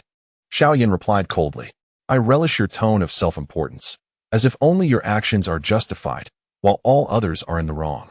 At this moment, Xiao Yan was hardly a concern for Mo Li. Is that so? Yet I must regretfully inform you that all of this has come to an end. Xiao Yan spoke slowly. Do you truly believe you can kill me? Mo Li kept his eyes closed, showing no concern for the Xiao Yan before him. How would you know without trying? You have a score to settle for the death of my teacher. To you, Yao Chun is no more than a dog. Mo Li interrupted Xiao Yan's words, aware of Yao Chun's thoughts and intentions. You must understand that you tolerate his presence for one reason. You believe he is of use to you. His alchemical skills, his Dou techniques, his collections are all that you covet, and he, in turn, desires your body. Hence he will not kill you for the time being. You think you can dispose of Yao Chun as you did with Han Feng. In your eyes, Yao Chun serves only as a stepping stone for your ascent. His death may not be good news nor bad news for you. Your sole purpose in taking me hostage is to save your own skin. Mo Li's words were delivered with a calm demeanor, yet each struck a chord deep within Xiao Yan's heart. Just as Mo Li stated, upon his recent arrival, Xiao Yan had displayed extraordinary talent, unmatched across the continent. Yet he felt the solitude of invincibility, his so-called kin appearing to him as a troop of foolish monkeys. What Xiao Yan had not anticipated was the 3 years of being rendered useless. During that time, not a single member of the Xiao family believed in him. He had no friends whatsoever. Even Sun Er had not approached him in 3 long years. It is worth noting that Xiao Yan was the direct son of the clan leader, Xiao Ding, and the brother of Xiao Li. In the realm of respect, one must not merely regard the monk, but also the Buddha. Thus, it is unfathomable that Xiao Yan should find himself reduced to a mere spectator in the unfolding drama. Yet, reality proves otherwise. In the eyes of the Xiao clan, neither Xiao Yan, Xiao Ding, Xiao Li, nor Xiao Zhan commands the respect they deserve. Xiao Yan succumbed to silence. For the first time, upon awakening his fighting spirit, he exhibited signs of astonishment and shock. That very day, he rushed to Sun Er's chamber under the pretense of nurturing her meridians with his energy, when in truth, he sought to validate the existence of his newfound power. However, this innocent touch unveiled deeper emotions, leading to an entanglement that persisted for 2 years. It is implausible that Mo Li would believe Xiao Yan would risk his own life for revenge against him due to the loss of Yao Chun. Truth be told, Mo Li's heart was as agitated as a cat's clawing at a scratching post. The aftermath of the Sharingan, the repercussions of the 4-symbol seal, coupled with the excessive use of fighting energy, rendered him a mere shadow of his former self. His internal organs were displaced, his energy reservoir in turmoil, devoid of any fighting spirit. The mere notion of retaliation was beyond him. He was left with no option but to lie in wait, feigning superiority in a strategy of empty threats. What was most infuriating was that those individuals lingered at a distance, refraining from advancing. Anyone among Yaoya, Yunling, or Nalan Jia could easily crush Xiao Yan. At this moment, should Xiao Yan choose to eliminate Mo Li, it would be a trivial endeavor. Yet, he refrained from such an act. Xiao Yan was no fool. Killing Mo Li would not pave his way down Yunlan Mountain. All his trump cards had been played. His survival now hinged upon controlling Mo Li. Who granted you the audacity to slay the disciples of my Yunlan Sect, Xiao Yan? Are you still denying your involvement in the affairs of the Mo family from Yinqing? Yunling finally grasped the situation. And if I did, what of it? It was Mo Chung who courted death. The actions of the Mo family, even at the cost of their lives, are of no concern to me. Whether Mo Chung deserves to die is not for you to decide, even if he were to perish 1,000 times. It is my Yunlan Sect's regulations that dictate his fate. Your unilateral execution of Mo Chung, compounded by the demise of numerous disciples from the Mo family, is utterly indefensible. And now, you dare to hold one of my Yunlan Sect disciples hostage? Nonsense. Xiao Yan interjected. Even if I were to spare him, would he grant me clemency? Yunling paused, then nodded in agreement. You are correct. At this juncture, it is a matter of life and death between you and Feng Er. It is either your demise or his. Given such stakes, you may summon your master for an advantage, but may I not also intervene? It dawned on everyone that Yunling was indeed Mo Li's mentor. Many understood that Xiao Yan's ability to exude the aura of a fighting emperor was entirely attributable to his master, the essence of that soul. With Yao Chun sealed away, Xiao Yan's prowess was merely that of a great fighter. Should Yunling engage, Xiao Yan would undoubtedly meet his end. I comprehend that my fate is sealed. My master has fallen, And how could I possibly survive alone? In truth, all present recognized that without the protection of his mentor, Xiao Yan would stand no chance of survival in this hostile environment. The Yunlan Sect refrains from intervening, yet the Nalan family will undoubtedly take action to eliminate him. Marshal Nalan Jie of the Lionheart Empire is no mere child. How could they allow Xiao Yan to humiliate Nalan Yanran and the Nalan family without consequence? The betrothal has been annulled, and in this moment, the fate of the Xiao family is of no concern to anyone. Even if both the Nalan family and the Yunlan Sect abstain from action, those who admire Nalan Yanran will surely act to curry favor with the Nalan family. The disciples of the Yunlan Sect have received orders. From this day forth, Xiao Yan shall not coexist with our Yunlan Sect. Whoever kills Xiao Yan will earn a place among the inner disciples of our Yunlan Sect, with 3 slots available. Gaining entry to the Yunlan Sect is a prestigious honor throughout the entire empire of Gamma, a way to bring glory to one's family. Especially entering the inner sect equates to embarking on a fast track towards mastery.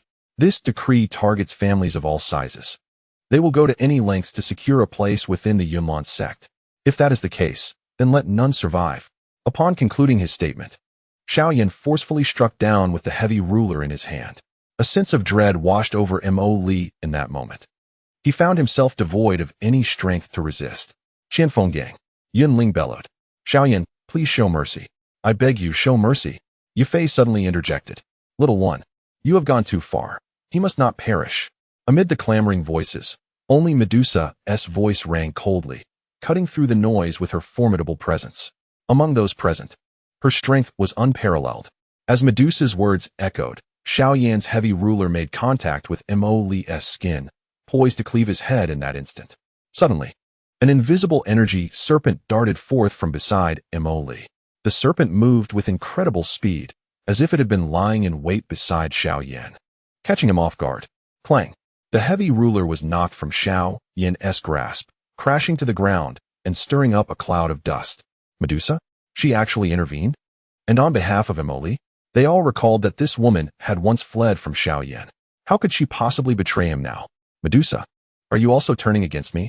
Xiao Yan exclaimed, astonished as he gazed at the regal queen before him. That cannot be termed betrayal. Furthermore, our agreement stipulates that I spare you for a year in exchange for your concoction of the fusion spirit pill, and as you can see, you are still alive. Moreover, this fellow cannot die. He still holds value for me, Medusa replied icily. Hearing her words, Xiao Yan felt a wave of relief wash over him. As long as Medusa remained, their pact endured, allowing him to escape the clutches of the Yunlan Sect. However, that need had dissipated. The fusion spirit pill is a 6th grade elixir, and your current capabilities as a great fighter only allow you to barely concoct a 4th grade pill. My agreement with you was based on your teacher's prowess, and now I cannot wait for the day you become a 6th grade alchemist. Medusa's implication was clear. Without Yaochen, Xiao Yan was of little worth to her. What do you mean? Are you attempting to renege on our deal? There is no question of regret. I shall not protect you, and you need not concoct the soul-melding pill for me. Our agreement is hereby nullified. In Medusa's eyes, this is perfectly reasonable. Each party seeks their own needs, and there is no breach of contract, nor any notion of regret. Splendid. Xiao Yan's voice was cold, for at that moment, his greatest reliance had abandoned him. You may have heard the saying, those who attain the Tao are aided by many, while those who lose it receive scant assistance. Regrettably, despite my inaction, you still cannot kill me. Mo Li lay on the ground, yearning to burst into laughter. The sensation of escaping death filled him with a sense of exhilaration akin to being reborn. Who goes there? Suddenly, Medusa furrowed her brow, raising her hand sharply. Dozens of colorful serpents shot forth, striking towards Mo Li's surroundings. This startled Mo Li. What is happening? Why is this woman attacking me? This is no trifling matter. Panic surged within Mo Li as he leapt from the ground, yet he was still devoid of any means to evade. It's over. Mo Li's complexion turned ashen. He did not fear Xiao Yan, but he dreaded Medusa. Medusa, what are you doing? Yunling exclaimed in shock, then launched a splitting sword strike at Medusa, rushing towards her with determination. How dare you disturb me? Medusa turned her head, casting a disdainful glance at Yunling. With a flick of her sleeve, a torrent of formidable fighting spirit hurtled toward Yunling. Bang! Yunling was struck as if by a colossal hammer, tumbling through the air before crashing heavily to the ground. Medusa, You seek death. If you dare harm my master, I shall leave not a single blade of grass remaining for your kin. Fury erupted in Mo Li's eyes. At that moment, he was genuinely moved by Yunling's bravery.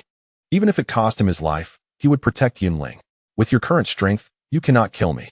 Medusa sneered dismissively. Huh, little girl, your perceptiveness is commendable. You actually managed to detect me. As the words echoed, a shadow suddenly appeared beside Xiao Yan. Initially just a flat silhouette, it gradually took on a three-dimensional form as the voice resonated. It stood tall, manifesting as an elderly figure, entirely enveloped in gray garments. If one did not pay particular attention, many would mistake him for a mere figment of air. Undoubtedly, this individual possessed exceptional skills in concealment. Without meticulous scrutiny, one might easily confuse him for a stone or some other object. Upon his emergence, the figure drew Xiao Yan close, effortlessly deflecting the energy serpents hurled by Medusa with a casual wave of his sleeve. It was only at that moment that Mo Li recalled something significant. Ling Ying.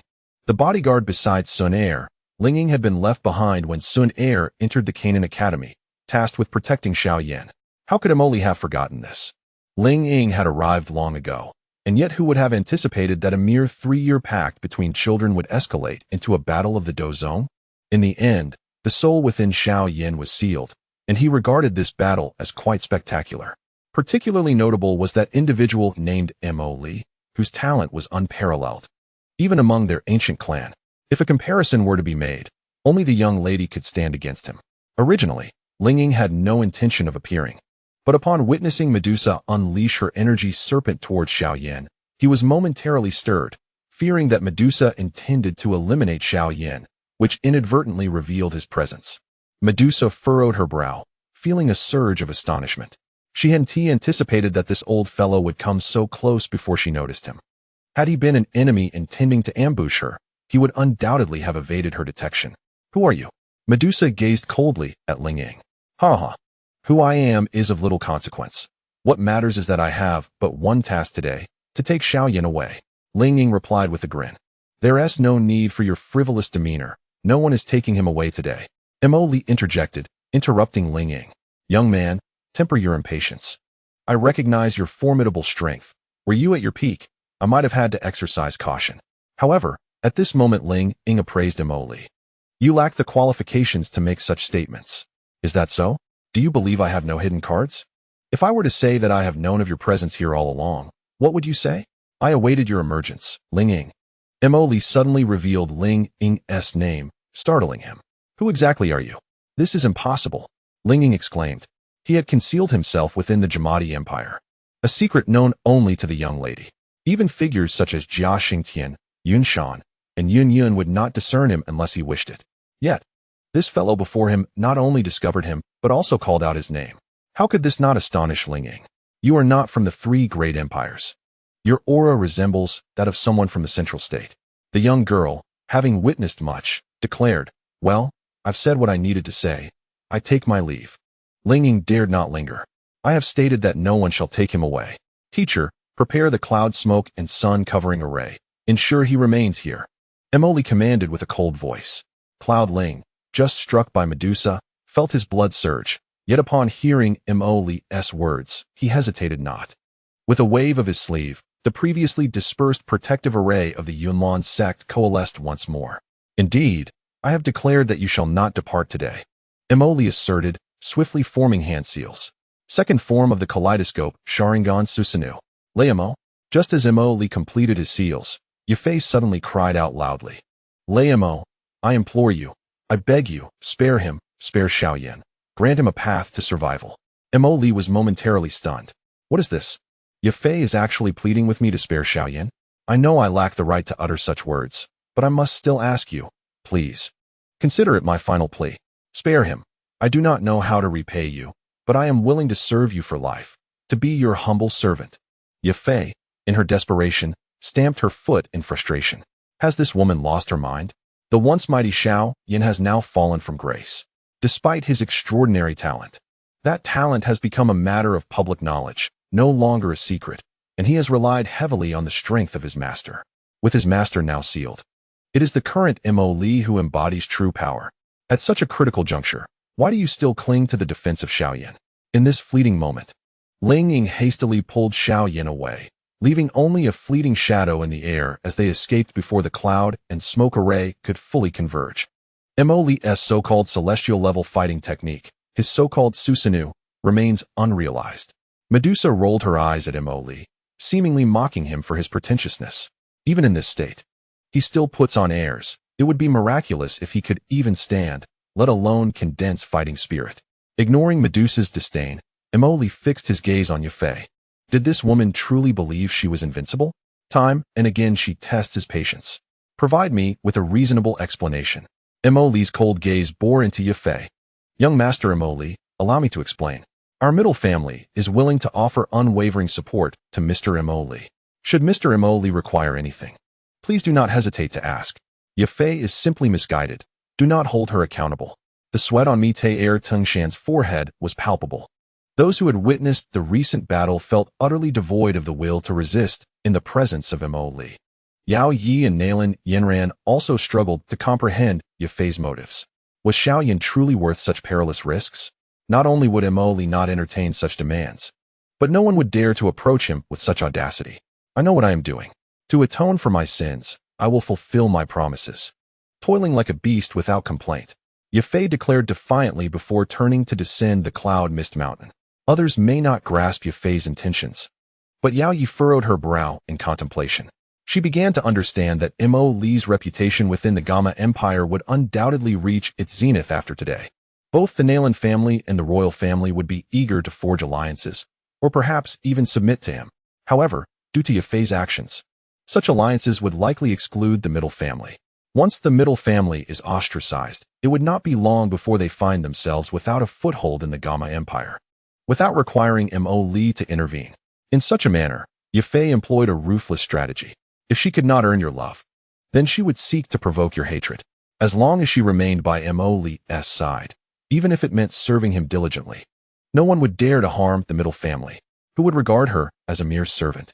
Mo Li? What of it? After all, she had once been his beloved. Even if Mo Li truly treated Yafei as a servant, what of it? Such talent and strength would surely entice every family to send their most beautiful daughters to him. Moreover, it is well known that Yafei is Mo Li's fiancée. Even now, when there are tensions, which couple does not experience discord? As long as one can remain by his side, there is still hope. To toil and labor? Mo Li let out a cold snort. Very well. I shall grant you the opportunity to toil. I am quite curious to see what more you desire. Young Master Mo Li, do not take offense. Our middle family is well established throughout the empire, possessing considerable resources and information. Should young Master Mo Li have any needs, we are at your service. I do not wish to discuss this matter now. In 3 days, bring Yafei to see me. Yes, yes. Middle Tinsao wiped the sweat from his brow and quickly retreated in small, hurried steps, never daring to lift his gaze. He felt the intensity of Mo Li's stare, which burned with an intensity that flushed his aged face. Yet, for the sake of his family, for Yafei's life, and for Hai Bo Dong's existence, he had no choice but to risk everything. If the middle family lost Yafei and Hai Bo Dong, their demise would surely follow. As Middle Tengen withdrew, Nalan Jia, Mu Chun, and Fa Ma gathered around. So Liamo is indeed Mo Li. Ha ha, little fellow, you have deceived us splendidly. Nalan Jia laughed heartily, displaying no fear in the presence of Mo Li's strength. Old Master Nalan, do not jest. The lad has his own grievances. Mo Li nodded in acknowledgement. Very well. Today's battle shall serve as your moment of glory. Your name will resonate throughout the entire Jaimar Empire and even the northwestern continent. You must be weary. We shall not intrude further. However, allow the 2 young ladies to remain and attend to you. As the marshal of the empire, Nalan Jia had to consider the royal family. Even if he were to drag Yao Yi away, she would not leave, for Zhang Tian was still in Mo Li's grasp. Su Chen remained silent. After Nalan Jia concluded his words, he exchanged glances with Mu Chun and Fa Ma, and they swiftly departed from Yunlan Mountain. Originally, they had come as esteemed guests, with an air of superiority to attend the 3-year agreement between Nalan Yanran and Xiao Yan. They were the supreme arbiters of the empire. Yet now they were compelled to lower themselves and adopt a humble demeanor. In an instant, everyone had retreated, leaving only Mo Li and 3 women in the vast plaza of Yunlan Sect, Medusa, Yao Yi, and Nalan Yanran. He has left. Medusa remarked with a hint of amusement, implying, "Did you not claim that Xiao Yan could not escape? Were you not boastful enough to wish to keep him here? I understand. Let him go if he wishes. If he were to stay, I would be troubled." Emily replied nonchalantly. "You." Medusa paused, then comprehended that her previous conversation with this man had been filled with contradictions. Moreover, his hand seals were false. No wonder she sensed no flow of fighting spirit when she observed his seals. His true intention was to allow Xiao Yan and Ling Ying to leave. He had no strength left to continue fighting. "I have nothing to say. What about you? Are you not coming along?" Emily then took the opportunity to closely observe Medusa. Indeed, she was worthy of being called the Empress. Standing there, she exuded an enticing aura that stirred the desires of every man who laid eyes upon her. I wished to follow in her wake, yet she moved with such swiftness, leaving me behind. Medusa donned an expression of feigned helplessness, akin to a playful pout. "How could this be? You are a queen, the sovereign of the serpent folk. A femme fatale. How could you indulge in such whims?" The unusual behavior hinted at something sinister, causing a shiver to run down Emily's spine. She is a serpent, a long, writhing creature, a merciless fiend. Silently repeating this in her mind, she suppressed her dark thoughts. "Ah, very well, do as you please. Go ahead, and once my strength is restored, I shall fulfill my promise to you," Emily said nonchalantly. "Very well." Medusa nodded, then, without hesitation, set off down the slopes of Yunlan Mountain. However, after taking just a few steps, she halted. "Do you think I should not simply walk away like this?" Medusa turned her head back. "What do you mean? My soul has yet to fully merge with the devouring python. At times, I must retract my essence.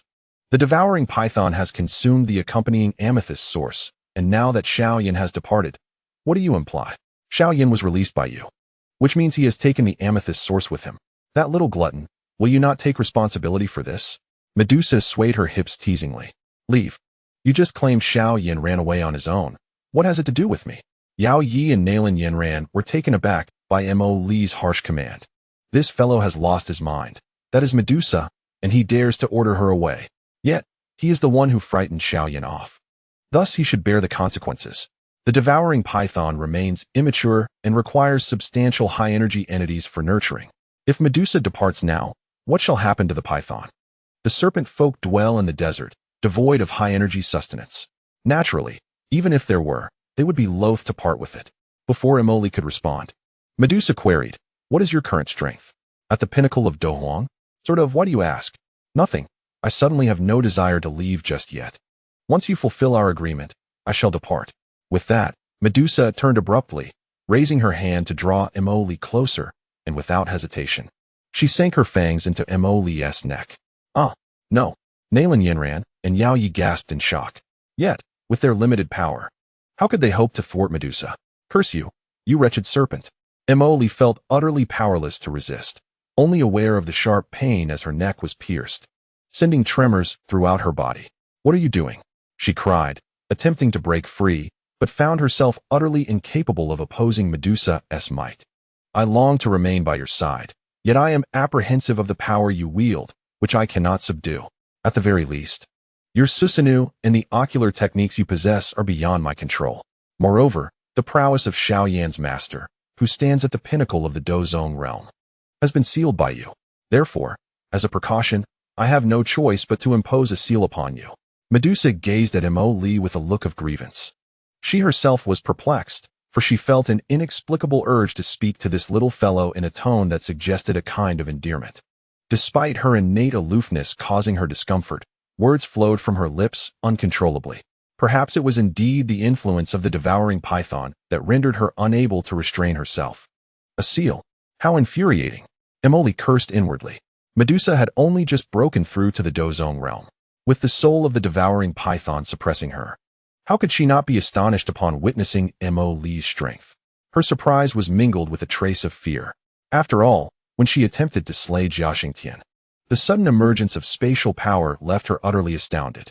Whether motivated by her own interests or the desire to protect her kind, she felt compelled to seal Emily now. Haibo Dong, a 5-star Dou Huang, had fallen victim to Medusa's seal, his power regressing to the Dou Ling level. This seal endured for decades. Had it not been for Xiao Yan, Haibo Dong might still be a mere Dou Ling. "I have no sister.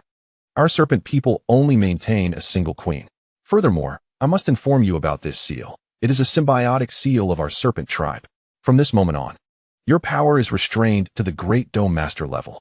Additionally, this seal serves another purpose, symbiosis. Should I perish, the toxins remaining within you will instantaneously activate, leading to your demise as well, even if you are a Dou Qi. You cannot escape our serpent tribe's symbiotic poison. What? What does that mean? Great Dome Master level? More toxic than the seal that afflicted Hai Bo Dong? At least he was still a Dou Ling. Why have I suddenly become a Great Dome Master? Most crucially, what does symbiosis entail? If you die, I cannot survive? But what if you are killed by someone else? Emily felt tears welling up. This woman truly possessed a heart as venomous as a scorpion. You would not survive either. He took a deep breath, suppressing the fury within. Now was not the time for confrontation. That wretched woman dared to take advantage of his predicament. Suddenly, Emily burst into laughter, exclaiming, "So, does this mean we can live and die together? A symbiotic seal, how delightful. To share life and death with the legendary Queen Medusa. This must be the dream of countless men." You are mistaken. It is a symbiotic seal that allows for coexistence, but not mutual demise. In other words, if you die, I remain unscathed, but should I perish, you must die as well. Enough. I shall no longer speak. I must revert to my original form. Remember, my true form requires sustenance daily. With that, Medusa transformed before the eyes of the crowd into a resplendent seven-colored serpent. The little serpent manifested itself and swiftly burrowed into Emily's garments. At that moment, Emily had already changed into a new outfit with the assistance of Yao Yi. Although he distinctly perceived the serpent entering his being, despite searching thoroughly, he could not find any trace of it. He could only curse inwardly. Hastily, he began to sense the condition within his body. As Medusa had foretold, his strength had been reduced to that of a great fighter, barely reaching the level of 7 stars. In truth, it was not a decline in his inherent power, rather, the fighting energy he could wield had been constrained to the great fighter tier.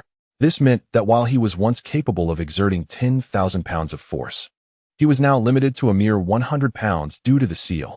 Of course, the ninja techniques he was familiar with remained intact. They simply lacked sufficient chakra to activate. What an unexpected turn of events. What manner of operation is this? A chill coursed through Emily's heart. He could hardly believe that Medusa, who had just recently displayed affection and mirth towards him, would honor her promise to lift the seal after he fulfilled her conditions. It was imperative that he devise a strategy himself. The seal cast by Hai Bo Dong had been lifted by Xiao Yan, employing the 6th grade breaking abyss pill. Moreover, the prowess of Pill King Gu he was only at the 5th grade. Damn it. Ah, brother Emily, your neck. Both Yao Yi and Nalan Yanran exclaimed in unison. It was only then that Emily noticed the bite mark on his neck, inflicted by Medusa. 2 delicate puncture wounds, accompanied by a trace of blood, gradually constricted to form a pair of interlocking crescent shapes, resembling the yin and yang of Taiji. It's nothing but a seal, it cannot defeat me. Emily shook his head in resignation. Thus, the so-called 3-year agreement concluded with Xiao Yan's flight and Emily's grievous injuries, resulting in the sealing of his powers. This conflict could hardly be classified in terms of right or wrong. Who emerged victorious, and who was vanquished? Yet, one fact was indisputable. Xiao Yan did not emerge triumphant. He had lost Yao Chun, the 7-colored sky-devouring python, and the very foundation of the Gamma Empire. Ling Ying's strength was comparable to Yao Chen's, which explained why Emily could not prevent Xiao Yan's escape. With the surging fighting energy diminished, the heavens opened, releasing a torrential downpour. Yao Yi and Nalan Yanran lacked the ability to halt the rain. The figure of Yunling slowly materialized, assisting them in dispersing the rain. "Master," Emily called out respectfully upon seeing Yunling. "Well done. How is your body faring?" Yunling regarded Emily. The esteemed elder of the Yunlan Sect now had the opportunity to appraise Emily. In the original world, Yunling had always held a favorable view of his disciple, Emily. As the 3-year agreement came to an end, was Yunling truly heading to the Xiao family to humiliate Nalan Yanran? Not entirely. A significant part of his motivation lay in avenging the destruction of the Mo family at the hands of Xiao Yan. Without children of his own, he had but one disciple in Emily, and any man would seek to reclaim a measure of dignity for his pupil. It's nothing of great concern. With some time for recovery, all will be well. The only troublesome aspect is Medusa's seal. Mo Li sighed, acknowledging the complexity of the situation. Princess Yao Yi, Yanran. I kindly ask you to keep a close watch on Feng Air. I must meticulously devise a way to repay this favor, especially when the sect leader returns. It is imperative to provide an explanation. Surveying the ravaged Yunlan Sect, the vast plaza lay in ruins. The remnants of its former glory now overshadowed by the scars of the recent battle. Mo Li's body could not withstand vigorous movements. So Yao Yi and Nalan Yanran supported him on either side as they descended the peak of Yunlan Mountain. The dormitories of the Yunlan Sect disciples were situated at the rear of the mountain, where a considerable expanse of housing stood. As a disciple of Yunling, Mo Li had a private room of his own. Thank you, but you both may return now. I can manage on my own. Suddenly being attended to by two exquisite beauties was somewhat disconcerting for Mo Li. Ultimately, he preferred to avoid entanglements with women, having been deeply wounded by the emotional investment he had previously made with Yafei. I will be staying here today. If you require anything, do not hesitate to call for me, Yao Yi declared resolutely. Staying here? Mo Li glanced around the room. That seems rather inconvenient. There is nothing inconvenient unless you find me disagreeable. No, that's not what I meant. Mo Li stammered, momentarily at a loss for words. Wait, what does she mean? Why is she suddenly being so kind to me? She is a royal princess, after all. This shouldn't be. There are no conditions. I speak plainly. Although I am unaware of the circumstances between you and Sister Yafei, if you do not mind, I am willing to be your woman, Yao Yi stated, candidly revealing her intentions. Stop. There is no need for such measures, and I am not seeking a romantic relationship. Furthermore, rest assured, your grandfather will not perish. It is merely that my powers are sealed, preventing me from accessing the alternate space to release him. Once my strength is restored, I will certainly rescue him. I am sincerely grateful for all you have done for me. Mo Li was acutely aware of Yao Yi's thoughts and wished to avoid accruing debts to women. I, along with Yanran, assure you that I will not alter the existing system or power structure of the Jiamat Empire. Your most pressing concern should be to enhance your own strength. Yao Yi, your grandfather cannot return for now. You should swiftly assume command of the Empire's military to stabilize order. Yanran, your engagement with Xiao Yan is not your fault, and I will not interfere in your family's matters. Both Yao Yi and Nalan Yanran blushed at his words. Thank you for the reminder. Haha. Now you both may return. I am well aware of my injuries and will recover swiftly, but your current strength is only at the Great Dou Master level. What if Medusa has ulterior motives? Yao Yi expressed her concern. Indeed, that is a significant issue. If Medusa intends to harm me, no one could prevent it. Fear not. She has her own motives for me and will not act against me for the time being. I will also remain vigilant. And what if others choose to act against you? Nalan Yanran furrowed her brow, equally worried. Rest assured, I have a Medusa by my side, who for the time being serves as a protector. Indeed, until our agreement is fulfilled, Medusa will not allow Mo Li to come to harm. However, both exceptionally astute young women chose silence, refraining from inquiring about the nature of the pact between Mo Li and Medusa. Hai Bo Dong was pursued and sealed by Medusa. He possesses a fragmentary map of the pure lotus demon fire, which has historically been essential for Medusa's ascension.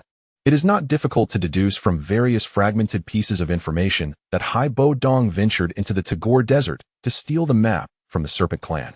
Unfortunately, his intentions were discovered, leading to a relentless pursuit and subsequent sealing by Medusa. Of course, Hai Bo Dong was not alone. There are a total of 4 fragments of the pure lotus demon fire map.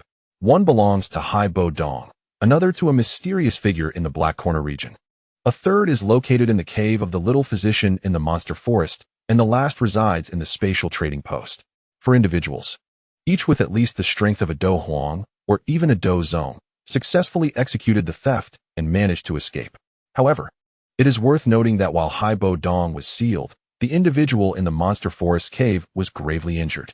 The other 2 managed to flee, one to the Black Corner region and the other from the Northwest continent.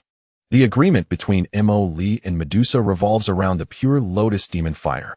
Although Medusa has successfully evolved and has yet to merge with the soul of the sky-devouring python, as a Dou Zong and the queen of the Serpent Clan, how could she not exert control over a mere little snake? Even if the soul has not merged, could she not summon her kin to assist her in returning to the Serpent tribe? Why must she linger by Xiao Yan's side? Medusa is no fool. She would not act without benefit. Perhaps initially, she was drawn out by Xiao Yan, but upon learning of Hai Bo Dong's existence, she resolved to remain close to him. Now, however, Medusa has chosen to stay by Mo Li's side. Well then, take care. Starting today, I shall assume control of the empire. If you require anything, do not hesitate to inform me, Yao Yi declared solemnly. Indeed, in that case, I do have a rather unreasonable request, Mo Li admitted, feeling somewhat embarrassed after having previously feigned such high-mindedness. Of course, Mo Li, feel free to express your desires. I need a magic core. A magic core? Do you require a 5th-tier magic core, Mo Li? No, not a 5th tier, but rather a 6th-tier magic core. A 6th tier? Yao Yi exclaimed in astonishment. While finding a 5th-tier magic core might be challenging, it is still possible through effort. However, a 6th-tier magic core corresponds to a being of Dou Huang caliber. In the entire Gamma Empire, there are only 2 or 3 such individuals. Furthermore, those who reach Dou Huang status are typically cautious about their lives, as their lifespans are significantly extended, not to mention the magical beasts, who could possibly obtain a 6th-tier magic core. It is said that 6th-tier magical beasts possess intelligence on par with humans and can even speak. The thought alone is terrifying. Indeed, and I require 12 of them. 12? Even Nalan Yanran was taken aback at this revelation. 12 6th-tier magic cores? Is that not utterly frightening? It seemed as if the 2 girls' expressions had been anticipated long ago, and Mo Li could only shake his head in resignation. It appeared that locating a 6th-tier magic core advancement system within the Jamadi Empire would be an insurmountable task. I do not possess 12 of them. Even the royal family lacks such reserves, as 6th-tier magical beasts are exceedingly rare and immensely powerful. Before Yao Yi could finish her sentence, Mo Li's eyes brightened. Oh, are you suggesting that you have a 6th-tier magic core? Yao Yi remained silent and merely nodded gently. If my memory serves me right, the royal family's millennia-old reserves should include 2 6th-tier magic cores. Given the elevated tier of these cores, they are seldom utilized by average alchemists, thus 1 extra core has been preserved compared to the 5th tier. Excellent, excellent. Mo Li nodded, clearly exhilarated.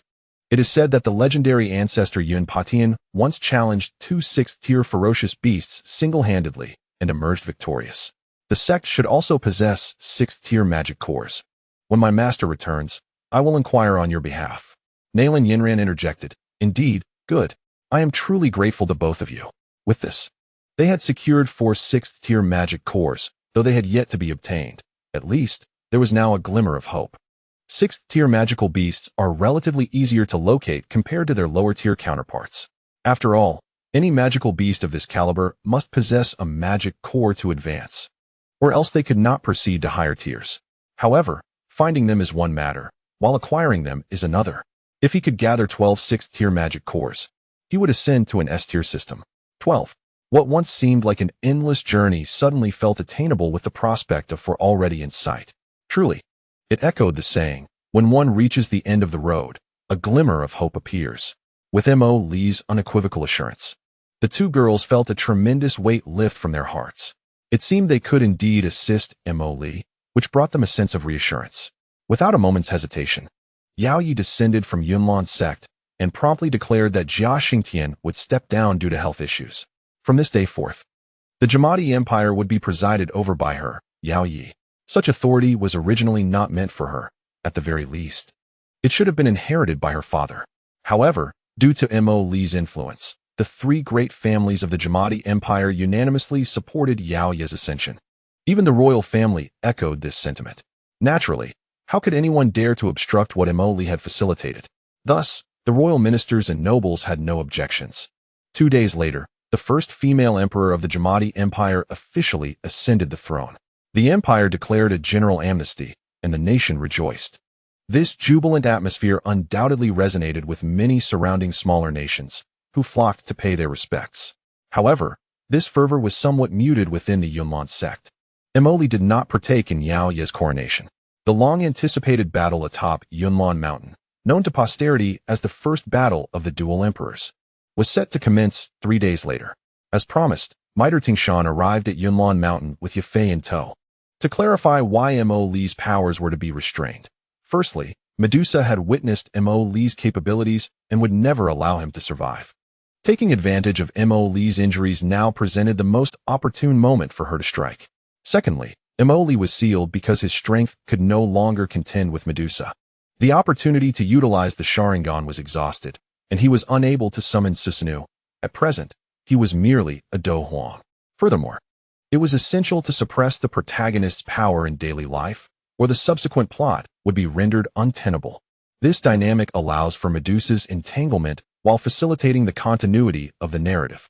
Some friends suggested that I should have the protagonist kill his wife to attain enlightenment, leading to a mutual demise with Medusa, followed by the use of the corpse sealing technique to return through the system's soul traversal, and subsequently resurrecting with the Edo Tensei after acquiring the Rinnegan.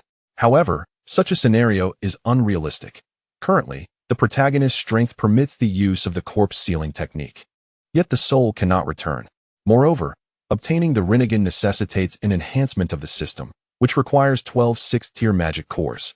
If the protagonist's soul were to return without strength, there would be no means to procure the 6th-tier magic cores, rendering the system incapable of upgrading and the Rinnegan unattainable.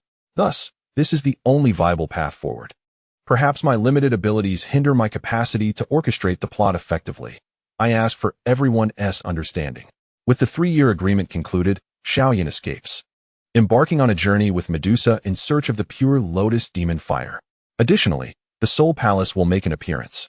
The forthcoming narrative promises to be equally riveting. Dressed in a modest beige qipao, her demeanor was both graceful and conventional. Her long hair was elegantly styled in an updo, presenting the image of a married woman. Her makeup, too, had lost its previous vibrancy, now embodying a more understated elegance. In terms of attire and cosmetics, Yafei had transformed from her former sensuality into a more refined and intellectual presence. Mo Li, in his azure robe, appeared significantly improved after 3 days of recuperation. Yet, he did not turn as Mitre Tingshan and Yafei approached.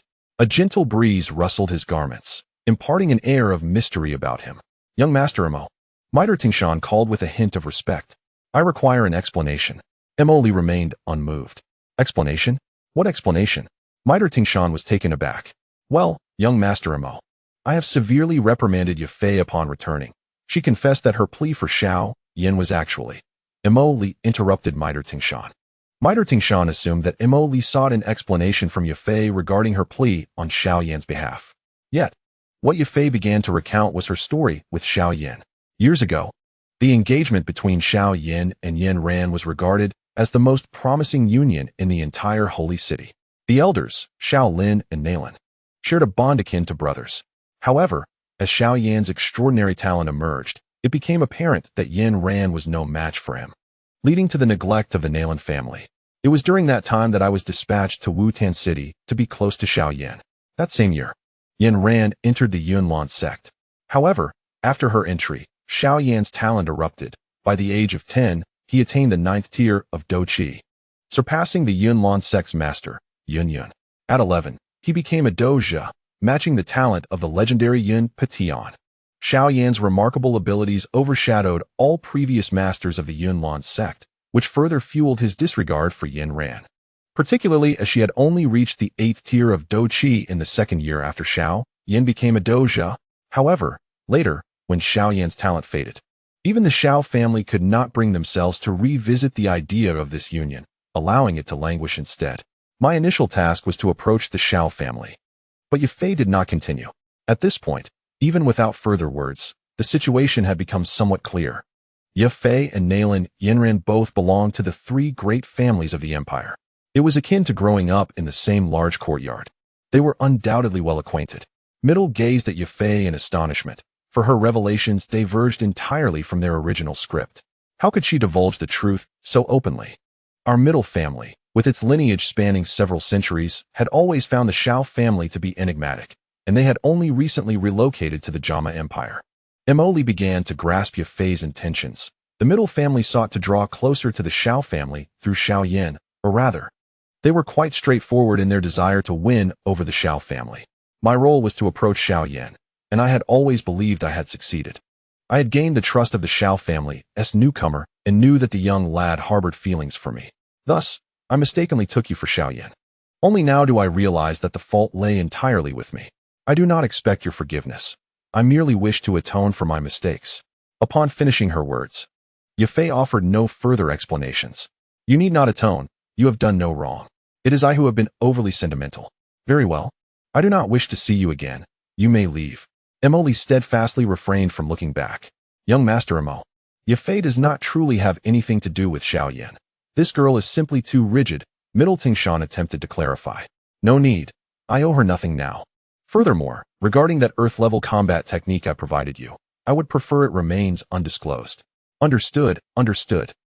Shan nodded. After several days of contemplation, Emily seemed to comprehend why Yafei might have mistaken him for Xiao Yan. Indeed, there were aspects he had failed to clarify. His initial concealment of his identity was also to avoid alarming Xiao Yan. He had no desire to pursue the matter of Yafei pleading for Xiao Yan. For Emily could not possibly harm Xiao Yan. Seeking mercy or not made no difference.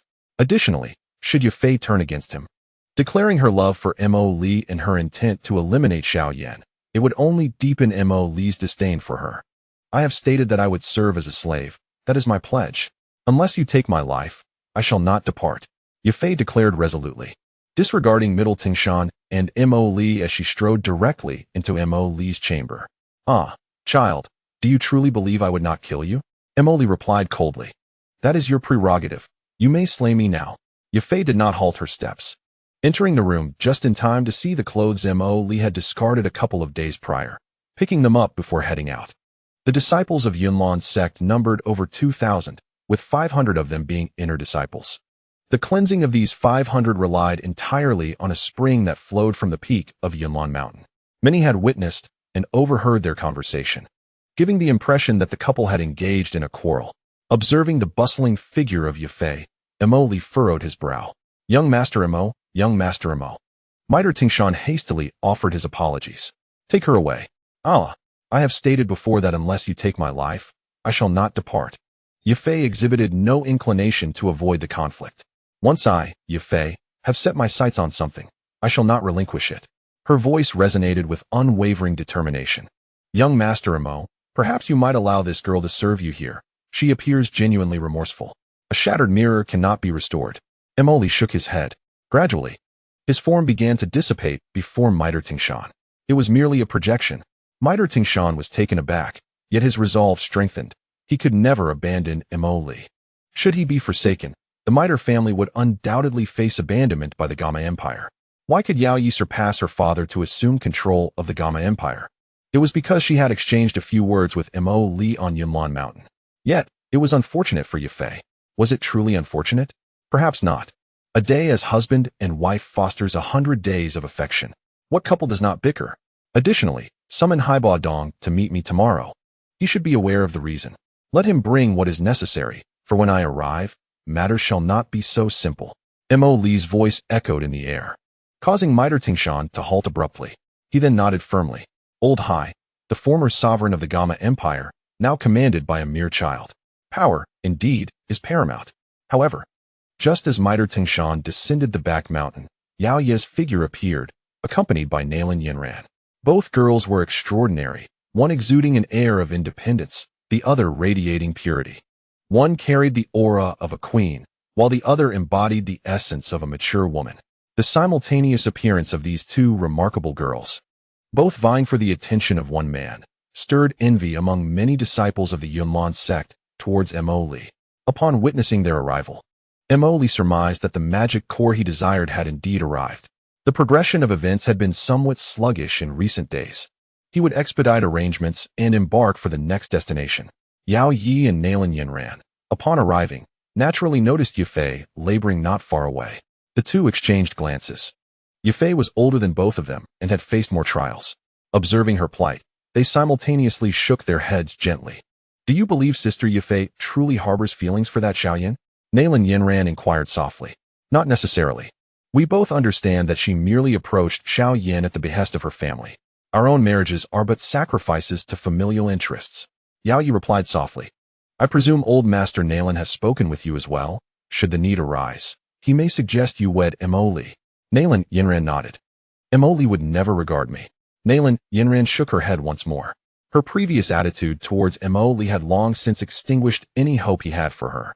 When he accompanied her to the Xiao family, the Mo family had repeatedly sought to propose marriage to the Nalan family. However, at that time, Mo Li and the Mo family were deemed unworthy of the Nalan family, and the matter was consequently delayed. Now, how could he possibly regard himself as worthy of her? Indeed, the ways of the world are ever fickle. As fellow disciples, Nalan Yanran originally had the greatest opportunity to connect with Mo Li. Yet this proximity ultimately allowed Yafei to seize the advantage.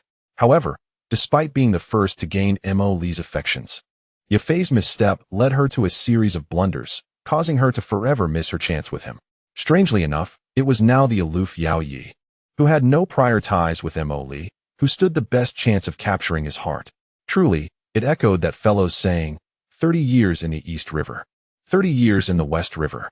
If, just if, he were willing, have you ever contemplated the notion of the three of us sisters marrying the same man? Yao Yi inquired. Nalan Yanran was momentarily taken aback. Indeed, was that the outcome she truly desired? You mentioned that if we three sisters were to wed him simultaneously. Nalan Yanran felt the least clarity regarding Yafei's relationship with him. Surely, you cannot believe he would forsake Yafei, can you? Perhaps we have both erred. It was only just now that I recalled an important matter, a pivotal point. Did you notice Yafei's attire today? With Yao Ye's reminder, Nalan Yanran suddenly became aware. In the Garma Empire, the attire and makeup of young maidens differ from those of married women. This implies that Yafei has already consummated her marriage with Mo Li. Are you suggesting that Yafei and brother Mo Li have? Yao Yi nodded. Perhaps we are all destined to fall to Yafei. She must have even greater cards to play. Greater cards? Nalan Yanran was perplexed. Yet Yao Yi seemed to understand. Moreover, Mo Li was not inherently a ruthless person. If Yafei were to reveal her cards, Mo Li would undoubtedly reconsider. When I arrived, the Miter family entrusted me with a 6th-tier magic core, a treasured possession of theirs. Grandpa Tingtian asked me to plead on behalf of Yafei. What do you intend to do? We shall advance and retreat together. Perhaps one day we may require her assistance. Observing Yao Ye's tone, Nalan Yanran nodded in agreement. In this world, no one is in a position to mock another. Who knows? One day, they may indeed find themselves once more in Yafei's shadow. As Yao Yi and Nalan Yanran entered the room, Mo Li was in the midst of healing. After consuming 2 healing pills, his external injuries had nearly mended, and thanks to the wood escape technique's unmarked healing, his body had recovered substantially. However, regarding the seal, the fighting spirit within him was suppressed. Akin to possessing boundless strength yet being able to utilize only a fraction of it, Mo Li found himself utterly helpless. During this time, he had encountered Gu He once. But Gu He could only shake his head. Medusa was sealed when she was a fighting emperor, and no one could unravel it, not to mention the current Medusa. It seems he could only resort to the breakthrough pill. A 6th-grade alchemist, where could one possibly find one? The esteemed Dan Huang Han Feng. Or perhaps the medicinal dust sealed within oneself. Suddenly, Mo Li's brow furrowed, and he concluded his meditation. How could you allow Sister Yafei to engage in such laborious tasks? Yao Yi interjected as soon as she entered. Mo Li's expression tightened, but he offered no explanation. I know you still harbor feelings for her. Why must we torment one another? The past is behind us, and just now, Yanran and I have come to an agreement. If you are willing, the 3 of us sisters are prepared to wait. Mo Li swiftly interrupted Yao Yi. Let us not discuss this matter any further. Marrying all 3 together? Mo Li had never even entertained such a thought. It was utterly absurd. Though they were undeniably beautiful, each possessing their own unique charm, it simply did not align with his character. Moreover, whether it was Yao Yi or Nalan Yanran, their approach to him was driven by their own intentions. Mo Li yearned for someone who genuinely cherished him, someone with whom he could experience a quiet romance, eventually leading to marriage, hand in hand until old age, rather than being sought after for his prowess, with feelings tainted by ulterior motives. Initially, he thought he had found such a connection, but after enduring the painful betrayal by Yafei, Mo Li had become somewhat hesitant. Very well, let us not dwell on this. Here are the magic cores you require, 2 from my royal family, Yao Yi declared, yet she produced 3 from her spatial ring. Surprised, are we? This one belongs to the Miter family. Grandfather Tingshan asked me to intercede on your behalf. Yao Yi spoke candidly. Mo Li was taken aback. That insufferable Miter Tingshan, truly the epitome of a commercial family. Grandfather Tingshan also mentioned that he had informed all branches of the Miter family. Upon hearing of any 6th-tier magic cores, they would spare no effort in assisting you in gathering them. Sister Yafei is, in truth, a very devoted person. Since she recognizes her mistakes and has chosen anew, she will remain steadfast. Nalan Yanran added. Oh, you two are quite peculiar today, Emily remarked, scrutinizing Yao Yi and Nalan Yanran. Both girls' faces flushed with a hint of embarrassment. These are two 6th-tier magic cores I retrieved from the sect using a decree left by my teacher. Due to their age, I am uncertain of their efficacy. Please take a look, Nalan Yanran explained. As the young master of the Yunlan Sect, her authority, bolstered by Yunyun's decree upon her departure, was even more persuasive than that of the elders. Thank you. Emoli expressed his gratitude politely. There's no need for such formality, brother Emoli. I have wronged you in the past, and I ask for your forgiveness. Nalan Yanran spoke softly. Enough, those matters are behind us. Emoli accepted the 5 6th-tier magic cores, appearing calm on the surface while feeling a surge of excitement within. With 12 6th-tier magic cores now in his possession, he had secured 5. He wondered what rewards awaited him upon advancing the system to S level, and whether he could reopen Medusa's symbiotic seal. Emoli felt a sense of anticipation. Brother Emoli, what are your plans for the future? Nalan Yanran inquired, gazing at him. Nothing in particular. In a couple of days, I shall be departing. Emoli replied. Departing? Where to? Yao Yi, somewhat astonished, inquired. I require a 6th-tier magic core to enhance my power. Moreover, there exists an agreement between Medusa and myself. Even if I yearn for tranquility, that woman cannot remain still. Emoli spoke candidly. In truth, there was another matter weighing on Emoli's heart, the escape of Xiao Yan. Without the assistance of Yao Chan, his prowess would not have escalated so swiftly. However, with Emoli's involvement and Linging leading him away, where might they be headed? To the Jianan Academy? Or perhaps to the ancient clan? Everything had transformed. The life and death game was set, and the current paradigm dictated that it would be either your demise or mine. Medusa was aware that, in Emoli's moment of vulnerability, she could impose a seal to control him. Likewise, Emoli planned to eliminate Xiao Yan at this critical juncture. Can we ascertain the nature of your agreement with Medusa? Yao Yi pondered before resolutely stating, I am not afraid to speak the truth. That woman is perilous. Do not be beguiled by her exterior. Our Jiama Empire and the Serpent Clan have engaged in a century-long struggle, and the number of innocents who have perished at her hands is not less than 80,000, if not 100,000. Once, with just a flick of her wrist, she poisoned thousands of our citizens at the border. Furthermore, under her dominion, countless others have been captured and taken to the Serpent Tribe, serving as sustenance for the 10,000 Serpents Cave. Indeed, as Yao Ye's words fell, Emoli's expression shifted. It is often said that Medusa is a femme fatale. Yet without concrete data, forming a stark contrast is challenging. Such a comparison truly sent a shiver down Emoli's spine. Little girl, sharp-tongued. However, just as Yao Ye's words concluded, a small rainbow-hued serpent suddenly manifested upon Emoli, immediately flicking its tongue toward Yao Yi. Instinctively, Yao Yi took a step back. They seemed to have forgotten that Medusa was presently within Emoli. Is it so, Queen Medusa? Am I speaking falsehoods? Without delving into the veracity of her statements, has your Jiama Empire not captured enough of our serpent tribe's kin? For the sake of the legendary green serpent triflower eyes, how many of our serpent women have you taken captive to engage in such unspeakable acts? In the border trading market, how many serpent women slaves are being sold? Emoli was momentarily taken aback. The green serpent triflower eyes? It is said that this eye color is a product of the union between humans and serpents, with a probability of merely 1 in 10 million. These eyes are exceedingly sinister, creating a space of their own, capable of controlling dozens of dozongs, even dosheng. A vague feeling stirred within Emoli. These eyes are nearly the bane of the Serpent Clan, and Medusa would undoubtedly not allow them to circulate freely. Not to mention, if Qinglin were to be subjugated by the Jiama imperial family, it would spell disaster for the Serpent Tribe. Moreover, as Medusa had indicated, such harm is reciprocal. It is rumored that a serpent woman can fetch a price of 10,000 gold coins. Yao Yi wished to articulate something further, yet, self-aware, she chose to remain silent. She was not a match for Medusa. Provoking her at this moment would be unwise. Enough of your bickering. I believe there exists no irreconcilable conflict between the Gamal Empire and the Serpent Tribe. If you are willing, I could serve as an intermediary. Impossible. Don't even think about it. Both Yaya and Medusa retorted simultaneously. Emoli momentarily faltered, then offered a wry smile and shook his head. This matter cannot be rushed. Xiao Yan, I would like you to cease hostilities against the serpent people, prohibit any transactions involving the serpent women, and liberate all captured serpent women. Xiao Yan paused, realizing this would provoke considerable backlash from many mercenary groups, particularly the Mo-Tai mercenary corps, which thrived on capturing serpent women. No need for your false compassion. Once my soul is fused, I shall resolve this matter myself. Medusa's voice was icy as she declared. Mo Li exchanged a meaningful glance with Xiao Yan, who understood his intent to prevent the century-old conflict between the Gamal Empire and the Serpent Tribe from continuing. Although others had attempted similar reconciliations, none had succeeded. Very well. I shall make arrangements. TCH.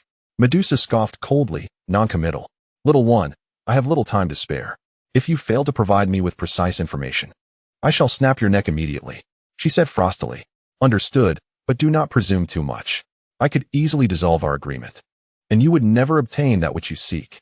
Medusa appeared momentarily taken aback. Are you threatening me? She seemed incredulous that someone of mere Grand Fighter rank would dare to intimidate her. Do not doubt it. I am indeed threatening you. Medusa was momentarily speechless. There is no need to rush. I shall depart in 3 days, and before that, I will afford you some benefit. Emoli concluded coldly, reaching for the vibrant little serpent and, disregarding its writhing struggles, stuffed it into a gourd. This gourd had been specially procured by Emoli.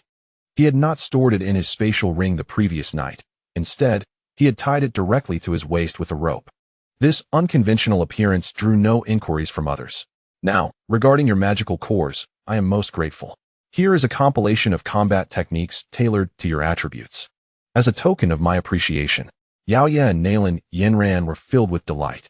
The combat techniques bestowed by Mo Li were far from ordinary. They had witnessed his dazzling array of skills in the recent battle, each technique more astonishing than the last. Thank you, brother Mo Li. Thank you, they exclaimed in unison. Very well, I shall say no more. You may return. After bidding farewell to Xiao Yan and Nalan Yanran, Mo Li refrained from training or meeting anyone. Instead, he gazed through the window at Yafei, who was still by the spring, washing her garments. Not far away, disciples were whispering among themselves. Yafei, possessing the prowess of a grandmaster, found no hardship in washing clothes. Mo Li let out a cold laugh, acquiescing to her actions. By afternoon, after completing her laundry, Yafei returned to her room to sweep the floor, tidy up, and organize, resembling a small maid. Last night, she silently assisted Mo Li by brewing a cup of tea and later fetched meals for him from the sect's dining hall. They toiled in silence until nightfall, not exchanging a single word. Mo Li sat in meditation on the bed, while Yafei dozed off at the table in the living room. Whether it was a show or a pretense, Mo Li remained unaffected. The following morning, upon opening his eyes, Mo Li saw Yafei once more busy sweeping the floor. However, after a while, Mo Li's expression shifted. Despite his suppressed strength, his perception remained intact. Haibo Dong had arrived. Step outside. I have matters to discuss with Haibo Dong. This marked the first time Mo Li addressed Yafei. Yes. Yafei responded obediently. After she left, Haibo Dong, clad in simple attire, entered. Still somewhat weakened from the severe injuries sustained during their previous battle, he appeared sluggish despite the aid of medicinal pills. His recovery lagging significantly compared to Mo Li. Have you brought what I requested? Mo Li's tone was icy as he addressed Haibo Dong. I am somewhat dull. Not entirely grasping what young master Mo Li refers to, Haibo Dong replied. The pure lotus demon fire. Haibo Dong instinctively shuddered, nearly fleeing through the door. Those 4 words had haunted him for much of his life. Although he had acquired this item, he was at a loss for how to wield it, and he had to constantly guard against Medusa's pursuit. The moment he spotted Medusa at Yunlan Mountain days earlier, he realized he could not evade this calamity. Yet, having concealed this matter from Xiao Yan, he could not possibly surrender it to Mo Li here. Turns out young master Mo Li is already aware. Haibo Dong took a few steps back, feigning panic while attempting to steady his nerves, letting out a gentle sigh. I must confess, this was the most foolish act of my youth. Yes, I once possessed the fragmentary map of the pure lotus demon fire, but it is no longer in my possession. It was taken by Xiao Yan, was it not? Mo Li interrupted. Indeed, that fellow is quite formidable. I am no match for him. No, to be precise, it is his master who is truly powerful. Had I known young master Mo Li also sought this item, I would have fought to keep it, even at the cost of my life. Haibo Dong declared earnestly. Xiao Yan took it? Emoli hesitated momentarily before scoffing. I do not wish to hear lies. Not a word of it is false. I spent 20 years studying that object, ultimately crafting several forgeries. However, that Xiao Yan. Emoli cut him off once again. If I utter even a half-truth, let me. Wait. You need not swear an oath. I shall find a way to extract the truth from you. With these words, Emoli gently patted the enormous gourd strapped to his back. Suddenly, a vibrant snake emerged from the gourd, and as it struck the ground, it transformed into a mesmerizing Medusa draped in sheer silk. Medusa was not in the mood for idle chatter with Hai Bo Dong. With a swift, almost ethereal movement, she appeared directly behind him. Hai Bo Dong's body stiffened in shock as Medusa extended a single hand and seized his neck. If he refused to divulge his secrets, then death would be the consequence. Having spoken, Emoli turned with a light-hearted demeanor and strode into the room. Young Master Emoli, allow me to explain. Queen Medusa. I sincerely apologize. I was once bewitched, but that item is no longer in my possession. Wait, I will tell you. Medusa's brow remained unfurrowed as she revealed her sharp fangs, lunging toward Hai Bo Dong's neck. In an instant, his spirit fled in terror. He did not wish to perish. Even the ethereal lotus demon fire was of no use if one were to lose their life. Just as Hai Bo Dong's words faded, Emoli emerged once more, grinning. Speak, for I am eager to hear the tale. He assumed the role of an amused onlooker. Meanwhile, Medusa's fangs hovered perilously close to Hai Bo Dong's neck. Upon hearing Emoli's remark, Medusa retracted her fangs, her brows slightly knitting together as she rose gracefully. In this world, matters of face, dignity, and loyalty pale in comparison to the value of life. Given Medusa's fearsome reputation, none dared to question her resolve in executing her targets. Years prior, while traversing the continent, Hai Bo Dong had encountered an individual claiming to possess an exotic fire, inviting him to join in an endeavor. Initially, Hai Bo Dong was reluctant, for while the exotic fire was formidable, he was not an alchemist and found no use for it.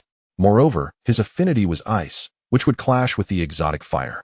Proximity alone would be unbearable. However, as Hai Bo Dong declined, the individual swiftly incapacitated him. He was taken aback, realizing that this person was also a Dou Huang, and of equal rank. The most terrifying aspect was that this individual wielded exotic fire. With such overwhelming power coupled with the promise of elixirs, Hai Bo Dong and his two companions infiltrated the Serpent Clan. Logically, any human entering the Serpent Clan's territory would be swiftly detected. Yet, they penetrated deep into the heart of the clan without arousing suspicion. What Hai Bo Dong did not anticipate was that this individual had also recruited a spy within the clan. They successfully stole 4 fragments of a map, along with a tome detailing the secrets of the Serpent Clan. According to their agreement, the tome would belong to the serpents, while the secrets of the Lotus Demon Fire would be claimed by the mysterious figure. As they were departing with the secret tome of the pure Lotus Demon Fire, they inadvertently stirred the attention of Medusa, who was in seclusion. Medusa, leading the 8 commanders of the Serpent Tribe, pursued them relentlessly. Faced with overwhelming power, they could only scatter in all directions. Ultimately, Hai Bo Dong was sealed away, while the others sustained grave injuries. In a desperate bid for survival, each of the 4 managed to take a fragment of the map. In the end, none could ascertain the whereabouts of any of them. Having fallen victim to Medusa's seal, Hai Bo Dong spent decades in anonymity at a town on the desert's edge, risking his life. How could he possibly relinquish the fragmented map stolen from the combined efforts of 4 Emperor-level fighters so easily? Where's the map? Medusa inquired, realizing from Hai Bo Dong's words that he was not lying. It was taken by Xiao Yan. I originally intended to kill him. Emoli, growing impatient, waved his hand dismissively. Since the item is not in your possession, it serves no purpose to keep you alive. It would be more prudent to eliminate you. I shall lead you to the next fragment. Wait. While I do not possess the original map, I have studied it for decades and can replicate it exactly. Furthermore, I can assist you in locating Xiao Yan. I believe that the fragment serves as a map to the search for exotic fires.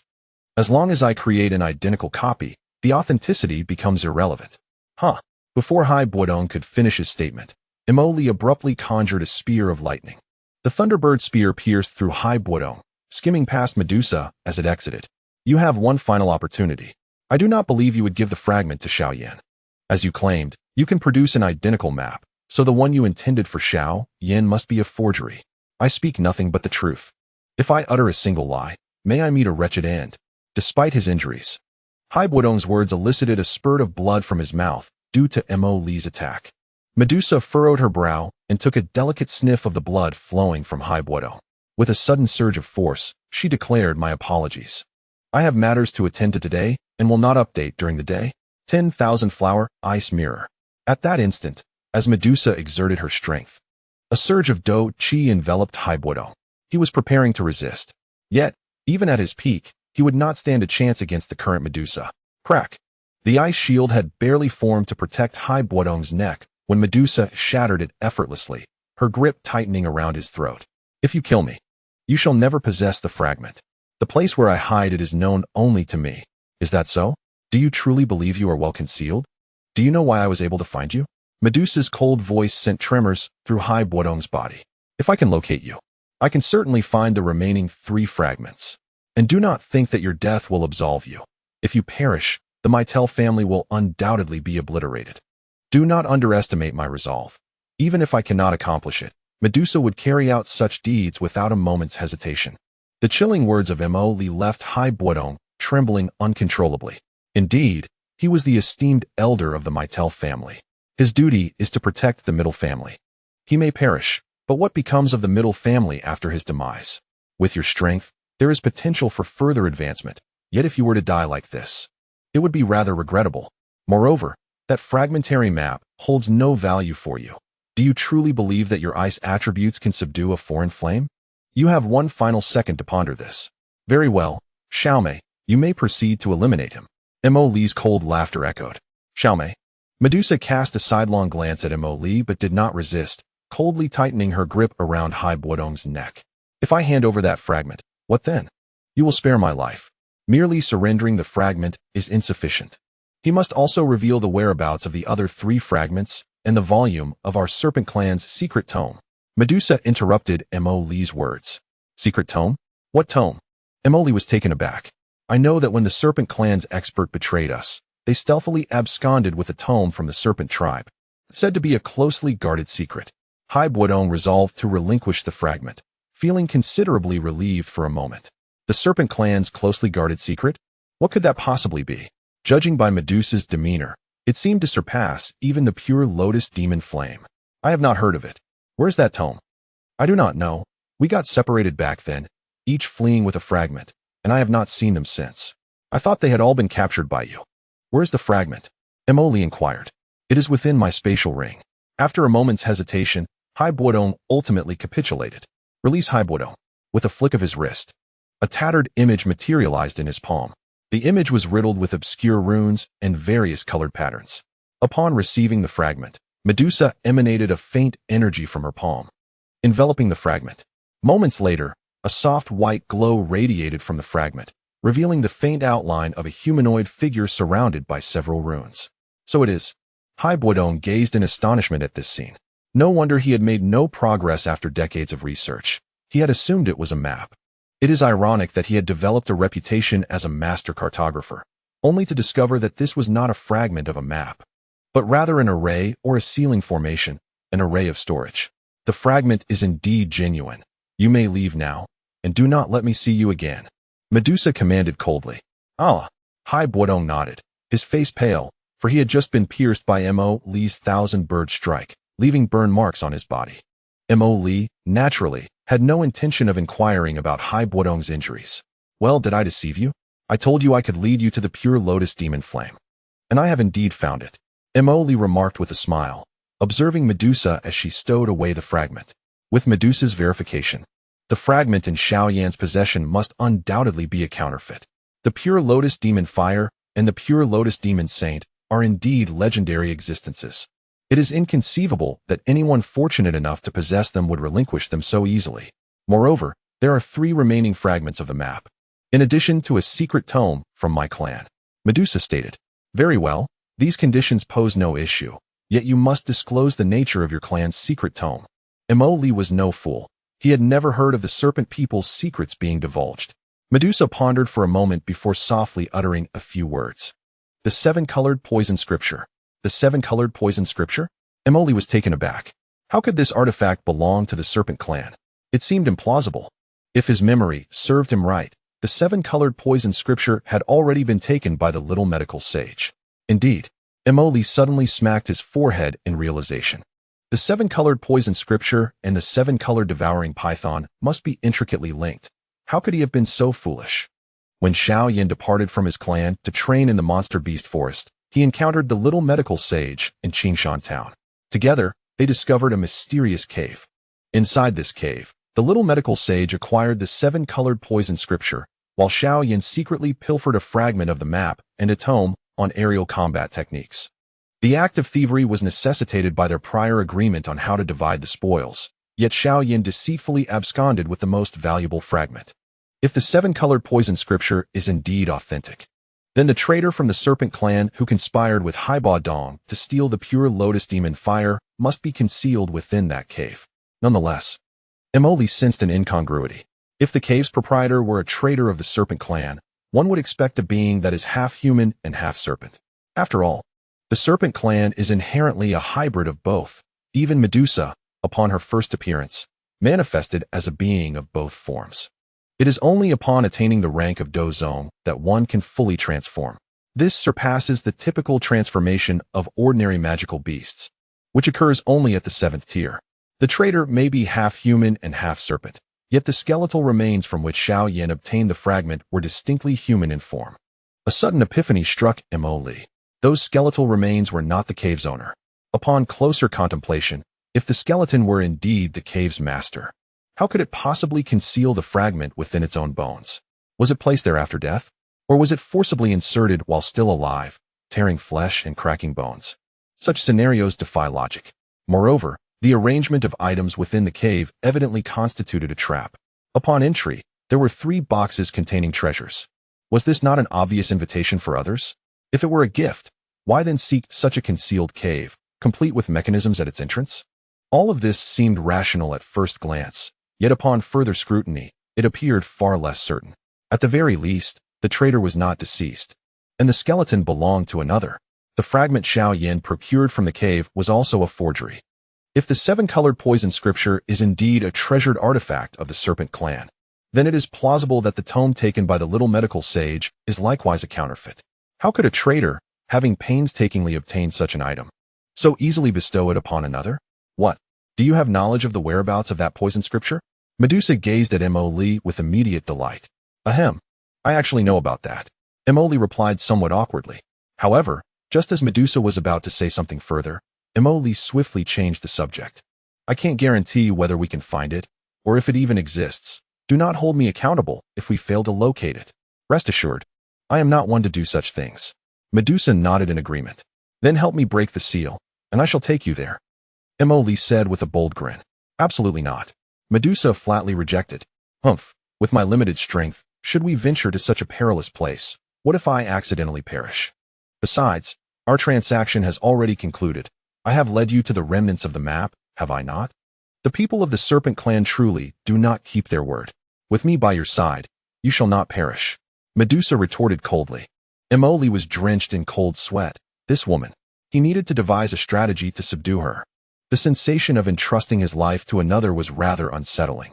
Should he take a leaf out of Xiao Yan's book and resort to drugging her? Oh, perhaps this. I will help you find another fragment of the map, and in addition to the 7-colored poison scripture, you will assist me in breaking the seal. How does that sound? Do not even think about it. Until our transaction is complete, your seal shall not be lifted, Medusa declared, transforming once again into the 7-colored sky-devouring python, and then swiftly entered her gourd. However, as she slipped inside, she casually remarked, the sky-devouring python has not fed in days. Do not forget to procure food for it. Food. The accompanying purple crystal source? I do not possess such a thing. It seemed imperative to hasten a visit to the beast forest. Indeed, I shall confer with the purple crystal-winged lion king and see if I can acquire some of the accompanying purple crystal source. Of course, it would be splendid if I could also obtain a magic core. A 6th-tier magical beast. Was Emoli not its match? Fear not. Is there not a more formidable 7th-tier beast here? Medusa. He chuckled. As for the strange fire, Emoli could not absorb it. So he naturally had to devise a means to prevent others from acquiring it. The pure lotus demon fire was likely the inherited strange fire of Medusa's serpent clan. As for the connection between the pure Lotus Demon Saint and the Serpent Clan, with a legacy spanning millennia, it was conceivable that there had been past entanglements with previous Medusas. Medusa's ascension to Dou Zone required strange fire. How could the ancient Serpent Clan not have prepared a flower of strange fire? Each ascent demanded shedding a layer of skin. What a laborious process. If Mo Li could assist Medusa in obtaining the pure Lotus Demon Fire, then Xiao Yan would be deprived of it. Without that, how could Sun'er and Xiao Yan accomplish their plans in the space of strange fire? Without Yao Chun and the backing of the ancient clan, what qualifications did Xiao Yan have to engage in the Dou Di realm? Mo Li felt a mischievous thrill. With his strength suppressed at the great Dou Master level, Mo Li was unable to utilize his transformation ability, and the journey from the Yunlan Sect of the Gamma Empire to the Beast Forest would take nearly a month. Mo Li did not waste time, lingering only for 2 more days to relay some matters to Yunling before setting out once more with Medusa towards the Beast Forest. Although Yafei was resolute in her determination to serve Mo Li tirelessly, it was inconceivable for Mo Li to keep Yafei by his side, without even a farewell word. He departed, leaving Yafei to watch him go, her nose twitching as her eyes began to glisten. Once revered as the saintess of the Gamma Empire, she had been accustomed to being cherished by all. Never had she experienced such neglect. Yet, who could she blame for this? Never mind. All of this shall come to an end, Yafei declared with unwavering conviction. Under the scorching sun, a youth bearing a large gourd emerged from the gates of the imperial holy city. His peculiar attire drew no comments, for in this land, no unusual sight was beyond comprehension. Barefoot and without shoes, with a large measuring instrument slung over his back, he was but one of many eccentricities they had encountered. Upon exiting the sacred city, the next day, Mo Li found himself traversing a desolate mountain, where he plopped down atop a large stone. Turning to pat the gourd behind him, he remarked, "All right, now that we are alone, if you don't emerge soon, we may never reach the Beast Forest in this lifetime." "What do you mean, little one?" In a flash, a small snake adorned with shimmering colors slithered out of the gourd, climbing up Mo Li's arm to perch upon his hand. "What do you think? We are still months away from the Beast Forest. Do you really expect me to walk there unaided? The Beast Forest? What business do we have there?" It suddenly struck Mo Li that he had failed to inform Medusa about the mysterious cave. I heard there is a 6th-tier magical beast deep within the Beast Forest, known as the Amethyst-Winged Lion King. You mentioned that little Tun was hungry, and if I do not procure some amethyst essence, how shall I feed it? Mo Li's bold assertion momentarily stunned Medusa. To seek amethyst essence from a 6th-tier beast like the Amethyst-Winged Lion King? Are you certain you can acquire it? I believe our priority should be the remnants of the map. No, I firmly believe we should prioritize Little Tun. It would be most distressing for it to go hungry. As the saying goes, a person is iron, and food is steel. One meal missed leads to great discomfort. Mo Li replied with a grin. However, Medusa hesitated to continue. But your strength alone. To think you could reach the Beast Forest, let alone acquire amethyst essence from a 6th-tier beast, is quite the challenge. Exactly. So it all rests upon you. What do you mean? Take me with you? My powers are sealed by you, and yet you expect me to assist you? If you do not take me, who will? Besides, that amethyst essence, purportedly for Little Tun, will ultimately benefit you as well. Mo Li scoffed dismissively. Medusa's cheeks flushed crimson. If it were Medusa leading the way, a month's journey could potentially be covered in mere days. The 6th-tier beast is yours to confront, and I must confess. Another fragment of the map is also located within the Beast Forest. These matters are solely your responsibility. They do not concern me. For I am merely a grand fighter now. Mo Li expressed a sentiment that all of this is a consequence of your actions, and it is imperative that you resolve it yourself. Medusa's eyes glimmered with intrigue. You mean to say that the other fragment of the map is in the Beast Forest? Naturally, otherwise, what reason would I have to journey so far? Medusa's voice wavered slightly. Then, a surge of energy rippled through, momentarily distorting the space around them. When everything settled, Medusa stood before Mo Li. One must admit, Medusa is truly magnificent, a perfect embodiment of seductive allure and power. Very well. I shall handle the Amethyst-Winged Lion King. All I require from you is to assist me in locating that fragment of the map. This is more agreeable. Oh, and if you perform well, I might also resolve the matter of the 7-colored venomous scripture for you, in addition to a delightful gift. Mo Li said with a cheerful tone. Medusa's expression shifted to one of astonishment, her gaze fixed on Mo Li with a hint of delight. Having already obtained a fragment of the map from Haibo Dong, she did not doubt Mo Li's words. However, she was puzzled as to how he possessed such knowledge. How do you know all this? Who are you? Are you perhaps the reincarnation of a powerful being, or a soul reborn? Medusa scrutinized Mo Li. Given Mo Li's own abilities, reaching such a level seemed utterly implausible. Even if he were a genius, he could not possibly attain such heights among the most extraordinary talents across the continent. Mo Li felt a jolt of surprise. Reincarnation of a powerful being? A soul reborn? The concept of a soul reborn was understandable to Mo Li, akin to how the medicine sovereign Han Feng resurrected by seizing a body, a method that Yao Chen also intended to employ. However, the idea of a powerful being's reincarnation? Could reincarnation truly lead to rebirth? Perhaps at a certain level. An indestructible soul could indeed be reborn with memories intact. After all, Xiao Xian's soul had persisted for over 1,000 years. You hold me in too high regard. Yet this remains my secret, just as you, Medusa, harbor many secrets of your own, do you not? Mo Li had no intention of naively divulging his experiences to others. Besides, even if he wished to, he would find it difficult to articulate. Medusa nodded in agreement. Indeed. Now, let us proceed. Medusa was not one to indulge in excessive chatter. With a wave of her hand, she summoned Mo Li to her side, and before he could prepare himself, he found himself lifted into the air. A fragrant breeze enveloped him, and Mo Li felt his senses stir. This woman exudes such a potent fragrance? Is it not said that snakes are foul? Ugh! Gently wrapping his arms around Medusa's slender waist, Mo Li chose to abandon further thoughts. Medusa's body quivered, instinctively attempting to push away the embrace of Mo Li, yet she halted after a mere movement, making no further attempt. You are the first man to come so close to me.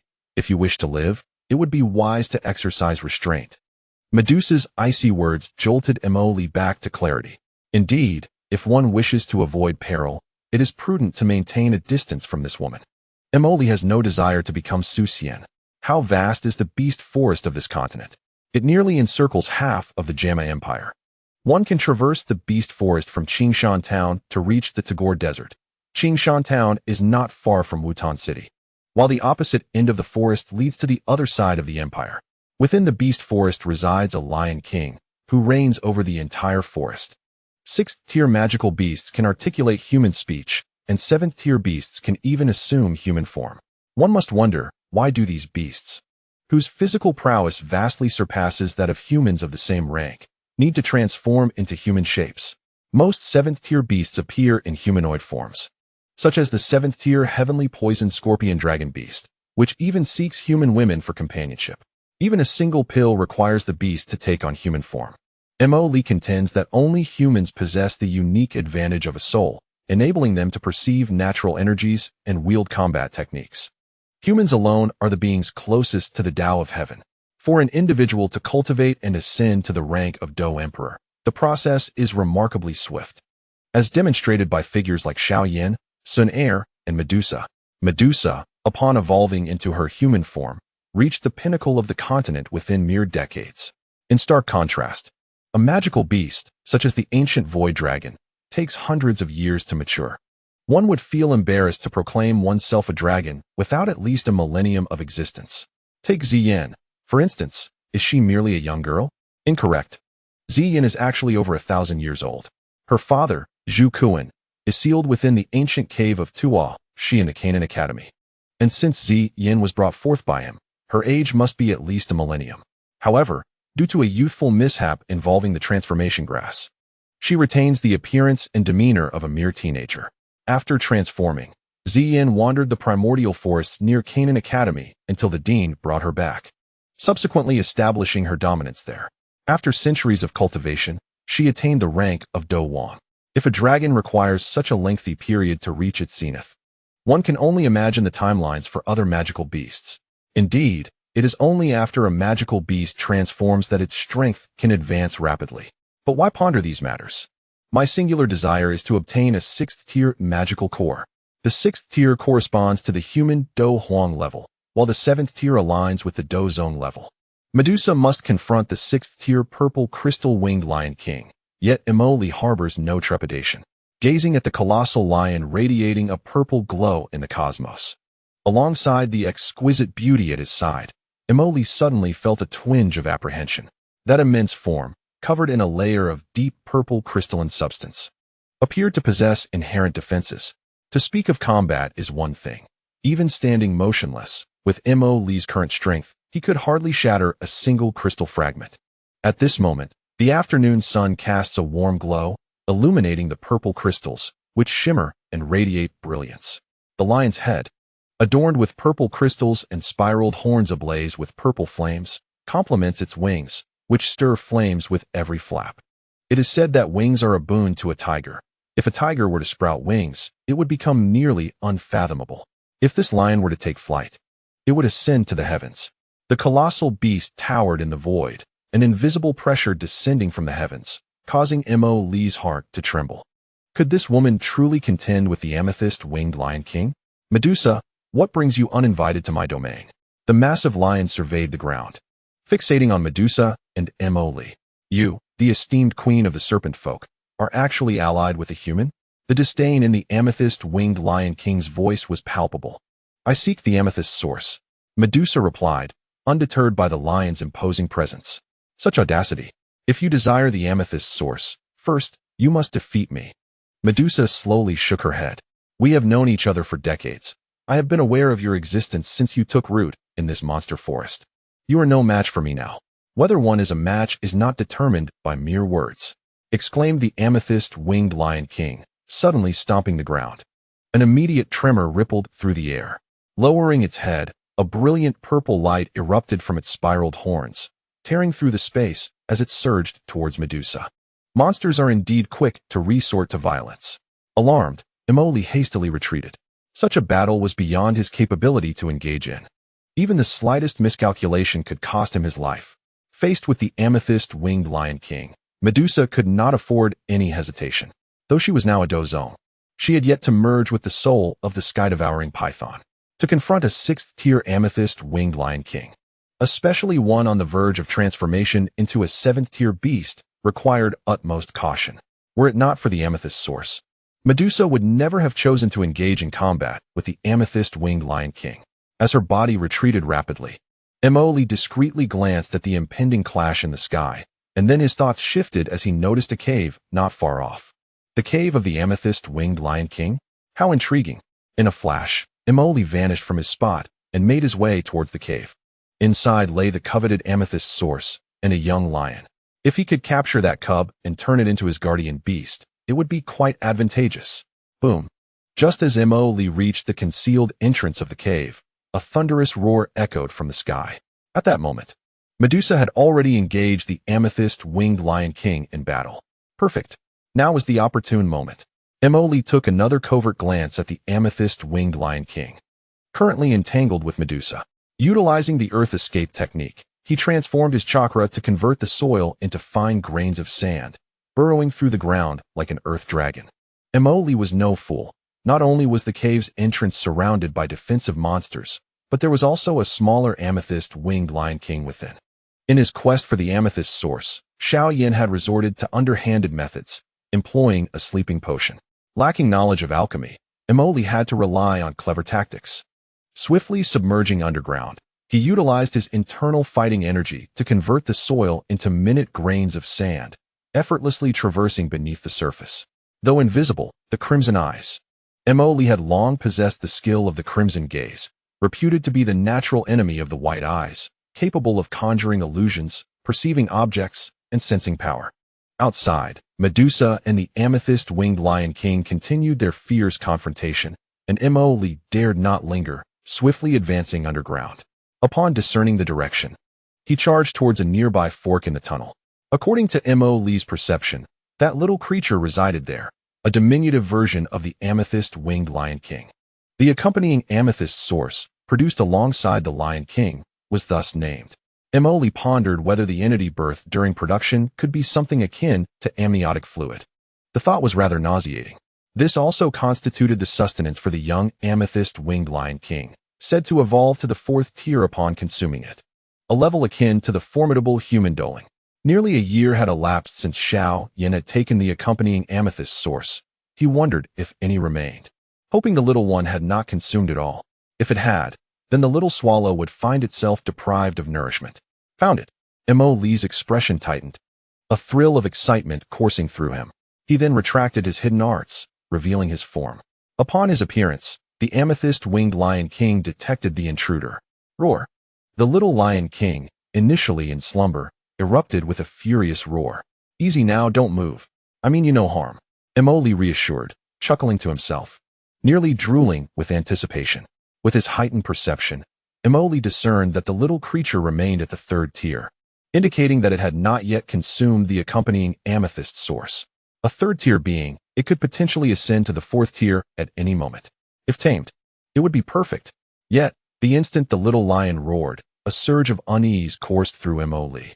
The function of the crimson gaze was to sense danger. How could such a feeling arise? Upon further scrutiny of the little lion, it was merely at the third tier. Although Mo Li currently wielded the strength of a great Dou master, in a life-and-death struggle, even a fourth tier or doling might not prove a match for him, especially with several trump cards at his disposal. He had to act swiftly. Do not cry out. I am here to save you. Come with me, and I can help you transform sooner. Mo Li grinned mischievously as he approached the little Lion King. Suddenly, the little lion let out a furious roar.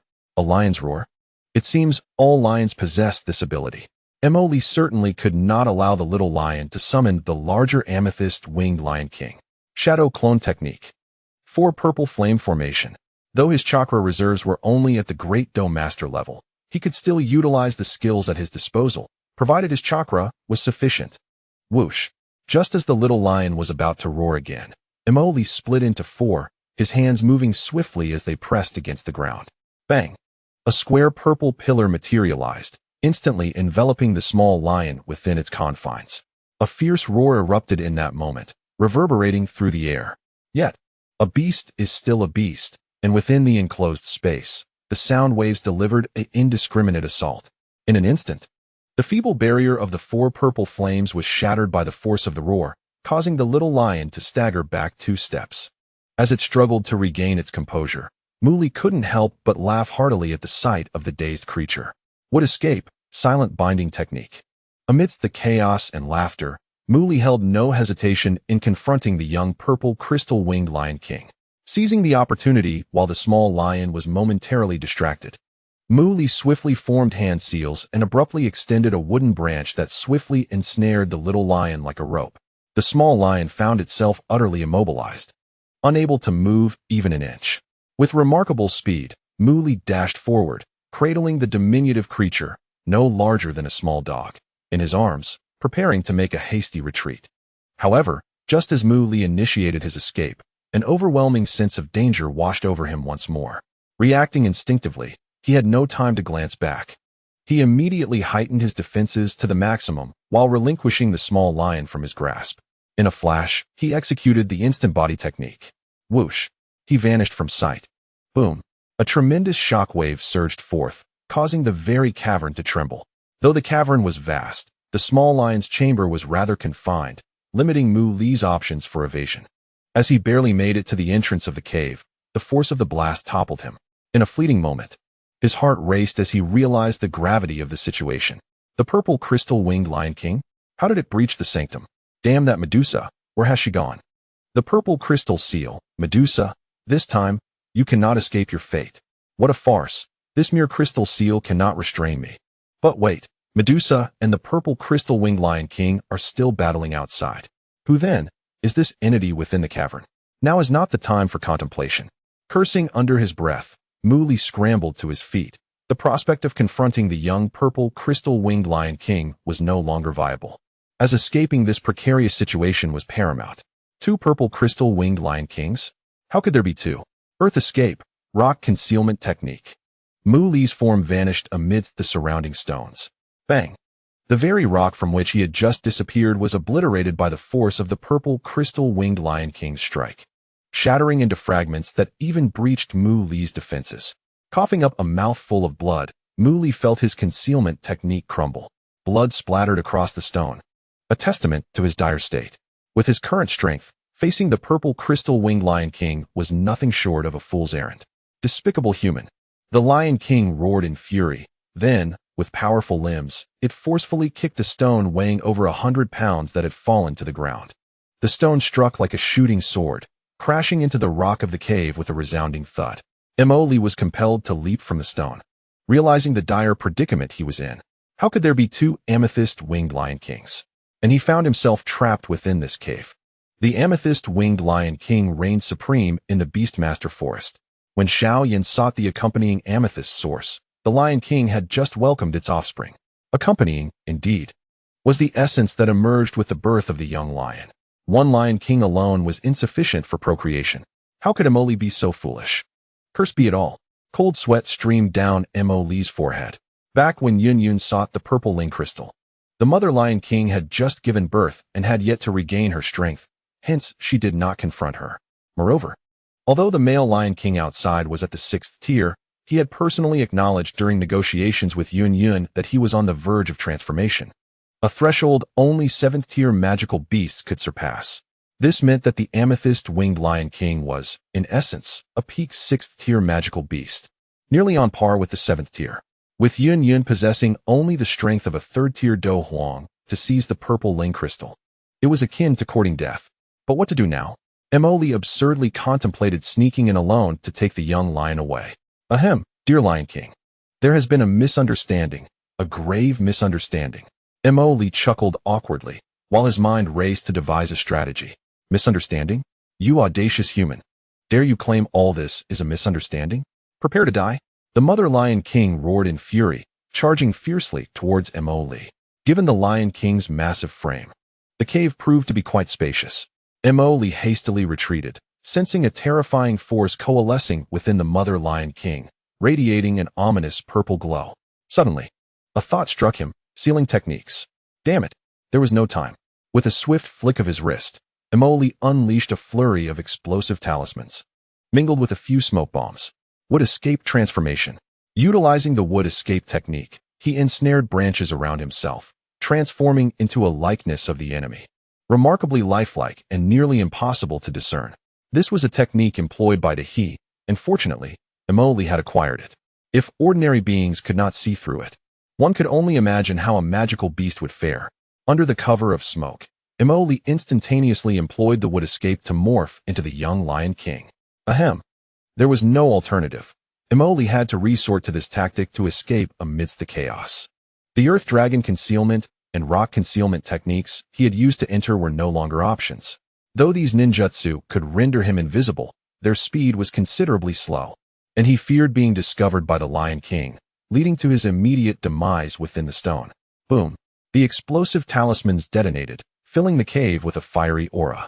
However, the smoke only lingered for a few breaths before being dispersed by a powerful gust. Once the smoke cleared, two identical young Lion Kings appeared within the cave. Roar. Upon seeing Emoli beside him, the young Lion King momentarily expressed surprise before unleashing a furious roar. With a fierce roar reminiscent of the young Lion King, Emoli imitated the cub's stance, startling the lioness. Ordinarily, a mother, particularly one of a magical beast, could discern her offspring not merely through sight, but by scent alone. Having recently ensnared the young Lion King with a wooden technique, Emoli had retained the cub's essence upon reversion. This was the very reason for his audacious gamble. The suddenness of this spectacle left the lioness momentarily bewildered. Emoli seized this fleeting opportunity. After all, despite the Lion King's high intellect, it paled in comparison to that of humans. With a powerful leap, Emoli dashed towards the lioness. Upon reaching her, he playfully rubbed against her toes.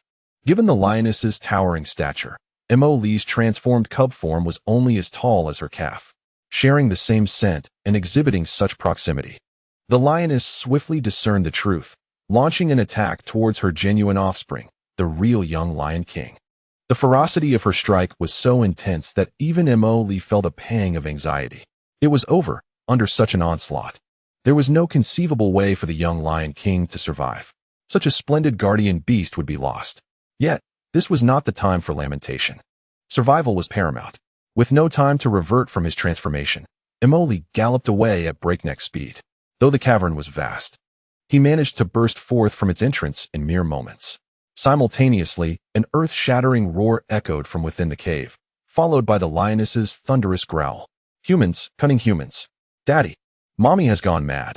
She wants to kill me, Emoli exclaimed as he emerged from the cave. Catching sight of the amethyst-winged Lion King battling Medusa in the air, flames engulfed the Lion King, and without a thought to the language barrier, Emoli called out to him while sprinting towards Medusa. The lioness had gone berserk. She intended to slay the young Lion King. The amethyst-winged Lion King hesitated. In battles between experts, a moment's distraction could determine the outcome. Swallowing heaven, Medusa transformed, revealing a colossal swallowing heaven python that opened its gaping maw, poised to devour the amethyst-winged Lion King, who, fortunately, was not caught off guard. Just a brief moment of distraction allowed him to pivot. Though he evaded being consumed by the vibrant python, his tail was not so fortunate, falling victim to its vicious bite. With a roar of pain, the amethyst-winged Lion King let out a thunderous cry. At that moment, the lioness burst forth from the cave, propelled by the wind. That is not our child. He is an imposter. Damn it. In the chaos, the true identity of the children was indistinguishable. But the amethyst-winged Lion King could certainly recognize the authenticity of his mate. With a swift turn, the energy that had coalesced upon his massive spiral horn erupted in an instant. Like a volcano, it surged forth with a cataclysmic force, launching an assault towards Emoli. Simultaneously, the Lioness King was not idle. She tilted her head towards Emoli and Medusa. When she lowered her head, a palpable wave of energy rippled through the air like water, annihilating all trees and rocks in its path into mere dust with a thunderous crash. The sound barrier. Emoli's expression shifted dramatically. This is disastrous. Medusa, save me. In the fleeting moment between life and death, who could afford to ponder anything else? Yet, even Medusa had to approach the Lion King's desperate strike with utmost caution. The enormous, multicolored swallowing serpent coiled its massive body, enveloping Emoli within its embrace. Boom. The sound barrier unleashed by the Lioness King struck first, followed by a deafening roar. The serpent's scales, as large as a pot lid, erupted one after another, revealing crimson flesh beneath. But the chaos was far from over. The sound barrier had not yet concluded, as the violet crystal seal of the Lion King, inscribed with enigmatic runes and imbued with unfathomable power, crashed into the serpent's form. This is bad. The raging energy exploded outward, and in an instant, the colossal serpent transformed once more into Medusa's visage. Gasp! Medusa spat out a mouthful of blood, and with a wave of her hand, several vibrant energy snakes surged towards the violet crystal Lion King. Simultaneously, Medusa dared not linger. Her colorful wings unfurled behind her as she swiftly fled with Emoli. Thinking of escaping? Roared the violet crystal Lion King. Boom. Medusa could not afford to hesitate. She had just withstood the Lion King's seal, and her internal energy was rapidly depleting. The pinnacle of the six realms, the violet crystal Lion King's seal, was not to be underestimated even by Medusa. As Medusa opened her mouth, the energy snakes she unleashed erupted instantly. The explosive energy snakes temporarily obscured the violet crystal Lion King's sight. Stop chasing. Come and see our child, called out another violet crystal Lion King, urgency lacing her tone. Emoli had just deceived her, and she had nearly slaughtered the young Lion King. Damn Medusa, you cannot escape this forest. Search for her. I shall make her wish she were dead, bellowed the violet crystal Lion King, her roar summoning the fourth and fifth tier beasts that had been lurking at the foot of the mountain. Medusa dared not slacken her pace, clutching Emoli as she soared swiftly. How are you holding up? Emoli asked, concern etched across his face. I have been struck by her violet crystal seal. My energy is vanishing rapidly. We must leave this place at once. Medusa's complexion was pallid. The violet crystal seal? That was how Yun was defeated. Emoli exclaimed, panic gripping him. Damn it. Hurry and break the symbiotic seal on me. Otherwise, we are doomed. This time, Emoli was genuinely terrified. His only reliance in this perilous place was Medusa, yet he had never anticipated that she, like Yun, had fallen victim to the Lion King's seal. Certainly, this was indeed the root of his miscalculation. No one could have anticipated the presence of two Lion Kings here. When Yun was sealed, Xiao Yan had the assistance of Yao Chun, but what now? With his formidable Dou master prowess, how could he contend with two sixth-tier amethyst-winged Lion Kings? Time was running out. The seal within me had already formed, and to unravel it would require considerable effort. Moreover, four fourth-tier magical beasts were hot on our heels. Medusa's tone had noticeably darkened, and her flight speed began to decline. Surely, you are not about to faint. Mo Li, disregarding any semblance of decorum, shook Medusa vigorously. There's no time left. Perhaps you should escape on your own. Just as Medusa uttered these words, she plummeted swiftly from the sky. Cursed be it. Mo Li quickly harnessed his own Dou Qi to catch Medusa. Despite his efforts, they landed heavily, crashing onto a large tree branch. As Medusa had succumbed to unconsciousness, the absence of Dou Qi left her fair skin marred with deep lacerations from the branches, and most concerning was the amethyst seal. Although it was a seal, the energy imprinted upon her body was substantial. The mother amethyst-winged Lion King had unleashed a sonic boom, inflicting all these injuries upon Medusa. Her back was a mangled mess, and a stark, deep wound marred her chest. After a brief assessment of her injuries, Mo Li cursed under his breath. At least he had stabilized his stance. The furious roars of the magical beasts echoed nearby. Gazing once more at the unconscious Medusa cradled in his arms, he realized that even if he fled, this woman would undoubtedly be torn to shreds by the beasts. If she perished, so would he. Damn it!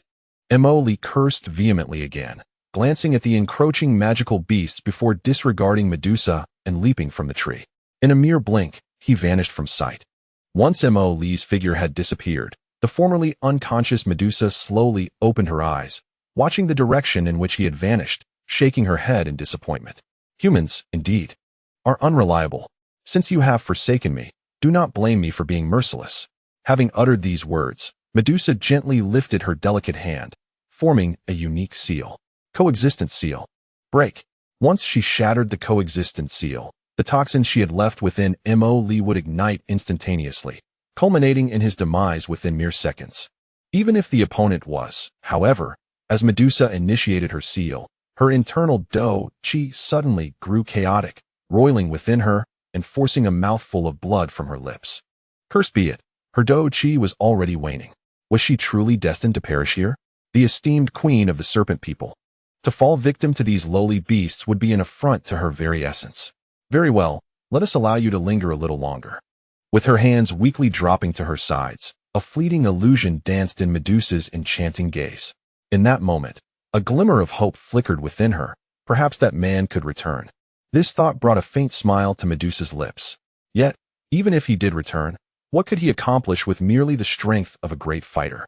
Roars from the beasts grew ever closer, and the sky gradually succumbed to darkness. Time slipped away, and in a haze, Medusa sensed someone moving her body, even going so far as to undress her.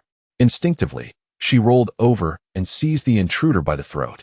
Stop, stop, it's me. I'm Mo Li, he gasped, desperately pleading for mercy. Even in her sealed state, Medusa was formidable, and a careless moment could lead to his untimely demise, a most unjust fate. As moonlight cascaded down, Medusa's bleary eyes slowly narrowed. Only upon recognizing that the man beside her was indeed Mo Li did she gradually drift back into slumber. Cough, cough, cough. This woman is truly fierce. If she were my wife, I'd surely have to discipline her. However, the priority remained to tend to her wounds. While the amethyst seal from the amethyst-winged Lion King was beyond her reach, the recent scratches from branches required immediate attention. With great effort, Mo Li swallowed hard, gently tearing away the delicate veil covering Medusa's form. He then ground the prepared medicinal pills into powder, delicately applying it to her wounds. Mo Li retrieved gauze from his storage ring, carefully wrapping her injuries. After completing this task, he was drenched in sweat. He wasn't fatigued, but the overwhelming sensation of holding a stunning beauty while feeling utterly powerless was nearly unbearable. Who could withstand such a predicament? In the distance, the beasts continued to growl, and the night sky twinkled with stars. Glancing once more at the slumbering Medusa, he realized they could not remain here. The beasts might not find them for now. But with dawn approaching, once the Lion King regained his senses, their fate would be sealed. 4th and 5th tier beasts were akin to human Douling and Douwang levels.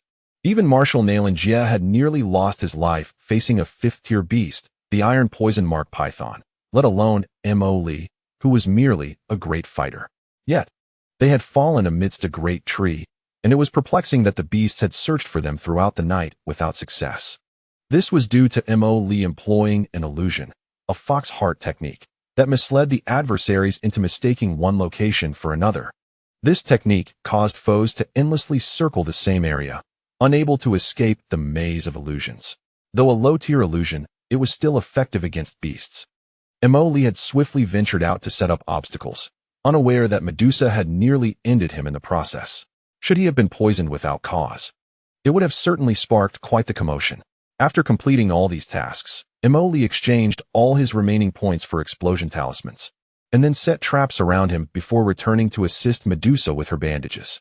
As dawn gradually approached, Lee could even see the 4 4th-tier magical beasts wandering not far away. They circled around a large rock, trampling the ground into a narrow path. With the break of day, the illusion would dissipate. Taking another glance at Medusa in his arms, he gently checked her pulse. She was still alive. That was a relief. Fleeing with Medusa on his back seemed impractical, yet abandoning her would mean the symbiotic seal would remain unbroken. If Medusa perished, he too would not survive. Suddenly, a loud cry pierced the air, startling Lee. It was a mountain eagle. He looked up just as a massive shadow swooped overhead. Its imposing figure hardly smaller than that of the crystalline-winged beast. It was a 5th-tier magical beast, the azure-winged mountain eagle, shaking Medusa vigorously. He wondered why she had not yet regained consciousness. If she were to be unconscious, she might as well transform into a small snake and curl up in his gourd, making it easier to carry her. However, after some contemplation, Lee ultimately decided to take her with him. He quickly rose to his feet and hoisted Medusa onto his back. At the same time, several wooden pillars materialized from his body, securely binding Medusa behind him. The gourd he had initially carried was once again stored within his spatial ring. The enormous shadow passed overhead, and despite its swift movement, it lingered for several breaths. Such a colossal mountain eagle was not something Lee could contend with, and even Medusa, who was naturally at odds with it, would hesitate to engage. With its hard feathers, sharp claws, and beak, each aspect was a nemesis to serpents. The most terrifying part was its ability to fly. Although humans could also take to the skies, they paled in comparison to such naturally aerial beasts. Lee could not afford to dwell on these thoughts any longer. With the dawn yet to break and the lingering scent of the young lion still on him, he knew there would be a stretch of darkness before the light arrived. A darkness so profound one could not see their own hand in front of their face. Now was the moment. Lee swiftly leaped down from the large tree, then began to navigate through the dense forest with haste. He propelled himself off branches and clung to the trunks of great trees, executing agile leaps and twists, moving with grace and agility, undeterred by the weight of another person on his back. After all, with 4 or 5 4th-tier magical beasts in pursuit, even an octogenarian would run swiftly. This was the depths of the magical beast forest. Even at full speed, it would take him at least a dozen days to reach Qingshan town, which was clearly unrealistic. He could only hope that Medusa would awaken soon to break the seal. Yet, such a wish seemed destined to remain unfulfilled. Suddenly, a violent gust of wind erupted from nowhere. The sound of crackling followed, as branches around him snapped one after another. A resounding cry echoed once more, immediately followed by a series of swift whooshing sounds. Instinctively, Lee evaded the danger, pressing himself tightly against a large tree, coming to a halt. Bang! Bang! 2 feathers, each over 10 feet in length, slammed into the ground before him, one even piercing through the trunk of the tree. Goodness! Lee's eyes widened in disbelief as he glanced upwards at the massive azure-winged griffin, hovering effortlessly in the sky. This creature, perched at the apex of the food chain, had virtually no natural enemies aside from humankind. Furthermore, being a 5th-tier beast, it was a formidable combatant. Roar! Just as Lee stood frozen in place, the 4 4th-tier magical beasts, which he had contained throughout the night, began to encircle him. Oh no! Lee looked up at the 5th-tier griffin and then around at the 4 4th-tier beasts converging upon him. There was no escaping this predicament. An idea struck him: shadow clone technique. Wood transformation. Bang! As dawn broke, Lee swiftly formed seals. With a resounding thud, a colossal amethyst-winged lion king materialized on the ground, its massive claws pinning down Lee and Medusa, who was still in a deep slumber on his back. Just as he completed this maneuver, the 4 magical beasts had already closed in. Useless creatures, wasting an entire night for an injured Medusa. The amethyst-winged lion king roared in anger, expressing its frustration. Upon witnessing their king, the 4th-tier beasts immediately prostrated themselves, trembling in fear. Effective. Lee let out a sigh of relief. Useless, all of them. Though Mo did not understand beast language, he expressed his thoughts in human terms. Additionally, the amethyst-winged Lion King was indeed capable of understanding human speech. Roar. Mo mimicked the roar dramatically. The beasts, still cowering on the ground, dared not move. Perfect. Mo recognized that his ability to intimidate them stemmed entirely from the aura of the little Lion King that clung to him. Although these beasts were of considerable rank, they lacked any soul perception, relying solely on instinct to sense the aura around them. Enough. Disperse. At the Lion King's command, the magical beasts hurriedly retreated, only turning to flee after retreating several dozen meters, vanishing in a flash. Mo exhaled softly, feeling relieved. Now, only the fifth-tier griffin remained overhead. The griffin, once circling above, seemed startled, but it clearly observed that what was once an enemy had now transformed into a Lion King. Moreover, the aura was identical to that of the Lion King. Begone! Mo shouted defiantly towards the sky. Yet, the griffin remained unmoved. Oh no! Could it have seen through the ruse? Caw! Indeed, the griffin hesitated for but a moment before suddenly flapping its wings and diving rapidly towards Mo. The speed was astonishing, and the force was immense. The resulting gust of wind scattered the transformed Lion King of ink and wood. In an instant, Mo revealed his true form. Damn! The Sharingan. Mo stepped back, his partially closed eyes suddenly wide open. Jinjutsu. There was no time to evade. And even if there were, escape was futile. I must risk it. I can only hope to seize control for a fleeting moment. Buzz. The rapidly descending azure-winged rock trembled violently, yet its diving speed remained unchanged. Oh no. Mo realized it was too late to avoid the impending doom. Who would have thought that this would be the manner of his demise? Crushed by a beast. However, Mo had relinquished his struggle. His once open Sharingan had now closed. A thunderous sound erupted as the rock grazed past them, crashing to the ground with a tremendous thud, its massive body flattening a swath of trees. Dust billowed into the air. Had he succeeded? Mo turned his head in disbelief to behold the colossal creature he had managed to control. Who could have anticipated that this Jinjutsu would prove so effective against a magical beast? Imagine, if he were to cast Jinjutsu on the amethyst-winged Lion King.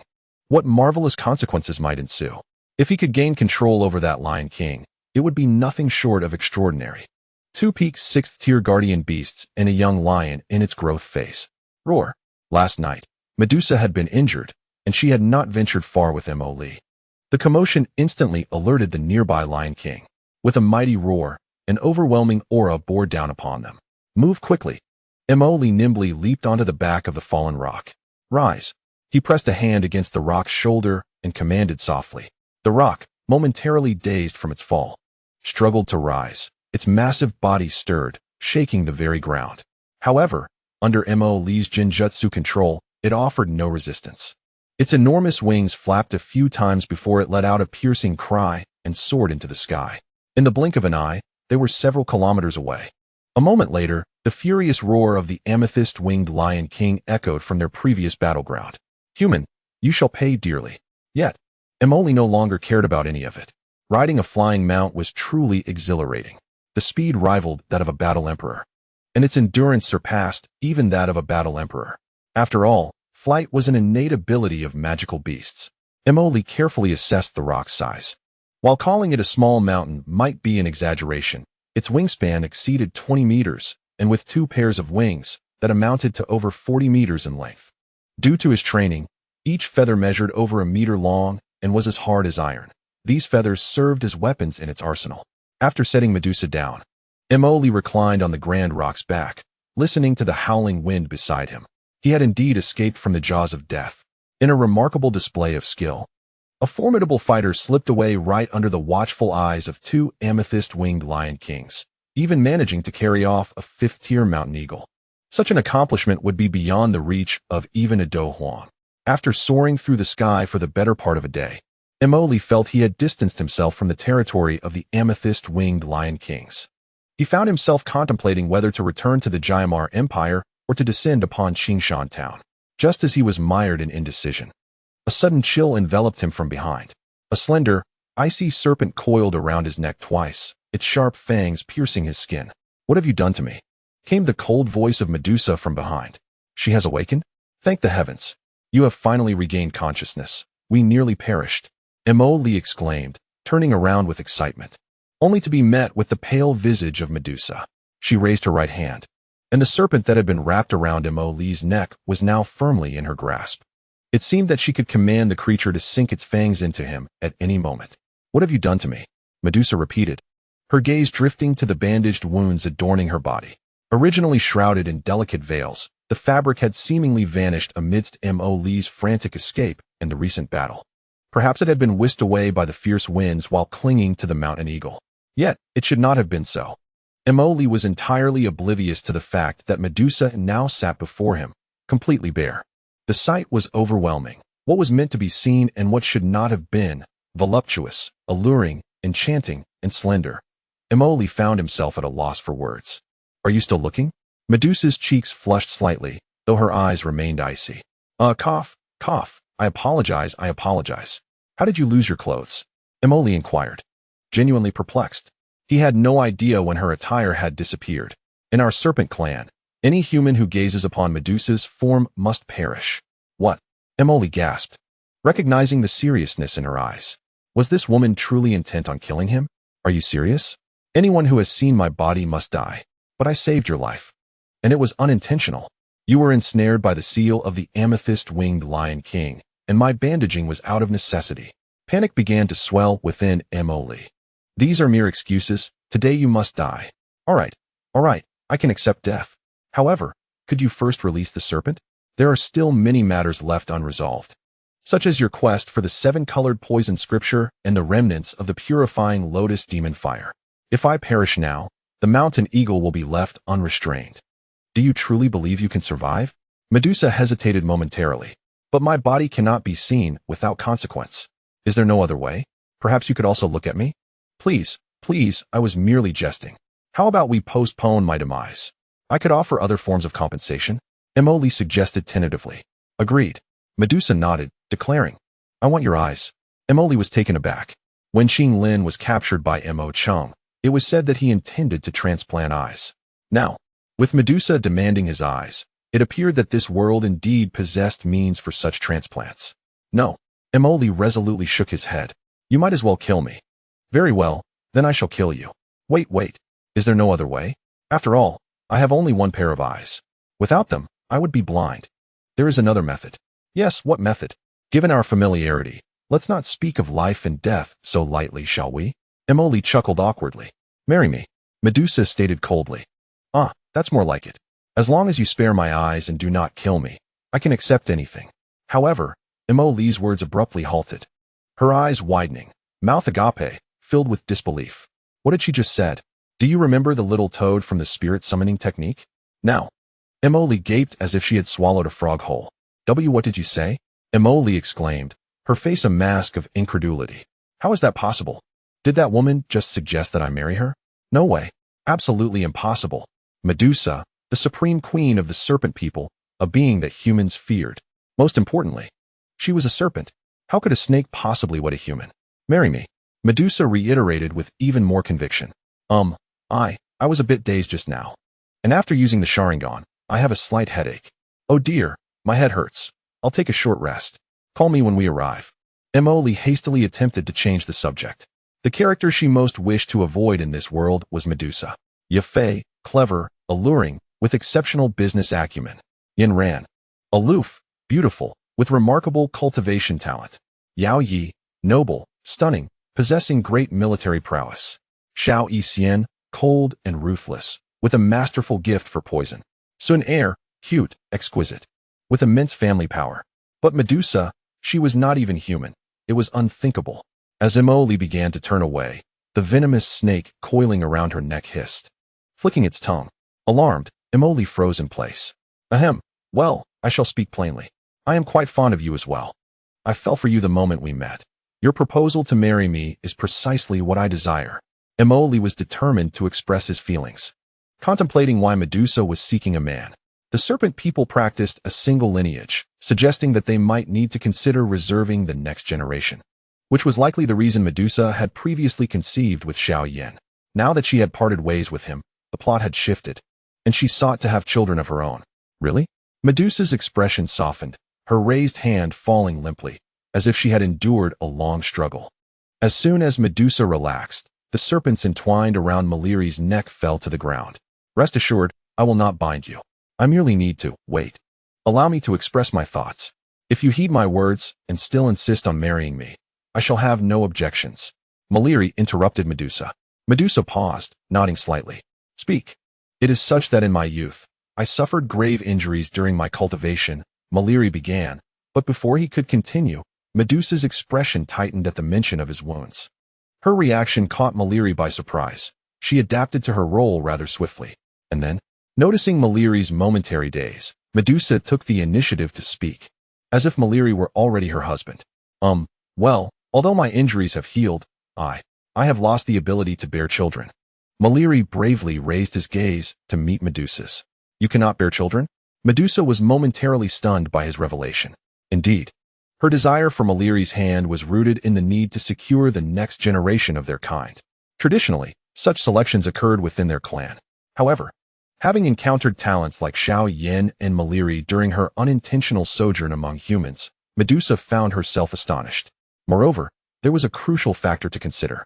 The offspring resulting from the union of humans and serpents had a chance of inheriting the coveted by Shisan Huatong. This ability, while regarded as a bane to the serpent folk, could also serve as a tremendous asset if mastered. Furthermore, the ocular techniques displayed by Maliri had left even Medusa in awe. She believed that should Maliri father her children, their descendants would surely possess an even greater likelihood of developing a new ocular art. Well, I have finished speaking. If you believe I am still worthy of your hand, I would be more than delighted, Maliri concluded, casting a discreet glance at Medusa. Indeed, she hesitated. I apologize, but if it were merely my own desires, I would not mind your ability to bear children. However, I am Medusa, the hope of our serpent clan, and I must secure the next generation of Medusas. Medusa's voice softened. It is of no consequence. I have grown accustomed to it. I hope you find a suitable partner. Maliri feigned disappointment while maintaining a facade of composure. I am sorry. Medusa offered a gentle apology. In that moment, Maliri silently praised his own cleverness. How else could he have declined? It is quite all right. Now, where shall we go? How fares your seal, and when might it be lifted? Maliri was elated, having skillfully evaded Medusa's matrimonial pursuit. However, once I have completed the preparations for our clan, I shall still seek you out. Maliri's heart, which had just begun to settle, became entangled once more. What did that mean? Did it imply that after bearing children, she would return to seek his hand in marriage? What would become of him? Maliri felt an overwhelming sense of despair. Why? He lamented. Because you have seen me in my entirety, Medusa declared with conviction. Maliri suddenly felt a darkness cloud his vision. However, I shall perish. Medusa displayed a frigid expression. No, well, fine, you may prepare your Medusa. Emily shrugged helplessly. This implies that she intends to bear children with another, and only after that will she return to seek him. What kind of logic is that? Indeed, the serpent people are truly peculiar. Emily wished to refuse, yet was that even feasible? Of course, all of this was merely a delaying tactic. The giant eagle continued its rapid flight. Emily was uncertain of his destination, but just as he hesitated, he suddenly spotted a small valley below through the enormous wings of the eagle. Was that not the medicinal valley of the little healer? Without uttering another word, he promptly commanded the giant eagle to dive down swiftly. The valley was shrouded in mist. Had it not been for the powerful flapping of the eagle's wings dispersing the clouds, he would not have noticed it. The eagle's speed was indeed terrifying. In merely half a day, it had flown from the depths of the monster forest to this place. Although the medicinal valley was several days' journey from Qingshan town, at least there were no high-level magical beasts remaining. Where's this?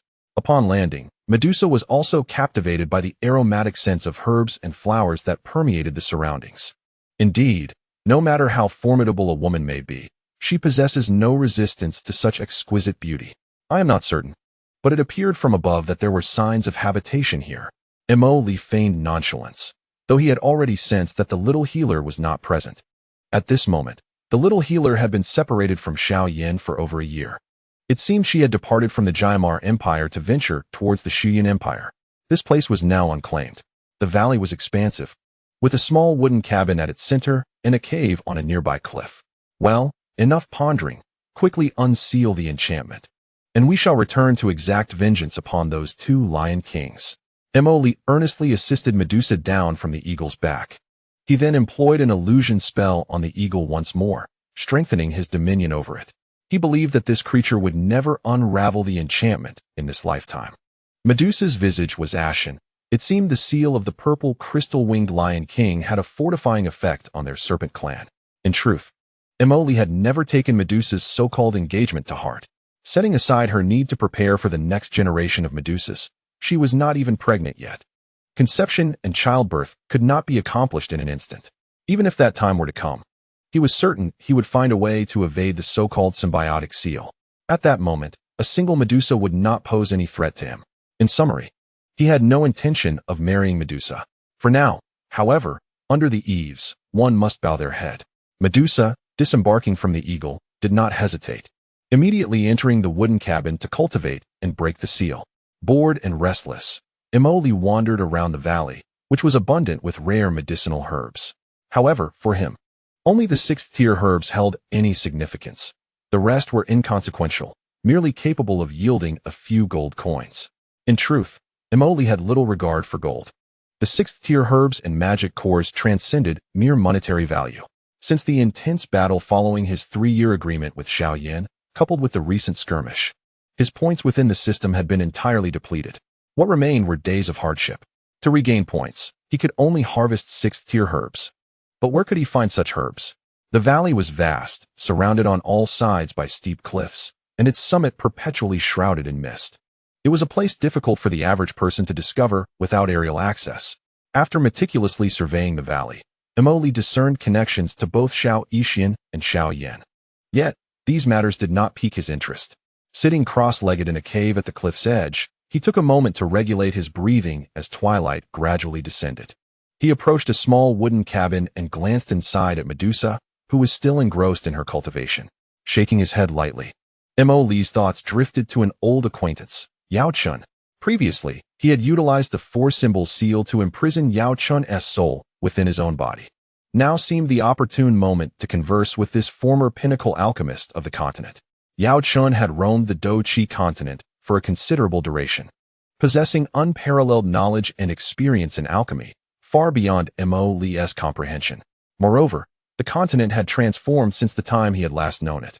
At the very least, it appeared to Li that Yao Chen's intentions toward Xiao Yan were not pure, and he seemed to have aligned himself with the Soul Palace. Most importantly, Li was drawn to Yao Chun's alchemical prowess. Elixirs were of paramount importance in this realm, and he had long desired to have an alchemist by his side to assist him. Stepping closer to the cliff, Li quickly entered a state of cultivation. With a shift of his consciousness, he found himself in his spiritual realm, another dimension of the four-symbol seal. The surroundings were dim and devoid of light. Alone, he traversed this silent world, the only sound being the echo of his own footsteps. Was this truly the realm of the four-symbol seal? As he moved forward, a glimmer of light gradually emerged ahead. Continuing onward, he arrived at an enormous wooden cage at the end of the darkness, where the somewhat ethereal soul of Yao Chun was ensnared behind the bars. It was hard to fathom that this crude cage could contain a being who once attained the level of Dou Zun, especially one imbued with the bone spirit cold fire. A realization dawned upon Li. This was merely a figment of his imagination. This was his own dimensional space, where he wielded absolute power. Even without the cage, Yao Chun would not be able to escape. Approaching Yao Chun, Li came to a halt. The ethereal soul slowly raised its gaze. An elderly man with silver hair appeared before Li. For the first time, Li observed this venerable figure at such close proximity, a being of unparalleled greatness. "Who are you?" Upon hearing the commotion, Yao Chun lifted his head. His already ethereal form now appeared even more insubstantial, akin to a wisp of smoke. "Who I am is of little consequence. What matters is that I know who you are, Yao Chun. Who are you?"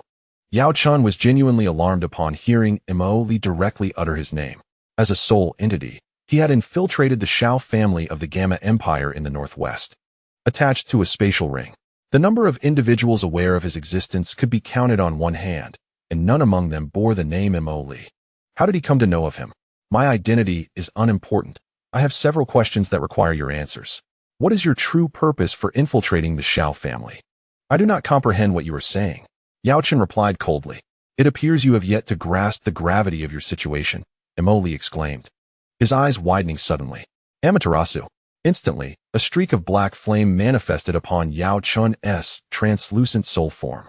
Ordinarily, with Mo Li's current strength, he would not be able to invoke Amaterasu, but within this sealed realm, he was akin to a deity. Not only could he summon Amaterasu, but he could also conjure the full form of Susanoo, though such measures would ultimately prove futile. Amaterasu is reputed to be the most potent physical attack, with its black flames consuming the target until nothing remains. As a soul entity, Yao Chen's greatest fear was fire. As the black flames ignited, Yao Chen emitted wails akin to a slaughtered pig. Despite being the most formidable alchemist, and once reaching the pinnacle of the 9 transformations of Dou Qi, here he was merely a captive. Mo Li allowed the flames to continue burning without extinguishing them, and time slipped away. Day turned to night and back again. Within the confines of the barrier, time lost its meaning. Yet even Mo Li began to doubt the effectiveness of this method against Yao Chen. Indeed, a former pinnacle alchemist was no ordinary foe. Just as Mo Li contemplated surrendering his efforts, Yao Chen gasped, I will speak. Do not rush. You can endure for a few more days. I am not interested in falsehoods. Truth. I speak only the truth. My primary purpose for infiltrating the Gamma Empire was to approach the Xiao family. Yao Chun's admission prompted a slight nod from Mo Li.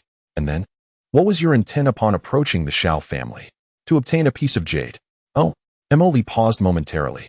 It aligned perfectly with his deductions. Should the Soul Palace seek to deal with Yao Chen, there would be no escape for him. No matter his prowess as a pinnacle Dou Qi or an 8th grade 9-colored elixir alchemist, such strength was merely sufficient for gatekeeping among the Soul Clan. Did you succeed? Mo Li continued his interrogation. Not at all. Yao Chen replied truthfully. You did not take action? It is not that I did not act. Rather, I was one step too late. Mo Li was astonished. After lying in ambush within the Xiao family for over a decade, he had actually arrived too late? Someone had beaten him to it. Who was it? At present, only the ancient clan and the Soul Palace are aware of the Jade fragment's existence. Since the Soul Palace has not been acquired, it seems our focus must shift to the ancient clan, particularly concerning Suner. No, it should be her bodyguard, Ling Ying. Mo Li had long been aware that Suner's true purpose in infiltrating the Xiao family was not merely for a tranquil childhood. A notion so absurd that even a fool would doubt it. Suner had previously stated that her father tasked her with the acquisition of that ancient jade. It appears they have succeeded, and moreover, Ling Ying is not as loyal to the Xiao family as one might presume. Suner is merely a facade. You have remained by Xiao Yan's side. When will you return to the Xiao family? Not long ago, specifically during the Alchemist Conference. During the Alchemist Conference. Shouldn't Yao Chen have been in a state of unconsciousness? I feigned slumber. Seemingly aware of Mo Li's thoughts, Yao Chen voluntarily divulged. Mo Li began to comprehend.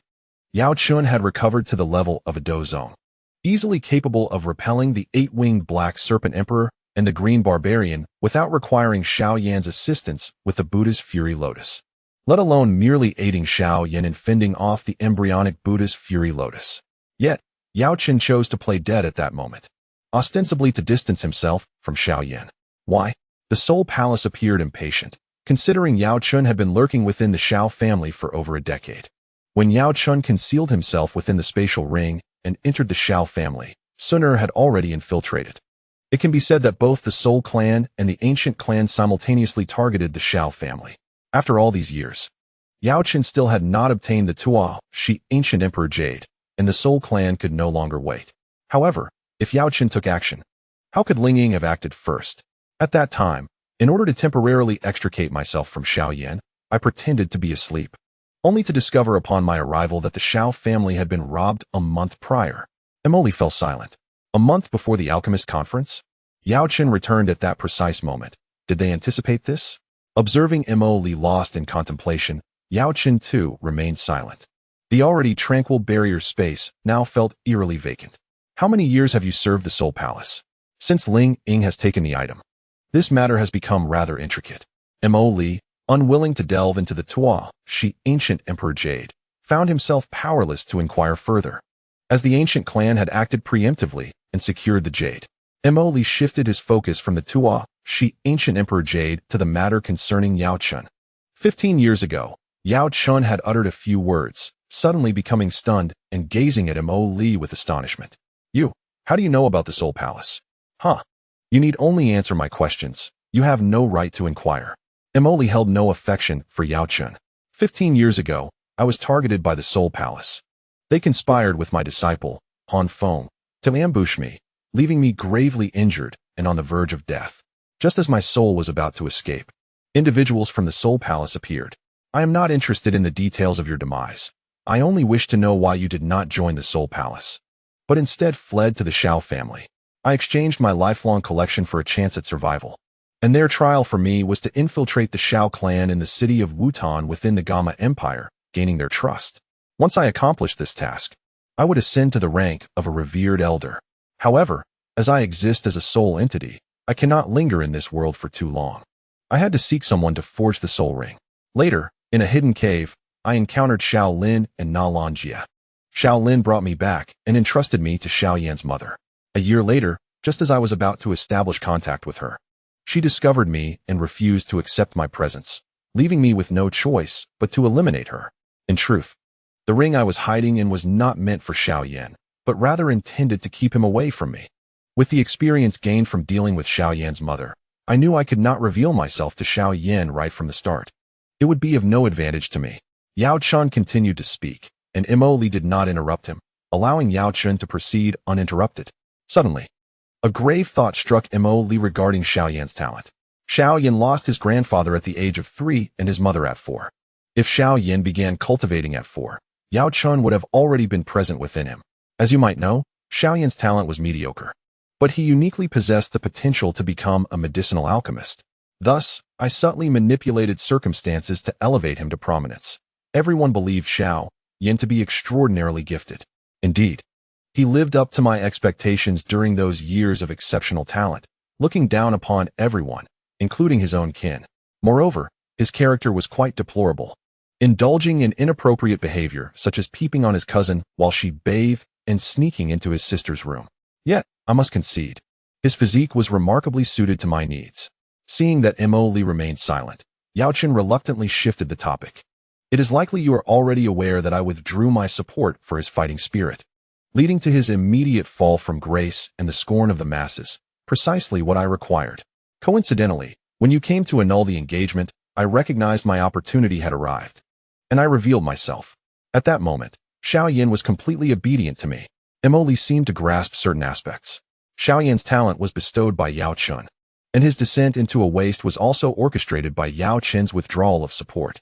The aim of Yao Chen's actions was to control Xiao Yan. As the pinnacle alchemist of the continent, Yao Chen's collection was vast, surpassing even the entirety of the Gamma Empire. Heavenly tier martial arts, earthly tier martial arts, and high-grade medicinal pills, all were within his reach. However, the items he provided to Xiao Yan were scarcely valuable. After he was captured by the Soul Palace, his ring also fell into Xiao Yan's possession.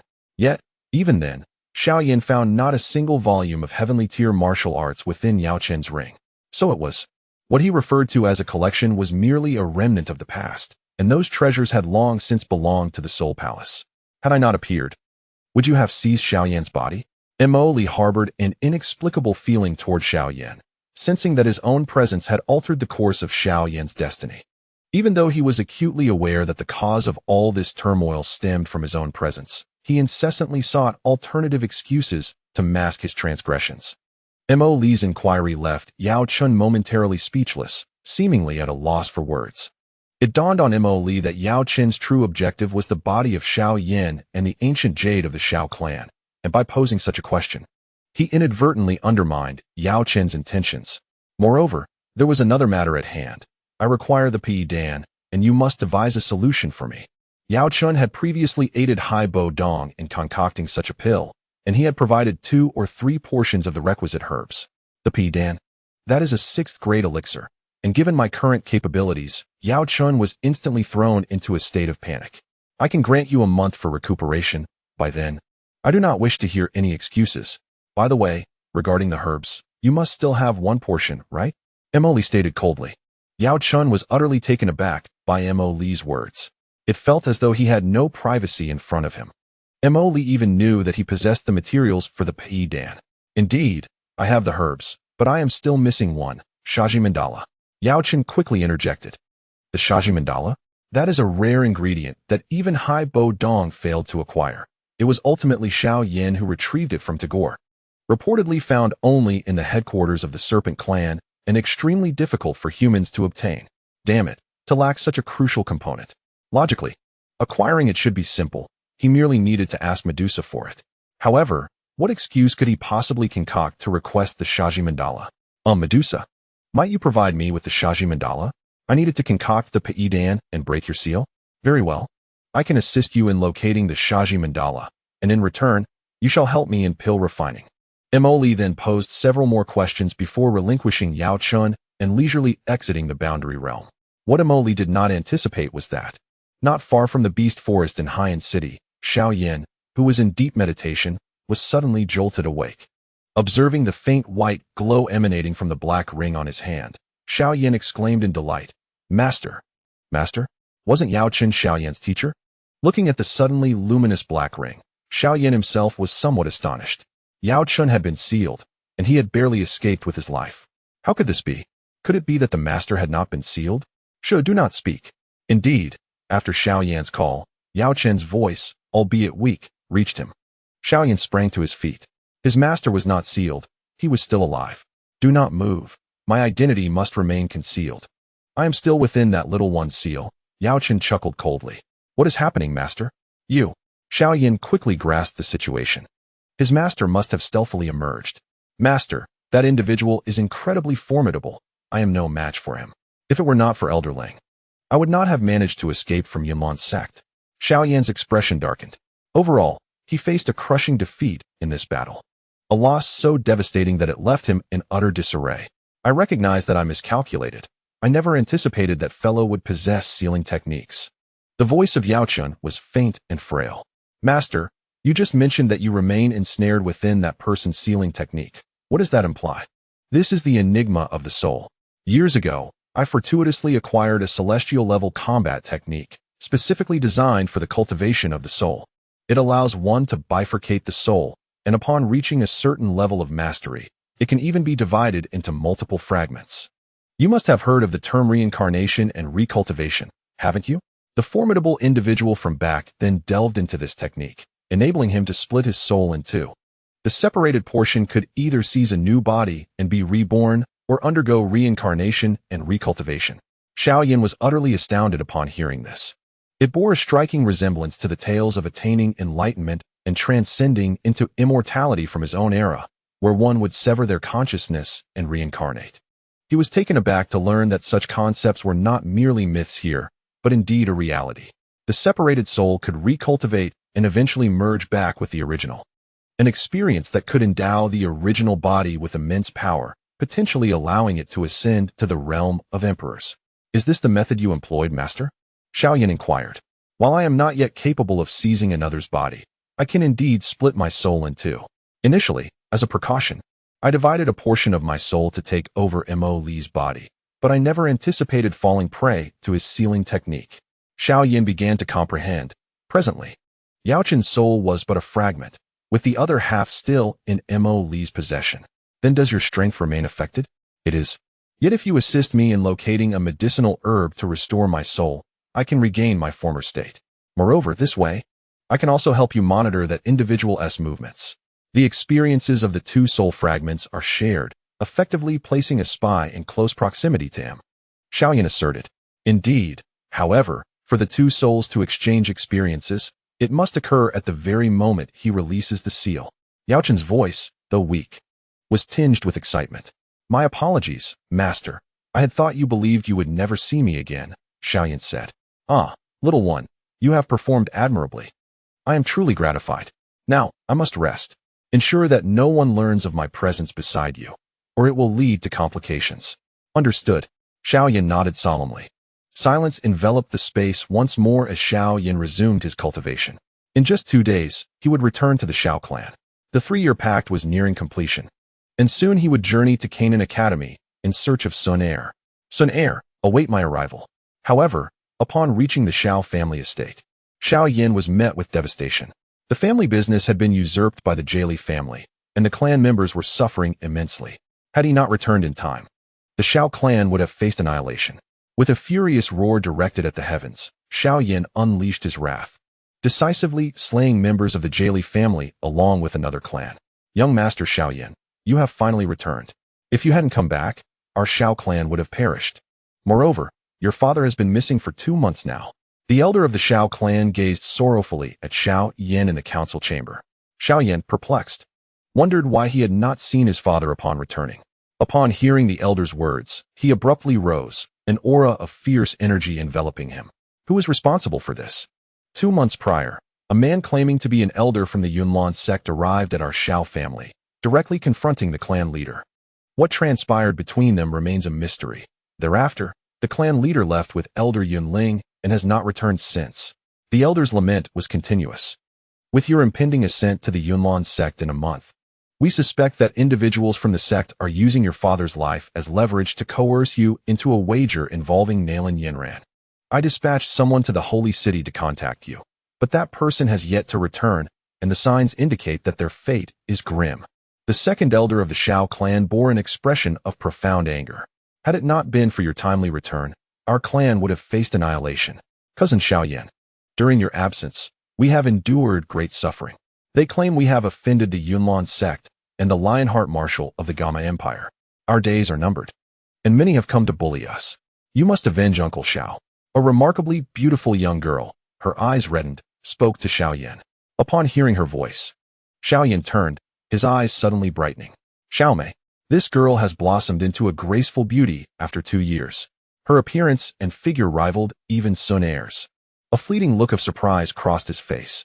Rest assured, Cousin Xiao Mei, now that I have returned, the Xiao clan shall face no further troubles. Elderling. After speaking, Xiao Yan bellowed into the air.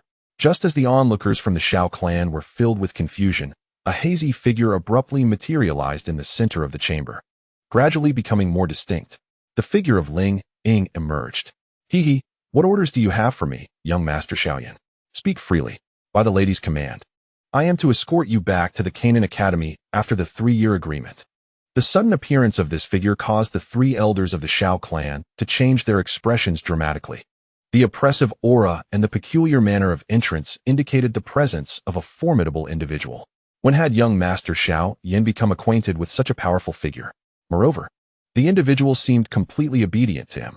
No wonder he could descend from the Yunlan Sect. Could this be the mentor concealed in the shadows? My father has been pursued by Yunling and is now missing, likely captured by the Yunlan Sect.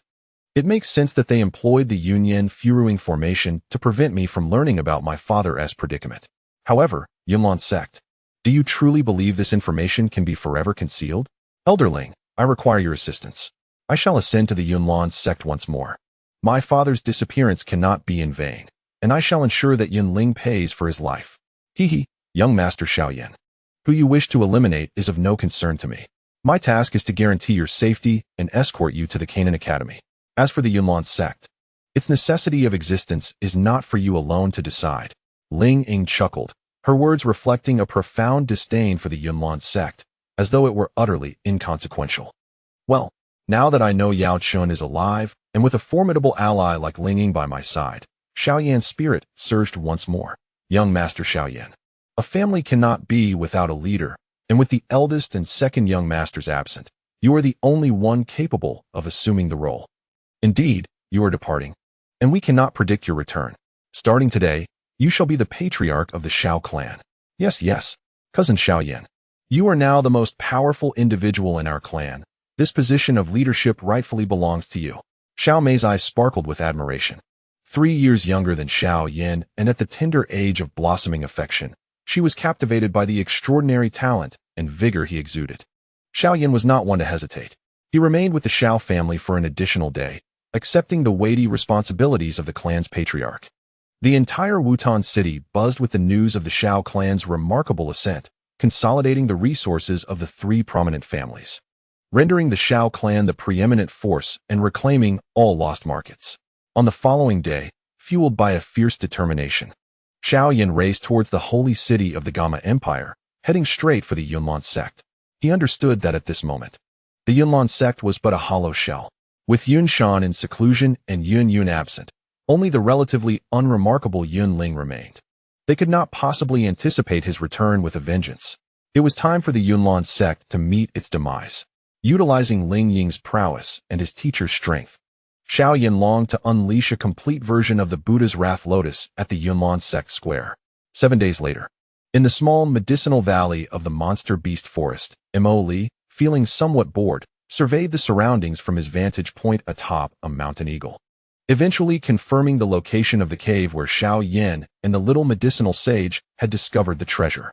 However, he dared not venture in alone. Based on his calculations, a traitor from the snake people was surely concealed near the cave, possessing at least the strength of a Dou Huang.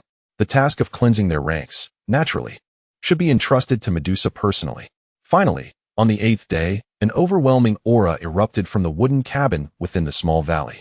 The atmosphere surged, ascending into the sky, scattering the clouds above the valley and granting a sense of clarity, as if the mist had parted to reveal the moon.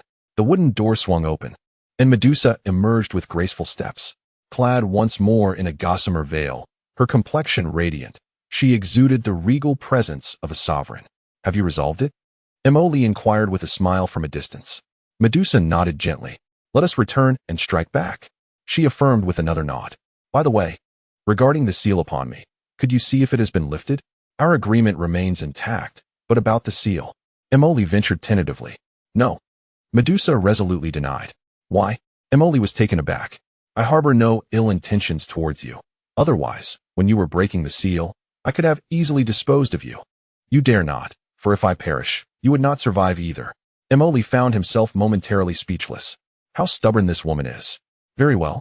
If you choose not to lift the seal, I trust my strength should aid in my recovery. Otherwise, you alone cannot contend with 2 amethyst-winged lion kings. Mo Li shrugged his shoulders. Medusa hesitated once more. Rest assured, I have already commanded Yaya to cease the pursuit of your serpent clan. My goal is to ensure that your kind can coexist with humanity. Furthermore, I have promised to assist you in retrieving the remnants of the pure lotus demon fire. I can temporarily restore your strength. Mo Li found himself at a loss for words upon hearing Medusa's declaration. This woman possesses an impressive sense of caution. Very well. Mo Li reluctantly nodded, realizing that if the seal were to be lifted, he would have to find a way on his own. However, how could he acquire the sand mandala? If you attempt to break the seal, I will know immediately, and such an act would be tantamount to courting death. The true Medusa would only emerge once her strength was restored. Her lofty and unapproachable nobility instilled a sense of reverence that kept others at bay. She was certainly on an entirely different level from those little girls who often sought hugs and lifts. All right, Mo Li agreed once more. You may close your eyes. I shall assist you in unlocking the seal on your strength. Do I truly have to close my eyes? Indeed. Mo Li scrutinized Medusa once again, seeing nothing amiss in her expression before gradually closing his eyes. However, just as his eyelids fluttered shut, he felt something suddenly obstructing his lips. Before he could process what was happening, a delicate fragrance enveloped him. This woman. Instinctively, Mo Li attempted to retreat. Yet, before he could make a move, his tightly clenched teeth were abruptly pried open, and a sharp pain pricked at his tongue. She bit him again. This woman truly has no restraint. Being a serpent does not give one the liberty to bite indiscriminately, especially when it involves one's own tongue. Here, take a drop of the Titan Python's blood. This drop can neutralize the symbiotic seal, but you have only half a day. Medusa gently wiped the corner of her mouth, showing no signs of discomfort from their recent intimate encounter. Mo Li wished to voice his thoughts, but what could he possibly say? He felt as though he was entirely at her mercy. Just as Mo Li was engulfed in confusion, the seal that had been obstructing his combat energy suddenly dissipated. Boom. That long-lost power surged forth once more. Haha, this is the feeling. His strength had been restored. Feeling the vibrant energy coursing through him, Mo Li realized that he needed not Medusa's assistance. He could easily bring down those 2 pinnacle 6th-tier beasts. In his eyes, the amethyst-winged lion kings had become mere cores to be harvested. Let us go. We shall return and slay them. With a grand gesture, Mo Li whistled at the distant 5th-tier magical beast, the azure-winged roc. With a powerful flap, the enormous creature soared into the sky. Mo Li turned, grasping Medusa's hand, his wings unfurling majestically behind him, and he instinctively wrapped his arm around her slender waist. Surrounded by beauty and riding a magnificent steed, Emoli felt he had reached the pinnacle of life. In the past, Medusa's temperament would have prompted her to retaliate violently if a human dared to approach her so closely. However, today was peculiar. She merely hesitated slightly, offering little resistance. No longer concealing their presence, the aura of the fifth-tier beast startled numerous creatures throughout the magical beast forest. Mercenary teams were commonly visible at the forest's edge, and as Emoli and Medusa soared past, the occasional mercenary looked up in terror at the colossal beast overhead. Heavens! Is that the fifth-tier beast from deep within the forest, the azure-winged roc? Indeed, I remember my great-grandfather speaking of it during my childhood. When did such a creature venture to the outskirts of the magical beast forest? If it were to attack humans, we would all be doomed. Yet, wait, look closely. There appears to be a figure atop that beast. Could it truly be a rider? How is it possible for someone to tame a fifth-tier magical beast? In that moment, the renowned mercenary team from Qingshan Town stood frozen, gazing in awe as the roc carried Emoli and Medusa away into the horizon. As they approached the lair of the amethyst-winged Lion King, the roc hesitated, refusing to advance further despite Emoli's urging, merely circling in place. It seemed that, as a magical beast, it harbored an innate fear of higher-tier creatures. Never mind, we needn't proceed any further. It appeared that their commotion had already alerted the amethyst-winged Lion King. Two massive lions, aglow with purple flames, ascended into the air. Human, you persistently disturb my peace. Do you truly wish for your demise? One of the amethyst-winged Lion Kings bellowed in fury. Medusa, are you truly prepared to sever our alliance? Enough of this. I covet the accompanying amethyst source in your cores. Let us engage. Medusa declared, suddenly drawing a curved sword resembling a Malay kris from her spatial ring. Emoli's eyes widened. It was the first time he had witnessed Medusa wield a weapon. Yet, her words resonated with a fierce intensity. With an enraged roar, the Lion King, whose sharp horn had once been severed by Yunlan, unleashed a cry that echoed through the ages. For years, he had never faced such relentless provocation. I will hold them off. You take the child and flee. Sixth-tier magical beasts possessed the wisdom of humans. The amethyst-winged Lion King was no fool. He sensed the presence of Emoli and Medusa, realizing that they were doomed today. Father of the child, there is no need for further discussion. We shall fight them. It is futile. You must escape with the child. You shall not escape. Medusa furrowed her brows, no longer leaving room for negotiation with the two Lion Kings. With a swift motion of her sword, a surge of overwhelming energy, accompanied by an ethereal aura, surged toward the amethyst-winged Lion King. So, the time to strike has arrived. How splendid. As the wings behind Emoli unfurled, he soared higher into the air and swiftly began to form seals directed at the Lion King below. Fire release. Fire Dragon Flame Bullet. With a resounding boom. For fire dragons emerged from all directions, hurtling down towards the amethyst-winged Lion King. The Lioness King hesitated no longer. She opened her mouth and unleashed a torrent of an enigmatic liquid, while her spiral horn suddenly radiated a brilliant purple light. In that instant, the liquid transformed into a thin mist, ignited by the purple glow. Boom. Instantly, a vast expanse of purple flames engulfed the air, encircling Emoli and Medusa. This is bad, Emoli exclaimed, realizing that the purple flames were indeed the source fire of the amethyst-winged Lion King. Ice shield, ice spirit armor. With a thought, Emoli enveloped himself in a crystalline layer of ice. The searing flames were repelled by the ice shield, leaving Emoli unharmed. However, the purple flames, born from the burning liquid, were of an intensity far surpassing that of ordinary combat flames. The entire forest was soon ablaze. Little May, it's time to get serious. Each of us will take one, and let us finish this swiftly. Body flicker technique, Emoli declared, and with a strange motion, his figure vanished from the air. When he reappeared, he was positioned behind the amethyst-winged Lion King. Lightning release, thousand birds, sharp spear. With a resounding cry, a long spear forged from lightning materialized in Emoli's hand. Without a moment's hesitation, he thrust the spear fiercely downward towards the amethyst-winged Lion King. The Lion King's body was encased in a thick layer of purple crystal, a defense that most would find insurmountable. But why break such a defense? As the lightning jutsu connected with the amethyst-winged Lion King's flesh, the acrid scent of charred meat filled the air, accompanied by the Lion King's anguished howl. With a twist of his wrist, Li unleashed lightning release for Book's piercing hand. This technique, known as the mightiest spear, became exponentially more formidable when 4 fingers merged into one. Though classified as an A-rank ninjutsu, its lethality, amplified by the power of lightning, rivaled that of S-rank techniques, making it one of Li's signature skills. Although he could currently only utilize the 4 Book's piercing hand, he had yet to encounter anyone within the Emperor level capable of countering it. Boom. Li's 4 fingers struck hard against the back of the amethyst-winged Lion King. A tremendous force was instantly met with resistance, creating a powerful shockwave centered around Li and the lion.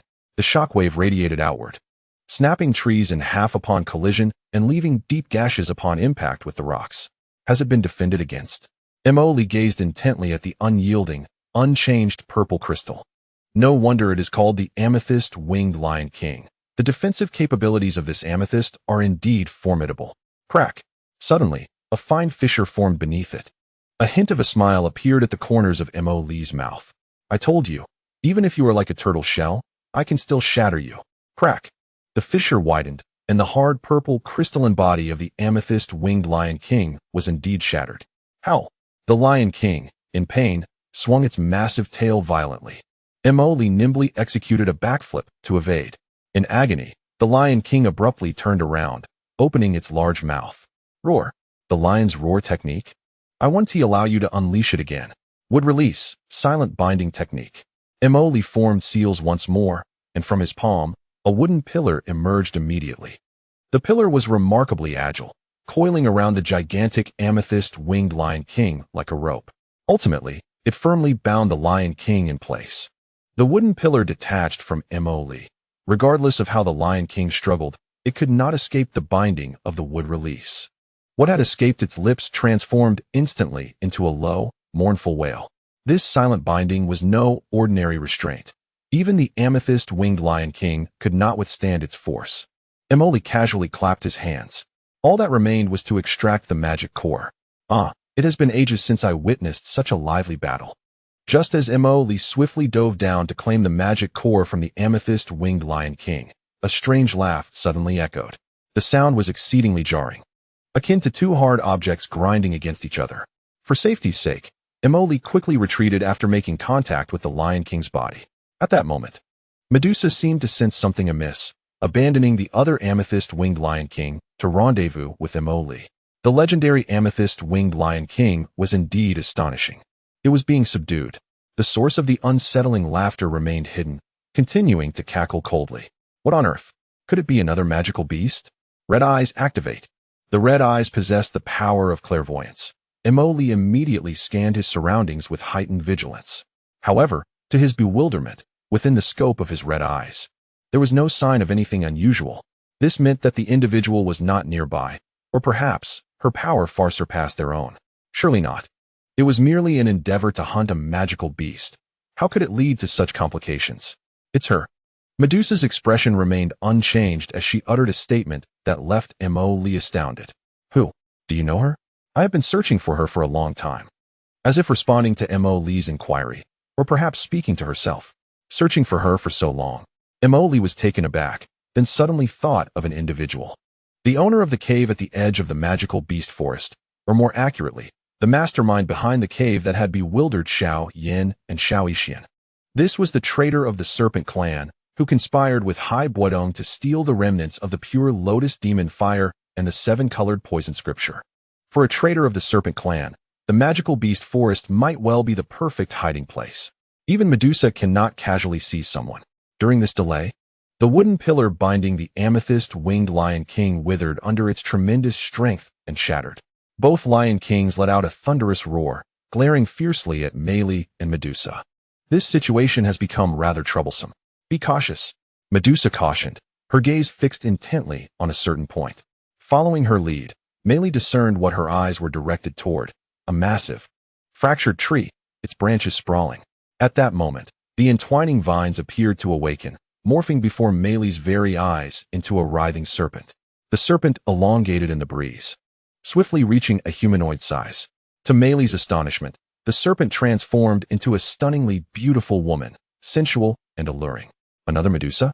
Mei's eyes widened in disbelief as he beheld the enchanting figure approaching him. In terms of appearance, complexion, and stature, she bore an uncanny resemblance to Medusa.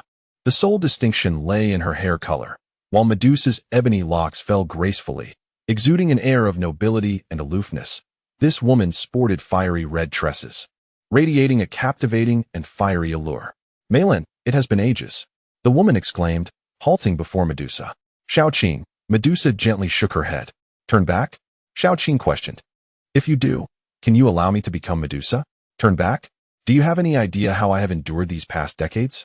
The woman, referred to as Xiao Qing by Medusa, regarded her as though she were a fool. What is happening? Mei was utterly bewildered. However, from their brief exchange, he gleaned some insights.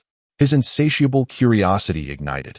It seemed that within the serpent people, such palace intrigues unfolded in real time.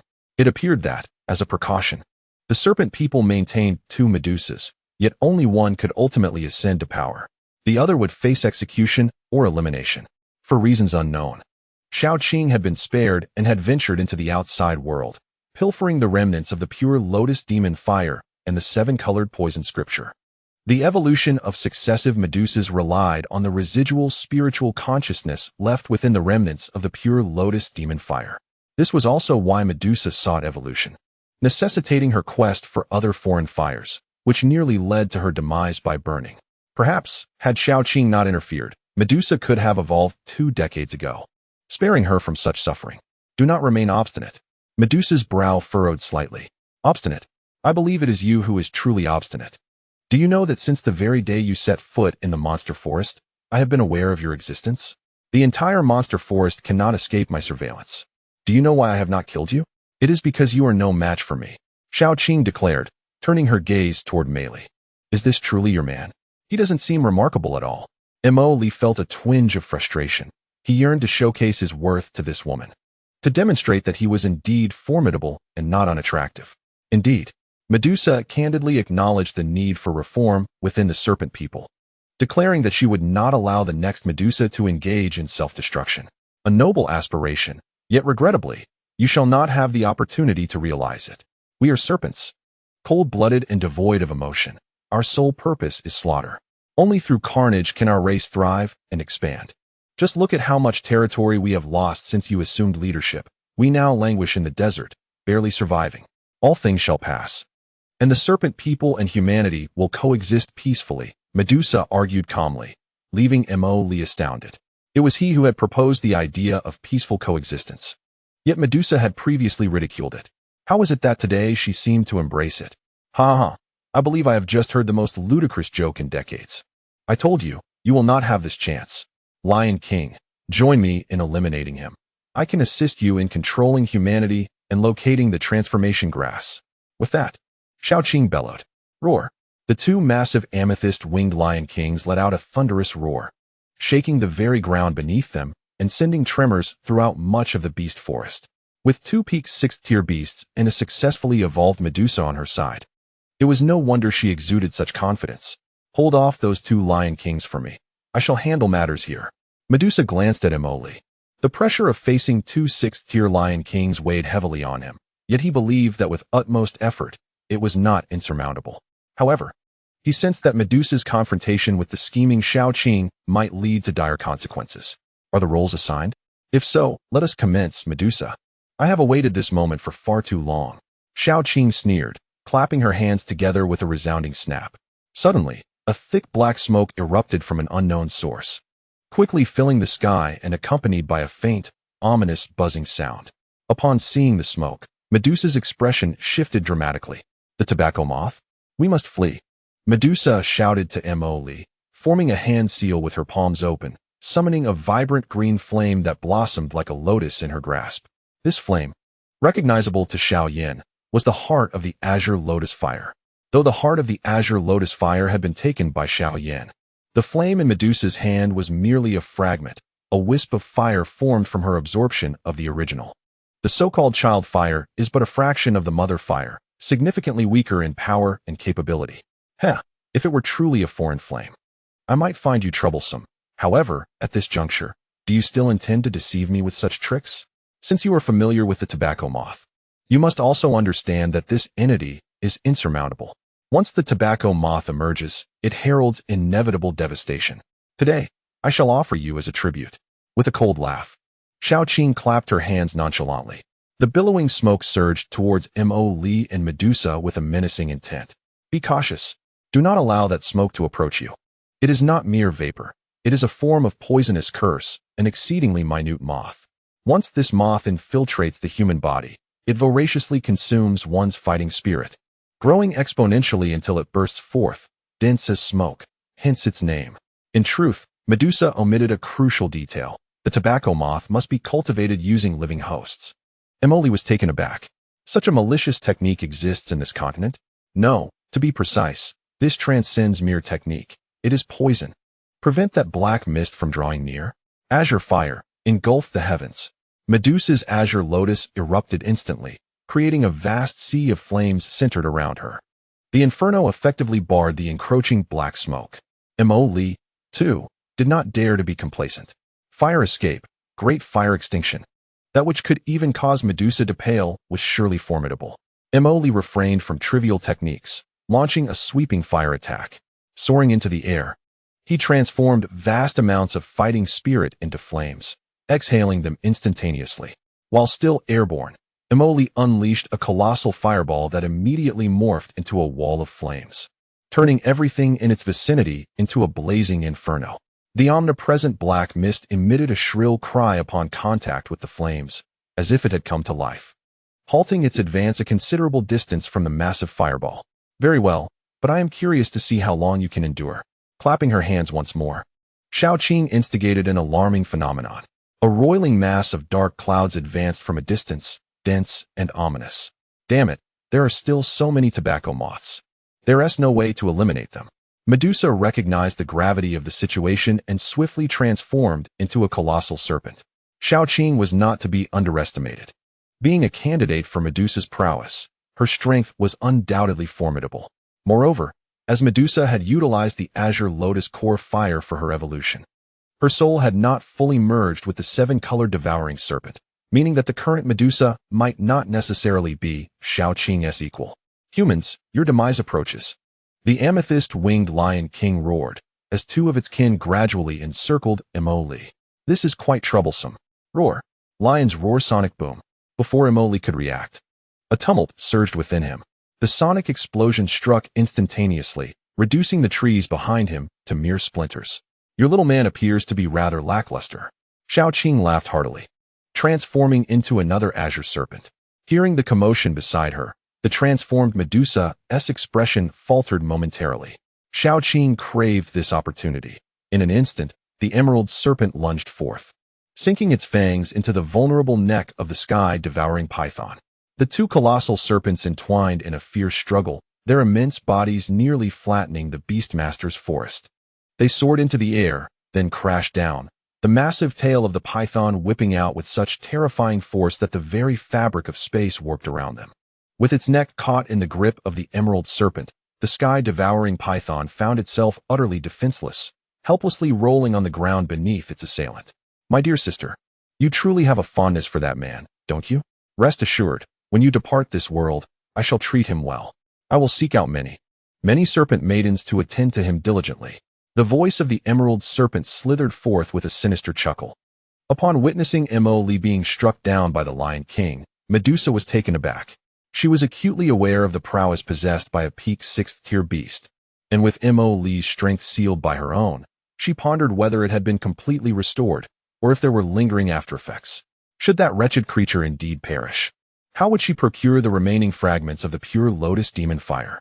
She harbored no illusions that her sister would offer any assistance. Divide! Medusa cried out sharply, her voice ringing clear. Instantly, the sky-devouring python, ensnared by the emerald serpent, transformed into countless smaller serpents that fled in all directions, only to coalesce again a short distance away. Is it finally time to get serious? Xiao Qing scoffed, morphing into human form. With a flick of her sleeve, the tobacco moth, previously obstructed by Mo Li's firewall, transformed into a soaring eagle, emitting a resounding cry. The eagle, a natural adversary of serpents, caused Medusa's expression to shift uneasily. Swiftly, She formed intricate hand seals, summoning a radiant ribbon of 7-colored energy from behind her. This energy instantaneously morphed into a spear that shot skyward, piercing the eagle cleanly through. However, as the eagle was an embodiment of the tobacco moth, the spear's passage shattered it into myriad fragments. The tobacco moth was meticulously crafted for you. I hope you relish it, Xiao Qing proclaimed with unrestrained laughter. The energy spear posed no threat to the tobacco moth, which, under Xiao Qing's command, lunged ferociously towards Medusa. Emerald Heartfire, arise. Medusa bit her lip, fully aware of the dire consequences should she be touched by the tobacco moth. She beckoned, summoning her previously dispatched flames back to her defense. I warned you. This tobacco moth was specially prepared for you. How can you dare to incinerate them? Xiao Qing chuckled ominously, lifting her delicate hand to reveal a milky white lotus flower materializing within her palm. Simultaneously, the azure flames engulfing Medusa seemed to sense an impending calamity, their once ferocious flickers extinguishing in an instant. This was the pure lotus demon fire, ranked third, though in reality second, on the list of extraordinary flames.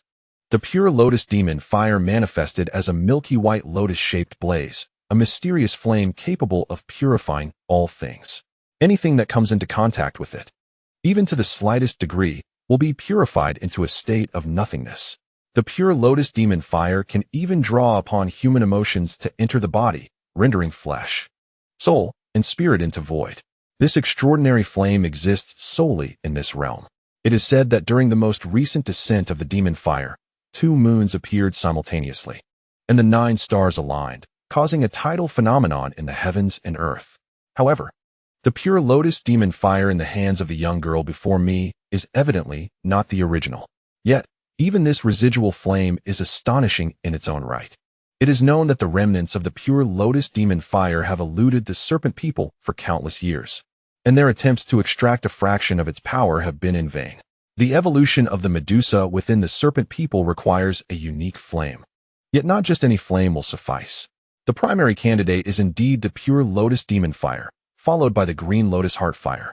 This continent is replete with various extraordinary flames. Hence, one must wonder why Medusa is willing to wait for decades in pursuit of the green lotus heart fire. It must be noted that both the green lotus and the pure lotus share a common characteristic, the lotus. When extraordinary flames manifest, all other flames submit. However, among these flames, they possess the capacity to devour one another, and there exists a hierarchy. The pure lotus demon fire ranks third, though it should rightfully be second, while the green lotus heart fire ranks 19th. Thus, the moment the pure lotus demon fire appears, the green lotus heart fire is instantly diminished. You actually managed to extract it. Medusa's face transformed with fluctuating emotions. I have asserted that I alone am the most suitable queen for the serpent people. You merely usurped my throne. A cold laugh escaped from the young girl. With the demon fire, I can fortify the serpent people further, compelling humanity to submit. I shall lead the serpent people to the pinnacle of power. Even the 9 Nether Earth Abyss Python cannot be compared to our sky-eating python. Boom. Just as Medusa and the young girl each held a lotus-shaped extraordinary flame, a thunderous explosion resonated nearby. The sound wave had barely dissipated when, taking advantage of a momentary distraction from Mo Li, the Lion King teleported in, its massive claws descending with overwhelming force. With a deafening crash, Mo Li had no chance of escape, as the ground beneath him, along with his very being, was crushed beneath the Lion King's colossal paw. Your little man seems to be on the brink of death.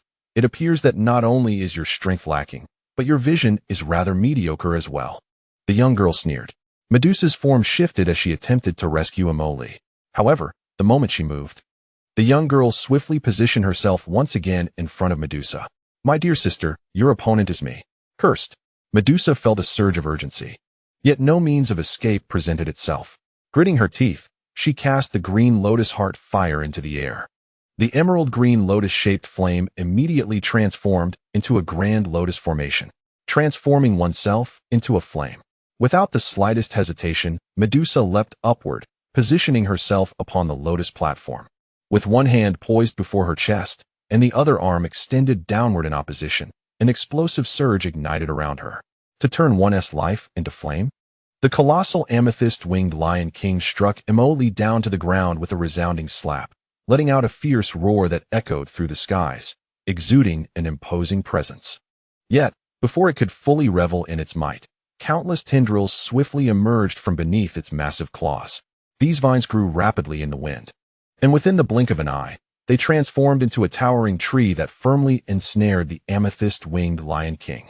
The technique would release tree binding, eternal burial. Boom. However, before the tree binding could fully take effect, a fierce violet flame erupted from the body of the bound amethyst-winged Lion King, igniting the tree in an instant. Great Jade Spiral Sphere. MOLE afforded the Lion King no time to react, forcefully pressing the Great Jade Spiral Sphere against the top of its head. This enhanced version of the spiral sphere, compressed into high-density chakra from a distance, unleashed its full destructive potential upon impact, resulting in astonishing devastation. The chakra consumed was equally extraordinary. The shockwave generated by the densely compressed Great Jade Spiral Sphere was comparable to the impact of a small meteorite. Boom. Originally no larger than a small watermelon, the Great Jade Spiral Sphere expanded dramatically at the moment of detonation, forming a colossal sphere of light and shadow centered around MOLE and the amethyst-winged Lion King. The sphere lingered briefly before erupting into a frenzied wave of energy that radiated outward. The sound of destruction was deafening, as trees and rocks were felled with precision. Even the violet flames engulfing the Lion King were instantly extinguished by the violent energy storm. Within a 2-kilometer radius, nothing remained standing. Of course, the amethyst-winged Lion King, which had just knocked MOLE to the ground, still stood, bewildered by how MOLE had suddenly reappeared above it, launching such a large-scale assault. Crack! At that moment, although the Lion King remained upright, the crystals on its body shattered once more. Fire release, dragon flame song. MOLE rapidly formed hand seals, and then unleashed 4 fire dragons from his mouth, attacking the defenseless Lion King from above, below, left, and right. Boom. Flame shot skyward. Roar. The consecutive strikes finally inflicted pain upon the Lion King, causing it to stagger backward with a furious roar. Ninjutsu, Yellow Spring Swamp. Descend. A vast expanse of muddy swamp formed beneath the Lion King's massive body, devoid of any defensive capabilities, causing it to slowly sink. With a flurry of furious skills unleashed, dazzling in their ferocity, MOLE finally regained control over the Lion King and slowly turned away. There is still one more. MOLE dared not linger. Sensing an impending crisis, the woman held a milky white flame in her hands, and from their conversation, MOLE had learned the name of that flame. A name that sent shivers down his spine: Pure Lotus Demon Fire. How formidable is the Pure Lotus Demon Fire?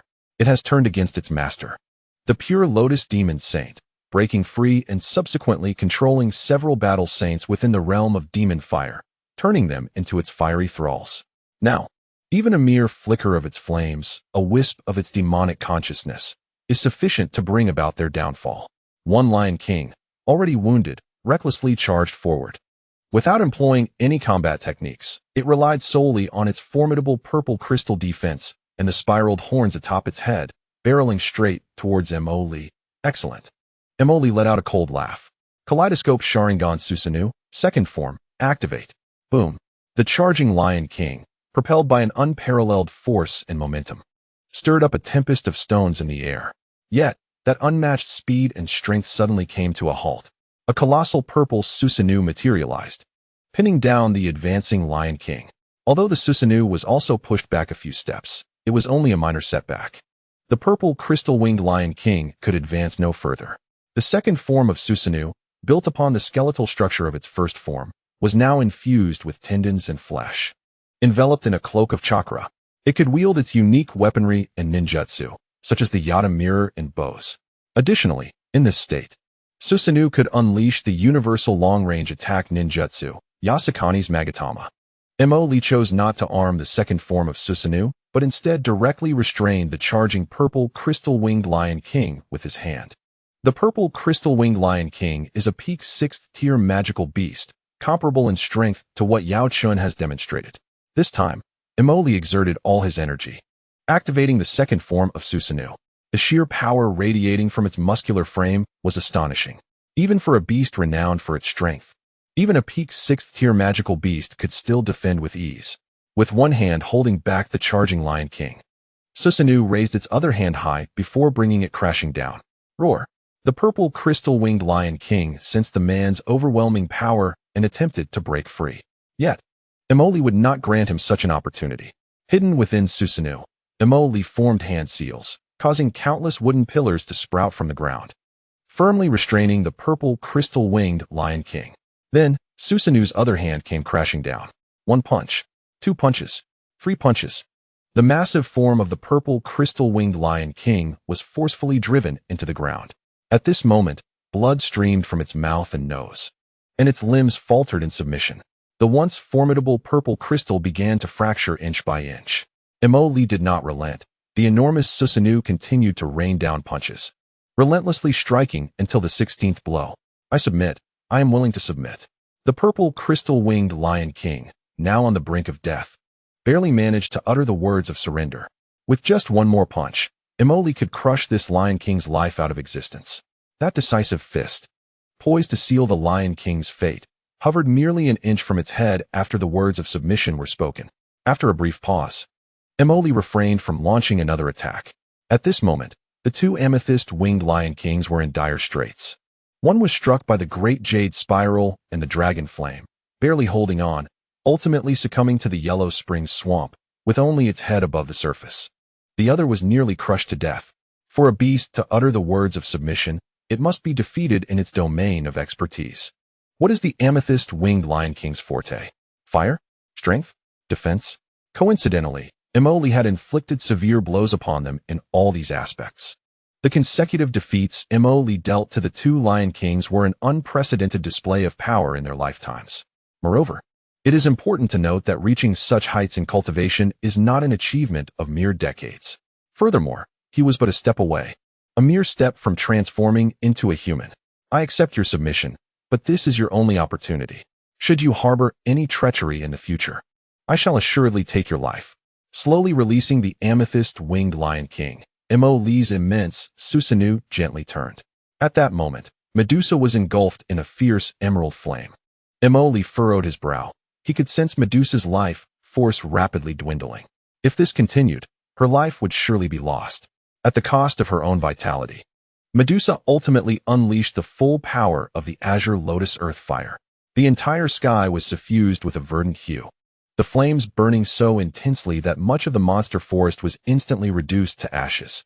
Even the rocks were searing red, on the verge of melting.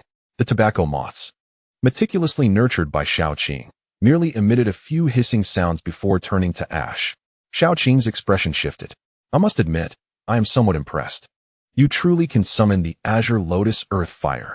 However, this is where it ends. I have stated that I will take your place and control the serpent clan. Upon finishing her words, the milky white flame in Xiao Qing's hand was suddenly hurled into the air. That small flame, buoyed by the wind, forcefully carved out its own realm amidst the youthful flames. The most terrifying aspect was the devouring between the exotic fires. The pure lotus demon fire, upon contact with the azure lotus earth fire, seemed to come alive, much like a beast encountering its favored prey, indulging voraciously. This cannot continue. Medusa is bound to lose. Tengaku. Emoli's kaleidoscopic Sharingan suddenly opened wide, his gaze fixating on Xiao Qing. With a pop, a black flame attached itself to Xiao Qing. Tengaku, the kaleidoscopic Sharingan, releases black flames at the point of focus, which burn until the target is entirely consumed. Xiao Qing, caught off guard, suddenly ignited in flames. The heat of Tengaku was no trifling matter. A piercing scream erupted, and Xiao Qing's form writhed in agony within the black flames, transforming into a massive azure python. Its scales mottled, flesh torn asunder. Gradually, she was consumed by the black fire, leaving not even a bone behind. Is it over? Emoli let out a gentle sigh of relief. No, this is not right. As the power of the Sharingan reached its zenith, Emoli suddenly perceived an anomaly. Within the ashes scorched by Amaterasu, there seemed to be no trace of souls. In other words, it was merely a heap of decaying flesh. Snake shedding technique. Emoli pivoted abruptly, yet it was already too late. Xiao Qing had stealthily approached him, even infiltrating the interior of Susanoo. To his astonishment, the famed strongest defense of Susanoo was so easily breached by Xiao Qing. The milky white anomalous fire in the sky had consumed 2/3 of the Qinglian's core fire. and Medusa coughed up a mouthful of blood. After all, the anomalous fire condensed from battle aura was no match for the pure lotus demon fire. The ethereal flame morphed into the likeness of a middle-aged man, who strode towards Medusa, seated atop the Qinglian, and gently lifted her chin. With a mischievous flick, he tore away the light veil draping her. "Please, no?" Medusa was utterly panicked, covering her chest, and screaming frantically like a frightened girl.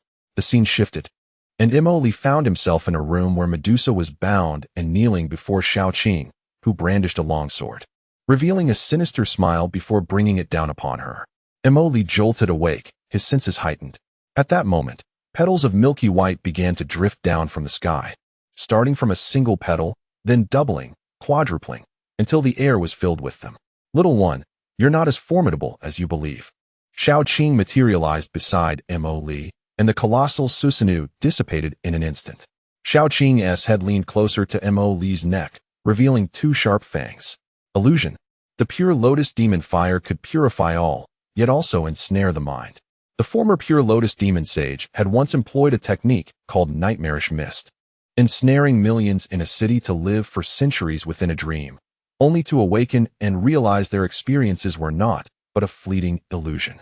This bore resemblance to the ultimate illusion of the kaleidoscopic Sharingan, infinite Tsukuyomi. An expert in illusions now found himself ensnared within one. Xiao Qing bared her sharp teeth and lunged at Imoli. "Xiao Qing, release him. I am willing to relinquish Medusa's throne." Medusa, trapped within the Qinglian's core fire, gazed pleadingly at Xiao Qing. "Today is your day, but I have promised not to kill him. I shall serve you well." "Little man." Xiao Qing grinned mischievously, ceasing her chatter, and sank her fangs into Imoli's neck. Crack! Xiao Qing was taken aback. This sensation did not feel like biting into flesh, but rather akin to wood. In that instant, the Imoli under Xiao Qing's control transformed into a wooden clone. Xiao Qing was astounded. How could he have discerned her illusion? Moreover, this space transfer technique was something he had acquired from the remnants of the demon fire, and it was supposed to be infallible. Upon realizing that the opponent had seen through her illusion, Xiao Qing momentarily hesitated before forcefully propelling herself backward with a powerful push of her legs. However, it was not so simple. The wooden clone immediately transformed into a flurry of vines, swiftly ensnaring Xiao Qing in a tight grip. Earth release, rock stealing rod. Imoli's true form gradually emerged nearby, having already seized a rod forged from earth attribute energy. With a gentle flick of his wrist, the rod, imbued with tremendous force, surged toward Xiao Qing, who was trapped by the wooden clone. Cursed be it! Xiao Qing found herself immobilized, ensnared by the vines extending from the wooden clone. Suddenly, the rock rod pierced through her body with a sickening thud. Yet, despite the certainty of his strike, Imoli did not revel in victory. He swiftly retreated, and just in the instant he stepped back, a slender green serpent darted past the very spot he had occupied. Had Imoli not sensed the danger in time and evaded, he might have been bitten by the snake. Xiao Qing's serpent was not to be underestimated. "Little one, do tell your sister how you evaded my illusion." After a brief exchange, Xiao Qing stood at a distance, grinning at Imoli. "Illusion? What illusion? I know not of it." Imoli replied with a smile, though his peripheral vision occasionally flickered towards the still-burning Medusa above. At that moment, the azure flames of the heart of the earth, conjured by Medusa, had stabilized the situation, even managing to suppress the subflames of the pure lotus demon fire. Yet, complete subjugation of the subflames would require more time. "Is that so? Then how about you accompany me?" Xiao Qing said, swaying her waist playfully. As she did, she gave a gentle shake of her shoulders. Imoli's body suddenly froze, feeling as if he had been paralyzed, his limbs growing rigid. "This woman! Illusion, mirror of the turning world!" Imoli suddenly shouted. Instantly, the swaying Xiao Qing became motionless. It was all over. Great Jade spiral sphere, freed from his constraints. Imoli leaped into the air, brandishing a colossal spinning sphere. Without hesitation, he plunged it downwards toward Xiao Qing. "Impossible. You cannot break my illusion. And how could it possibly rebound onto me?" Xiao Qing's expression shifted, disbelief etched across her face as she exclaimed, "Mirror of the turning world."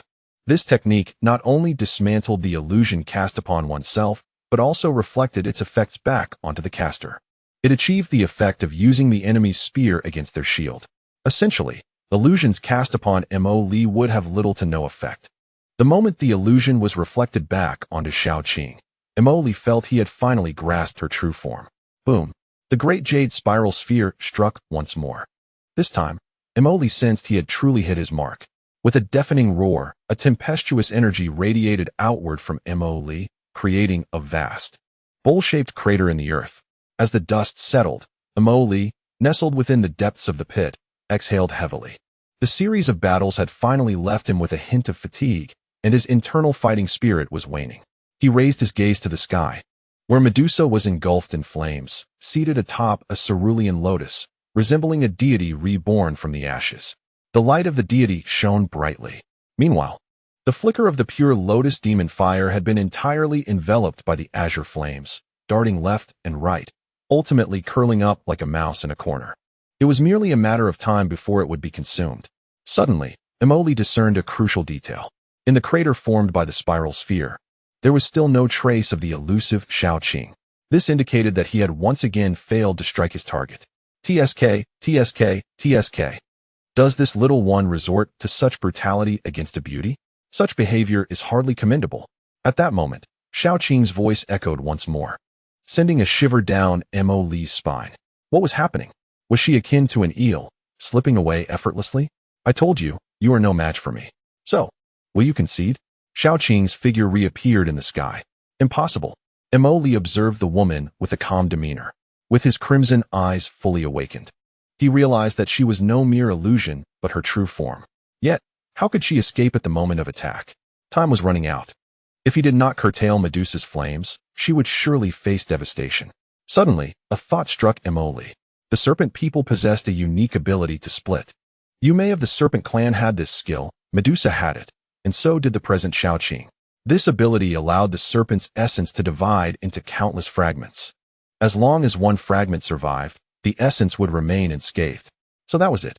If that were the case, then they could strike together. Indeed, Mo Li chuckled helplessly, rising to his feet.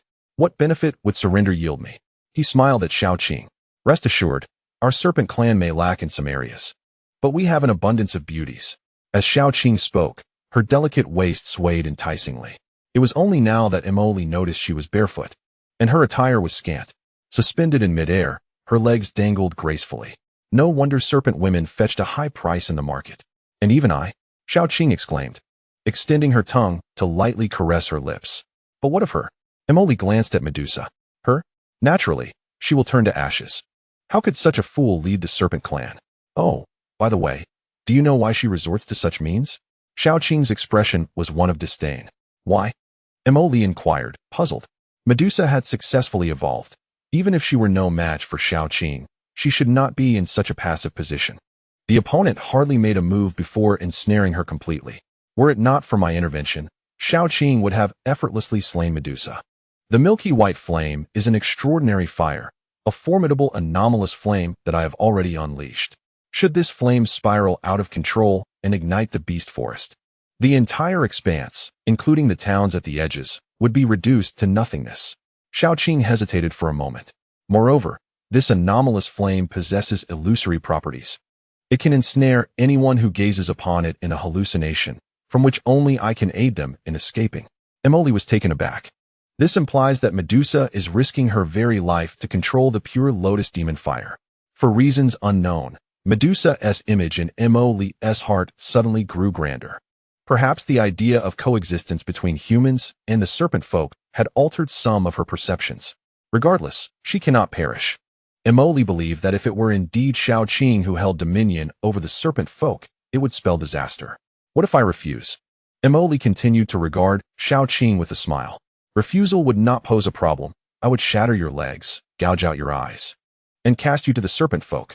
Your eyes are commendable. I could experiment with them, and perhaps extract the coveted by Shisan Huatong. Mo Li understood that Xiao Qing's intentions were akin to Medusa's, all for the sake of their eyes. Yet, while Medusa employed her own body, this woman utilized the serpent maiden. It was indeed an intriguing notion, but you are no match for me. Upon finishing his words, Mo Li abruptly thrust his hands into the ground. In an instant, a small arena of sand materialized around him, as he transformed the earth into sand with his own fighting spirit. Furthermore, he had unwittingly acquired a massive gourd on his back, its mouth agape, from which sand began to flow slowly. Once the sand formed, it instantly coalesced into a towering sand column, surging toward Xiao Qing in the sky. It seems you have chosen the second path. As Xiao Qing spoke, her body began to move swiftly.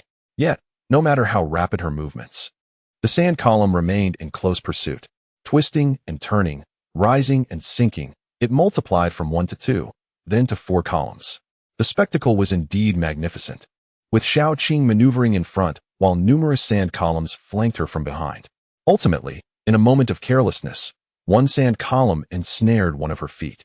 The column immediately surged upward along her leg. Xiao Qing let out a startled cry. Success! Sand binding coffin. As a result of this delay, the other sand columns swiftly converged. Boom. Once Xiao Qing was bound, Emoli's fighting spirit erupted violently. With a powerful tug, her body, entangled in sand, was hurled forcefully to the ground. Sandwater burial. Thud. Upon crashing to the ground, Xiao Qing was instantly engulfed by the sand. Boom. The immense force of the sand instantly transformed a patch of it into a deep crimson hue. But that was not the end. Sand rain. A vast cloud composed of sand had mysteriously gathered in the sky. Silently, that cloud metamorphosed into countless daggers, plummeting swiftly downwards. Thud, thud, thud. Indeed, an array of thuds resonated around Emoli. During the chase, Emoli had already discerned the presence of 17 hidden energy serpents surrounding him, courtesy of his Sharingan. A piercing scream echoed through the air. In this battle, Emoli had finally gained the upper hand. Those energy serpents struck by the sand rain quickly retracted, once again assuming the form of Xiao Qing. However, this iteration of Xiao Qing appeared somewhat disheveled, bloodied, and bearing a deep gash on his forearm, with blood streaming down his shins. Well, very well, you have thoroughly enraged me. Xiao Qing glared fiercely at Emoli, declaring, Next, I shall show you what true despair means. Divergence. Xiao Qing shouted. Then, right before Emoli's eyes, he split into 2, then 4, then 8. He directly transformed into 8 versions of himself, each possessing the strength of the original. Anyone else witnessing this spectacle would have likely quaked in fear. However, to Emoli, such a technique was hardly remarkable. After all, it was merely a form of the shadow clone technique. Perhaps he was unaware that the first technique he had mastered was indeed this very one. Despair? I have yet to experience the taste of despair. Emoli slowly rose, gently waving his hand to shake off the sand that clung to it. Utilizing sand for offense truly saves time and effort. No wonder Gaara possesses such formidable combat prowess. If he didn't have to generate sand using his own energy, it would be even easier. Nevertheless, this was sufficient for now. Sand clones. Emoli lightly stomped his foot. The sand he had just formed began to rise gently, coalescing into duplicates that mirrored Emoli perfectly. The sand clones would not completely replicate the casteress appearance. They could only manifest in the form of sand and were limited to physical attacks without the ability to perform hand seals. This was insufficient, for the sand clones could disregard physical assaults, and any attacks directed at these clones would be absorbed by the sand. Moreover, there were not just a single clone, but 16. This meant Emoli intended to engage in a 2-on-1 scenario with his sand clones. Such an uncanny technique caused Xiao Qing's complexion to change, his expression growing serious. Raising a hand, he unleashed a streak of energy, striking the nearest sand clone, which promptly lost half its head. However, it appeared to suffer no adverse effects, as the clone quickly reassembled without any sign of injury. This is bad. Xiao Qing silently cursed within. Well, you carry on for now. I shall return shortly to keep you company. Time was of the essence. He had to rescue Medusa without delay. Having completed all of this, Emoli no longer hesitated and charged towards Medusa, who loomed in the sky. The heavens were already enveloped in a verdant hue, a sea of flames igniting the atmosphere with an oppressive heat. Even before drawing near, Emoli was compelled to summon his armor for protection. Meanwhile, the 8 small Qing figures on the ground, noticing Emoli's intent to flee, sprang into action. As she moved, the 16 sand clones swiftly converged upon her, forming a 2-to-1 encirclement that tightly ensnared the little Qing. Without any preamble, these mindless sand clones launched their assault. Though unable to employ fighting techniques, they proved indomitable, clinging like a tenacious vine, effectively immobilizing her. As Mo traversed the vast expanse of azure heartfire, reaching Medusa's side, his garments were entirely consumed by flames. Had it not been for the protective aura of fighting spirit enveloping his form, he might have succumbed to the flames himself. The temperature of the strange fire was indeed formidable, and to consume such a force required considerable courage. However, Mo had no time for reflection. A glance at Medusa, equally unclad, her ebony tresses swirling amidst the flames, revealed her in a meditative state, her body still erupting with surges of fiery energy. At this moment, the pure lotus demon fire had dwindled to a mere defensive stance, coiling into a blossom-like form. What means could he employ to preserve this woman's life? He could only attempt the unthinkable. Approaching Medusa's rear, Mo hesitated briefly before decisively biting into his fingertip. As blood flowed forth, he swiftly inscribed runes upon her back, vertical strokes and horizontal lines, executed with remarkable speed. The runes appeared chaotic yet possessed an undeniable elegance. Ultimately, as he completed the last of the inscriptions, a blank space emerged at the center, encircled by 4 arrows that spun toward it. With beads of sweat dotting his brow, Mo exhaled slowly. His internal fighting spirit was nearly depleted, necessitating haste. Sealing technique, fire sealing mark, he declared, pressing his hands firmly against Medusa's body. In that moment, both were devoid of any clothing due to the azure heart fire, and as his hands made contact with her skin, now was not the time for distractions. Awaken, fire sealing mark. He invoked, a technique designed to confine all flames and fire techniques into a scroll. Ordinary scrolls proved ineffective against such extraordinary fire. And since this flame was fueled by Medusa's very life force, he could only attempt to utilize her body as the vessel for the seal. Should he succeed, it would equate to restoring Medusa's vitality. With a swift motion, as Mo's palms pressed against Medusa's back, the runes inscribed there seemed to come alive, generating an immense suction that rapidly drew in the surrounding azure flames. The speed was astonishing, not only consuming the azure fire, but also the milky white subfire of the pure lotus demon fire that had been ensnared within. Damn it, what have you done? Amidst the assault of the sand clones, the petite Qing also became aware of the unfolding events in the sky. Yet she found herself unable to extricate herself from her predicament. Confronted by 16 relentless sand duplicates, oblivious to pain and solely focused on offense. Even she found herself in a state of disarray. Seal it, she commanded, invoking the fire sealing technique to contain the anomalous flames. A strategy made viable thanks to the scroll utilized by Mo, which housed the essence of Medusa. Medusa, now embodying the devouring serpent, was indeed a formidable opponent of the Dou Zong rank. With a furious roar from Mo, the surging flames were abruptly drawn into the seal. Simultaneously, the runes began to whirl as if animated, particularly the 4 arrows that had been reserved at the outset, which spun before coalescing into a fiery red character for seal in the empty space. With the anomalous flames extinguished, the azure lotus upon which Medusa rested vanished in an instant, causing her form to plummet to the ground. Regaining his senses, Mo swiftly encircled Medusa's waist. The intimate contact sent a jolt through him, compelling him to suppress the insidious thoughts swelling within his heart. Explode. Qing's commanding voice rang out from a distance. Boom, boom, boom. Simultaneously, the 16 sand clones were obliterated. Before the grains had a chance to coalesce, Qing's form lunged violently towards Mo. I warned you, you are courting death. You have thoroughly enraged me. With her arms outstretched, countless serpents emerged from her palms, hissing and darting towards Mo. Ignoring the approaching energy serpents, Mo swiftly retrieved 2 robes from his spatial ring, one to drape over Medusa and the other for himself. Bang! As the energy serpents neared, a sand shield erupted beside them, successfully deflecting the onslaught. Once everything was in place, Mo waved his hand to dispel the sand shield. Medusa gradually opened her eyes. Let me take charge. Her voice was low yet steady and powerful.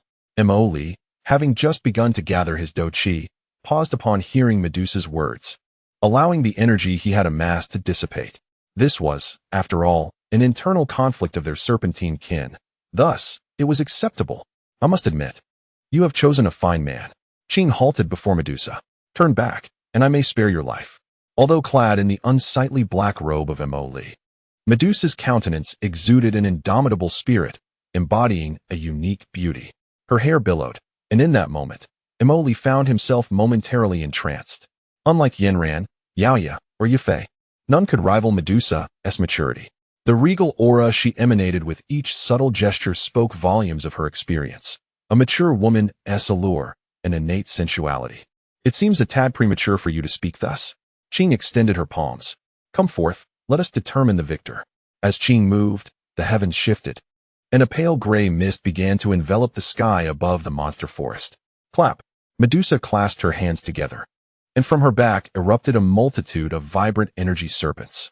Countless energy serpents writhed as if they were hands, and Medusa's appearance bears a striking resemblance to that of the thousand-armed Avalokiteshvara. The energy serpents continuously undulate, flicking their tongues. From the moment of our birth, through shared cultivation, to the tumult of life and death, you have always been my dearest sister, Medusa, with your gaze cast low. Until one fateful day, we learned that only one of us could survive. I had never intended to confront you, Medusa. It was merely that you acted too swiftly. Upon finishing her words, Medusa's eyes suddenly blazed with a resolute fire. Let us determine our fates. In the depths of the devastated beast forest, the towering nine-headed rainbow-devouring python loomed above, shrouded in a gray mist that enveloped half the sky. This was a battle intertwined with destiny. At the edge of the beast forest, a small town witnessed a flash of emerald radiance streaking across the sky. The violent aura finally reached this town, causing mercenaries and beasts alike to experience a moment of heart-stopping dread, sensing an impending apocalypse. Was it possible that the Lion King in the depths of the forest was vying for territory? Such a presence could only arise from an epic battle. Surely, it must be at least at the Dou Huang level. A collective gasp escaped the lips of all who heard the name Dou Huang. It represented a peak they could scarcely dream of achieving. The radiant flash in the sky abruptly halted. A pale green veil concealed the figure's visage, yet, amidst the chaotic energy, the veil fluttered, revealing an enchanting beauty. Her dark hair was elegantly styled into a noble phoenix headdress. Yun furrowed her brow slightly. Recognizing the aura, it must be Medusa ahead. After a brief pause, Yun's ethereal azure wings trembled and transformed into a streak of light. Meanwhile, at the Mo family in Yinxing, Xiao Yan and Haibo Dong had just arrived, followed closely by Yun and Jia Xingtian. Upon arrival, Yun stumbled upon fragments of the sea hard armor, leaving her momentarily disoriented. In the days that followed, she had traversed the land under the guise of seeking the perpetrators of the Mo family massacre, all the while searching for pieces to restore the sea hard armor. However, the more pressing matter was her own uncertainty about what she truly sought. That cave, that mysterious man, that enchanting healing. Yun was still young, with remarkable talent. Even when compared to Nalan Yanran, she could only be in her mid-20s. In the reality of society, this was the age of newlyweds. Yet in the world of Dou Qi, she was already considered a woman of advanced age. Moreover, Dan Wanggu he was over 50, significantly older than Yun. As long as she wasn't foolish, she surely understood the implications of choosing between Gu He and Yin Xiao. Having roamed the world for some time, Yun had even neglected the lifelong affairs of her own disciple, Nalan Yanran. It was astonishing that she was absent during such a significant event. One cannot help but conclude that Yun's feelings for Nalan Yanran were rather indifferent, or perhaps her affections for Yin Xiao had become deeply ingrained in her very being. An unshakable obsession. When Yun returned to Yunlan Sect, she learned of the events that had transpired, particularly the sudden emergence of extraordinary prowess in the sect's eldest disciple. Emoli. His mastery of various celestial and earthly combat techniques compelled Yun to take heed. However, the most dire news was that Emoli had been ensnared and sealed by Medusa. Naturally, Yun could not remain passive. Her pursuit eventually led her to the traces within the Beastmaster forest. Medusa and Xiao Qing were positioned 100 feet apart. The nine-headed, seven-colored sky-devouring python transformed into a serpent of immense length, lunging towards Xiao Qing with ferocious intent. Its speed was astounding, and its power so immense that it created an illusion of tearing through space itself. Heavenly mist, strangulation. Xiao Qing raised her arm forcefully, intertwining her hands above her head. Instantly, the pervasive nightmare mist shifted dramatically. Observing the clash between the two women overhead, Emoli gradually shook his head. Such a battle was beyond his capability to engage in. He retrieved a medicinal pill from his spatial ring and quickly began to restore his fighting energy. Medusa, having burned her life force to counter the purifying lotus demon fire, was now gravely depleted in both vitality and combat energy. While Xiao Qing had merely expended some energy and sustained minor injuries, it was evident that Medusa was no match for her. The ground trembled, and the atmosphere was electrifying, prompting Mo Li to reassess the combat techniques of this world. To date, the high-level techniques he had witnessed were limited to Xiao Yan's 8 extreme collapse, flame-splitting wave-cutting ruler, and Buddha's wrath fire lotus. However, witnessing the battle between the two Medusas stirred a different sentiment within him. This heightened his resolve to swiftly seek a 6th-tier magic core. Otherwise, he might find himself unable to keep pace with the strong and unaware of his own demise. Boom. The battle escalated to a fever pitch within mere minutes. The two colossal pythons twisted and coiled in the sky. Initially, Mo Li believed that after Xiao Qing unleashed the nightmare mist, Medusa would be affected or even subdued. After all, the nightmare mist could control even a Dou sage. Yet, Medusa appeared entirely unfazed, leaving Xiao Qing somewhat unprepared. A move ahead, every step ahead. The 7-colored sky-devouring python ensnared the azure serpent with relentless tenacity. Xiao Qing soared through the air, and the sky-devouring python followed suit. When Xiao Qing burrowed into the ground, the python did the same. After several exchanges, Xiao Qing found herself overwhelmed and attempted to flee. Splitting. In an instant, the small azure serpent, ensnared by the python, conjured a multitude of tiny energy serpents. Due to their serpentine nature, the serpent people could employ the splitting technique. As long as one energy serpent successfully escaped, the original could be revived through it. Seizing that moment, Medusa's 7-colored eyes suddenly whirled, unleashing a radiant beam of multicolored light. The instant the light appeared, it illuminated the entire sky. While you may know Medusa as the queen of the serpent people, you have forgotten that her true essence lies in her ability to command all serpents. The differentiation of Xiao Qing had yet to escape when a brilliant cascade of colors illuminated the surroundings, generating an immense gravitational pull that instantaneously drew back the energy serpents. In the blink of an eye, they were entirely absorbed into her eyes, leaving Xiao Qing no chance to even catch her breath. Following this, Medusa abruptly closed her eyes and collapsed onto the ground. Though you have betrayed me for 20 years, our enmity has finally reached its conclusion.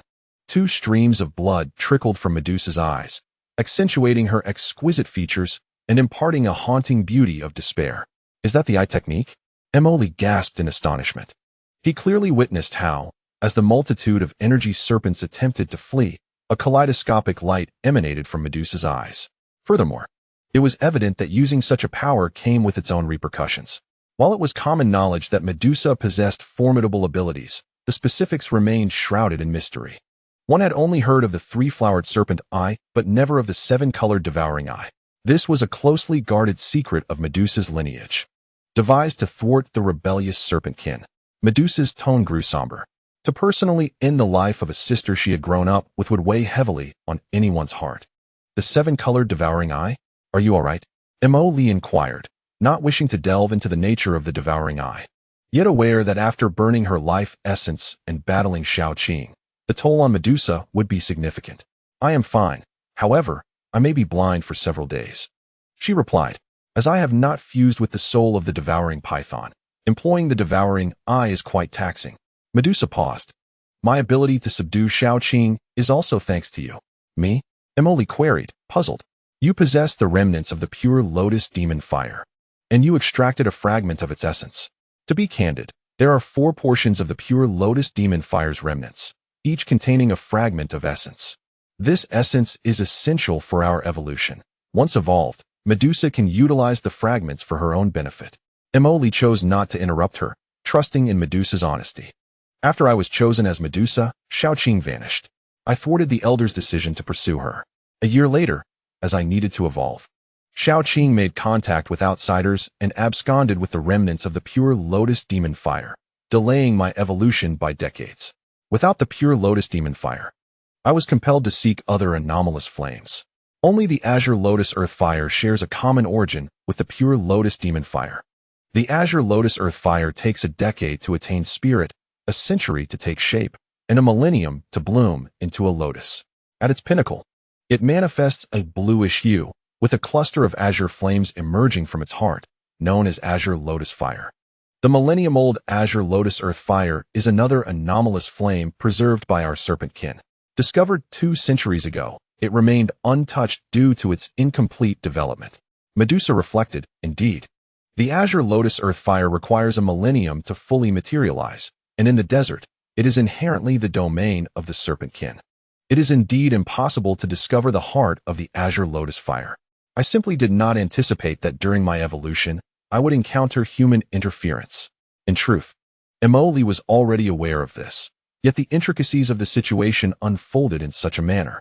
The primary function of the pure lotus demon fire lies in its ability to purify, as well as to sever the nightmarish celestial mist. Unfortunately, due to the azure lotus heart fire, upon acquiring another fragment of the map, I obtained the offspring of the pure lotus demon fire.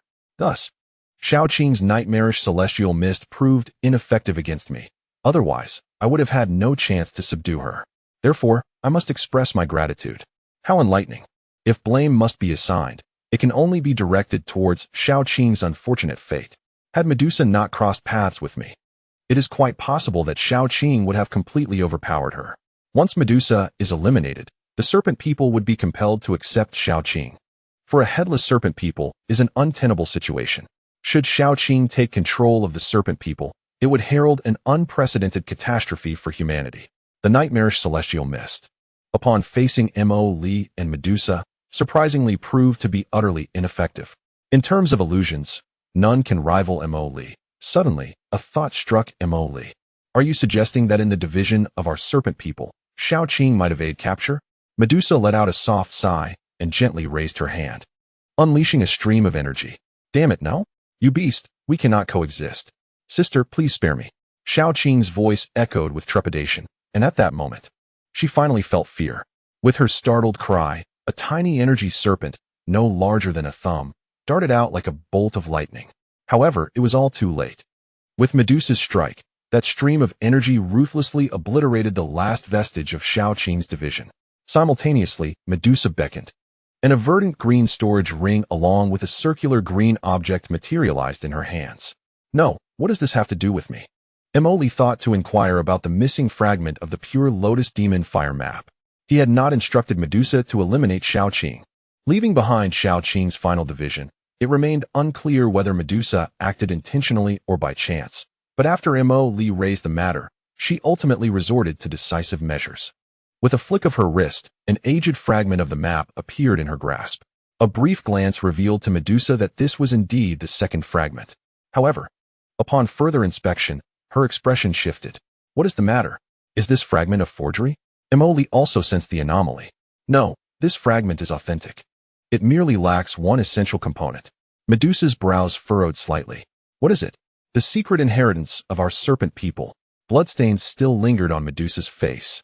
Yet her exquisite features bore an expression of gravity. Such a precious item should logically be carried by Xiao Qing at all times.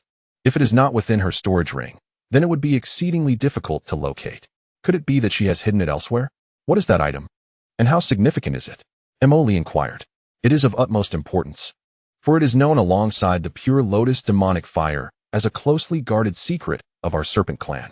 It meticulously chronicles our lineage and the arcane arts of poisoning and antidotes. Should this knowledge fall into the hands of outsiders, it would spell disaster for our people.